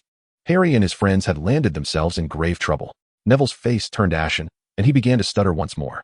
Neville, fret not. Malfoy's words hold no credence. The school would not expel students without just cause, Hermione whispered soothingly, though her own heart raced with anxiety. Despite Malfoy's malicious nature, he was well informed, and the possibility that Harry and Ron had truly found themselves in peril loomed large. Should it merely be a matter of Professor McGonagall's disapproval, they might face only a reprimand and a loss of points. However, if Snape were to catch them, he would undoubtedly seek revenge upon Harry. Now that even Dumbledore had been stirred, Hermione's impatience grew. She yearned to confront Professor McGonagall immediately to ascertain the truth. Yet if Harry and his friend had indeed been captured, they needed to understand the circumstances before devising a response. For a moment, the sumptuous feast before them lost its allure, and Hermione found herself trying to reassure herself that even if they had employed magic to catch the train, it was not an egregious offense, and expulsion was unlikely. As Hermione anxiously awaited the end of the feast, Neville's worry propelled him to roam about, gathering increasingly dire reports. Harry and his friends crashed into the Whomping Willow and have been sent to the hospital. They crashed into a hillside and are now incapacitated. Harry and his friends are dead. Overcome with sorrow, Neville began to weep. Neville, do not believe Malfoy's fabrications, and cease your quest for information. We shall soon see Harry, Hermione urged, her voice steadying in an effort to comfort him. Hermione furrowed her brow, raising her voice slightly. She had previously intended to prevent Neville from inquiring further, yet she could not suppress her growing concern. As the increasingly absurd rumors reached her ears, she suspected they might be the fabrications of Malfoy. Though her heart raced with anxiety, she would not fall prey to his deceit. Yes, let us swiftly seek out Harry, she urged. Despite being ensnared by Malfoy's trickery, Neville discerned who among them was more trustworthy. With Hermione's assurance, his panic diminished somewhat. At the very least, they would not be expelled. As Hermione hurried towards the dormitory, she spotted Harry and Ron blocked at the entrance, unaware of the New Year's password to the fat lady's portrait. Malfoy is spouting nonsense. We did not crash into a hill nor tumble into the lake, Ron grumbled, his frustration palpable as he listened to Malfoy's wild fabrications. We shall not be expelled. Harry reassured Hermione cautiously, feeling a twinge of embarrassment at her worry for him. So, you did indeed arrive in a flying car, and were subsequently caught? Hermione's tone was severe, incredulous that they would engage in such reckless behavior. Could you not have informed a teacher to fetch you? Where did you even acquire a car? Enough with the lecturing. We have just been chastised by the professor. What is the password? Ron's irritation surfaced. Who desired such a predicament? Who wished to be caught? It had indeed been a day of misfortune. Fred had flown numerous times without incident. They had not only missed the train, but also collided with the Whomping Willow, only to be fortuitously discovered by Snape. The password is Fizzing Wisby, Neville whispered, relieved to see Harry unharmed, though he felt Hermione was being rather too severe. This is no trivial matter, Hermione retorted with impatience. Did she wish to lecture them? Who desired to chastise anyone? Yet, their actions had been egregiously out of line, leading to significant trouble. While they lamented their ill fate, Hermione felt a sense of injustice. She had committed no wrongdoing, yet here she was, burdened with worry for them and forced to educate them. Chapter 87. The foolish boys. Before Hermione could finish her thought, the fat lady's portrait swung open to reveal the common room filled with eager faces. Upon seeing Harry and Ron, the crowd erupted in enthusiastic applause. The Gryffindor students were still awake, gathered in the circular common room, eagerly awaiting Harry and Ron's recounting of their adventure. As the door opened, numerous hands eagerly pulled Harry and Ron inside, leaving Hermione to climb in on her own. Fantastic! Lee Jordan exclaimed, enveloping Harry in a warm embrace. What an incredible adventure! A truly unforgettable experience. A flying car, crashing into the Whomping Willow. People will remember this and discuss it for years to come. Hermione, listening to Lee's exaggerated tone, momentarily struggled to discern whether he was offering praise or mockery. After scrutinizing his expression for some time, she realized it was indeed genuine commendation. Well done. Another upperclassman, whom Harry did not recognize, blushed with excitement over the tale, appearing more exhilarated than Harry himself. Yet another unfamiliar face patted Harry on the back, exclaiming, "Nice job." Harry felt a twinge of embarrassment, uncertain whether the exaggerated expressions of those around him were meant as praise or pity. Fred managed to push his way to the front, wearing an exasperated expression, and exclaimed, "Why didn't you call me to join?" It was evident to Harry that Fred genuinely wished to accompany them on their journey. Not everyone was extolling Harry. Neville appeared concerned about Harry's escapade and refrained from approaching. Harry then caught sight of Percy, who was making his way over, his face reflecting displeasure, as though he intended to reprimand them. Hastily, Harry elbowed Ron and nodded in Percy's direction, prompting Ron to understand immediately. "I'm exhausted. I think I'll take a break." Ron stretched lazily, feigning lethargy, yet quickened his pace as they both maneuvered toward another exit. As they pushed through the dormitory door, their roommates burst in, disbelief etched on their faces. No way, that is so cool. Harry and Ron exchanged glances, unable to suppress their laughter. They were utterly foolish for missing the train. They could have informed a professor or devised another plan. Hermione waved her arms, her expression one of astonishment at their folly. They had actually flown a car to school, collided with the Whomping Willow, and were ultimately caught red-handed by Snape. George listened intently to Hermione's tirade, nodding occasionally and murmuring affirmations. They nearly rendered themselves incapacitated. They almost lost their lives, and they were on the brink of expulsion. They also damaged a car, the ownership of which remains a mystery. Hermione's anger intensified with each word, her eyes sparking with indignation. What was most astonishing was that others deemed this an extraordinary adventure. She felt as though she were from an entirely different planet. After her outburst, she suddenly fixed George with a stern gaze. You don't share the same sentiment as those boys, do you? Caught off guard by Hermione's sudden scrutiny, George's nonchalant demeanor faltered, revealing a bemused expression. As he inwardly questioned, what do you mean? How am I different from the other boys? Observing Hermione's serious and admonitory countenance, George could not help but stifle a laugh. Had she been in the car, her complaints would likely have been quite different. George recalled Hermione's own participation in numerous escapades, including Hagrid's secret dragon-raising endeavor, the rescue of the Norwegian Ridgeback, Norbert, and their exploits involving the Philosopher's Stone, navigating past the three-headed dog, the Devil's Snare, and the Enchanted Keys. She had played a significant role in all these adventures. It was only in this instance that she seemed to focus solely on Harry and Ron's missteps, deeming them utterly irrational. Of course, George knew better than to voice these thoughts. After a moment's contemplation, he carefully chose his words. Harry and his companions had indeed acted recklessly. In their haste to catch the train, they had allowed their impulsiveness to take over. Hermione, noticing George seemed poised to defend Harry and his friends, furrowed her brow and interjected with a noncommittal sound. George glanced at Hermione and quickly added, "But that is quite unfortunate." Hermione's expression softened slightly as she nodded in approval, encouraging him to continue. Their car belonged to Ron's father, Mr. Weasley, and this contravenes the Ministry of Magic's laws against the misuse of magical objects, which could land Mr. Weasley in serious trouble. In order to spare Hermione's feelings, George deliberately refrained from uttering the term muggle. Their actions not only put themselves at risk, but also jeopardized Mr. Weasley, which was utterly unfortunate. It was only when George mentioned the situation that Hermione became aware of it, leading her to feel even more displeased with Ron and the others for their reckless adventure. She held Mr. Weasley in high regard, especially after he had confronted Lucius at Flourish and Blots. The gravest concern remained that they could sustain injuries or even lose their lives. After all, a flying car is merely a car. The journey was long and fraught with peril. George spoke from the heart, asserting that Harry and his friends' greatest folly was their excessive daring. Although the enchanted vehicle had undergone several modifications by Mr. Weasley, it was ultimately a repurposed wreck, crafted from exceedingly limited ordinary materials. Its capabilities were thus severely restricted. If it had malfunctioned even a moment earlier, they would have faced the terrifying prospect of plummeting from the sky or plunging into a lake. George reflected on the potential hazards they encountered along the way, and in doing so, acknowledged their extraordinary luck. Hearing this shared assessment, Hermione finally felt aligned with George's sentiments and nodded in satisfaction. As they approached the school, the flying car began to falter, ultimately crashing into the Whomping Willow. Ron believed himself to be merely unlucky, but in truth, they might not have been exceptionally fortunate. Yet, they certainly could not be deemed unfortunate. Had the car encountered trouble just a tad sooner, they could have plunged into the lake, with no one to rescue them. Perhaps today, Hogwarts would have been compelled to hold a funeral in their honor. Chapter 88. Mischief always comes with consequences. What I found most intolerable was their utter lack of remorse. They believed they had committed no wrongdoing and even found my concerns to be nagging, taking pride in it. Hermione could not help but vent her frustrations to George. Her intentions were solely to care for Harry and Ron, yet Ron perceived her as a nuisance. Did they think I relished lecturing them? Did they believe I was unreasonable and merely seeking to annoy? I only worried for their safety, and yet they treated me this way. This was the most disheartening aspect for Hermione. She was the one genuinely concerned, while Ron and the others reveled in their adventures, dismissing her as overly critical. Ron's remarks were truly dismal. Having a girl care for you is a wonderful thing. George immediately assumed a gentlemanly demeanor, vehemently condemning Ron's unreasonable attitude.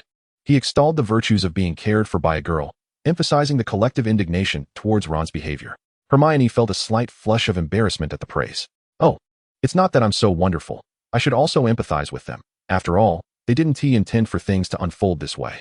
Listening to George's accusations, branding Ron's actions as unforgivable, she felt a tinge of discomfort at being lauded as considerate and tender-hearted. Hermione even began to reveal some of her own shortcomings, determined to prevent George from portraying her as too perfect. Ron would surely face dire consequences for hurting the feelings of a girl who genuinely cared for him. Mrs. Weasley would soon administer a stern reprimand, especially since they had been caught by Snape. This time, they would not be easily forgiven. George, with a fleeting thought, recalled Ron's impending fate and decided to voice it to comfort Hermione. I hadn't considered this before. After all, Ron is also a victim. Hermione certainly did not wish for Ron to face punishment. Her sensitivity and anger stemmed from her concern for both him and Harry. Ironically, her worry transformed into frustration over Ron's lack of foresight. Yet as she pondered the imminent severe consequences Ron would face, her anxiety for him and Harry deepened. Just as they were conversing, the very concerns she harbored began to materialize. The postman arrived, and a flurry of owls surged into the hall, circling overhead before dropping letters and packages from the sky. I wish they could deliver in a more amiable manner or at least have a dedicated receiving area. George lamented as he observed the chaotic scene of owls. These erratic creatures were hardly reliable. They not only faced interception, but also shed feathers and scattered deliveries indiscriminately.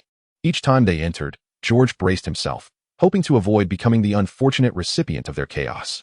Today, that unfortunate soul was Neville. As a large package struck him on the head, while a hefty, grimy owl plummeted into his bowl, splattering milk and feathers all over him. It was Ron's near-dead owl. Hermione noticed the commotion from across several tables in Gryffindor. Look, Ron is about to be punished. George winked at Hermione.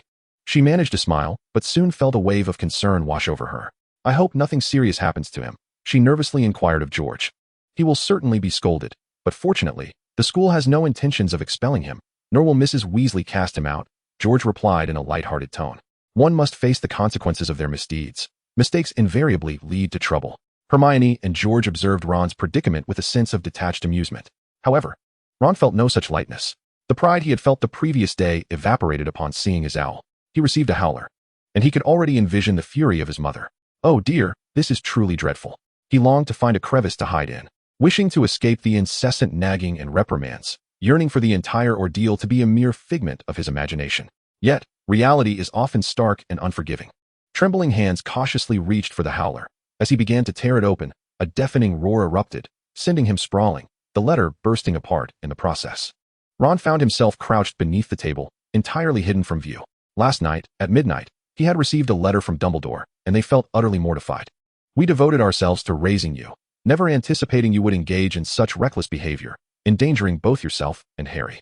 The force of the howler sent Harry, seated beside the table, reeling. The cacophony eventually subsided, leaving an eerie silence that lingered for what felt like an eternity before the hall resumed its usual clamor. Hermione gazed at Harry and Ron, who stood there in stunned silence, feeling a twinge of sympathy. Mrs. Weasley was indeed formidable. Would Ron dare to make such a mistake again? George tilted his head, indicating Ron's current predicament. I believe he genuinely dares not proceed any further. Hermione, filled with concern, remarked that Mr. Weasley must also face scrutiny, for he is indeed a good man. Do not worry, Mr. Weasley's department comprises only him and another elderly wizard. The Ministry of Magic would find it difficult to locate such a commendable employee. Moreover, Mr. Weasley does not hold the Ministry's work in high regard, George softly reassured Hermione, secretly musing that if Mr. Weasley were to be dismissed, he would then have no choice but to work wholeheartedly for me. Let us hope so. Hermione, less informed about the Weasley family situation than George, understood that he would not speak frivolously, and thus she felt a sense of relief.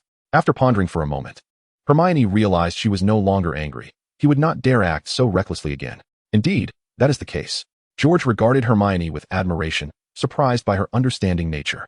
Her anger stemmed from concern for them, fearing they would take risks that might endanger themselves.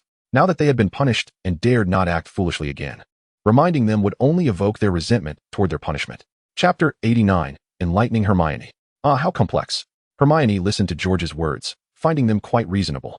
Yet, she had not contemplated it so deeply. She simply felt pity for Harry and Ron for their punishment. Do you remember the relationship between Snape and Harry? George attempted to provide an example for Hermione's better understanding. Yet he still harbors hatred for Harry, continually putting him in uncomfortable situations, and Harry despises him in return. Hermione pondered the intricate relationship between Harry and Snape. It was indeed entangled. Snape's animosity toward Harry's father had been unjustly transferred to Harry, which was profoundly unfair and rather ignoble. Precisely, you see, one may wish to protect another without the necessity of friendship. They may even be adversaries.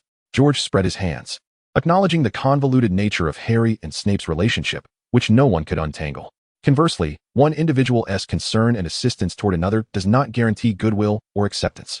Hermione, possessing remarkable intelligence, always grasped concepts with ease.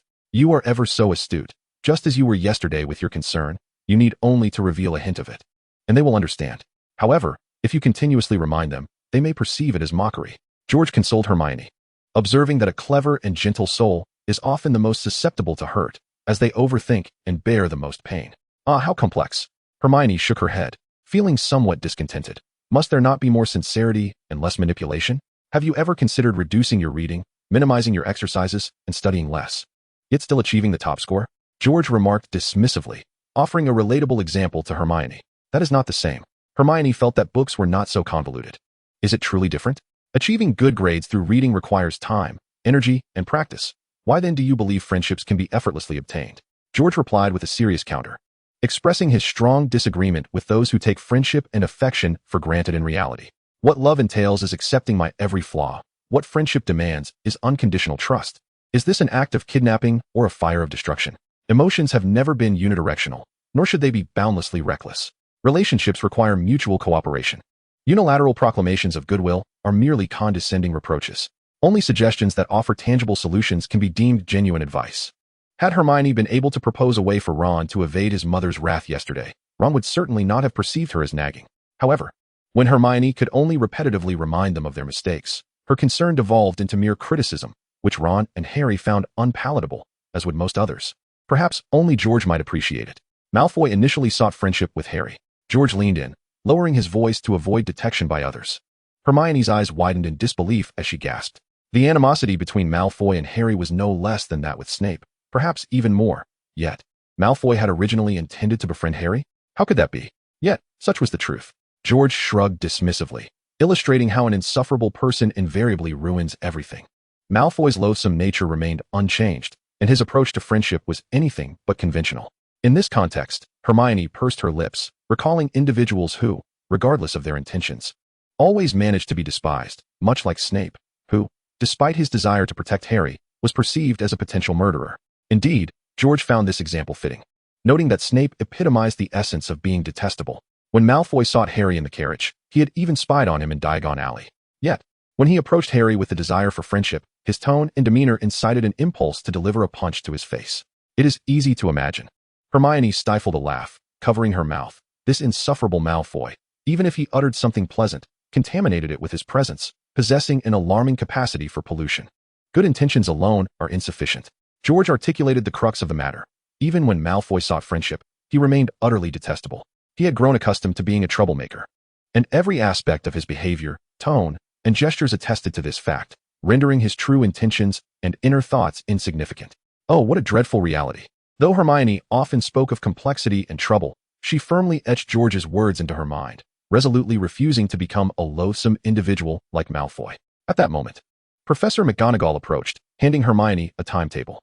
She did not inquire why Hermione was in Ravenclaw, but directly presented her schedule, for diligent students always earn their teacher's favor. Hermione glanced at the timetable in her hands, noting she had herbology class with Hufflepuff shortly. I must be off, as herbology awaits, she declared, hastily finishing a few bites of her sandwich and washing it down with milk. Enjoy class, and don't let thoughts of Harry and Ron trouble you. George winked at Hermione. Hermione chuckled, taking a liking to her new nickname, the Points Gainer. By the time she reunited with Harry and Ron, she had become exceedingly affable. Together, they exited the castle, traversed the vegetable patch, and arrived at the herbology greenhouse, a sanctuary for a plethora of magical plants, which often served as ingredients for their potions class. Upon their arrival, their classmates had also gathered, awaiting Professor Sprout. Professor Sprout soon appeared, accompanied by the newly appointed Defense Against the Dark Arts teacher, Gilderoy Lockhart. Chapter 90, Potions Class.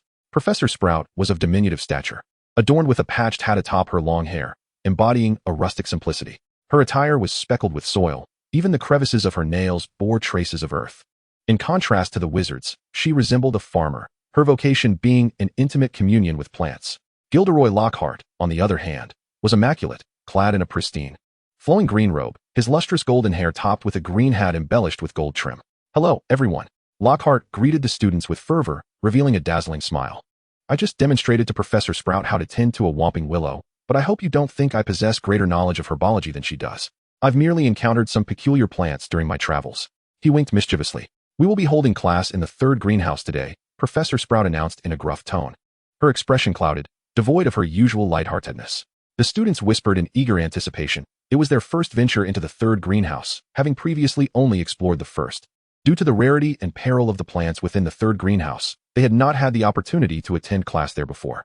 It remained uncertain whether it was due to their advancement to the second year or Professor Sprout's particularly irritable mood today. Professor Sprout produced a hefty bunch of keys and used a distinctive brass key to unlock the grand door. As the door creaked open, a wave of damp earthiness mingled with the scent of fertilizer and foliage wafted out. The flora within the third greenhouse was extraordinary, with blossoms larger than umbrellas cascading from the lofty ceiling. Hermione marveled at her surroundings, noting the peculiar plants that adorned the space, including enormous pitcher plants. As she followed the professor into the greenhouse, Lockhart abruptly seized Harry's arm, informing Professor Sprout that he required a moment of Harry's time. Before Sprout could respond, he whisked Harry away and shut the door behind them. Professor Sprout displayed signs of displeasure as she proceeded directly to the center of the greenhouse, with the students trailing in her wake. At the heart of the greenhouse stood a small table adorned with over 20 pairs of colorful earmuffs. The professor instructed everyone to remain still as they awaited the arrival of the last student. After a few moments, Harry quietly rejoined the group. Once all were present, the professor, her demeanor slightly impatient, inquired, "Today, we shall learn how to repot mandrakes. Now, who can tell me the characteristics of a mandrake?" Instantly, Hermione's hand shot up, poised and eager, much to the professor's apparent relief. "Miss Granger," she acknowledged. Professor Sprout's unexpected generosity astounded everyone, as it is rare for a professor to award more than 5 points in a single instance. Seizing the opportunity, Hermione, renowned for her skill in earning extra points, eagerly raised her hand, nearly colliding with Harry's head in her enthusiasm. The wailing of the mandrake can be lethal, yet she promptly provided an answer that pleased the professor. Absolutely correct. 10 points to Gryffindor. Professor Sprout once again exhibited her remarkable benevolence. Even Harry felt a surge of excitement. Professors typically exercise caution in awarding points, distributing them incrementally. However, today, Professor Sprout's extraordinary generosity inspired Harry to strive for additional points to offset the inevitable deductions he would face in potions class under Snape's scrutinizing gaze. Regrettably, it seemed that Professor Sprout recognized her own leniency, as she ceased her inquiries and gestured for everyone to focus on the display before them. "These are mandrakes, still in their infancy," she indicated, directing their attention to a row of deep-bottomed pots beside the table. The students leaned in closer, eager to observe the fascinating yet fearsome plants. Not wishing to prolong the lesson any further, having already lost some time, Professor Sprout urged everyone, "Please take a pair of ear coverings." Harry quickly stepped forward to grab a pair of black earmuffs, securing one for Ron as well. Neville, who reacted a moment too late, was left with a solitary pair of pink fuzzy earmuffs, which prompted silent condolences from Harry. Turning away from the startling sight, he heard Professor Sprout's authoritative voice reminding them, "When you don the earmuffs, ensure they fit snugly over your ears. There must be no gaps. And you should not hear a single sound." She continued emphatically, "You may only remove the earmuffs when I signal that it is safe to do so. Without my command, no one should remove them. I do not wish to see any of you in the hospital afterwards. Now put on your earmuffs." Harry swiftly donned his earmuffs, appreciating their excellent soundproofing as he was enveloped in a world devoid of noise. Professor Sprout also equipped herself with a pair of green fuzzy earmuffs, rolling up her sleeves to reveal her arms. She firmly grasped a clump of grass and yanked it from the soil with great effort. Harry shuddered in fright, realizing that buried within the earth was not merely a plant root, but rather an exceedingly unattractive baby. The grass leaves were firmly anchored to its head, and its pale green skin was speckled with numerous spots as it flailed its legs in a desperate struggle, emitting loud cries. "This is a dreadful lesson," Harry thought. Professor Sprout dragged a large pot from beneath the table and forcefully shoved the writhing mandrake back into the soil. Harry felt a pang of concern as he witnessed this. The professor covered the mandrake with damp, dark soil, leaving only a cluster of leaves exposed, before brushing the dirt from her hands and signaling that it was safe to remove their earmuffs. Harry, waiting for the professor to take off her earmuffs, cautiously followed suit. These mandrakes, intended for demonstration, were merely seedlings. Thus, their cries would not prove fatal. The professor spoke with an air of tranquility, as if the astonishing scene that had just unfolded was as commonplace as merely aerating the lawn. "They will only render you unconscious for a few hours. I doubt you are so desperate to skip class so soon into the term," he remarked. "Therefore, when you are busy with your tasks, be sure to wear your ear protection tightly, ensuring that you hear nothing. When it is time for class to end, I shall remind you to pay attention." Professor Sprout's tone was light as he organized the students to work independently. "That is no easy task," Harry muttered, as he was grouped with Ron, Hermione, and another boy from Hufflepuff. "I am Justin Finch-Fletchley, delighted to meet you, the illustrious Harry Potter, the ever-exemplary Hermione Granger, and Ron Weasley. You are all quite renowned." Justin greeted them amiably, shaking hands with each of them. He was a lively individual, even somewhat talkative, as he rambled on about a certain Lockhart, whom he described as a truly brave man. He wrote in his book about being cornered by a werewolf in a phone booth, yet remained calm and devised a plan. If it were me, I would have been terrified to death. He explained that none of his family were wizards, and they had hoped for him to attend Eton College, an esteemed institution. However, he ended up at Hogwarts, which he found to be utterly splendid. Although his mother was somewhat disappointed, Eton had always been her dream. After he showed her some of Lockhart's books, he believed she would come to understand the significance of having a trained wizard in the family. Hermione was also familiar with Eton, a prestigious school she nearly attended, which made her situation somewhat akin to Justin's. However, before she could express her interest, they donned their ear protection once more and began to wrestle with the mandrakes. This task proved far more challenging than it appeared. Despite Professor Sprout's petite stature, she possessed considerable strength. Hermione could hardly move the little creatures, as the mandrakes clung stubbornly to the soil, unwilling to be uprooted. Merely assisting from the sidelines left Hermione feeling rather distressed. The work of a wizard was not always a splendid affair. In Transfiguration class, Harry felt his mind clouded, filled solely with a cacophony of noise. The familiar motions and incantations he usually executed with ease now eluded him completely.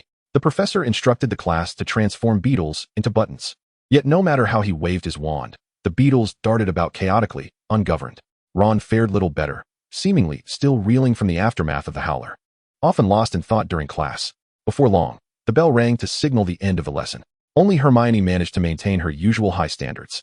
Yet this did little to uplift the spirits of Harry and Ron. The scheduling of this year's classes seemed utterly unreasonable. After the physically demanding herbology lesson, a period of rest should have followed, rather than immediately plunging into the complexities of transfiguration. At such a time, who possessed the energy or mental acuity? Harry lamented in frustration, feeling disheartened on just the first day of term, a rather ominous sign. Hermione discreetly blinked, silently assuring herself that her energy and intellect remained intact. However, she understood that this was not the moment to voice such thoughts. Moreover, in herbology class, Harry was the main contributor. Ron remained lost in his own world, silently consuming his food. While you do have a point, herbology should not be scheduled so early in the morning, especially following other classes, George remarked, glancing at Harry's timetable. Yet, it is only the first day of school, and if you are already struggling, that does not bode well. When your minds are unsettled, it would be wise to relax, and perhaps engage in some meditation to recalibrate. But you have already brought it up, Ron grumbled, casting a resentful glance at George. The past cannot be altered, and the priority now is to set the new semester on the right course. George certainly did not wish for Harry and Ron to remain ensnared in a quagmire of misfortune due to an inauspicious start to the school year. What classes do we have this afternoon? Harry asked, patting his face in an attempt to awaken himself, realizing that he could not persist in this state. Defense against the dark arts, Hermione replied with some anticipation. Alas, just as Harry's spirits began to rise, they plummeted again. He had little fondness for the excessively flamboyant Lockhart, who regarded him as a peer. Why the long face? Professor Lockhart is quite remarkable, Hermione asserted, believing Harry was harboring prejudice against Lockhart. She had already perused Lockhart's books, which contained well-reasoned and credible content. He merely deceives you girls, Ron muttered. Mrs. Weasley was indeed quite fond of Lockhart, but beyond that, no one else in the Weasley household shared her admiration. In fact, it was accurate to say that the others found him detestable. Even Ginny did not like him. She only had eyes for Harry. Chapter 92. Not all deceivers. What do you mean, deceiving us girls? Have you even read Lockhart's books? Hermione was quite displeased with Ron's bias. She was no gullible girl easily swayed. She had read numerous books and could discern the genuine from the fraudulent at a glance. Harry and Ron exchanged glances, left speechless. Though they were required to purchase Lockhart's book, neither of them had actually read it. However, they could both see that Lockhart was nothing more than a superficial charlatan. Speechless now, are you? You haven't even read Lockhart's books. I have. And your bias is evident. Humph.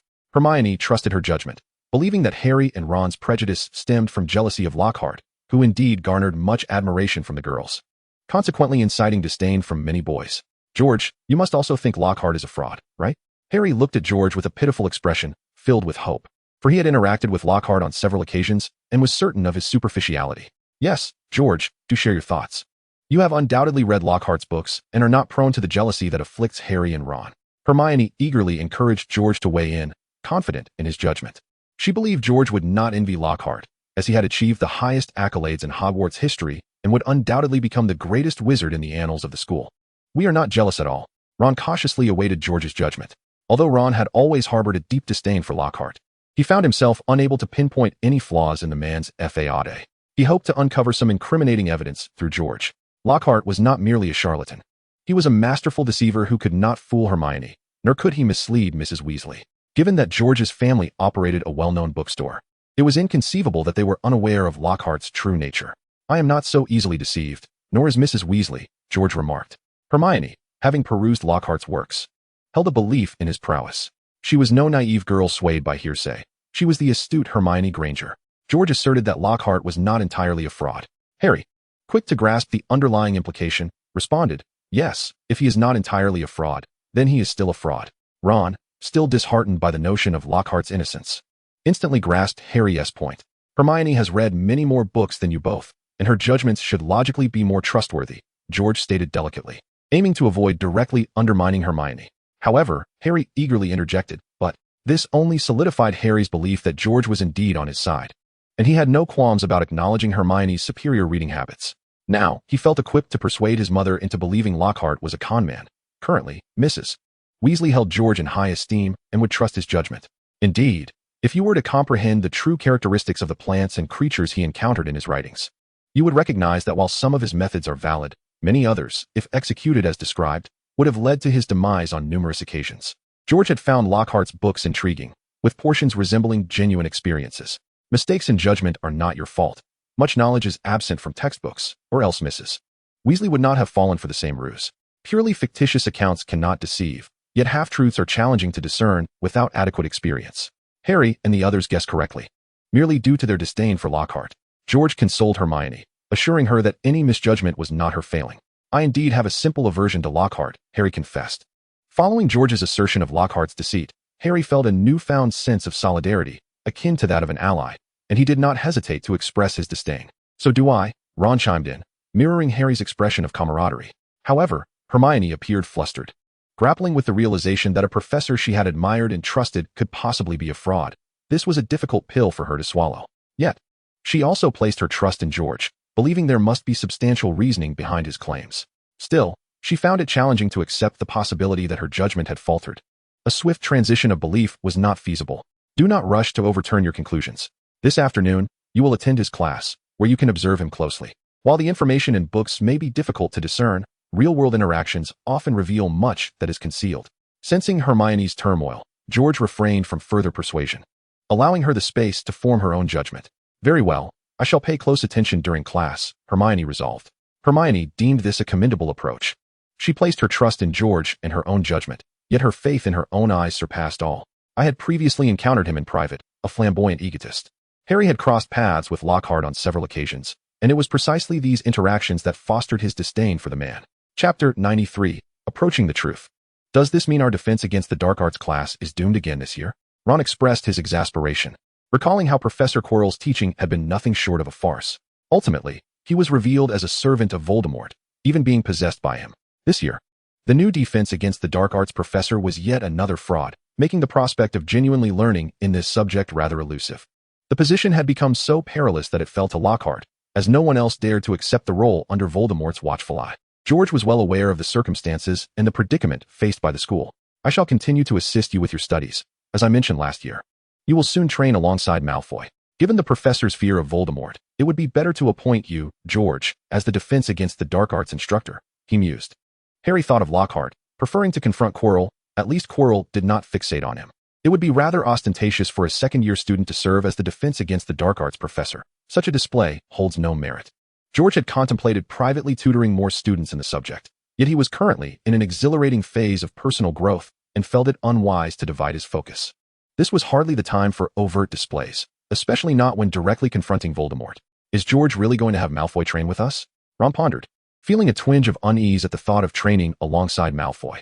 "You already possess a year's advantage. If you were to lose to Malfoy, I would find that quite regrettable. At least losing to Malfoy does not carry the same fatal stakes as losing to Voldemort or his Death Eaters. Regardless, the meditation secrets provided by Malfoy and the clandestine information handled by Lucius had greatly benefited George, even if it were a matter of equivalent exchange.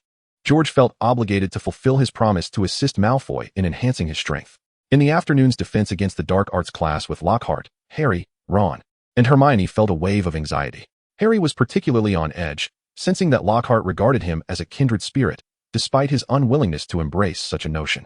Lockhart would initiate conversations with him, drawing him away from the crowd, operating under the delusion that Harry shared his incessant yearning for fame.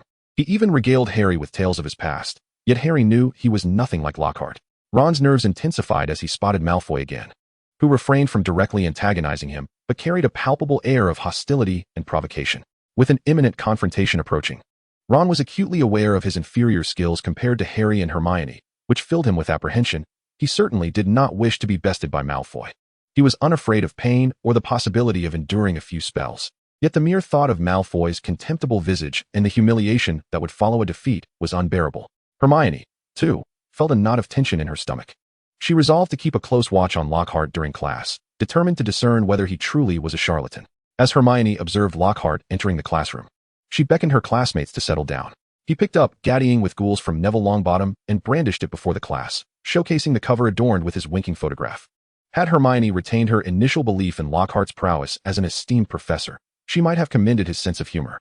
However, the title of honorary member of the Dark Arts Defense League hardly constituted an accolade, and his 5-time award for the most charming smile was indeed a standard display. Reminiscent of a film star flashing 8 gleaming teeth, Lockhart then distributed the test papers, allotting the class 30 minutes for a brief examination.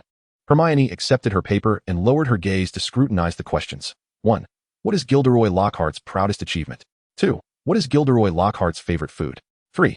What is Gilderoy Lockhart's greatest accomplishment? 4. What is Gilderoy Lockhart's favorite work? In total, there were 54 questions spanning 3 entire pages. Resting her chin on her hand, Hermione knew the answers to them all. Gilderoy Lockhart was exceedingly fond of proclaiming his preferences, frequently reiterating his likes and habits in his writings, often to the point of being tiresome. As she perused the questions, Hermione began to perceive Lockhart as increasingly deceitful. Nevertheless, she approached the task earnestly, as it was her habit to strive for full marks on any paper she received. Regrettably, none of her classmates remembered that her favorite color was lavender, a fact she had mentioned in Travels with the Yeti. Furthermore, some had miswritten her ideal birthday gift. They ought to have paid closer attention to her book Dancing with Werewolves, where she explicitly stated her desire for a world where both magical and non-magical beings coexist peacefully. Of course, she wouldn't mind receiving a large bottle of aged whiskey. The notion of harmony between magical and non-magical folk was indeed appealing to Hermione. Had it not been for the last edition regarding the whiskey, her enthusiasm would have been even greater. She resolved to make this aspiration her dream, to foster peaceful coexistence between those who wield magic and those who do not. Lockhart cheekily winked at the class, but Ron ignored him, filling out his paper merely for the sake of conformity, having no intention of delving into those novels, especially after George had confirmed Lockhart's fraudulent nature. When Lockhart mentioned Hermione, he turned to her test paper, exclaiming in disbelief that Hermione Granger was aware of his secret wish to eradicate evil from the world and market his line of shampoos, an answer no one else had managed to get right. What a splendid girl, he mused, flipping to the end of her paper. Astonishingly, she had scored 100%. Whereas Miss Hermione Granger? Lockhart wondered, somewhat incredulous. Despite having numerous admirers, even those had not retained all his preferences as vividly. Yet this small girl in his class had remembered them all, and he realized he had gained yet another loyal and intelligent admirer, which filled him with immense delight. Chapter 94. A first attempt at proficiency. Hermione, feeling a tinge of embarrassment, raised her hand. Upon receiving the paper, her overwhelming desire for points was ignited, coupled with her exceptional memory. Thus, she was acutely aware of all of Lockhart's preferences, and as he increasingly resembled a charlatan, she felt a profound sense of shame. Excellent, splendid. Gryffindor earns 10 points.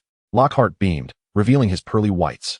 To him, Hermione's embarrassment merely appeared as shyness, and he found himself liking the charming girl even more.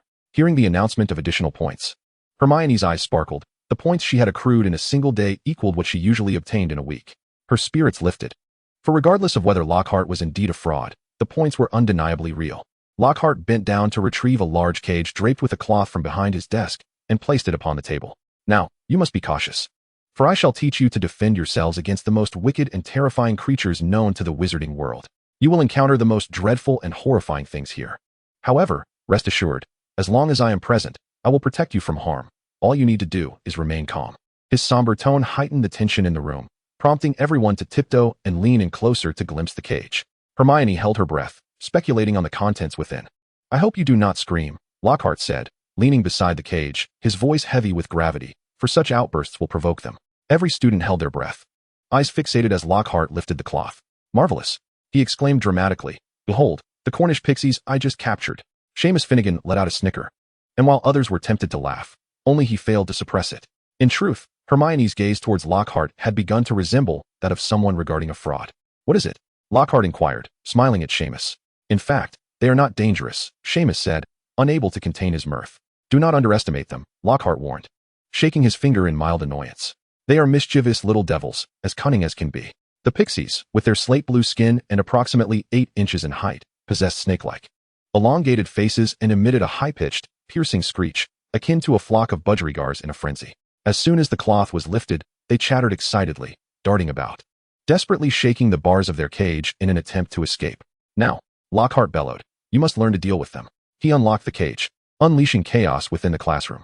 The pixies erupted from their confines, flitting around the room like oversized fleas, their astonishing agility causing them to bounce off ceilings, chandeliers, and walls with ease. They left traces of their mischief everywhere, their exuberance uncontained. 2 particularly feisty pixies seized Neville by the ears, hoisting him aloft. Quick-witted Harry grabbed a copy of Lockhart's Gaddying with Ghouls and swatted them away, rescuing Neville in the process. Yet, more pixies poured forth, with several even bursting through the window, shattering the glass, and leaving a cascade of shards in their wake. The diminutive creatures continued their rampant destruction within the classroom, and Harry perceived them as formidable whirlwinds, darting about with astonishing velocity. They flung ink bottles haphazardly, tore pages from books, and scattered fragments like snowflakes throughout the room. Even the posters on the walls suffered damage, and the trash bin was upended, littering the space with debris. Fortunately, this chaos unfolded during the defense against the dark arts lesson rather than potions, sparing them from any hazardous refuse. Backpacks and textbooks were hurled out of the window, and following Gilderoy Lockhart's attempt to liberate them from their cage, the classroom devolved into pandemonium. Half of the students cowered beneath their desks, trembling, and barely a minute had passed. "Let us unite to corral them. Let us capture them. They are but a mere band of mischievous sprites," Lockhart shouted hoarsely, failing to regain control of the situation, which was far from his envisioned scenario. He had imagined the creatures jogging playfully across the floor while he guided the students to capture them one by one, creating a delightful and relaxed atmosphere. Alas, his dreams were shattered by the havoc wrought by these little fiends. Rolling up his sleeves, he brandished his wand and bellowed, "Peskypski Pitternom." Yet, it was evident he had mispronounced the incantation, rendering his spell utterly ineffective. One of the sprites charged at him, snatching his wand and tossing it out the window. In a state of panic, Lockhart too sought refuge beneath the lectern, as a floral chandelier was dislodged by the sprites and crashed onto the desk. He huddled in a ball, frightened. "Do you still doubt he is a fraud?" Ron shouted in frustration, lamenting that Lockhart had created this mess and left them to clean it up. He drew his wand and unleashed a barrage of spells, toppling the mischievous sprites to the ground. Just moments ago, he had been so frightened that he could scarcely remember his incantations, only to have his wand pilfered by one of the creatures. He wagered that the tales in Lockhart's books were mere hearsay. Had he truly encountered peril, he would have perished long ago. At that moment, Ron realized just how much stronger he had become. The other students had fled in terror, even the teacher had escaped, leaving only the 3 of them to deal with the sprites with surprising ease. "Perhaps I've read about it. I was startled earlier as well. But it turns out the sprites are rather manageable," Harry mused, as he finally captured the last sprite in a cage and secured it, realizing they had deftly handled the chaos. "We should have donned protective armor at the outset, and then employed area effect spells to suppress the sprite's speed." Allowing us to resolve the situation swiftly, Hermione began to summarize their practical combat experiences and lessons learned. Chapter 95, Harry's Enthusiastic Admirers. The classroom's dimensions indeed influenced spellcasting. Otherwise, a whirlwind spell would have effectively resolved the situation in one fell swoop. Harry recalled George's method of dealing with goblins at Grimmauld Place, using a whirlwind spell to incapacitate them all. Wind-based spells were indeed advantageous, as the sprites, being lightweight, were most affected, even without the whirlwind. Merely disrupting the airflow could diminish their speed significantly. The soundwave charm would prove effective at this moment. A simple amplification spell could create shockwaves that would render them unconscious. Hermione had also devised some clever strategies, and although they could not be applied this time, she would be able to recall the best solutions in similar circumstances. It is indeed advantageous to prepare for potential challenges in advance. Perhaps we should contemplate how to counter Malfoy. I have no desire to be bested by him. Ron considered their strengths. As a trio, they could devise more plans and preparations in advance. Harry and Hermione were equally inspired, who would willingly concede defeat to Malfoy. Collaborating beforehand and enhancing their preparations could only increase their chances of success. Their experiences in defense against the dark arts had revived Harry and Ron. They suddenly realized they were quite capable, even excelling academically. With such a positive mindset, they approached their studies with newfound confidence, and their coursework began to progress smoothly. However, Harry was still troubled by the fact that Gilderoy Lockhart remained unaffected by the setbacks of the defense against the dark arts class. He continued to believe that he and Harry were of the same ilk, seizing every opportunity to engage Harry in heartfelt conversations whenever they crossed paths in the corridors. It seemed the days devoid of sufficient admirers left him feeling somewhat lonely. Consequently, Harry found himself avoiding Lockhart whenever he spotted him from a distance, opting for alternative routes. Besides Lockhart, he also needed to evade another individual. Colin Creevey, a new Gryffindor student, was a timid, slight boy reminiscent of Harry's own first days at school. Upon their first meeting, Colin eagerly requested Harry's autograph. Coming from an ordinary family, he had always felt out of place due to the fluctuations of magical energy around him. Arriving at the wizarding school felt like stepping into a wondrous realm, and he was brimming with curiosity about everything. He would photograph every spectacle with the camera hanging around his neck, insisting that he would send the pictures to his father. Harry, being a renowned figure in this magical world, was the most extraordinary person Colin had ever encountered. As a fellow student, Harry could not afford to appear unfriendly, which led Colin, who had just left his hometown and was inherently shy, to find a sense of belonging. Colin became Harry's most fervent admirer, seemingly memorizing Harry's class schedule and encountering him several times a day, merely exchanging greetings. "Hello, Harry." A simple hello, Colin would leave Colin flushed and breathless with excitement. He delighted in this game, oblivious to Harry's exasperation each time they met. Harry felt unable to reprimand a younger admirer, yet he was concerned about others discovering Colin's adoration, especially Lockhart, who would undoubtedly seize the opportunity to pull him aside for a peculiar lecture, further convincing himself that he and Harry were kindred spirits. Before they knew it, Saturday had arrived. Harry had previously arranged to meet Ron and Hermione to visit Hagrid that morning. However, he was abruptly awakened early by Wood, the captain of the Gryffindor Quidditch team. "What is it?" Harry, with a disgruntled expression, questioned. Disturbing someone's slumber is a heinous crime. "Today is Quidditch practice." Wood, in a hurried manner, urged Harry to rise quickly. "Is it not yet dawn?" Harry tilted his head towards the window, observing the pale golden sky veiled in a thin haze, unable to suppress his complaint. "Who opened the door so early?" "Stop dawdling. I have devised a new strategy," Wood declared. Now in his 6th year, he anticipated that he might not continue with the team next year, and his determination to secure this year's championship was palpable, ignited by fervent ambition. "During the summer, I exerted considerable effort to craft a new plan. This year, we shall certainly defend our title." Wood abruptly threw back Harry's covers.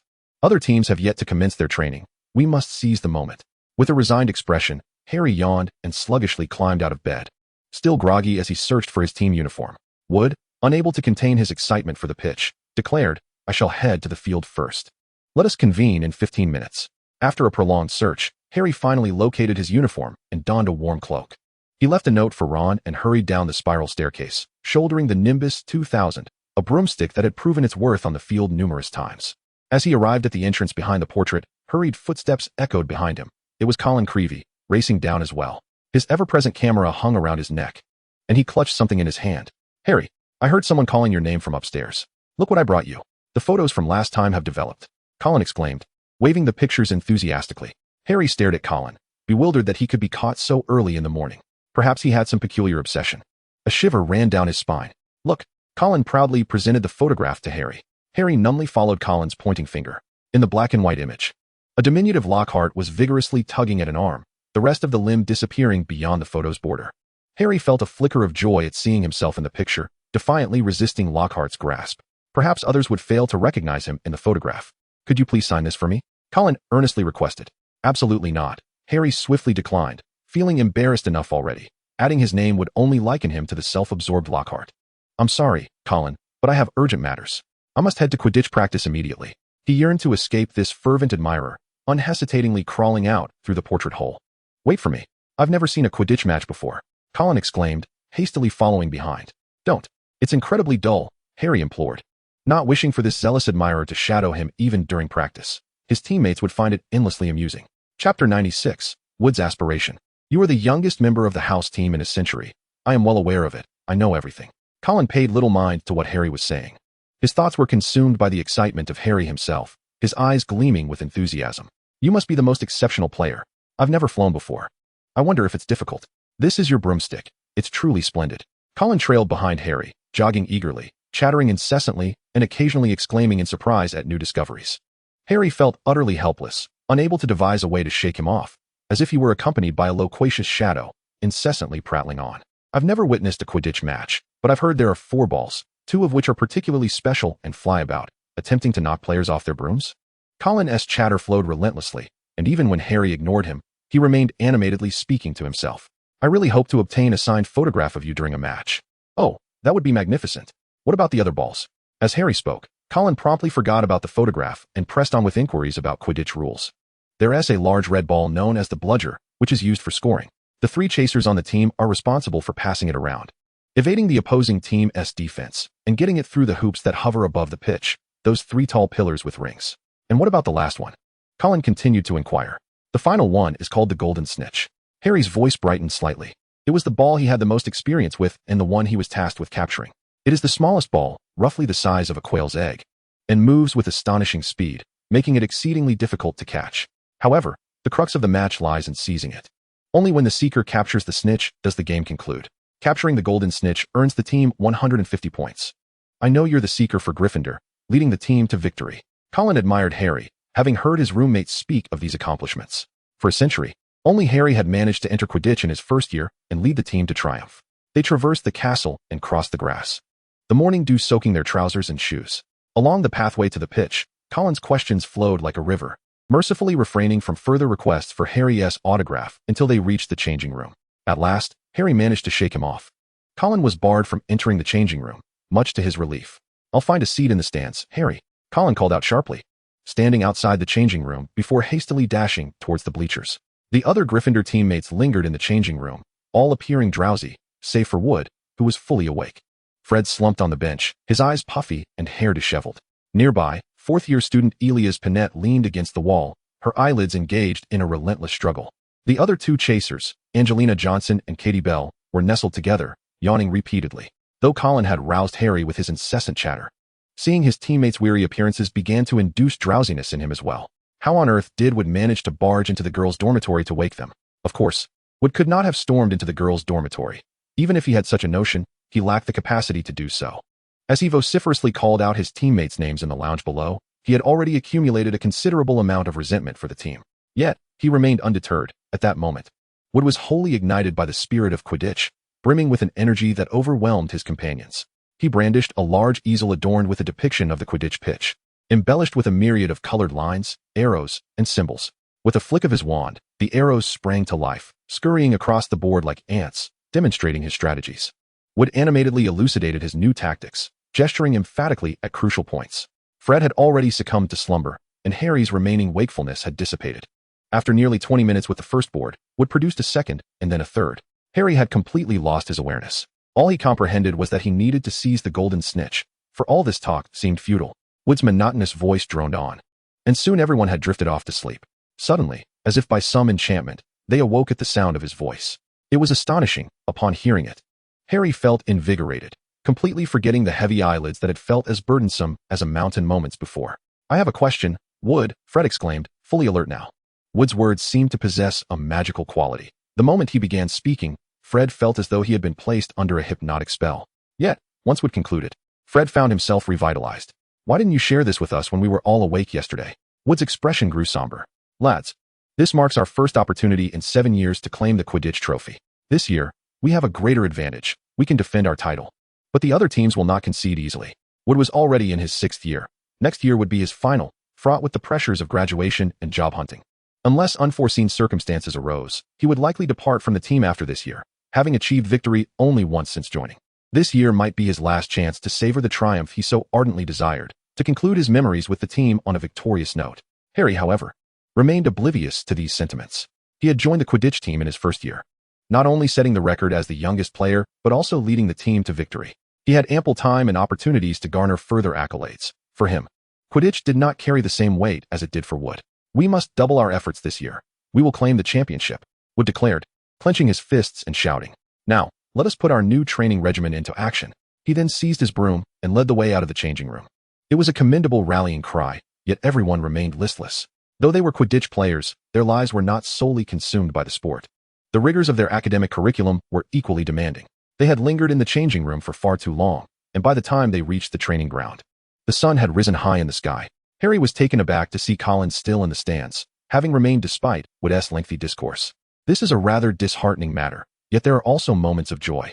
Harry spotted Ron and Hermione, who had not abandoned him, but instead came together to observe his training. Haven't you finished training yet? Ron inquired with a hint of disbelief, as he vaguely recalled Wood summoning Harry early in the morning while he was still groggy from sleep. Once he had fully awoken, he discovered the note left by Harry.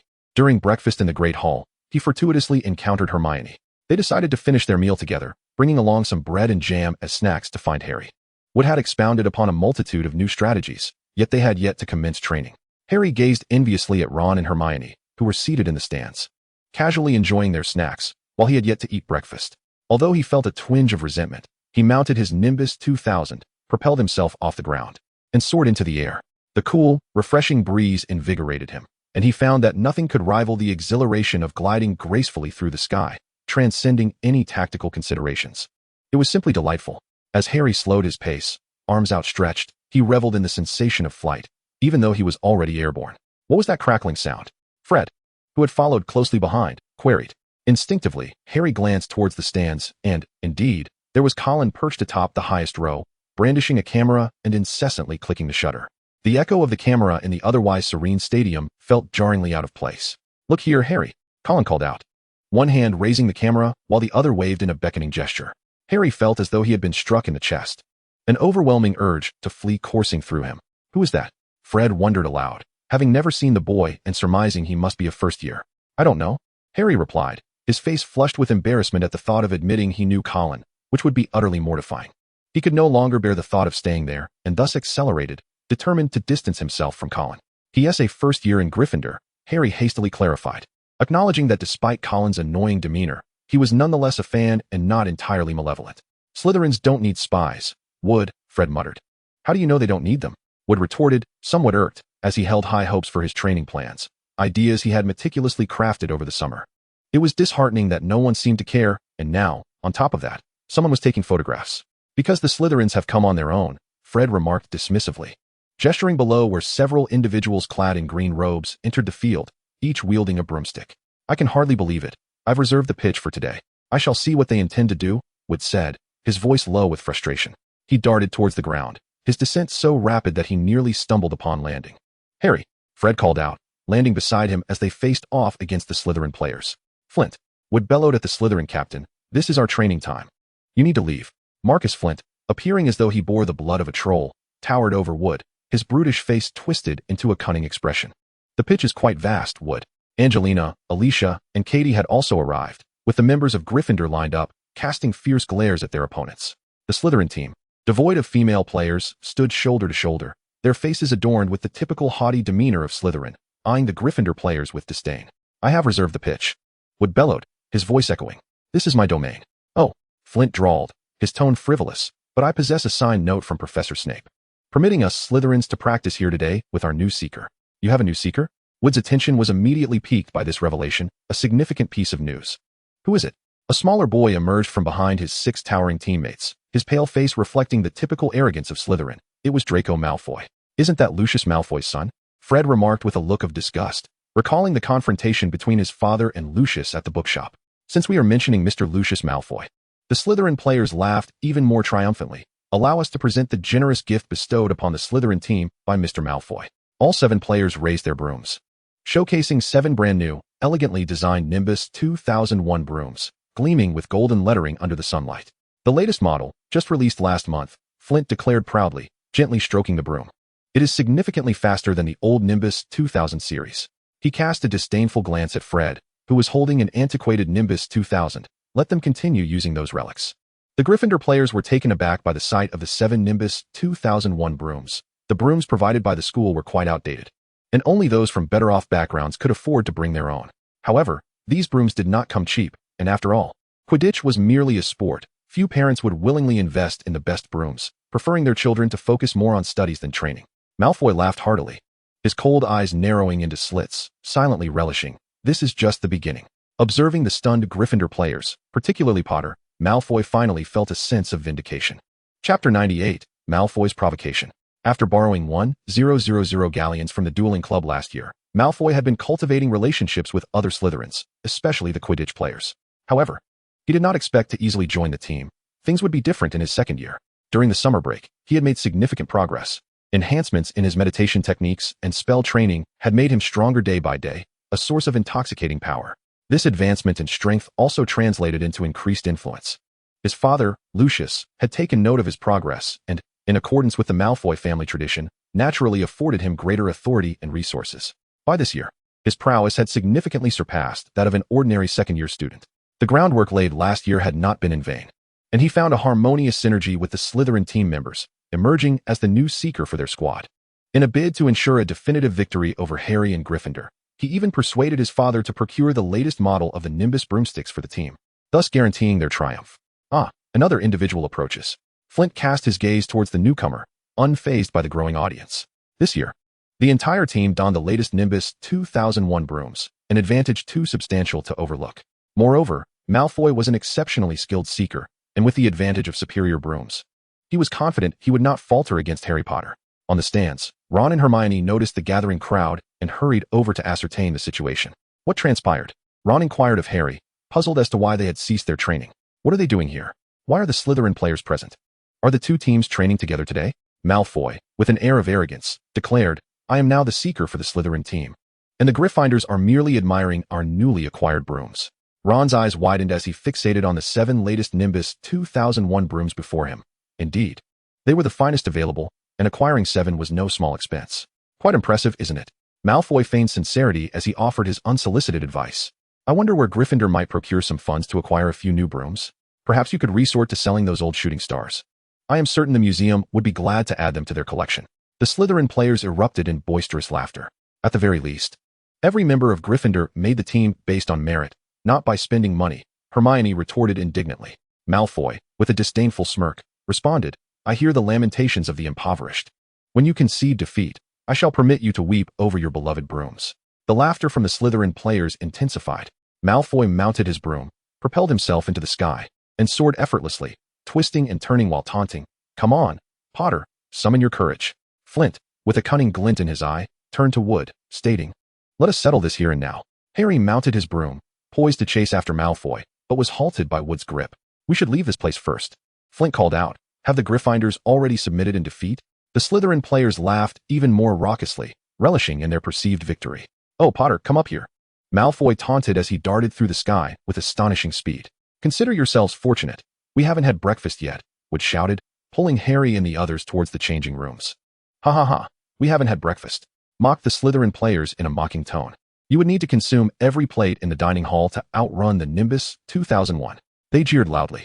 Harry clenched his fists, yearning to soar into the fray and conquer the Slytherin players, yet he found himself firmly grasped by Wood, unable to break free. Why won't you let me fly up? Harry lamented, his confidence unwavering as he believed he could triumph over Malfoy. Our strength pales in comparison to Slytherin. Wood replied, suppressing his anger. Who wishes for such a situation?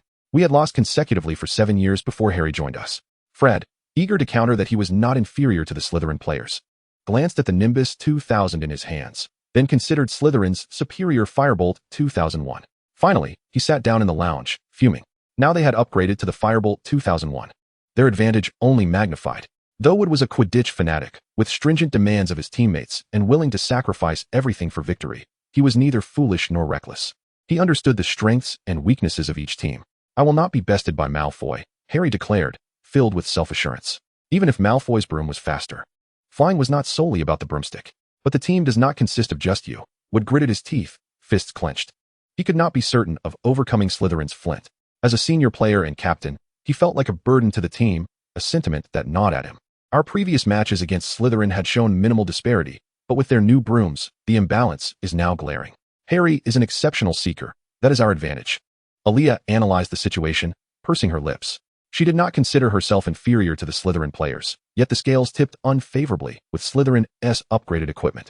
The Nimbus 2000 cannot compete with the Firebolt 2001. I will merely play a supporting role in the match, Fred remarked despondently. He feared no one from Slytherin and did not believe he would lose, yet he recognized the undeniable gap in broom quality.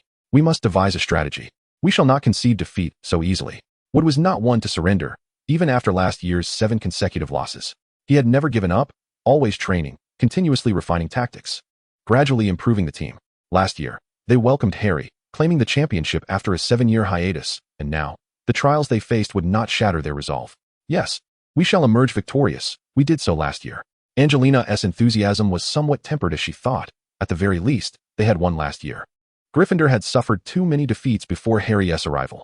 Faced with a formidable adversary and equipped with superior weaponry, to claim there was no worry would be disingenuous.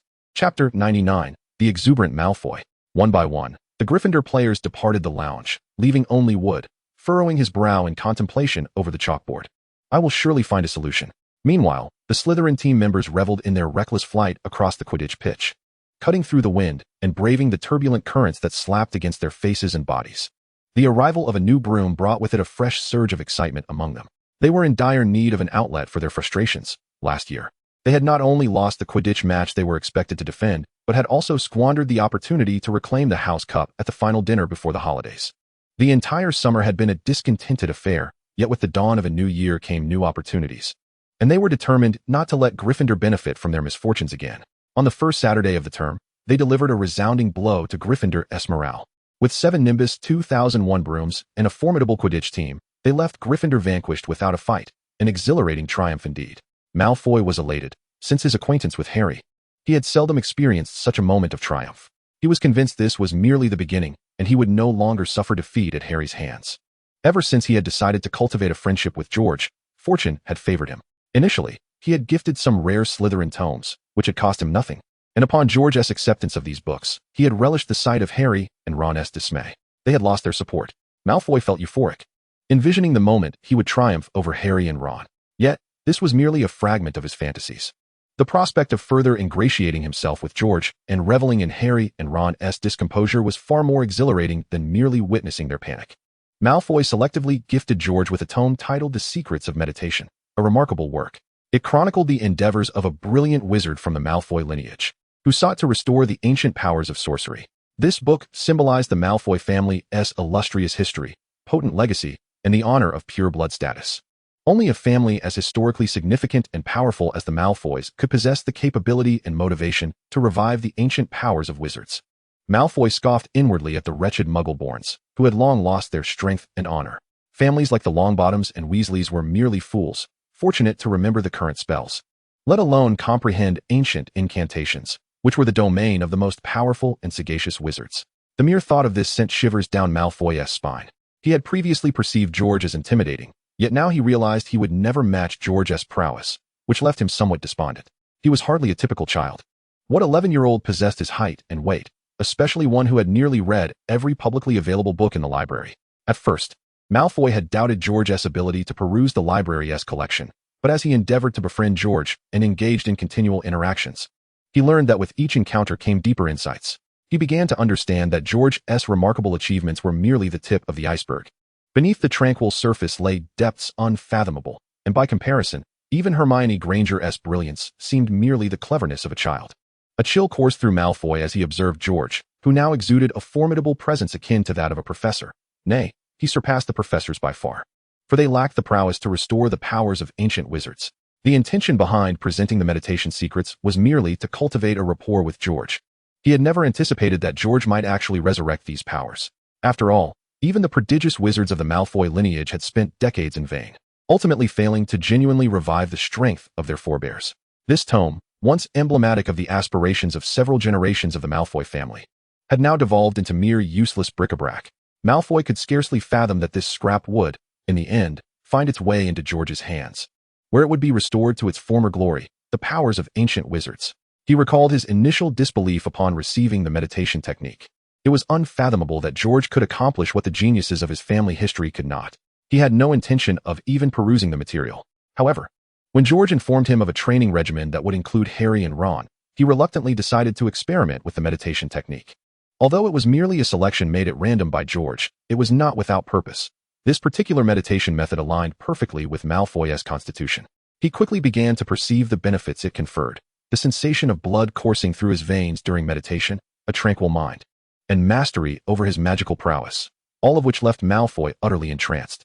He had never experienced such formidable sensations, nor had he ever wielded power so directly. This feeling surpassed even the security he derived from his followers and his galleons.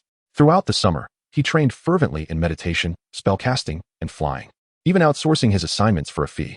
Yet all the toil proved worthwhile, as he effortlessly secured the seeker position for Slytherin on the Quidditch pitch. The newly equipped Slytherin team sent Gryffindor into a state of disarray, leaving them no opportunity to recover. Malfoy smirked coldly. "Our strategy as the Slytherin team is simply to have no strategy," Flint shouted to his teammates from above, elucidating his tactical approach. Flint's confidence ignited a fervor among the Slytherin players. Each of us is stronger than the Gryffindor players, and our Firebolt 2001 far surpasses their dilapidated brooms. Flint slowed his pace, hovering in midair as he awaited his teammates to converge. We are stronger. The Slytherin players gathered around, unabashedly exuding confidence in their superiority. With superior players, superior brooms, and unmatched speed, what need had they for strategy? Flint raised his hand high and proclaimed loudly that sheer strength was the ultimate strategy. Chapter 100, Serpent's Blood. The most formidable Slytherin players were exhilarated by Flint's declaration, embracing this notion of supreme strategy. The only concern for Gryffindor lay with Harry Potter, who indeed was a commendable seeker. Flint spoke with a touch of gravity, yet he soon erupted into laughter, pointing at Malfoy. Currently, the finest seeker is me. Malfoy shouted loudly, and beneath him, the broom suddenly accelerated, performing intricate maneuvers in the air. The singular advantage that the Gryffindor team possessed over their rivals lay in the Nimbus 2000, which enabled Harry to capture the Golden Snitch. However, now that Harry confronted him, Slytherin would prove to be an insurmountable obstacle for Gryffindor. The Slytherin players erupted in a chorus of confident cheers. Crabbe and Goyle stood motionless, their heads bowed as if they were entranced by an exquisite flower adorning their shoes. Of course, there were no flowers on their footwear. Instead, the carpet bore floral patterns with golden and silver trimmings, weaving intricate lines throughout the room. Goyle discreetly followed the lines with his gaze, spotting a shadowy figure seated on a stool, its features obscured by darkness. A chill crept along Goyle's spine, sending shivers through him, prompting him to hastily avert his eyes. The small room felt overwhelmingly oppressive, having undergone a dramatic transformation since the previous year. Goyle recalled that last year, the walls had been adorned with portraits of renowned wizards from Slytherin's illustrious history, who had once been Malfoy's idols. Now, they were conspicuously absent. The walls and floor bore the same winding patterns, the intricate lines extending from the entrance to the rear wall. When Goyle had pushed open the door, he nearly believed he had entered the lair of a Dark Lord. Although the space was less than 20 square meters, it exuded an unfathomable depth. It was only upon seeing Malfoy's figure within the room that he felt a sense of reassurance, as though he had found his anchor, yet he immediately regretted entering. At that moment, Malfoy appeared drastically different from his usual self, having undergone a profound transformation since the previous year. Goyle silently reflected that ever since Malfoy had been frightened into the hospital by the events in the Forbidden Forest, he had become increasingly formidable. Goyle was not fond of this new version of Malfoy. He even contemplated seeking a different master. The former Malfoy had been so much easier to manage, simply standing beside him, chuckling softly, and helping to intimidate their classmates had sufficed to fulfill his duties, earning him treats and advantages while leveraging Malfoy's reputation to instill fear. Even if he had merely lost a binding spell, the sensation of being tightly bound was far from pleasant. After the incident in the Forbidden Forest, Malfoy had completely transformed, as if he had been possessed by a dark force. The thought sent shivers down Goyle's spine. He fervently hoped that was not the case. Now, he dared not even consider changing masters, focusing solely on managing his tasks under Malfoy, internally lamenting his predicament, realizing he was indeed in over his head. Crabbe, on the other hand, lacked Goyle's depth of thought.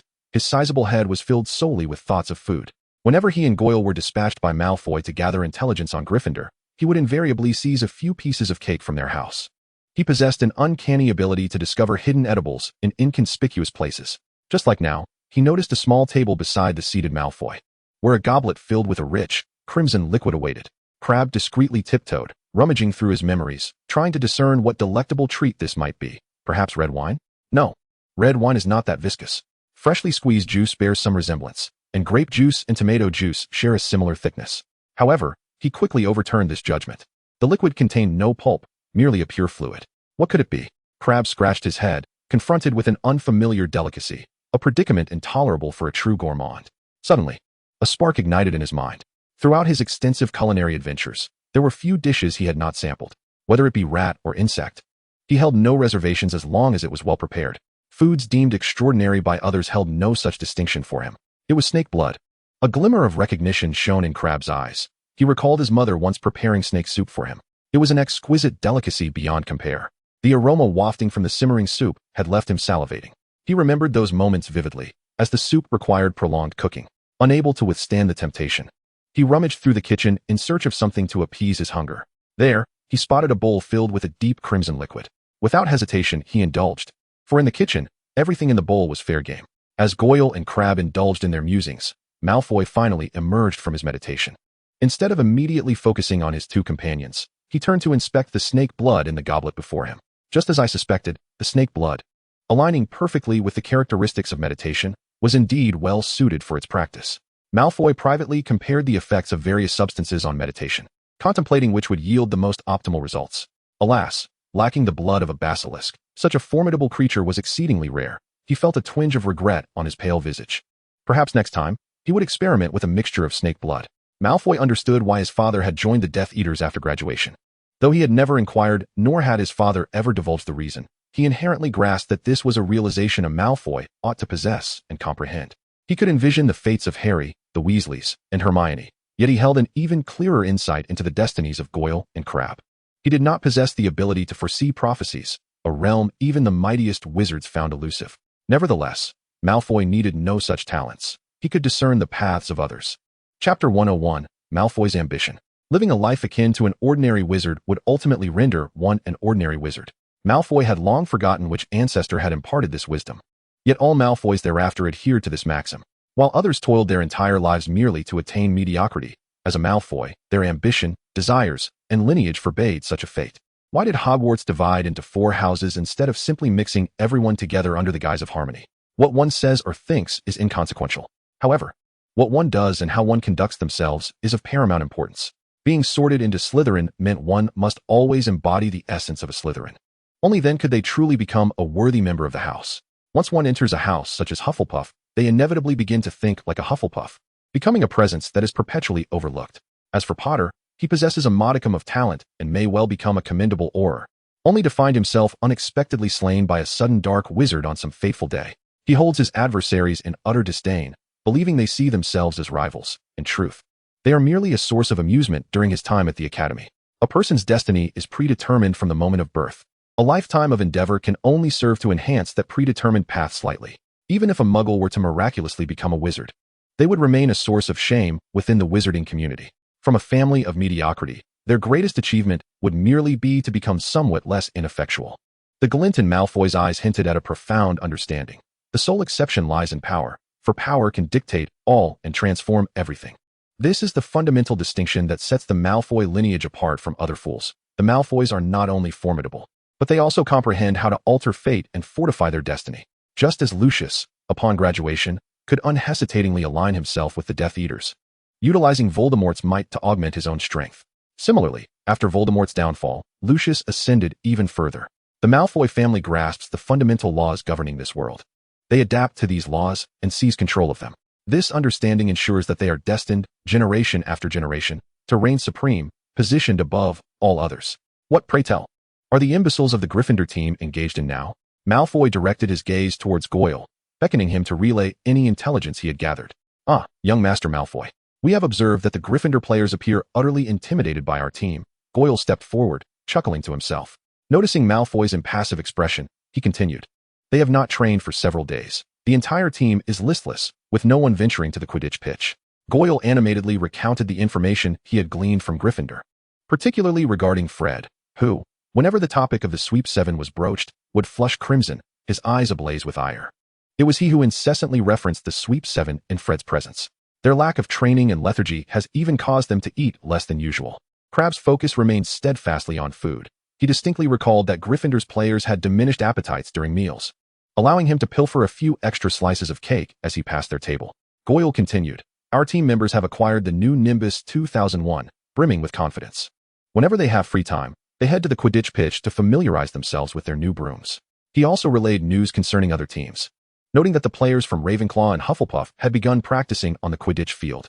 Yet, upon witnessing our Nimbus 2001, they were rendered utterly powerless, overwhelmed on the training grounds. This outcome was entirely predictable. Malfoy was well aware that prior to Harry's joining Gryffindor, Slytherin had been the finest team in the academy. Now, equipped with new brooms, their prowess had surged well beyond that of their competitors. Unless other teams also adopt the same equipment, how is that even possible? Players simply cannot afford such expenses. Even a professor would wince at that figure. Otherwise, Gryffindor wouldn't have only Harry with a Nimbus 2000 while the others are still using shooting stars. What about Potter? Malfoy pondered once more about his rival, Harry Potter. Potter and his friends had perused numerous books on Quidditch in the library, hoping to uncover any regulations that might limit the use of superior brooms.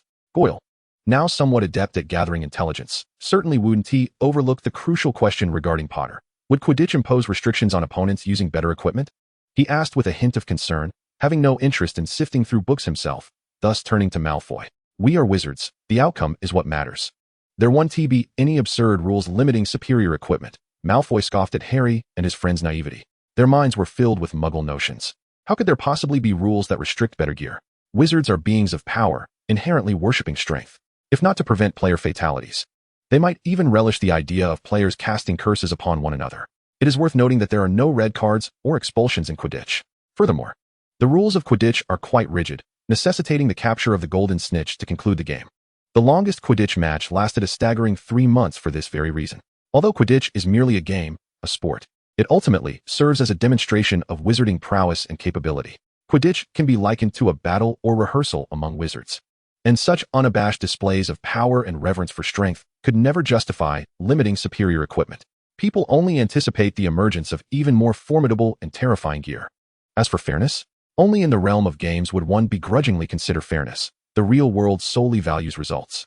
Chapter 102. Cheating? It seems utterly impossible to restrict Slytherin from using brooms that exceed the standard. Harry vigorously shook his head, pulling his thoughts from a book titled Quidditch Unveiled, and suddenly collapsed onto the sofa in the Gryffindor common room. In recent days, Harry, Ron, and Hermione had all been striving to devise a solution. They had scrutinized numerous Quidditch rules and reviewed match records, yet yielded no fruitful results. If the rules offered no recourse, what about tactics? Ron flipped through a book detailing Quidditch match records, which contained interviews with victorious teams throughout history. However, the substance of these interviews was largely confined to the victors expressing gratitude towards their brooms and teammates, mere pleasantries. Slytherin's tactics were challenging to counter. Hermione closed the book, pursing her lips as she contemplated Slytherin's strategy. They were unabashedly proud of their tactical prowess, boasting of their strength. The absence of tactics was merely a fade. Reflecting on the Quidditch data they had gathered over the past few days, Hermione analyzed Slytherin's approach, which was both remarkably simple and classic. They focused on leveraging their greatest strengths. The broomstick is their greatest advantage, Ron exclaimed, filled with indignation. That Slytherin's strength lies in their equipment, in their dishonesty. Indeed, they are aware of this. Thus, their tactics are straightforward yet exceedingly effective. They are determined to exploit their broomsticks. Hermione's tone reflected her exasperation. The Nimbus 2001 boasts advantages beyond mere speed. It is more comfortable to ride, reduces physical exertion, accelerates swiftly, turns nimbly, and offers a smooth flight experience, its performance far surpassing that of the Nimbus 2000. As she elaborated, her discouragement grew. After all, the price difference is astronomical. Harry, utilizing the Nimbus 2000, could easily imagine the remarkable performance of its upgraded version. The disparity in capabilities is significant. Having observed their training on the pitch, he noted how their players could effortlessly outpace those from other houses on their broomsticks. Ron had never considered Quidditch to be a game of equipment, but he was compelled to concede that superior gear provides a substantial advantage. With their new brooms, they outclassed other teams in both acceleration and maneuverability. Even their stamina was enhanced. The longer the match lasted, the greater their advantage became, maintaining a significant edge from start to finish. As a Quidditch player himself, Harry understood the implications of such comprehensive advantages in a match. Scoring would be exceedingly difficult, and defending against their attacks even more so. If not for this knowledge, why would we waste time on these books? Hermione slammed the book in her hand onto the table, her patience wearing thin from poring over the tedious Quidditch rules these past few days. Nevertheless, they had no choice. Ron tossed his book aside and stretched. Even after immersing himself in the Quidditch match records he adored, he found himself fatigued, a testament to the volume he had reviewed. Setting aside whether they could achieve the coordination of Ravenclaw, it was evident that Ravenclaw was also at a disadvantage against Slytherin in training. Hermione considered the Gryffindor players, particularly the exuberant Weasley twins. Coordinating them like Ravenclaw would be no small feat. Moreover, even Ravenclaw would succumb to Slytherin. I have perused nearly all the match records. The most critical aspect of the team is finding a seeker, as we are outmatched in every other position. We can only hope that Harry can swiftly seize the golden snitch. After reviewing the Quidditch match records, Ron concluded this impractical solution. I will do my utmost to catch the golden snitch. I will not concede to Malfoy. Harry pondered slightly. This was indeed their only course of action. His Nimbus 2000 was comparable to Malfoy's broom, and his flying skills surpassed Malfoy's, yet they must remain vigilant against interference from Slytherin's other players. Hermione concurred with this strategy, but expressed her concerns. They will undoubtedly attempt to ambush Harry. Additionally, I have seen Malfoy in training, and with the Nimbus 2001. He is formidable.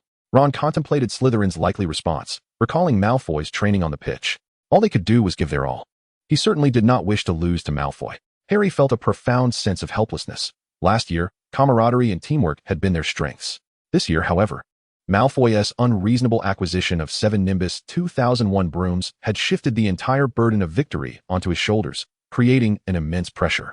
The most effective solution seemed to be to switch brooms, as the Clean Sweep 7 was utterly incomparable to the Nimbus 2001.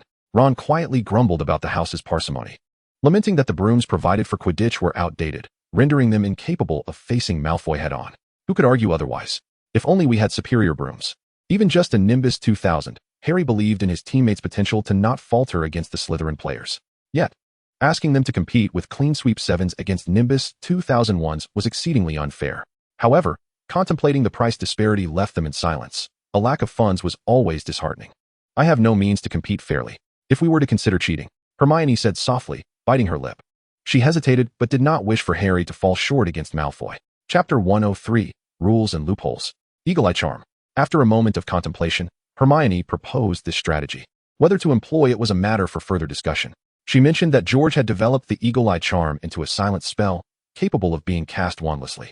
If Harry could utilize the Eagle Eye Charm while on his broom, catching the golden snitch would become exceedingly effortless. Ron immediately grasped the implications. He had used the charm numerous times while watching matches, fully aware of its potential impact on a Quidditch game. Yet, Harry felt conflicted. If they resorted to cheating, the essence of the competition would be lost. Cheating or losing was indeed a dilemma. The critical issue lay not in fairness, but in discerning what truly mattered. When the most formidable competitor gains an advantage through deceit, the competition subtly endorses such actions. Should one rely on genuine skill and lose to dishonesty? Or should one comply with the rules and cheat? Let us not overthink this. We should first consult George to see if he has any alternative solutions. Besides, casting the Eagle Eye Charm on a broom isn't as simple as it seems. Ron was torn between emulating Slytherin's deceit or losing honorably. Yet, he was unwilling to surrender easily. Perhaps George would have a viable solution. Let us go and inquire with George, Harry promptly decided. Reluctant to make a choice between adhering to the rules and cheating or losing with integrity. He believed there must be a fair chance to win. Harry, Ron, and Hermione gathered the books they needed to return to the library and departed from the common room. They first returned the borrowed books at the library and then found George, who was engrossed in reading at the study group. George was somewhat taken aback by their visit. So, are you all on the verge of conceding? He was aware of Malfoy's significant improvement over the summer, but had not anticipated such remarkable performance from him at the start of the school year. Now, he found himself intrigued by the unfolding rivalry between Malfoy and Harry.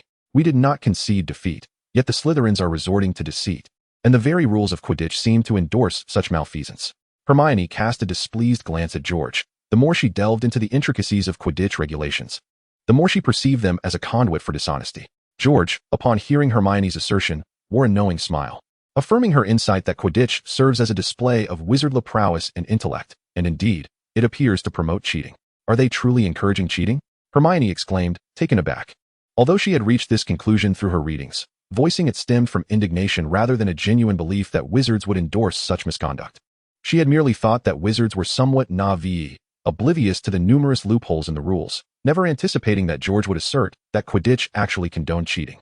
How can this be possible? Ron questioned, incredulous. A fervent admirer of Quidditch, he cherished the tenacity of its players and the spirited competition it fostered. The notion that Quidditch might promote deceit was simply too much for him to accept. Why would the game encourage such behavior? Harry, too, found this notion astonishing. Though he was a player himself, having faced Slytherin's formidable Nimbus 2001, he was acutely aware that his teammates wielded the powerful Sweep 7. Recognizing the inherent unfairness in such a competition, yet the rules had never intended to rectify these discrepancies. The Quidditch regulations he had reviewed recently left him perplexed, and he yearned to comprehend their purpose, which seemed to diverge from that of ordinary sports. George observed the astonishment on Harry and the others' faces and proceeded to elucidate. Wizards possess innate magical abilities, which are an integral part of their being. This magic distinguishes wizards from muggles. In any contest among wizards, the use of one's magical prowess cannot be prohibited, just as one cannot forbid a muggle from utilizing their physical capabilities in a competition. George attempted to illustrate his point with an analogy. For muggles, their bodies are their foundation, with significant disparities in physical attributes. Some are naturally beautiful, others exceptionally gifted in intellect or endowed with physical strength, while some possess remarkable agility and speed. Competitions among muggles, be it beauty pageants, intelligence tests, athletic contests, or strategic games, rely heavily on these bodily attributes. No one would deem it unfair for individuals to leverage their physical abilities in such contests. And for wizards, their magic is akin to a muggle's physical prowess and intellectual gifts. There is no contest that would disallow a wizard from employing their magical abilities. But a broomstick is not magic, Hermione interjected quietly, her conviction wavering. While a broomstick itself may not constitute magic, it is nonetheless an instrument of the game.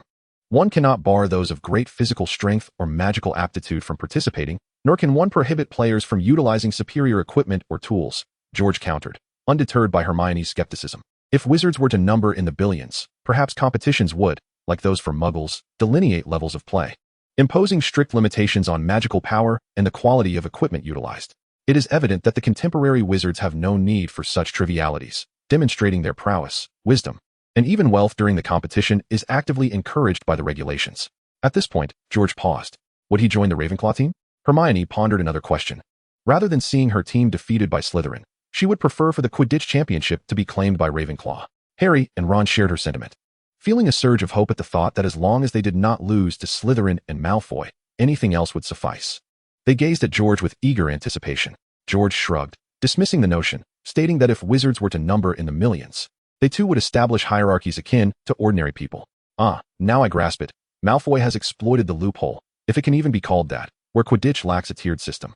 For you, the Quidditch ranking of the houses seems woefully inadequate, rendering the entire competition a mere oversight. Hermione lowered her head in contemplation, beginning to comprehend George's perspective. Chapter 104, The True Heart. He paused momentarily before continuing, asserting that fairness is not an inherent right in every circumstance. Under specific conditions, fairness and justice can be set aside or even prohibited, if necessary. The rules will naturally restrict the use of certain tools and prevent those with superior magical abilities from participating.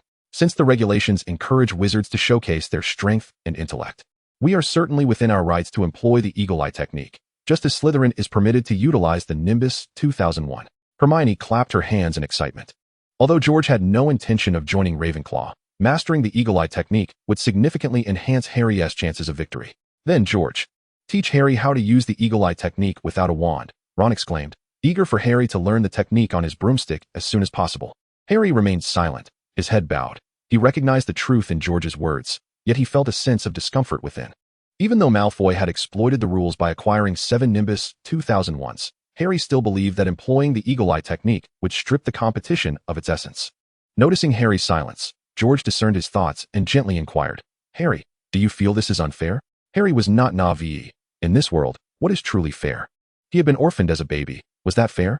He had endured 11 years in his aunt and uncle's home, subjected to abuse and neglect. Was that fair? The scar on his forehead, a remnant of the Dark Lord who had slain his parents in their infancy. Was that fair? Even if Malfoy could procure 7 Nimbus 2001s, he could never experience the joy of the game as Harry did. Though he might triumph effortlessly over other teams through the Eagle Eye technique, he might ultimately forfeit that joy. And therein lay the crux of the matter. A realization dawned upon Harry. What truly mattered to him was not victory or defeat, but rather the essence of what George was articulating. George understood the concept of moderation. He recognized that while Quidditch encouraged unscrupulous behavior, he would never resort to physically assaulting younger players on the pitch. He was aware that in the real world, the victor takes all. Yet he also understood that winning does not equate to being right, nor does it imply entitlement. Defeat does not equate to failure, nor does it signify a grave sin. Victory is merely a victory, and defeat is simply defeat.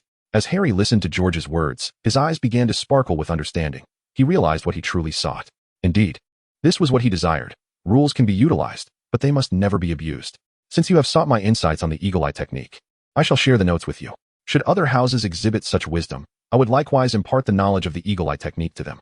This may still seem inequitable, yet I find pleasure in it. At this juncture, George chuckled to himself. You might even consider employing the Eagle Eye technique solely against Slytherin, while competing with other teams as usual. There exists no flawless approach. What matters is that one should neither compromise oneself to adhere to a false moral compass, nor exploit authority by lowering all standards to the bare minimum. I too admire this strategy. Harry beamed as he exclaimed. Thus, it is a delightful decision. Hermione leaped up in excitement. Things were not as dire as she had initially perceived. Often, reality diverges from our expectations. Initially, she believed the only options were to either lose honorably or to cheat with a guilty conscience. She had not anticipated that other methods existed, and with a touch more wisdom and understanding, there would be greater awareness and choices.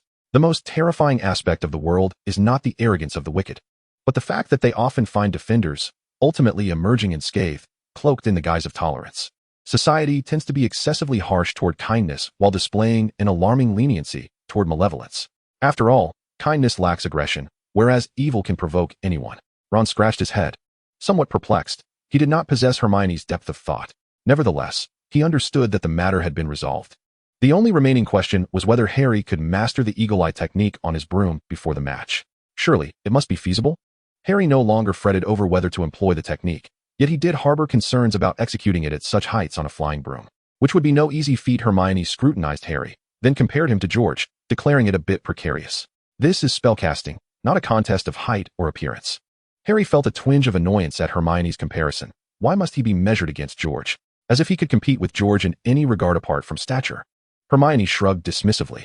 Don't say it aloud, Harry exclaimed playfully, attempting to pinch Hermione's cheek, prompting her to laugh and dart away. With the resolution of worries that had lingered for days, their spirits lifted, and they began to chase and frolic together. Wait for me, Ron, only realizing Harry and Hermione had run off when they were already distant, waved his arms and shouted as he hurried after them. Chapter 105, Ancient Spells. What vibrant youth! Kate Winslet entered, her face awash with envy as she clutched a hefty tome.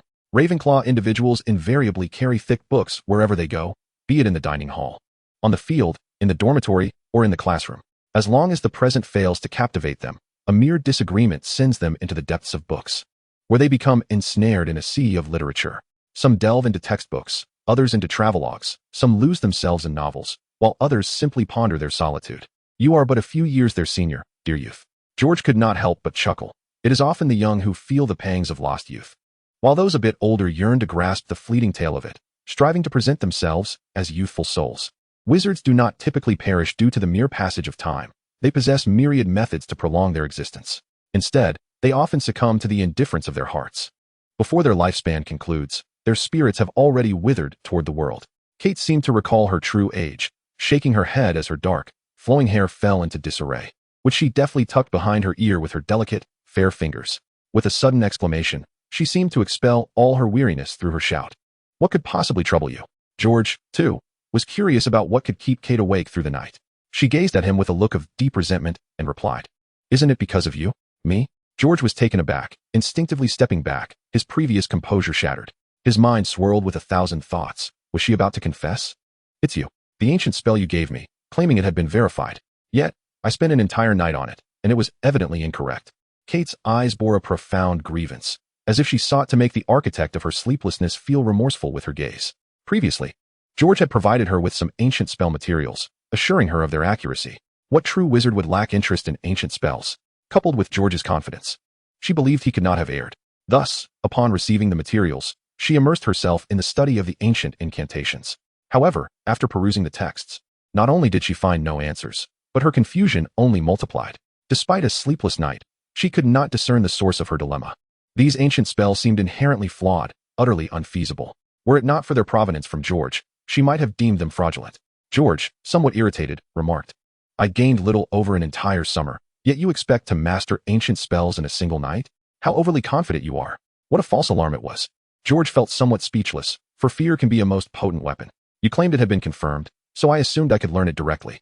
Kate sheepishly stuck out her tongue, realizing her impatience had gotten the better of her. These were ancient spells, the very powers that modern wizards had long since lost. How could Kate not be enamored and obsessed? As a well-read Ravenclaw, she possessed knowledge surpassing that of many. Historical records speak of ancient wizards wielding extraordinary powers, far more formidable than those of contemporary sorcerers. They could soar through the skies without the aid of broomsticks and cast potent spells without wands. Legendary forbidden spells could summon meteorites to obliterate cities, freeze the earth, transforming vast lands into snowy realms, and effortlessly reshape mountains and terrain at a mere gesture. When this legendary power suddenly manifested before her, and she even began to learn, how could Kate not be utterly astounded and thrown into disarray? Perhaps some sorcerers had ceased to believe in such accounts, trusting only in what their own eyes could perceive. They dismissed the notion that sorcerers once wielded such formidable power, relegating these tales to mere myths, fabrications of ancient sorcerers seeking to aggrandize themselves. Yet Kate understood that the truth was otherwise. Powerful ancient sorcerers truly existed, not merely corroborated by historical records. The legendary Philosopher's Stone and the illustrious Nicholas Flamel served as undeniable evidence of the might of ancient sorcerers. For he and his wife lived beyond 650 years. Had they not grown weary of life, they could have continued to exist, embodying living proof of the ancient sorcerer's grandeur. Ultimately, however, their ennui led to their demise. and the destruction of the Philosopher's Stone marked a significant loss for the realm of sorcery, erasing the pinnacle of its power and knowledge. Perhaps decades hence, the legends of Nicholas Flamel and the Philosopher's Stone will fade like those of ancient sorcerers and their forbidden spells, consigned to the realm of myth. Future sorcerers may not believe in the wondrous Philosopher's Stone, nor accept that sorcerers could live for over 600 years, or even more. What challenges are you encountering in studying ancient spells? Is it a matter of uncontrolled magical energy, or an inability to sense external elements? George inquired, his curiosity piqued by Kate's struggles with ancient incantations. The near loss of ancient spells surely entails unique difficulties. He never envisioned the process of reviving them would be straightforward. If it were that simple, they would not have reached the brink of extinction. Since George entrusted Kate with the ancient spell materials, he must have come prepared. In meditation techniques, he understood the importance of selecting appropriate practices for each individual. The same principle applied to ancient spells. The materials Kate possessed formed the foundational content for constructing ancient spells, and the chosen incantations had been vetted by him for their safety and ease of execution. Kate bit her lip, her expression troubled. I do not know where the issue lies, which is why I find myself in this predicament. As she spoke, she extended her hand and gently waved it. A book on the table levitated, its pages turning gracefully in the air. Nearby, a cup also rose, swaying gently, its contents seemingly frozen, betraying not a single ripple. With another wave of her hand, the liquid within the cup slithered forth like a serpent, twisting and spiraling in midair, ultimately coiling around the cup as if it were a living entity. Chapter 106, The Development of Spells. It was merely a spectacle, something she could employ for a bit of leisure. Naturally, the greatest convenience lay in not needing to ask others to retrieve items from the other side of the table. Kate chuckled, somewhat dismissive of using magical energy to attack. When faced with danger, a sorcerer's first instinct is to don protective armor. For needles, and such could not harm them. George held a different perspective. While the application of such magical prowess possessed minimal lethality, it excelled in its stealth and swiftness. He had previously employed an invisibility cloak to ambush and eliminate Voldemort, acutely aware of the vulnerability of unprepared wizards, who, akin to ordinary mortals, were defenseless. The manipulation of flying needles through magic was insufficient against vigilant wizards. However, in a surprise attack, if the opponent remained unsuspecting, a single strike could render them blind. Once inflicted with such an injury, the mere pain would incapacitate the majority of wizards born in times of peace, leaving them unable to resist. Although George recognized the potential for further exploration in the control of magical needles, he chose not to linger on the matter, concluding that mastery in magical manipulation was not the underlying issue. Kate nodded in agreement. This was also her assessment. She had confidence in her own magical control, considering it her forte, and believed she possessed a certain aptitude for it, learning spells more swiftly than most. Meditation had not proven difficult for her. The training in meditation over the past few months had significantly enhanced her magical control. She could not fathom failing to meet the standards for even the foundational elements of ancient spells. Despite her admiration for the formidable ancient spells and wizards, Kate would never succumb to self-deprecation. Even before graduation, she had managed to develop a reading of spells, consistently outperforming her peers in daily studies. She possessed the confidence and pride of an exemplary student. It would be entirely reasonable if she were unable to master powerful spells. However, failing to grasp the most basic incantations surely indicated some hidden key was amiss, not a deficiency in her aptitude or learning ability. What about the perception of external elements? George posed another crucial question. The primary distinction between ancient and modern spells lay in their resonance with external elements. From the outset, ancient spells necessitated the construction of magical pathways and models in the external environment. These nascent magical models had to resonate with external elements to form a complete spell. In contrast, modern spells often focused on the utilization of one's own magical power. This emphasis rendered magic more controllable, allowing wizards to apply it in various aspects of daily life without fearing that a cooking spell might incinerate their pots or a cleaning charm might shred their linens. Yet, precisely because ancient spells required resonance with external elements from their inception, their destructive power could harness the strength of those elements, resulting in the astonishing potency of ancient magic. Kate's eyes brightened, and she immediately inquired, "So, does this mean you are already capable of casting ancient spells?" She had not anticipated that George had already mastered them. It made sense. No wonder he claimed to have verified these spells. She should have deduced that he had indeed learned them. As she recalled her earlier doubts about the validity of these spells, Kate felt her ears flush with embarrassment. George extended his wand, murmuring an incantation under his breath. With a flick, a fist-sized crimson fireball materialized, hovering above the tip of the wand. The fireball pulsated like a beating heart, radiating warmth and light in all directions. Kate, intrigued, took a cautious step closer, attempting to absorb the immense heat emanating from the orb, while sensing the underlying agitation within its rhythmic throbbing. This spell is not recorded in my materials. Kate circled the fireball, a sense of disappointment washing over her. It bore little distinction from modern spells, perhaps even lacking in potency. It was rather difficult to control, resembling an unstable bomb that could detonate at any moment. I certainly did not intend for you to experiment with this, George remarked dismissively, acknowledging that modern spells, having evolved, possess their own merits. After all, this was merely a rudimentary ancient incantation. While George held a deep fascination for ancient spells and had devoted considerable effort to their reconstruction, he did not share the narrow-mindedness of those who believe that all ancient practices are superior and modern ones inferior, a notion utterly irrational. The ability to evolve and flourish stems from a valid rationale. Even if bad currency drives out good, it reflects a societal lack of integrity and disregard for honesty, which renders integrity undervalued. The advancement of modern spells undoubtedly indicates their superiority, such as being safer, more universal, and easier to master. George's appreciation for ancient magic was not rooted in an assumption that antiquity equated to quality. He was no fool who thrived on a reverence for the past. Indeed, he was not even a native of this world. His desire to reconstruct ancient spells was solely based on the evidence that they contained powers surpassing those of modern incantations. Observing the fireball on his wand growing increasingly unstable, he quietly recited another spell. The fireball began to shrink, as if gripped by an unseen force, steadily diminishing until it faded away. Must I commence with these futile spells? Kate appeared somewhat disheartened, fully aware that mastering ancient magic necessitated a foundational approach. Yet, the thought of having already grasped more potent spells, only to revert to the rudimentary ancient ones, was discouraging. How much time would it take to master incantations stronger than those she currently knew? Chapter 107, Malfoy's Room. George responded with a hint of irritation. What did you expect? Do you think reconstructing ancient spells involves rummaging through forgotten corners to unearth a tattered tome containing legendary, forbidden incantations? Once you learn the pronunciation, you can wreak havoc? Kate's cheeks flushed. How did you know? George pinched the bridge of his nose and stared at the ceiling. I read novels too. In a barely audible whisper, he added, and I've read quite a few. The restoration of ancient spells is a lengthy endeavor. Your mind seems quite cluttered. Perhaps you should rest for a while. Once your thoughts are clearer, you can return to studying ancient magic. Observing Kate's increasingly fatigued expression, George gently urged her to take a break. Even he had taken a year to achieve any substantial progress with ancient spells. As Kate spoke of rest, she could not help but stretch languidly, truly unsettled by the ancient curse that had frightened her, leaving her in disarray. Goyle hurried along, his breath coming in labored gasps, feeling increasingly beleaguered by the present days, and yearning for the simpler times when merely standing beside Malfoy sufficed to fulfill his duties. Yet, he lacked the courage to pause. Malfoy had transformed, becoming exceedingly fearsome. Goyle, whether he liked it or not, was compelled to adapt. Such is the fate of a follower and the awareness that accompanies this role. Even as a subordinate, he must strive to be a well-established one. He arrived at the threshold of Malfoy's dormitory.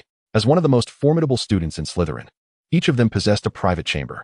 In contrast, Gryffindor and Hufflepuff placed greater emphasis on camaraderie and friendship, housing students of all ranks together in shared quarters to foster harmonious relations and emotional bonds. Ravenclaw, valuing knowledge above all, afforded its wisest students special privileges. Slytherin, needless to say, ranked its members according to prowess, creating a hierarchy within the house. Among the aspects of Slytherin that pleased Malfoy most was this singular accommodation. As the heir of the Malfoy lineage, although his status at the academy paled in comparison to that at home, he at least had a room to call his own. The thought of sharing a dormitory with the lowly mudbloods or the likes of Neville, Goyle, and Crabbe, as if he were in Gryffindor or Hufflepuff, those foolish houses, sent chills down his spine. In the academy, he cherished this very room. When he resided here, he was undisturbed. He could arrange the furnishings to his liking and indulge in whatever activities he desired.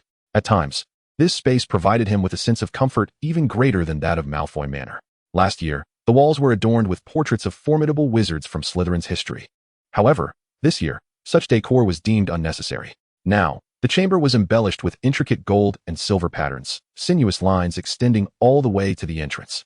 Every visitor was taken aback by the daunting decor, and Malfoy relished the sensation, enjoying the fearful and anxious expressions of those who entered.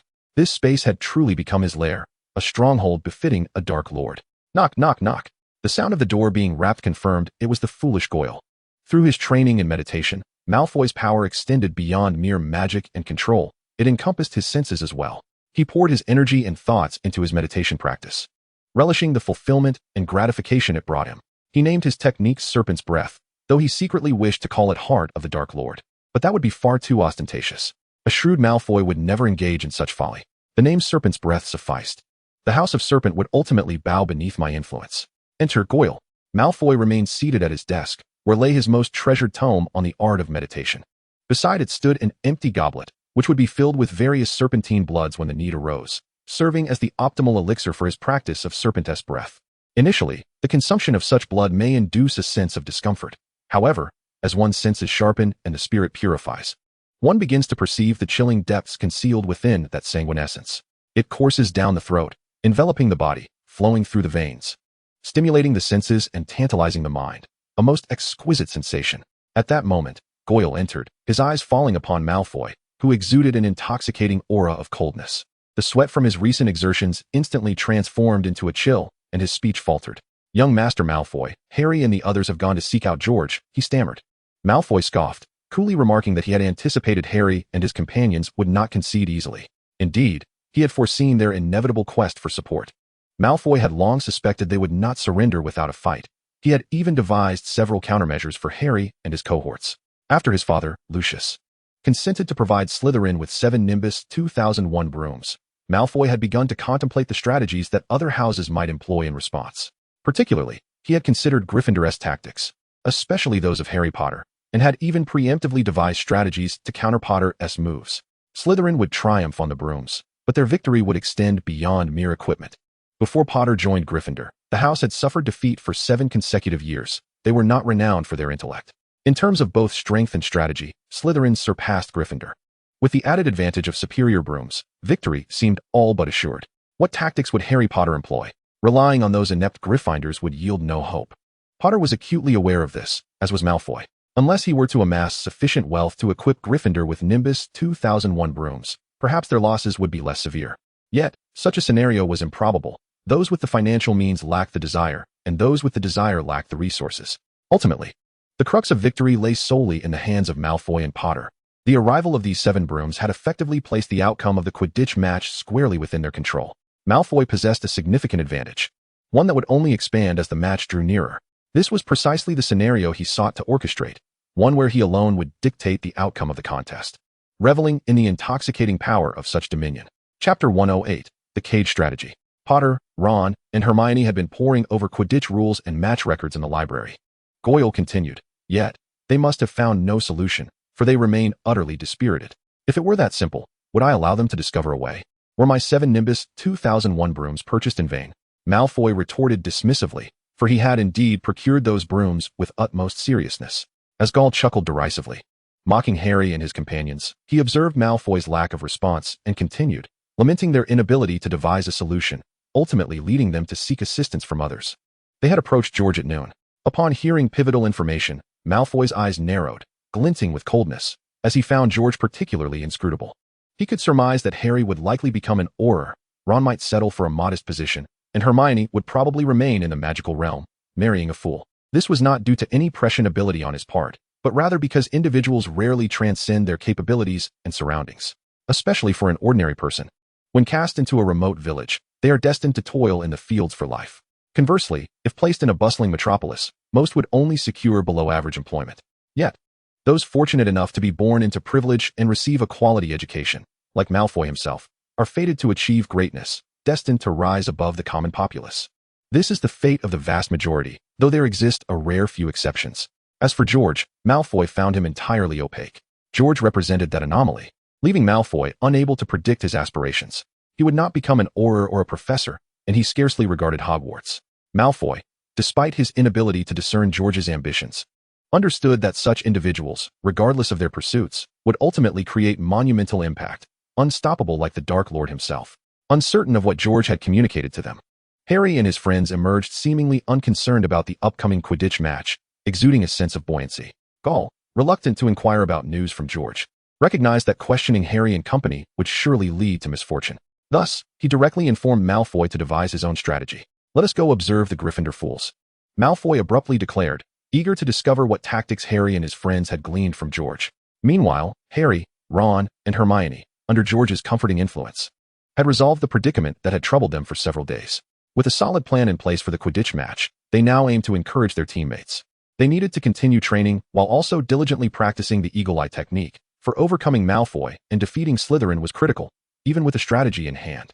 Failure to implement it would render it meaningless. Harry and his friends first sought out Wood, who appeared somewhat haggard compared to the spirited figure he had been during their initial practice. Dark circles under his eyes and disheveled hair suggested a decline in health. Nevertheless, his spirit remained unbroken. As captain and one of the few genuine enthusiasts of Quidditch, he had not lost his determination. Wood had been tirelessly contemplating strategies in the days preceding their meeting. Upon Harry's arrival, he was scribbling tactical notes on the dormitory's whiteboard. "Harry, I believe I have devised a strategy to counter Slytherin." Wood's first words upon seeing them pertained to the Quidditch match strategy. "What is the plan?"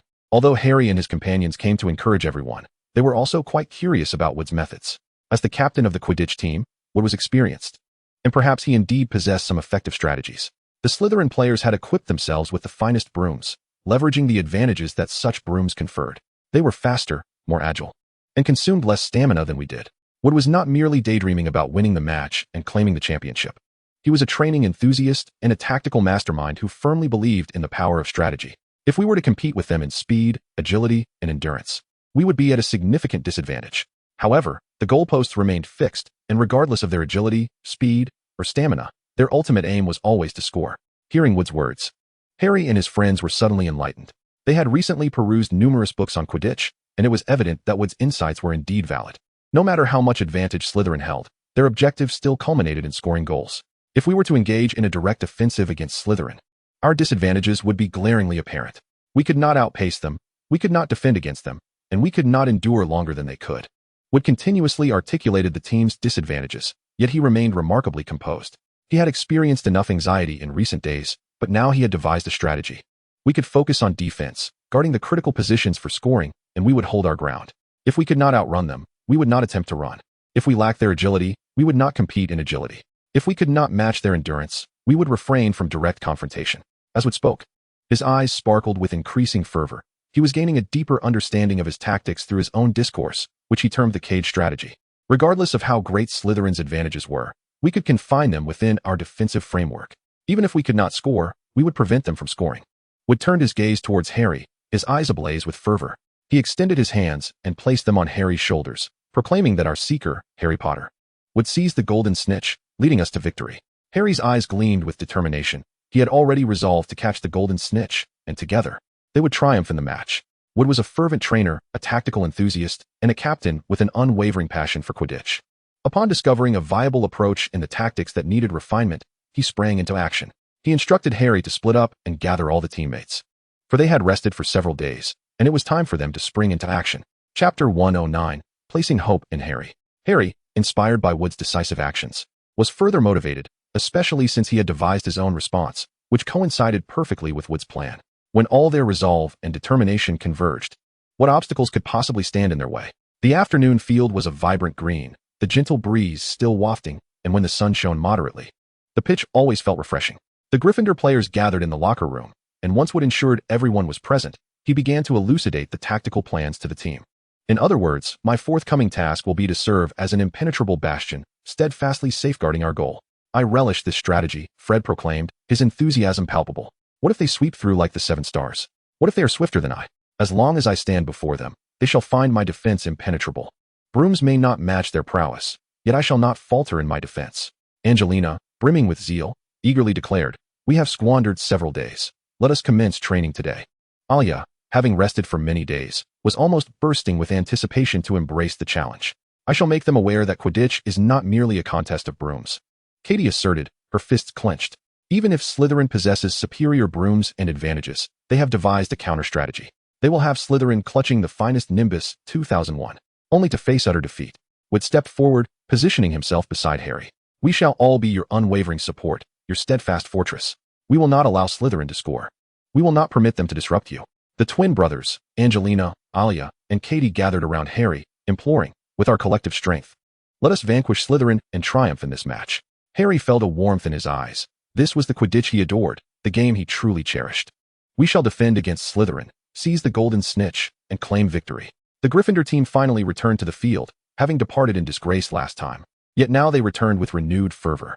Flint, Malfoy, and several Slytherin players awaited them on the pitch, eager to witness Gryffindor's humiliation once more. Isn't that the Gryffindor team that fled in terror after missing breakfast? Flint sneered, his demeanor reeking of Slytherin's characteristic arrogance. It is not yet dinner time. I suspect they will soon be famished again.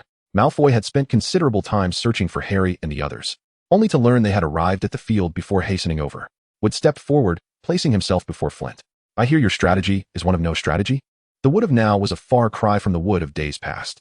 Previously, he had been uncertain how to confront Slytherin's 7 Nimbus 2001 brooms. He had been unaware of how to counter their swiftness, agility, and endurance. But now, clarity dawned upon him. He had devised a plan. Even if they were still at a disadvantage, they possessed a strategy, and they were undaunted. Flint's eyes gleamed with menace as he glared. We are strong enough. We are invincible. We are destined for victory. Our strategy is strength. Cheers erupted from the Slytherin players, who had experienced the might of their new brooms and the strength they imbued within themselves. They were swifter, more agile, and more enduring than any other team. Their strategy was aptly named the Broom Strategy. Fred elongated his tone, prompting a wave of laughter. It is not solely Gryffindor that harbors resentment towards the 7 Nimbus 2001 brooms. The players from Hufflepuff and Ravenclaw have also endured their share of torment from these sweeping instruments in recent days. The lamentations of the vanquished are not surprising. Perhaps cradling their own brooms and weeping freely might offer them a modicum of solace. Malfoy, with his chin raised in a sharp voice, called out, prompting a raucous laughter from the Slytherin players. Initially, I too believed that the only recourse was to procure superior brooms to triumph over swifter, more agile, and enduring adversaries. I even contemplated borrowing funds from the Student Aid Society to acquire a few better brooms, reasoning that they might offer me a lower interest rate out of camaraderie. Wood's voice was resolute, yet his words were profoundly moving. His passion for Quidditch and unwavering love for his team were palpable. That is your only option, alas. Your name cannot secure such a substantial loan, Malfoy quipped humorously, eliciting another round of laughter from Slytherin. The players from Gryffindor, Hufflepuff, and Ravenclaw exchanged bewildered glances at Wood. Had they not also entertained this notion? Ever since the emergence of Slytherin's 7 Nimbus 2001 brooms, which had swiftly enhanced their prowess, every team had harbored grievances about their outdated brooms. They were well aware that a superior broom could yield immense advantages and bolster their competitive edge. Yet, my perspective has shifted. We do not require better brooms. Wood has transformed. He no longer fears revealing strategies, for he comprehends the strengths of his team. Just as Slytherin is unperturbed by tactical exposure, confident in their formidable prowess, Wood raised his voice, now somewhat hoarse and flushed, proclaiming, our strategy is the cage tactic. Regardless of how great your serpent's advantages may be, we shall ensnare you in a cage. We shall not compete in speed, agility, or endurance. We shall compete in defense. Even if we fail to score, we shall prevent you from scoring, and ultimately, our seeker, Harry Potter, will capture the golden snitch, leading us to victory. No competition in speed, agility, or endurance, but rather in defense. If we cannot score, we shall ensure our opponents cannot either. In the end, it is the seeker who will grasp the golden snitch to secure victory. The players from Ravenclaw and Hufflepuff, upon hearing Wood's strategy, were struck by inspiration, realizing its potential to curtail Slytherin's broom advantage. The crux of the match would shift to the confrontation between seekers. The seeker is the most pivotal role on a team, boasting the greatest speed and wielding the finest broom. Chapter 110, Indomitable Will. When the outcome of a match hinges upon the seeker, Slytherin's advantage of 7 brooms becomes difficult to exploit. The duel between seekers will not merely be a contest of Nimbus 2001 versus 7 stars. The seekers from various houses possess brooms that closely resemble the performance of the Nimbus 2000. Although they may not rival the brooms of Slytherin, they are not far behind. In the absence of the overwhelming advantage of the flying broom, the players from other houses have sufficient confidence in their seekers. In such circumstances, should they lose, they would attribute it solely to their own lack of skill rather than the inadequacy of the brooms. With this thought, the players from Ravenclaw and Hufflepuff felt a stir of motivation, with some even discussing amongst themselves the good news to share with teammates absent from the pitch. Flint's eyes darted, his expression shifting. He had not anticipated that Wood would devise a method to mitigate their advantage. As the captain of a formidable team like Slytherin, Flint was certainly no ordinary player. After acquiring 7 Nimbus 2001 brooms for his team, he had immediately conceived a powerful strategy to maximize their strengths. Now, he could not overlook that the Gryffindor fool had indeed come up with a commendable plan, one that would significantly diminish their previously invincible edge. The players from Gryffindor, Ravenclaw, and Hufflepuff clenched their fists. This strategy specifically targeted Slytherin's broom advantage, maximizing their own teamwork and the will of the players, making it the best approach to counter Slytherin's broom tactics. However, a shared concern lingered among them. As Slytherin had perceived, the strategy appeared rather unappealing. By avoiding direct confrontation, speed contests, or agility trials, they could indeed restrict Slytherin's broom superiority. Yet, in the end, it devolved into a defensive battle. leaving the other players merely spectating while the Seekers fought valiantly. Such a match would be anything but visually stimulating. Having spent considerable time formulating this strategy, Wood was surely well prepared.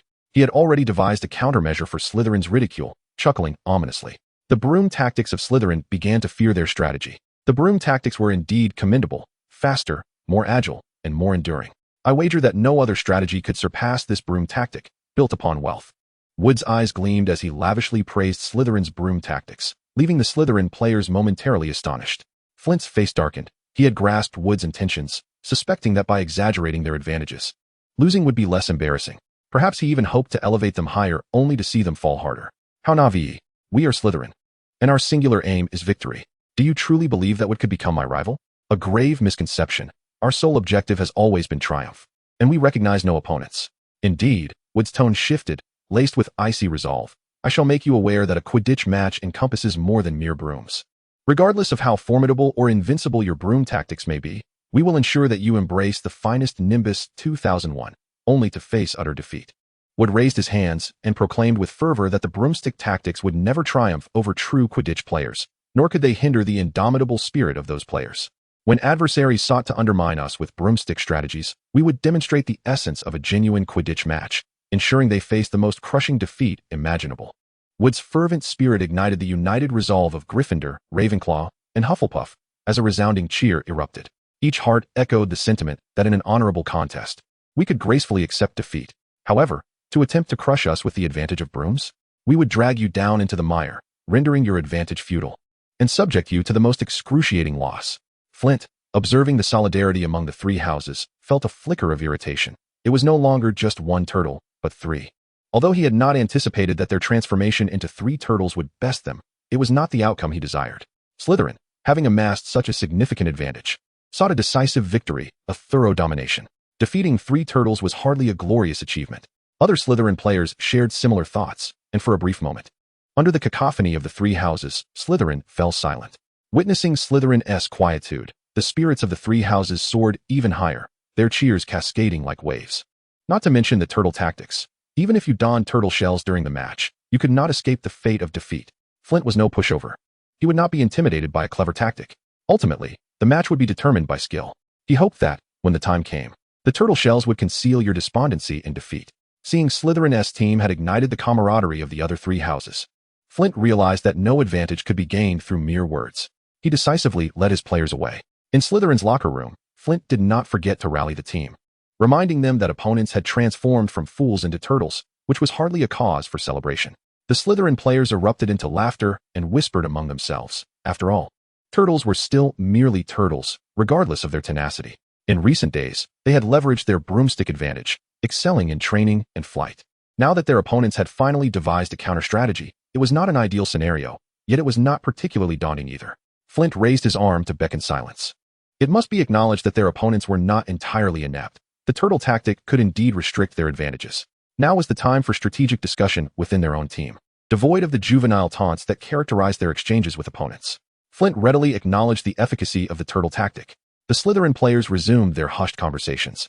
While the turtle tactic was effective, it was merely that, effective, but limited. Many strategies exist, each with its own strengths and weaknesses. Even effective tactics can be countered. Chapter 111, The Devious Slytherin. To begin with, there is nothing more to say. We are destined to win. There is no doubt in Flint's mind that, had it not been for Potter's extraordinary luck last year, Gryffindor would have faced a consecutive 8th defeat. Last year, Potter fortuitously seized the golden snitch multiple times. But this year, such luck will elude him. The members of Slytherin are equally confident in the strength of their team. They have trained for victory for many years, whether in Quidditch or the House Cup, consistently emerging as champions. This year, they possess an even greater advantage. Their objective transcends mere victory. It is to triumph resoundingly. Flint's ascent to captaincy in such a formidable Slytherin team speaks to his undeniable capabilities.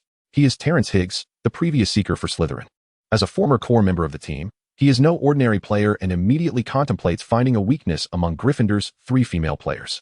With Higgs's insight, the other Slytherins are inspired. Chaser Adrian Pusey promptly asserts that championships are determined by total points, and relying on luck to snatch a couple of golden snitches to win is mere folly. They consider various tactics, including, but not limited to, concealing iron plates in their robes and employing defensive spells that would allow them to collide with opponents, attributing any repercussions to excessive defensive maneuvers by the adversaries. In a surge of fervor, the Slytherin team finds their spirits ignited, unable to restrain themselves from brandishing their wands in anticipation of a fierce contest. For Slytherin, to vanquish their opponents while accepting their scornful commendations is the highest form of praise. Merely envisioning the glory and accolades that follow their victories elevates the players' enthusiasm. Thus, they assert their identity as the true champions of the Academy, the mightiest team within its confines. The Slytherin players begin to chant, desiring not only victory but a crushing triumph, a victory that is ruthless. They ponder that without a touch of depravity, how are they different from a mere fish? They even contemplate celebrating their victory in advance. While Potter is indeed a skilled seeker, Flint, having seen the jubilance of his teammates, tempers their enthusiasm with a dose of realism. Although defeat is not an option, winning with style and cunning requires diligent effort. Their aim is to secure victory in every match, ensuring that every golden snitch should be within their grasp. Flint's gaze shifts to Malfoy, the new seeker, who brings not only 7 Nimbus 2001s, but also remarkable flying prowess, an astute mind, agile body, and exceptional speed. It is evident that Potter will have no chance of snatching the golden snitch from him. Even in the presence of Slytherin classmates, Malfoy carries an air of arrogance. He has already discerned Potter's vulnerabilities and uncovered the source of their confidence. Until leaving the pitch, Malfoy had not found an opportunity to converse privately with Potter or glean their strategies. However, he is unfazed, as events unfold just as he had envisioned. Why did he procure 7 Nimbus 2001 brooms for Slytherin? Was it not merely to render other teams helpless, ultimately forcing them to place all their hopes on swiftly capturing the golden snitch? Now, Gryffindor has adopted a specialized defensive strategy against their broom advantage. Although this may diminish their own edge, an advantage, however slight, remains an advantage. Ultimately, the outcome of the match still rests in the hands of the Seekers. This is precisely what he has deliberately orchestrated. He seeks to single-handedly dictate the fate of the entire match. He possesses confidence in himself, as well as in his broom. Although the defensive strategies employed by the three houses may render the match less aesthetically pleasing, victory alone bequeaths all honor to the victor, while all disgrace is heaped upon the vanquished. The sole consideration is what benefits Potter has gained from George. Malfoy is not concerned about Potter. He has never harbored any fear of him. His true apprehension lies solely with George Soros. Gryffindor has resolved to implement the defensive strategy, and there are no longer any doubts regarding tactics or brooms. Malfoy has dismissed the previously established plan for Gryffindor, leaving only one truth. On what grounds does Potter believe he can surpass me? Aside from that blind, unself-aware confidence, what else could he possibly rely upon? Equipment, tactics, spells? With equipment and tactics ruled out, only spells remain, and Malfoy has already surmised which spell Potter is counting on. Chapter 112, Conan Malfoy. The Eagle Eye charm is unique to the Mutual Aid Society, yet it is not particularly obscure, especially when this charm can be employed to observe Quidditch matches. With the backing of this widely cherished sport within the magical community, and given that the Mutual Aid Society does not intend to conceal this charm, many professors and students have exchanged their insights and treasures within the society to acquire it. The first person to recognize the concealed value of this charm was not Malfoy, but rather his father, Lucius. As a shrewd politician and a masterful schemer, he immediately discerned that the true significance of this detection magic extends far beyond merely observing tedious Quidditch matches. An effective detection spell, one capable of foreseeing an opponent's moves, carries immense strategic importance. As a powerful dark wizard and a high-ranking Death Eater, Lucius naturally understands the monumental implications of being able to detect enemies in advance. Lucius not only facilitated Malfoy's acquisition of the Eagle Eye charm from the Mutual Aid Society, but also endeavored to enhance it. Malfoy believes that as the inventor of the Eagle Eye charm, George must possess a more advanced version, perhaps even one that Potter could employ while on his broom. If Potter can obtain an advanced Eagle Eye charm from George, then surely I can as well. Malfoy remains confident in this regard. The more he fears George, the more he seeks to understand him. He perceives that George is not merely a learned Ravenclaw. He also possesses the resolve akin to Slytherin, willing to strike deals with the devil to achieve his goals. Malfoy, of course, is not the devil. He finds it far easier to engage with George. In fact, he has already gained considerable advantages from George. Furthermore, he is convinced that George has derived numerous advantages from him. For individuals like George, self-denial and conformity are never options. Despite his extraordinary strength, he possesses few friends within Ravenclaw. Malfoy has long harbored suspicions that George, during his tenure at the Academy, might have cast a confundus charm upon himself to deter others from ingratiating themselves with him. Were it not for his profound resentment towards Potter, it would be difficult for him to envision fostering a relationship with such a person. Notably, he lacks the inclination to proactively engage even with professors. Now that it has been established that Potter's reliance lies in the Eagle Eye technique, The remaining strategies will naturally unfold with ease. Malfoy has devised a plan to acquire advanced eagle eye techniques from George. He merely needs to align himself with Potter's level, confident that he will not falter against him. Should it turn out that Potter's reliance is not the eagle eye technique, that fool will only succumb more swiftly. Malfoy can already envision himself soaring on a broomstick, employing the eagle eye technique, and decimating Gryffindor right from the onset of the match. Meanwhile, the Gryffindor players have commenced their first Quidditch training session of the new academic year. This endeavor is far from easy, while the new tactics appear splendid. Their execution is anything but effortless. A saying from the Muggle world of sports posits that offense wins games, but defense wins championships. The mutual aggression displayed by both teams seems dazzling, a fierce contest of wills. However, rushing headlong into the fray, with all energy devoted to offense, inevitably diminishes the intensity of defense. This phenomenon is both a blessing and a curse. The decline in defensive strength affects both sides equally. The more fluid their attacks, the more pronounced their defensive vulnerabilities become. The back-and-forth exchanges are exhilarating, growing increasingly harmonious, and the players' morale rises. In reality, the exhaustion does not compare to that of a strict defensive focus.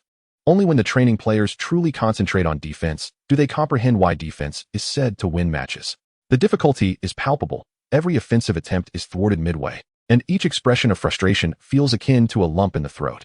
Once the pace slows, the visually captivating Quidditch match becomes exceedingly lackluster.